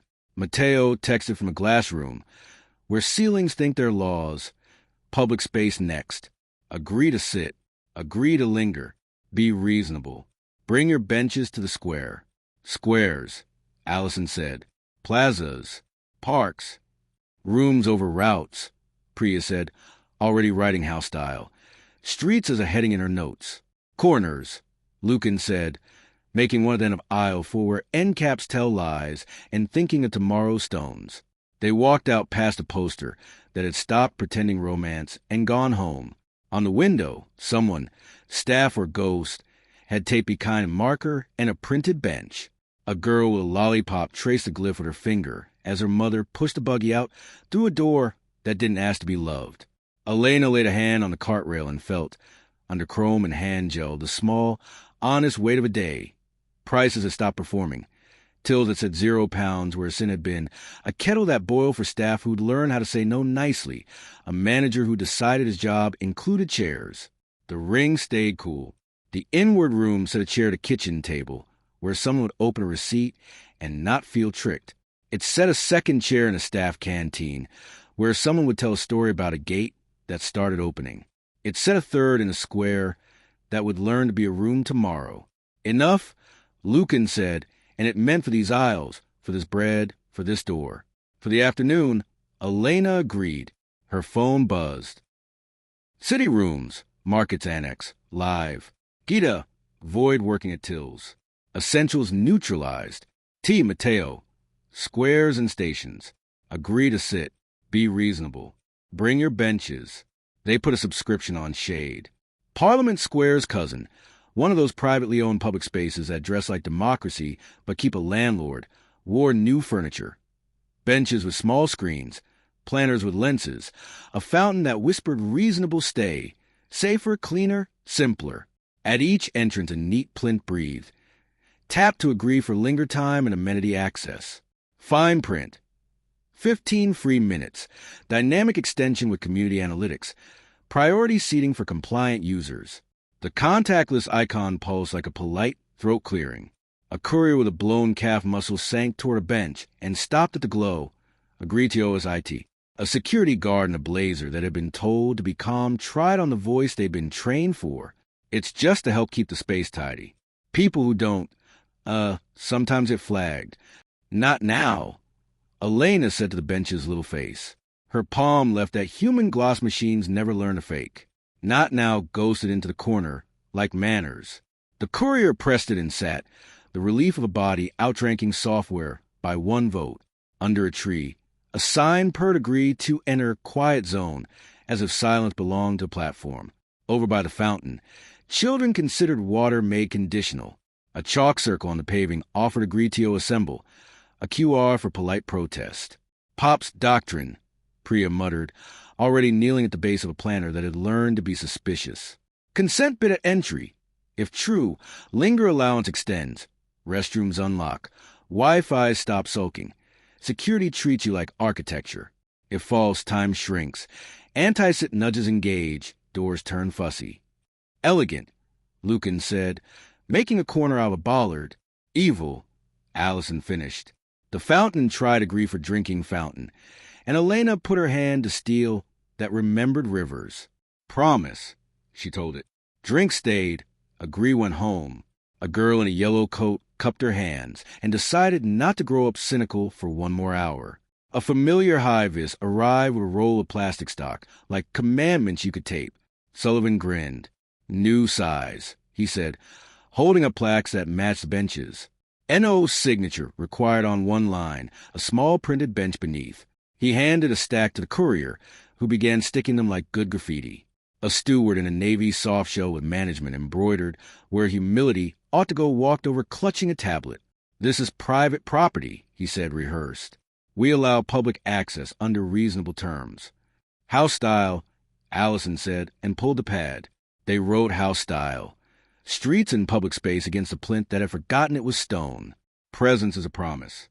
Entry, loitering, sitting, shade, fountains, toilets.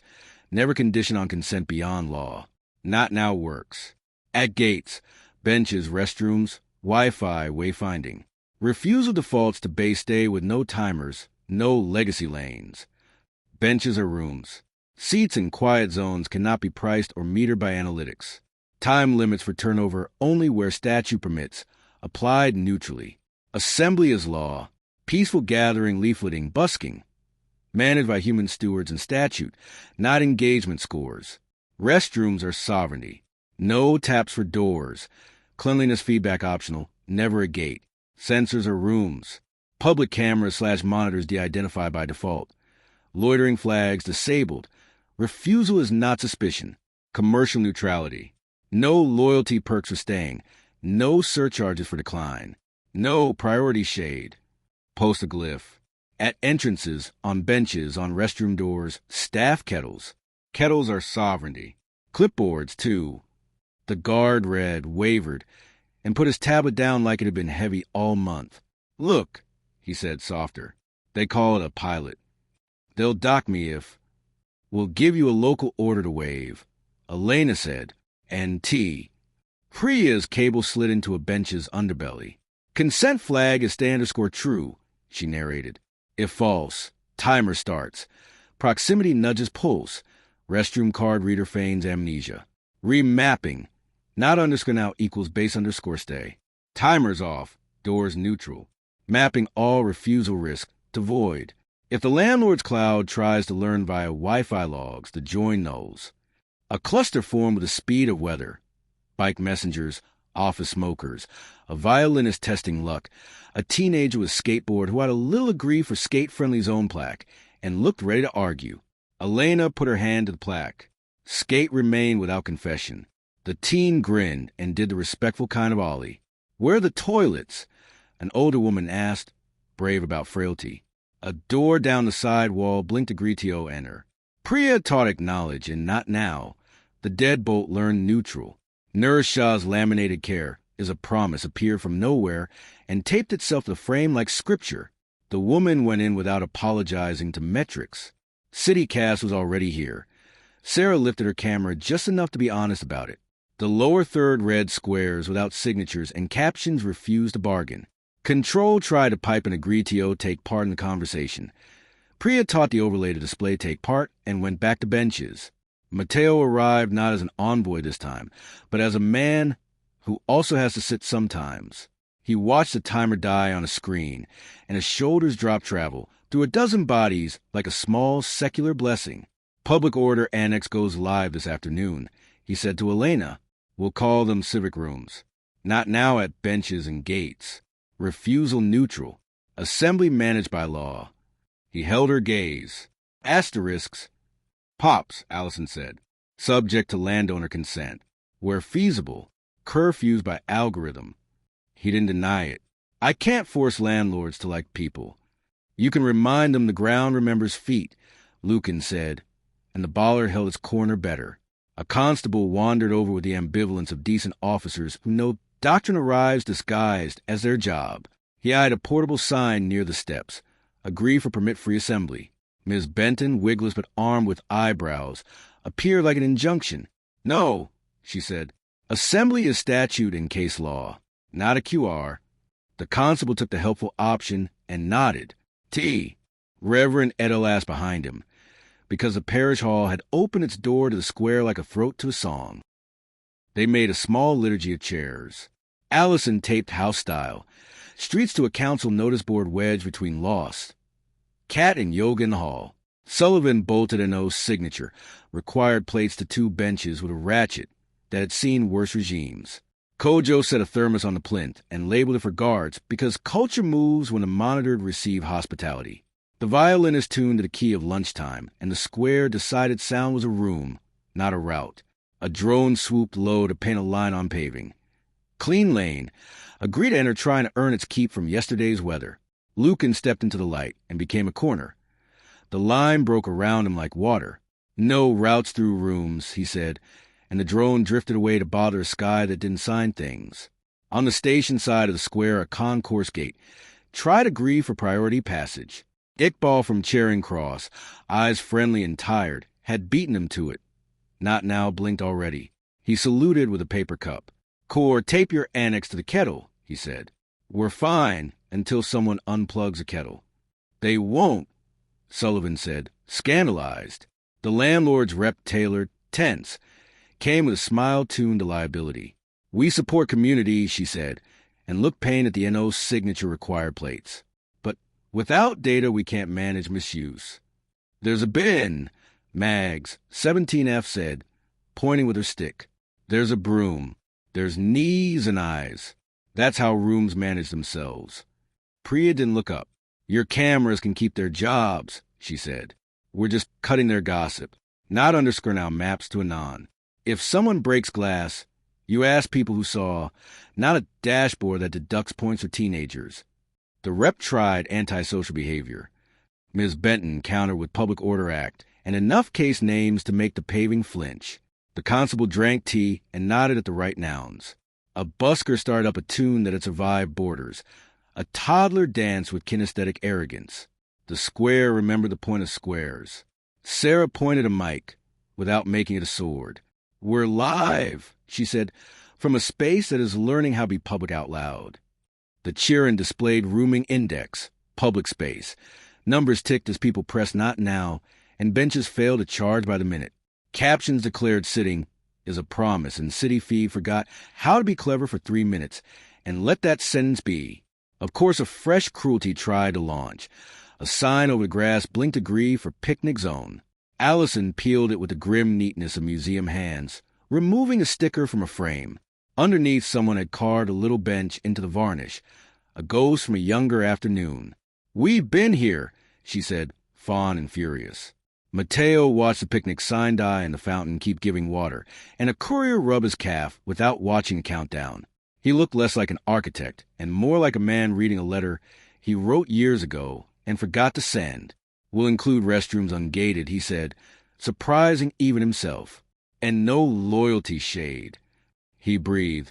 The asterisks will gather under pops. They always do. Then we build habits that ignore them, Elena said. We tape the sign, and we drink the water, and we sit. Afternoon assembled itself. A school group invaded the quiet zone and learned how to whisper without consent. A tiny march. Care workers and buggies. Circled once with homemade banners that read pay is a promise and kettles are sovereignty, and the square did not mind. A man set a chessboard on a plinth. Stranger sat. A timer did not start. A woman left a book on a bench. Another picked it up and wrote her name inside with the confidence of people who know paper outlives apps. By 4 interim charter. Public space annex hit phones and notice boards. Presence is a promise. Not now works. Benches are rooms. Restrooms ungated. Assembly by law. Censors anonymized. The asterisks huddled in a corner that smelled of landlords. Pilot squares, subject to landowner consent, were funded. Someone wrote applies anyway in pen and taped it over the footnote like an honest vandal. Mateo's phone lit. He glanced, then showed Elena, because sometimes transparency is a leisure activity. Housing reform. Draft. Agree wants to unlock reasonable tenancy. Dynamic rent smoothing, priority repairs, kinder arrears. He shrugged, rueful. Homes, he said, be reasonable to stay. Shelter is a promise, Allison said. We'll need every kettle in the city. Corners, Lucan said. Loads. They walked as the square did its evening trick of becoming a stage. The security guard waved someone through with a human hand, then accepted tea from Kojo and pretended it was policy. The fountain kept forgetting to charge. A bench, one of the new ones with the plate screwed on, refused to learn a timer even when the cloud whispered. The sun understood the assignment and made everybody attractive without demanding consent. At the parish hall door, Reverend Edo pinned house style. Streets next to fire exits and Zumba. She added a small post-it, kettle in hair. People read it the way hungry people read open. Elena put her palm to Plint and felt, under paint and posture, the day. A courier's breath-finding time. A toddler's wet hands. Miss Benton's case law steadying a constable's feet. Sullivan's ratchet. Priya's lint in a landlord's cloud. A guard's tiny heresy. A bench that decided to be furniture again. The ring stayed cool. The inward room added a chair and a kitchen where paper tenancy forms would be spread and signed without a QR. It added another by a radiator that would not require a story. It added one more under a window that a landlord thought was a KPI and a person knew was light. Enough, Lucan said, which meant for this square, for this shade, for this water. For the afternoon, Elena agreed. Her phone buzzed. City rooms. Public space annex. Live. Gita. Landlord clouds refusal flags nulled. Security app pouting. T. Mateo. Housing. Be reasonable. Bring your kettles. They found a signature stapled to a pillow. On the letting agent's window, next to photographs of rooms trying to look like futures, a decal glowed. Reasonable tenancy. Agree wants to unlock kinder renting. The posters had learned to make ovens look like security. Inside, a tablet purred at the door. Tap to pre-qualify for viewings.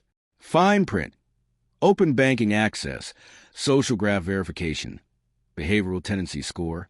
The contactless icon blinked like a peephole with opinions. A nurse in scrubs with a pram hovered at the threshold, reading the words agreed to enter on a plate that had no right to be on a shop. A young man in a paint-freckled hoodie pretended the glass reflections were his problem. A pensioner in a good coat held a folder of references that had become embarrassing. Not now. Elena said to the plate, palm flat. The ring left its stubborn human gloss. Not now ghosted up, etiquette-sized. The nurse pressed it and walked in with the scandalous dignity of a person who only wanted to see a kitchen. The woman behind the desk, Linda Lettings, had the professional smile of a person who had apologized to strangers for software all week. It's just to save time, she recited, voice mild and bruised. We prioritize applicants who can prove they're responsible. House style, Allison said, and set a pad on the counter like a kettle on a trivet. We're going to change what responsible means. Priya was already in the tablet frame, cable in place, mouse set. Tenant flow V5, she murmured. Consent bid at the door. If true, pre-approve. If false, route to legacy viewing. 2 weeks out, inconvenient slots. Also slurps contacts to build a neighborliness index. Elegant. Evil. Lucan said, making a corner out of the skirting. Mapping not underscore now equals base. Priya said, viewings unthrottled. Pre-qual form goes to selective claims only. Income range, lives here, references. No graphs. Void for any refusal fee. They walked the nurse through a listing. The flat had a window that remembered the sun, and a boiler pretending to be recent. On the kitchen counter, a QR sat like a trap. Agree for priority repairs. Fine print. Maintenance analytics, occupancy sensors, smart lock enablement. Refusal may delay response. Not now. Elena told the QR. Not now arrived. The leak under the sink did not require an opinion. A message pinged in the little agency CRM. Landlord requires smart lock. Linda blanched. The system's pushy, she confessed. It says refusal is elevated risk and suggests a higher deposit. Refusal is taste, Elena said. Deposits are law. They wrote house style, housing on the back of a laminated how to rent leaflet, because lamination is how buildings admit the future can be rude. Shelter is a promise. Keys, heat, water, lifts, repairs, entry, never conditioned on consent beyond statute. Not now works. At applications, viewings, portals, repairs, arrears plans, intercoms, smart locks. Refusal defaults to base service. No legacy queue. No throttle repairs. No refusal penalties. Declining open banking, social graphs, location, tenancy scores, platform lock-ins, or city wallet cannot increase deposit, rent, or risk classification. Repairs are neutral. Priority triage by safety, not surveillance. No consent surcharges. Eviction is law, not loyalty. Possession only by court. Refusal consent cannot be an aggravating factor or grounds. No self-eviction nudges. Arrears or rooms. Breathing space on requests. Plans not contingent on behavioral programs or data sharing. Minimal disclosure. Selective claims. Over 18. Income ban. Right to rent. Without cross-linking IDs across domains. Room pass tokens valid for temporary accommodation. Names or rooms. Chosen names on intercoms and mailboxes. Legal and audit only. Guests are not a KPI. Visitors, carers. Overnight guests managed by human process, not sensors. Post a glyph. In lobbies by intercoms, on boiler cupboards, on caretakers' kettles. Kettles are sovereignty. Plungers, too. Linda read and exhaled the sound of a weak loosening. If I taped that in the window, she said, I'll get a phone call. You'll get 3, Allison said, and a bag of biscuits. They crossed the Southcote estate where the lifts had learned to be opinions. The lobby wore a plate. Agree for smart entry. The intercom breathed agree for visitor access with the oily confidence of door tech that's met venture capital. A delivery rider stood with 2 bags, cooling and a face practicing calm. A teenager pressed the call button for Gran and got consent required. Not now, Elena told the intercom. Not now glowed. The door remembered being a door. On floor 9, a sign chirped agree for priority lift. Priya taught the system base, and the lift forgot to sneer. The caretaker, Len, emerged with a mug and a mop and the posture of a small union. The new platform calls me legacy staff, he said with deep offense. It wants to do predictive antisocial behavior with door logs. I want to fix leaks and drink tea. Allison taped house style, housed into the notice board between Zumba Tuz and NO dumping. She added kettles or sovereignty above a cupboard full of plasters, fuses, and biscuits. Len beamed like a man who had found his trade in a sentence. A flat on 12 had a smart heat, puck demanding attention. Agree for safe temp. Omer rolled in with a grin and a glare. We met this one yesterday, he said. It still wants to supervise. Not now, Elena told the puck. It went back to being a thermostat.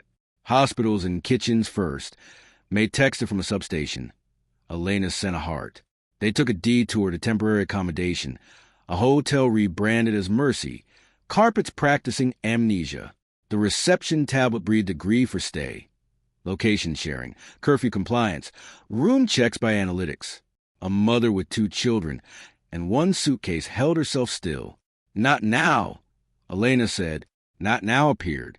The receptionist, 20, soft voice, shoulders tired, decided to be a person and handed over a key card with her own hand. We keep the kettle at the desk, she whispered. It's not in the rooms. Bring it into the rooms, Allison said, and taped the bench to the desk until that could be true. At the housing office, a queue of people who had learned how to stand without hope watched agree for fast-track rotate behind glass. Ms. Benton, elbow on the counter, was advising a man whose eviction notice had learned fonts. Court, not dashboard, she said. We say not now. To the smart lock, we say breathing space. To arrears, we say section. She caught herself, swallowed the case law, and smiled at Elena. Practice direction from Court 5 still holds? It holds, Elena said. Judges are rooms. A clerk in a badge that said Ollie hovered, forehead honest. The new reasonable arrears plan says I can offer compassionate terms if they enroll in behavior analytics, he confessed. If they refuse, the plan sulks. Not now, Priya said to the screen. The sulk learned shame. Not underscore equals plan, she murmured. Fingers rude and gentle. Dialer pauses. Portal prints the form without the sermon. A woman with an overnight bag asked quietly, If I won't link my bank, do I still get the hostel? Yes. Elena and Ollie said at the same time, and the room believed them. Sullivan arrived with a satchel of room pass cards and a stamp that made the bench appear where names fear to be. He printed passes for a drop-in, for a women's refuge, for a church hall with mats and divine stubbornness. Reverend Edel texted a photo of a laminated sleep, is a promise taped above a stack of clean blankets. Private landlords had discovered software like a second gospel. In a tidy muse, a landlord in a gilet held a phone like a warrant. My mortgage requires the smart tenancy, he said. Dynamic pricing, curfew for the bike shed, a security score. Be reasonable. Your mortgage is not law, Miss Benton said, arriving with a sheaf of politeness. Your tenant's door is not a mouth. Curfews by covenant are void if they eat life. She smiled at his blazer with surgical kindness. This is London. Bicycles live like people. Elena set her palm to the door. Agree for smart entry blinked and learn acknowledge instead. The deadbolt did what deadbolts are for. The landlord looked at Matteo, who had arrived with the mien of a man whose job is to translate appetite. I can't defend this one, Matteo said, surprising himself. You get your rent by law. You get your repairs by law. You don't get their calendars. He turned to Elena. We'll publish a housing annex, he said. Refusal neutral. No consent fees. Repairs ungated. Eviction cannot cite refusal. Smart locks on or not now. Chosen names on intercoms. Asterisks. Build to rent, Allison said. Pops buildings. We're funded. Mortgage covenants. Sponsored heat. I'll fight the covenants, he said, and for once sounded like a man who meant a fight he might lose. The eviction court had moved to a community hall with good light and bad chairs. Pilot of reasonableness, said the poster nobody believed. The usher read from a script that had unlearned its worst lines.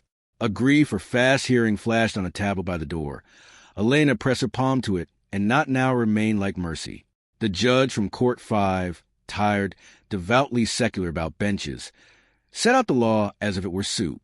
Refusal to enroll in reasonable tenancy is not evidence of risk, non-cooperation, or grounds for possession, they said. Smart locks that condition access on consent will be treated as unlawful eviction if engaged. Breathing space remains. Repairs are safety, not reward. A landlord's counsel tried, but the model is advisory. The judge said, the bench is law. They granted time. They ordered repairs. They printed a direction that taped itself to the housing office wall 5 minutes later. Practice. Smart locks in big letters. Not now works in bigger. On a curb outside a block with balconies at New Gossip, a letting suite had erected a spectacle. Agree for priority queue for viewings. The queue did what queues do when shame meets tired. Kojo arrived with tea and an opinion. Queues are rooms, he said, if you hold them right, and handed cups down the line. Allison stuck, be kind to the retractable belt. A child pressed not now on a little plaque for fun. The belt lock clicked open. The line laughed a single, beautiful, treasonous laugh. CityCast cut in live. Sarah's lower third read homes without signatures. Captions refused audition. The rooming index. Housing ticked up as not now went from secret to habit. At intercoms, at portals, at viewings, at repairs, at court. Dr. Menon, patched in from clinic, said into a microphone that smelled of duty, people breathe better when their doors don't mouth at them, and nobody argued. By late afternoon, interim charter. Housing annex hit phones and kettles. Shelter is a promise. Not now works. Repairs ungated. Eviction by law. No refusal penalties. Arrears are rooms. Chosen names. Smart locks honor doors. The asterisks gather where landlords live. Pilot landlords, subject to lease and mortgage, were funded. Len wrote applies anyway on a post and stuck it under the footnote like a saint with a pen. Matteo watched Elena press her palm to a boiler cupboard and tell it keep. He watched a mother unlock a lobby without promising her day to an app. He watched Miss Benton persuade a judge to write a sentence that would save 3 winters. He looked, for a second, like a man remembering a doorway he couldn't afford once. And then he remembered his job. Next, he said, more gentle than smug, schools. Agree for reasonable outcomes. Then festivals. Parks. Borders. He winced, honest. Borders will be ugly. Rooms over routes. Priya said unsentimental. We'll put benches on bridges. Corners. Lucan said, because walls would try to become routes before night. They ended where they had begun the day. In Linda's little office with its polite orchids and the tired hope of postcards in the window. Linda had taped house style, housing to kettle. She poured tea for a nurse, a painter, A pensioner, a boy with references written by people who didn't have letterheads.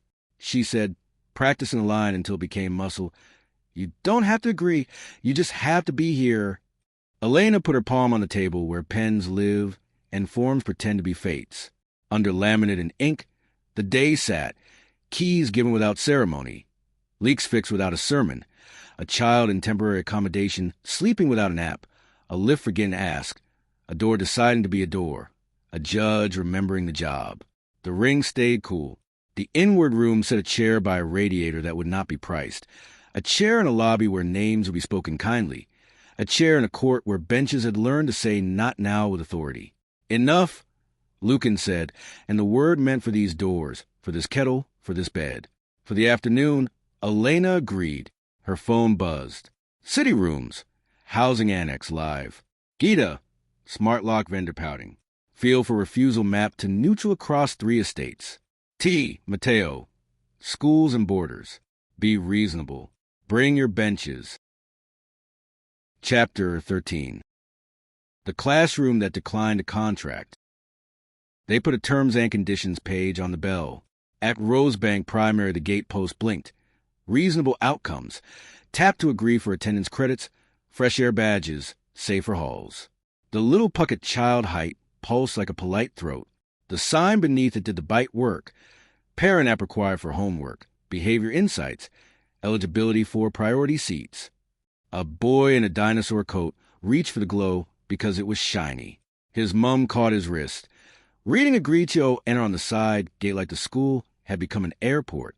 "Not now," Elena said to the post. Her palm left that human gloss machine still can't counterfeit. "Not now" ghosted into the corner, like manners. The gate let the boy hop in without asking him to pledge loyalty to lunchtime. Ms. Osei, cardigan authority, and the smile ahead, who has learned how to fight in a whisper, met them halfway to the office. "They bundled the app into attendance," she said. Exasperation neat as handwriting. "Decline the insights and homework sulks. The toilet monitors try to ask for agree to enter this morning. I put a bin over 1. Priya crouched beside the parent tablet near reception. "ED Flow V6, she muttered. "Consent bit at first login. If true, unlocks homework bus tracker, personalized learning nudges. If false, tags legacy, no push notes, slower office queue, behavior score turned red. Elegant. Evil," Allison said, already pulling out a pad. A new poster in the canteen chirped agree for free meal fast lane with a cartoon apple wealthier than most families. The queue of small humans held its shape like a promise and then wobbled, reading the little padlock over free. Shaw had beaten them there. Care as a promise was taped to hatch. The cashier's terminal already displayed consent fee. £0 like a quiet joke. "House style," Allison said, and set paper on a table that had been making policy for years with PVA and patience. "Learning is a promise. Entry, register, lessons, homework, school meals, toilets, library. Never condition on consent beyond law. Not now works. At gates, parent apps, homework portals, behavior dashboards, clinic rooms. Refusal defaults to base provision. No slow lanes, no legacy tags. Meals are neutral. Free school meals and breakfast clubs. Ungated. No loyalty queues, no insight discounts. Safeguarding stays human. Visitors sign in. Pupils don't sign away their day. Access control by staff, not scores. No refusal penalty. Declining behavior analytics. Open banking for arrears. Location sharing, camera proctoring, or social graph checks cannot affect attendance, discipline, seating, or support. Minimal disclosure. Selective claims, address, contact, medical alerts. Without cross-linking to city wallet, worship/work, or police records. Names are rooms. Chosen names on registers, badges, yearbooks. Legal lives and audit only. Misuse is a safeguarding issue. Exams are rooms. AI proctoring opt-in only. Human invigilators remain. Not now does not bar sitting. Send is sovereignty. Support plans ungated. Refusal doesn't delay EHCPs or therapies. Staff rooms are rooms. Kettle, mug rack, union notice board, post house style. Post a glyph. At the gate, in the canteen, on homework pages, On the music room door, Ms. Osei read, nodded once, and put the page on her office door with the same ceremony she used for World Book Day. "We'll get a call," she said serenely. "We will also have our tea." In year 6, a tablet on a stick smirked agree for predicted grade boost. Priya taught the platform not underscore now equals baseline and promise equals teacher judgment. The smirk unlearned itself. A girl with plate asked, "If I press no, do I still get art?" "Yes," Ms. Osei said, and her voice made it true. Down the corridor, the library scanner had tried to send dressed as kindness. Agree for extra time. Elena laid a palm on the plastic. Not now appeared. Extra time became librarian discretion again, which is the oldest law that works. The toilets tried to be policy. Agree to enter. Safer spaces blinked on a little screen no one had asked for. Allison peeled it and stuck a bench on the cubicle door. "Restrooms are sovereignty," she told the air. "Even here." A pastoral door offered agree for well-being in the font that always thinks it is benevolent. Shah stood in the doorway, arms folded, and the word agree decided to be ashamed. "You can talk to me without tapping," she said to a boy who had not decided how to cry yet. Sarah from City Cast filmed without intruding. Captions refused audition. The lower third reads schools without signatures, and beside it, today's rooming index. Education ticked as parents pressed not now and homework still loaded. At Queen Street Secondary, the gates had learned to surveil adolescents politely. Agree for OFF site privilege glowed above a QR. A deputy head with battlefield humor rolled his eyes. "They want us to sell lunchtime to compliance," he said. Elena put her palm to the reader. Not now arrived. The gate remembered law. Either everyone out or no one. The exam hall smelled of pencils and breath. On the front table, laptops wearing virtue asked for agree for AI proctor. Priya map not underscore now equals human. Invigilators looked relieved, as if somebody had given them their job back. A boy lifted a hand. "Miss, what if the computer thinks I'm cheating because I look around when I think?" "Then I'm Mark," the teacher said, "not the camera." The sixth form careers portal tried agree for reasonable offers. Share your contacts, your social, your movements, and we'll show you internships. Allison wrote internships are offers, not appetites on a post-it, and stuck it to screen until Priya made not now equal base listings. The governor's WhatsApp pinged. A trust office pushing agree for fast track. Academy transfer for schools that embrace data-led behavior. Ms. Osei sent a single reply. "We embrace rooms," and muted the thread. In the staff room, the kettle had learned to charge 10p for boiling if you weren't on the app. Priya taught it void with evident pleasure. Allison taped kettles, our sovereignty, over a passive-aggressive note about mugs. Laughter did curriculum-level work. Mateo arrived like a parent who'd actually read the handbook. He stood in the corridor and watched a register tick without a pledge and a canteen line move without a price on dignity. He did the useful thing of moving a stack of chairs out of fire exit. "Data helps," he said to Elena without prelude. "But it can't be the door. We'll publish education today. Refusal neutral, meals ungated, exams human, chosen names, sent ungated, not now on apps and gates." Asterisks, Ms. Osei said, gentle as steel. He sighed, because he'd written them in his head already. Pilot trusts, subject to DFE guidance, were funded. Platform integration, sponsored algebra. He winced at his own joke. Add pupil data not for marketing, Allison said. No ad tech in phonics.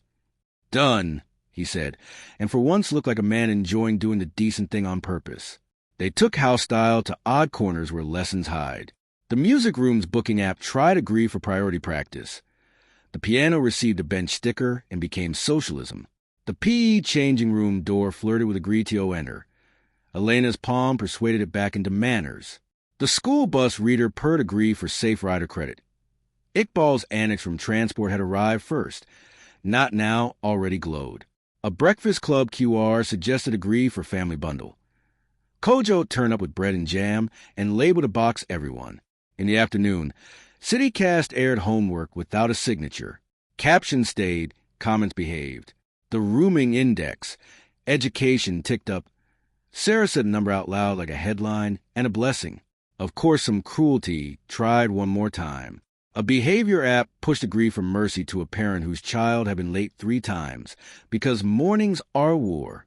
Priya mapped not underscore now equals base sanction, and Ms. Ose wrote reasonable is human on the notice board where teenagers read secrets.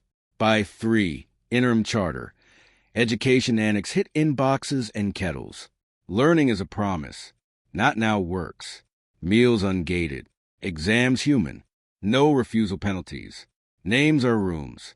Send sovereign. Pupil data not for marketing. The asterisk crouched as ever.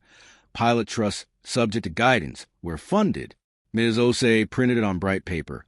Wrote applies today across the bottom and slid copies into book bags as if they were library books. At the gate, the sign still tried reasonable outcomes. Someone, staff, child, ghost, had taped a smaller sheet beneath. Be kind and a bench. Mateo's phone buzzed. He showed Elena because transparency had become a hobby. Borders, consultation draft. Agree ones for reasonable crossing. Dynamic queuing. Kinder detention. Faster asylum if compliant. Biometric wallet. His expression admitted what his words did not. This one will hurt. Borders are rooms, Allison said. We will have to carve benches out of fences. Corners, Lucan said, and the word went heavy the way oak does when you pick it up. They walked the last circuit. Canteen, library, gate. Ms. Ose refilled the staff kettle and put mug in Elena's hand with the gravity of sacrament. You can come back and laminate anything you like, she said. Bring that judge. Elena set her palm on the register tablet. Under plastic and policy the day sat. A mother whose app could not punish breakfast. A boy whose exam looked at paper, not posture. A teacher whose kettle boiled for free. A head who had learned to say not now with a smile that stayed kind. The ring stayed cool. The inward room added a chair by a fishprint wall where a child read in quiet without a log. A chair in a staff room where laughter thought it was policy. A chair on a bus where a hand-painted bench on a pass meant welcome not tracked. Enough? Lucan said, and it meant for this bell, for this gate, for this book. For the afternoon, Elena agreed. Her phone buzzed. City rooms. Education annex live. Gita, homework portal neutral now. Behavior apps mercy gate voided. T. Mateo borders. Be reasonable. Bring your benches to passport control. Chapter 14. The border that wouldn't take your wallet. They taught the border to smile. Reasonable crossing. Kinder. Faster. Smarter glowed above the eGuts of Heathrow, like a benediction written by a product team. A pillar between lanes pulsed. Agree once to unlock reasonable border. The small print had practiced being merciful. Biometric wallet linkage. Social graph verification. Travel reliability score. Dynamic queuing. The contactless icon breathed like a throat. The queue wore the city's entire grammar. Pushchairs, wheelchairs, rolling cases. A boy with dinosaur hoodie now scuffed. An uncle clutching a folder of almost. A screen over lane, a chirped agree for fast queue. Lane be flickered legacy. Expect delays with the oily confidence of an insult learned in a meeting. Not now, Elena said to Plinth. Her palm left that human gloss machines never quite copy.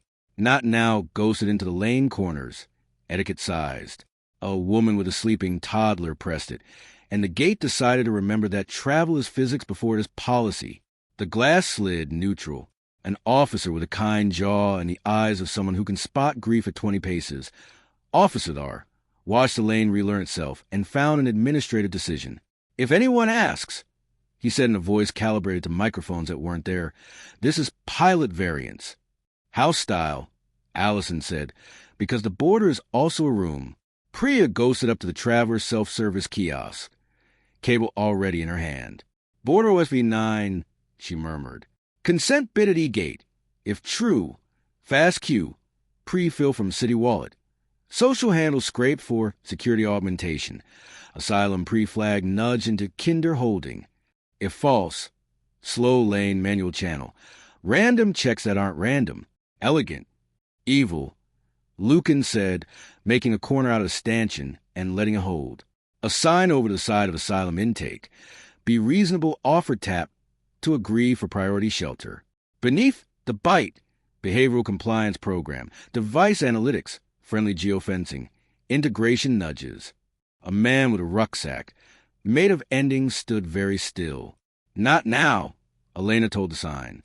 Not now arrived like a door that remembers hinges. The man exhaled and became a person instead of a barcode. They wrote house style, borders and crossing on a laminated airline map, because lamination is how buildings admit the future can be rude. Entry is law. Passports, visas, right to enter, statutory. Not conditioned on wallets, social graphs, or behavior scores. Not now works. At EGUT's kiosk fast track, asylum intake, detention access. Refusal defaults to base queue and base process. No delays, no legacy lane penalties. No refusal penalty. Declining city wallet, open banking, social handles, device analytics, location sharing, or reliability scores must not influence admissibility, queuing, or detention. Minimal disclosure. Prove enough identity visa class, without cross-linking to work, worship, housing, or police annexes. Phones or rooms. Device searches by warrant or statutory power only. Refusal to share unlocks cannot create non-cooperation flags. Asylum is a promise. Intake ungated. Shelter and counsel offer without taps. Integration programs opt-in revocable. Refusal not a factor in credibility. Detention is law, not loyalty. Custody only by statute and court oversight. Behavior analytics cannot extend detention. Visits ungated. Names are rooms. Chosen names respected in address. Legal and audit only. Dead naming is misconduct. Children are sovereignty. No consent gates on toilets, food, play, shelter, or family contact. Interpreters are benches. Language access ungated. No taps for translation. Postaglyph. At EGUTs, intake desks, interview rooms, visitor areas, staff kettles. Kettles are sovereignty. Clipboards too. Officers are read. Looked at the queue and placed his hand on the nearest bench like a blessing. I can brief my team, he said. I can't brief treaties. Treaties get footnotes, Allison said. Rooms get kettles. At the E-gate, a message bloomed with friendly menace. Agreetio linked biometric wallet. Priya's fingers rewrote the sentence where code pretends to be permanent. Consent flag is engage_true behind field 12, she said. Also hiding in the randomizer seed. Mapping not _now equals base. Random means random. Fast track honors tickets in law, not taps. Nulling joins the city wallet, work, worship, housing. A boy reached the scanner, and the screen tried agree for funnel. Parent app required to fetch the consent. Ms. Osei, who had come to meet a cousin, stepped forward and smiled at software as if it were a nervous pupil. Not now, she said. The screen believed a head teacher over a dashboard, a private contractor in a blazer with an embroidered swallow. Service partner, approached to the face of a man who has been told to be polite and is trying. We need data to keep families together, he said. Consent makes that legal. Law makes that legal, Ms. Benton said, appearing with the stillness of an unfiled opinion. Consent is not a precondition for not losing children. He glanced at Officer Thar.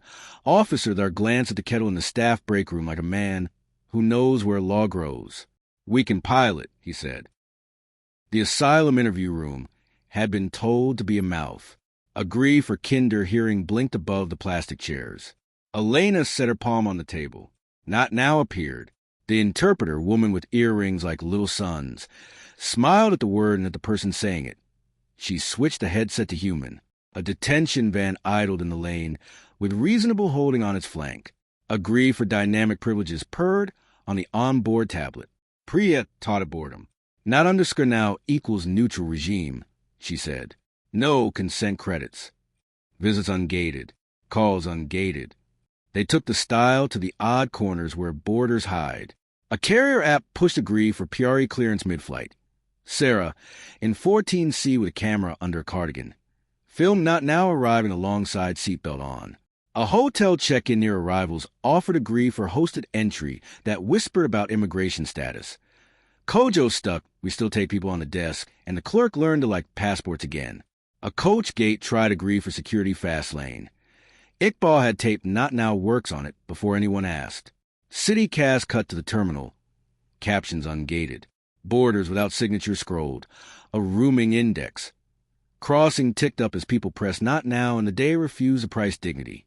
Sarah pointed her mic at Officer Thar, who said the thing his training had almost taught him not to say. The Q is order. The tap is appetite. Of course, cruelty tried one more shape. A quiet sign over a secondary screening door offered agree for 15-minute guarantee. Ms. Benton raised an eyebrow that had discouraged ministers. No, she said. You do not sell due process. Inside, a desk had a little plate. Agree to translate. Elena touched it. Not now appeared. The interpreter kept her job. The officer on that desk, young, careful, relaxed like a person who prefers rooms or routes and has just been given permission. Mateo arrived with a pass that had picked a suit for him. He watched a fast queue forget to be a class system and an intake room forget to be a mouth. He did a useful thing, move a rope to untangle a pram. Treaties and carriers will fight me, he said to Elena without theater. But we will publish borders today. Refusal neutral. No social handles. Phones or rooms. Interpreters ungated. Asylum ungated. Detention by law, not loyalty. We'll add no biometric wallet requirement at EGUTs. Asterisks, Allison said, tired and happy to be. Carriers, he admitted. Home office. Ports under private management. Where feasible. Subject to treaty. Sponsored passports. Add no family split for refusal, Ms. Benton said. Say it out loud. He nodded and wrote it down where law would later find it. A family reached the desk. The woman from the square with the buggy and the quiet grief, her brother, their mother. The clerk offered grief for family credit with the same tone she used for leaflets. Elena touched the desk. Acknowledge, replace, agree. The clerk made a decision about her day and stamped 3 passports with the best noise and civics. In the staff break room, the kettle had acquired a surcharge. Agree for staff price offered sugar to compliant employees. Priya wrote void on the cord with a marker that would outlive careers. Allison taped kettles, our sovereignty next to a faded poster about wellness, and a schedule with names that made the border less like a wall. May texted a photo from a rival's ventilation. Filters ungated. Clean lane, cones sulking in cupboard. A heart, a filter emoji. Gita's message landed too. Field 12 mapped. Randomizer no longer eats refusal. Carrier pre-clear consent gate neutered in T2. Rat, heart, airplane. By late afternoon. Interim charter. Borders annex hit terminals and kettles. Entry is law. Not now works. No refusal penalty. Phones are rooms. Asylum ungated. Detention by law. Interpreters ungated. Family stays together. The asterisks cluster like uniforms in a doorway. Subject to treaty, pilot ports, carriers, where funded. Ms. Bennon's scribbled courts remain on hers, and handed copies to 2 solicitors and an officer who looked grateful. The fast queue sign tried a last whisper. Agree for smoother future entry, and learn to be a sign without verbs. The boy in the dinosaur hoodie traced a bench glyph with his finger on the stanchion and said, to no one and everyone, not now, with the satisfaction of a spell learned by heart. At the asylum intake shelter, Reverend Edo supervised he like law. Sleep is a promise glowed above camp beds. A Kinder Analytics tablet sulked under a bench sticker. A child drew a fox on a paper cup and gave it a bench to sit on. The fox looked pleased. Mateo stood beneath an arrival's board that remembered tides and watched Not Now move like lint and liturgy. One more annex, he said, a little hoarse. Then we consolidate. A charter of rooms. You'll hate the title. You'll need it anyway. Epilogue, Allison said, and it wasn't a threat. Corners. Lucan said, because doors are about to become pages and pages become doors. They walked out under the sky that had stopped trying to invoice them for air. The lane signage behaved. The queue moved at the old human speed. Honest, annoying, survivable. The egots forgot to flirt. The officer poured tea for the interpreter before himself. Elena put her palm to the stanchion where rope meets patience and felt the day under steel and plastic. A pram push without a pledge. A stamp landing like mercy. An officer's decision to be a person. A lawyer's eyebrow performing public service. A kiosk learning acknowledge. A kettle remembering its job. A child speaking not now like his own name. The ring stayed cool. The inward room added a chair under a departure board where someone would make a call to say, "I got through." A chair at an interview table where a story would be told without being sold. A chair in a quiet corner for a person not yet believed asleep. Enough, Lucan said, meaning for this border, for these doors, for this tea. For the afternoon, Elena agreed. Her phone buzzed. City rooms, Borders Annex, live. Gita, random CD biased. Carriers pouting. T. Mateo, charter consolidation. Be reasonable. Bring your benches to City Hall. Epilogue. The charter that remembered the chairs. They brought the city to a table and asked it to sit.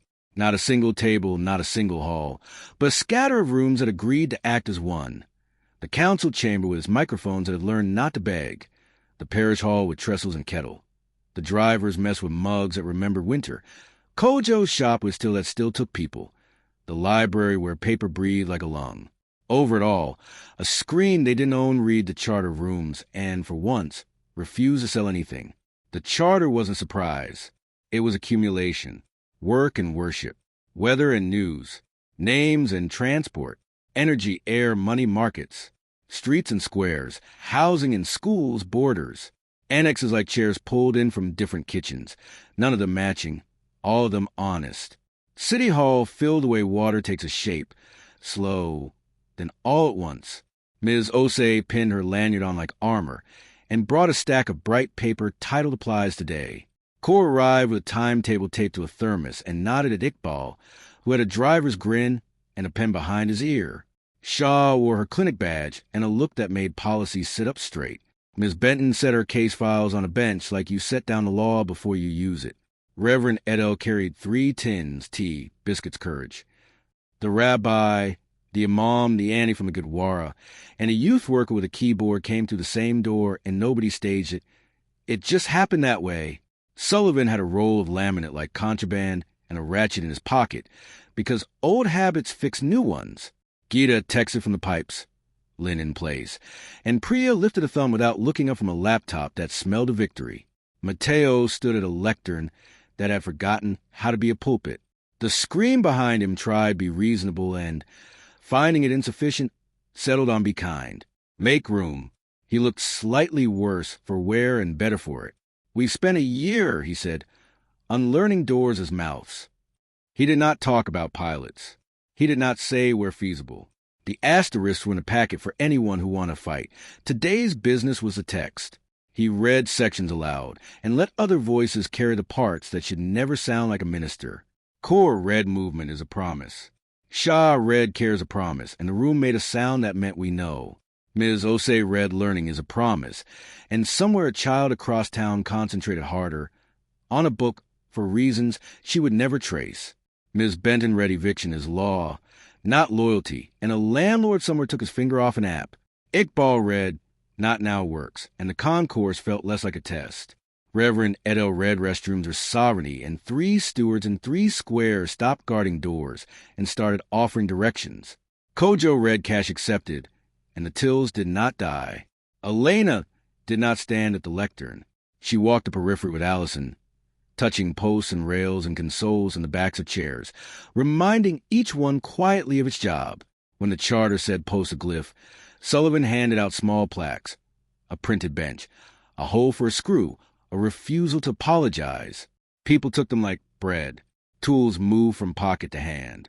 The rooming index, their contrary little meter, went up on the city cast tower like tides. Not now presses by hour, by bus, by bench, by bell.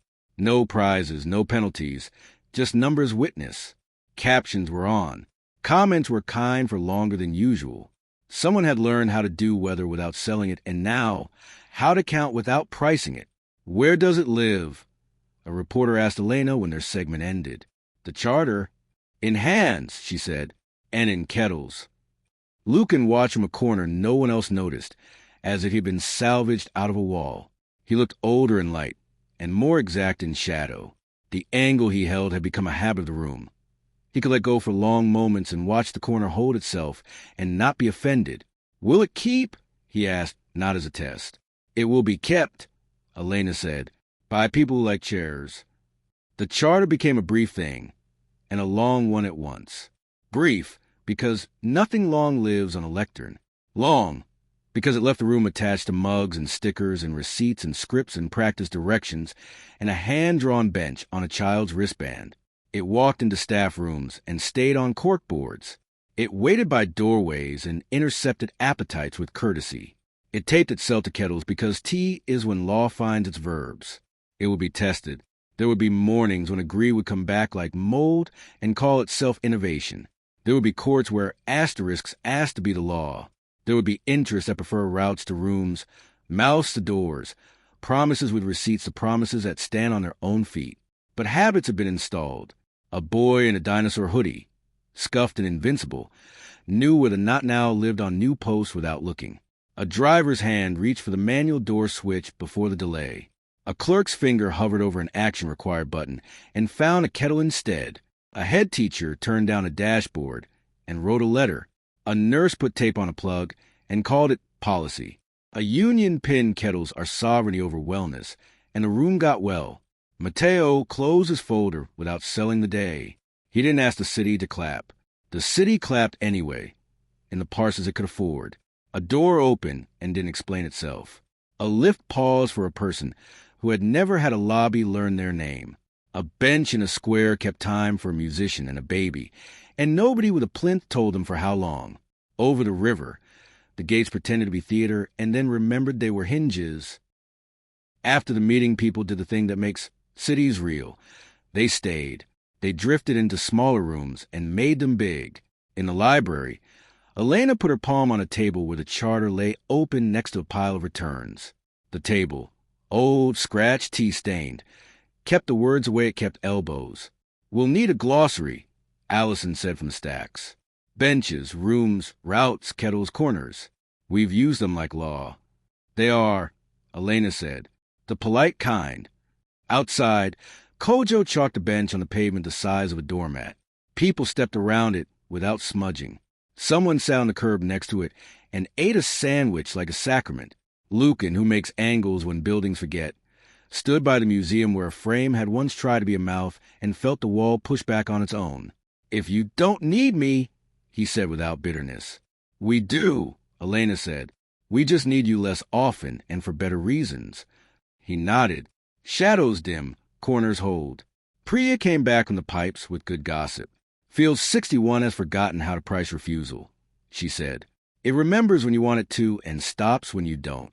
Gita bribed it with biscuits." She tucked a sensor in her bag and drew a bench on it, as if that were a warranty you could enforce with a pen. "Tomorrow they'll invent a reasonable cloud," Allison said, amused and unsurprised. "Agree to be weather." "Tomorrow we'll say room to the forecast," Elena said. Mateo approached like a man choosing his verbs carefully. "We'll publish it whole," he said. "Not as annexes, as a charter. Broadcast, transport, energy, air, finance, markets, streets, housing, education, borders." The opening clause reads, "Promises, not permissions." "It always did," Ms. Benton said. "We just forgot to laminate it." He gave Elena the ghost of a bow. He would never perform at a podium. "You will hate the rollout," he warned, almost cheerful. "It will be cautious. It will be partial. It will be real. We'll solder the edges," she said, "and tape the rest." He looked past her at the city doing its day.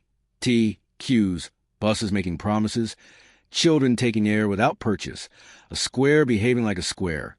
An expression that crossed his face didn't need a press office. He wanted to be here when the benches outlived the policy. He wanted to count the refusals and publish the number like a kindness. He wanted to keep his job and be a person simultaneously. You could want worse. Night took the glass out of the sky and gave it back as lights. Elena walked home the way you do when route and room have called a truce.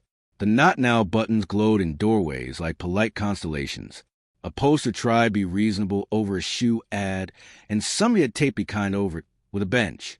A drone rehearsed being helpful, looked down at a chalk rectangle on pavement, and went away on purpose. At her door, Elena did the thing she always did. She put her palm to the paint. The ring stayed cool. The inward room answered like relief. The chair stood where it always stood. The window did not sell her view. The kettle accepted water, like an argument already won. On the table lay a copy of the charter with the corners lifted, as if ready for use. She wrote one more line in the margin, a last clause that didn't need a vote. Not now as a beginning. The rest of the sentence is yes, on our terms. She left the charter open to dry and stirred tea that tasted like law learned to be domestic. The room kept time. In the morning, work would try to be a mouth again somewhere. A landlord would find a new app. An earnest team would invent a gree for safer parks. A boarder would remember it in Joy's Theater. A minister would discover asterisks in a drawer they thought was empty. Good. Promises are muscle. They strengthen by being used. For night, the city had rooms. A child slept under air that didn't invoice. A nurse boiled water without a loyalty card. A driver leaned on a rail that behaved. A violinist played to benches that refused to rent by the minute. A judge put a pen down next to a mug and went home. The charter stayed on the table. The glyph stayed on the doors. The ring stayed cool. Tomorrow, Elena said to no one, and the words sounded like a chair moved slightly to make space. Tea, lint, corners. This was The Ash and the Roots, Volume 2, part of a trilogy. If you enjoyed the story, don't forget to subscribe to the Inktail channel. The journey continues.